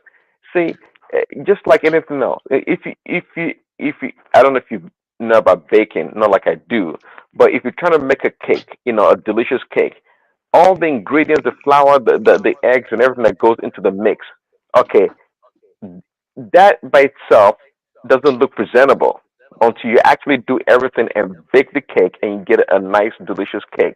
Now, what Tinubu is doing right now, I'm not sure. Of course, no, we can sympathize or empathize with Nigerian people, right? But we don't. It is at this point in time, nobody's I will not defending. empathize with people that can go and fix a plane and they let to go and pay 200 million for a new one. I can't Well, empathize with them. it's all talk. Nobody's done that yet. It's all talk, and many times this is politics. People I are cannot allowed empathize with to people who sit postulate. around and go and, instead of creating more jobs for Nigerians, go and buy cars in another country for 160 million. No, I we can have laws in empathize that with those country. But people. you make it. Do we? Okay. Do you think Nigerian lawmakers would choose innocent motors over a nice Lexus or BMW? I don't think I so. cannot empathize people who are taking on untold millions debating if the average person should be paid 60,000. Well, again, You see, leadership. Hold on, PD. Leadership is important. Leadership. You see, appearance of something is important. Even if you're lying to people, if you appear in a certain way, if you appear that you feel what the people are feeling, you're not spending money, just anyhow. You're cutting your coat. As you're telling people to cut their coats no, and can just do deal. Hold on, separation of power. Separation of power. hold on. I understand that you can. I'm not saying that you can force Senate to do anything. You see, it will be Okay. at one. It will be at one. I'm not saying that he was going to turn Nigeria into El Dorado, but he will curtail the things that he does. That doesn't mean that the Oh, senators please. will do the same. Oh, please. Oh, Peter. That Oh, doesn't okay. mean. Let's not go there. Peter B is never managed anything serious in his life. He only had Labor Party to try to bring in line. He couldn't even do that. What Okay, ability or skills does he this have is to not go out there and this negotiate is not with the about, senators? hold on, this is not about Peter Obi. Even if it was Showore, it's about curtailing. No, no, no, no, no, no. Okay, You're no. asking everybody to go I'm through sorry, can do. You just being time of simplistic. At this pain. point in time, you're just being simplistic. So stop. Sure. Who's sure going to talk to?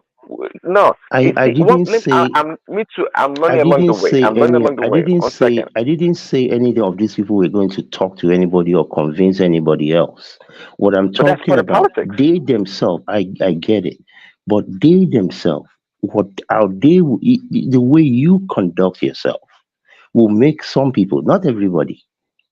Our president is doing this. So just like people see, our president is wearing Nah, a it's all particular cap. superficial. It's A not lot of real. people want to wear Nah, the it's same not type of real. cap. What do you think Nah. Atiku will have done better? Nah, it's not real. Let's talk. Let's listen. Let's leave fantasy alone and talk about reality and Yeah. reality on how things work.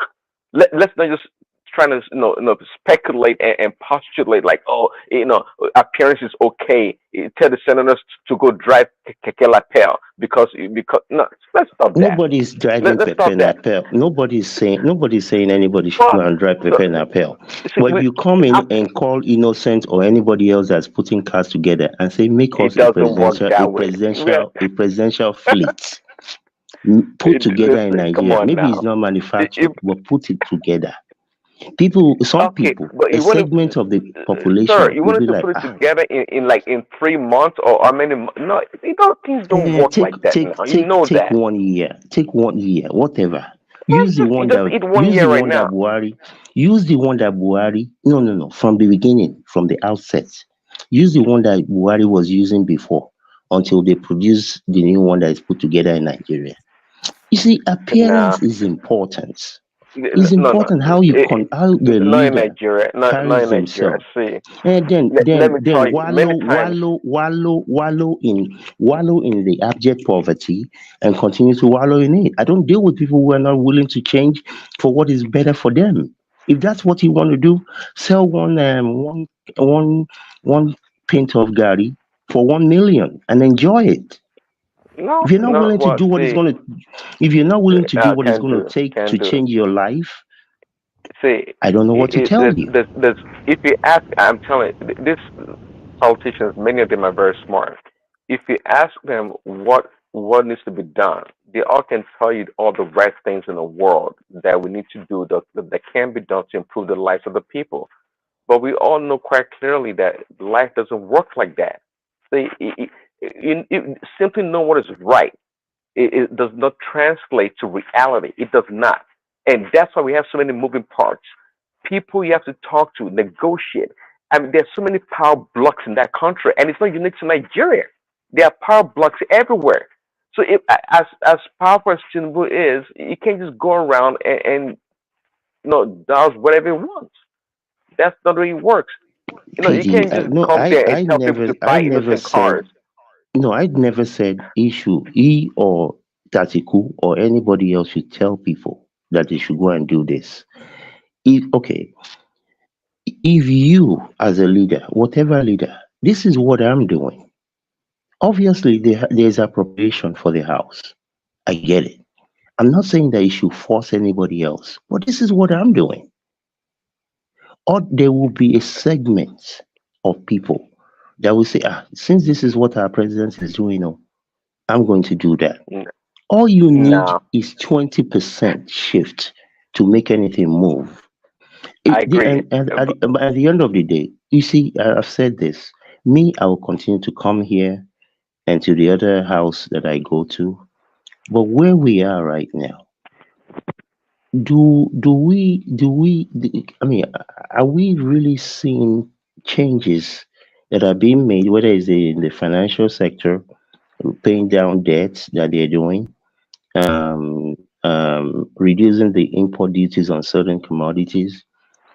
Do we really Are we really seeing a situation where maybe a year from now, 18 months from now, Nigeria will start going in the trajectory that things will start to change? Well, Realistically, not there is hope. a possibility. There is a possibility, but No, I don't talk in possibilities. I talk about Honestly, probabilities. that coastal highway, that would be a breakthrough uh, project for Nigeria as far as economic wise. That coastal highway, if that shit gets done within the 4 years or whatever, that will be a landmark. Because what that coastal highway will do, I mean, like the kind of economic evolution that thing will create, like talking about coasts where people can, I mean, go to any country in the world, you find out the base of their, I mean, I'm talking about the uh, base of their economic activity, usually coastal cities, coastal areas. You know, speaking of, is it tourism? Is it, I mean, come on. So that coastal highway idea is a genius idea. So if Tinubu can put that through, to me, I'm sorry, that's something great. That alone would be, I would say, I You don't think Obi enter would have been Guinness able Book to. of Record. And again, let me say this, man. You guys presenting the argument about Obi was making sense. Are you guys kidding me? Obi was talking and it was making sense. I I wasn't mean, No, I'm kidding. not no. I saying wasn't kidding. I I'm listened In to not. what was being nobody said. was I There kidding, wasn't was Mr. what kidding. Mike. Obi said and In makes. comparisons to Tinubu, what was Tinubu saying? What was Tinubu saying? Are you kidding me? You didn't Yes. listen? What was saying Bala Blue, Bula Bala. Okay, Is blah, blah, that blah, blah. what? Yeah. Okay, well, maybe you didn't listen. So I don't know. Maybe you are trying. He The said problem is reduce it. He you are said too. reduce the. He said what you do is you reduce the buying power of the And people. they I secondly, will ask try him and find that. I will try and find that you're ask video. him telling me. question. They ask him question in Chatham House. He was delegating question. It was How can you well, he delegate didn't pay question? attention. So well, at least he Ah, answered the question. You heard it. you Secondly, need to pay you need to, attention to somebody to bro. Listen, delegate man. Let me question. talk now. You guys have been here for so long. You Well, know, there's nothing to discuss about. There's nothing. There's no there's not. argument around this one. There's no argument. It's First just of all, you can how you talk. know a leader, a fantastic leader, has the A ability to leader select to to. delegate the I know you got question. the problem is you Ah. guys are addicted to Igbo pussy. That's it. Just say yeah, Igbo Oh, girls. Yeah, you love Igbo girls. So Obi out of Mike, everybody, he didn't even mention The Mike, Showore. last the, la, Mike. the last time I No, it's checked, not I'm about a you, Coincidence I'm has Yoruba I'm man. a I'm a I'm a Yoruba You guys man. are The very last time I ridiculous, man. checked, the last time No, I checked, I'm a not you Yoruba should come man. here. can do When we're arguing, to we be say sincere. present Yes, something. Mr. The only thing you Mike, yes. talk about is Mr. Mike, I like Igbo girls. I Mr. like Mike, Igbo girls. That's the only thing you're able to Mr. tell me. Mike. I bet, To be bros. Let me sincere, talk, man. all Be my here all day. girlfriend, just wait, Bros, just calm wait, down. just wait, just wait. No one you I'm just want here, supporting man. your I point don't now. care. I don't care. But let me talk. I'm Me, supporting your me, point me, now. me. I like Russian women, Yoruba Yeah, women, Igbo women, no, Hausa no, women, no. French women. When Me, we I came don't here to school, discriminate. the thing you were telling Well, us that day is, Mr. Mike, we Mr. like their Mike is girls, high. we like their girls, Mr. I beg, calm No, down, man. I don't If you discriminate. guys, Oh, the sense of Mr. the toto Mike, na word is, toto. tell Mr. Mike to no, calm down now. Why is that, it aggressive? Why is he no, angry like no, that? listen. Bros, calm down, dude. Don't come at me, dude. Don't let me go off. Just calm down, man. The point is Eh, this. you're not calming down now. You're just saying us to calm down. But No, is you it that need to you're not calm calming down down because now? you haven't made Me, sense at we all. are I was calm. supposed to be asleep, but I listened to you guys so long. I'm like, what point are these guys making? We are Absolutely not nothing. making sense.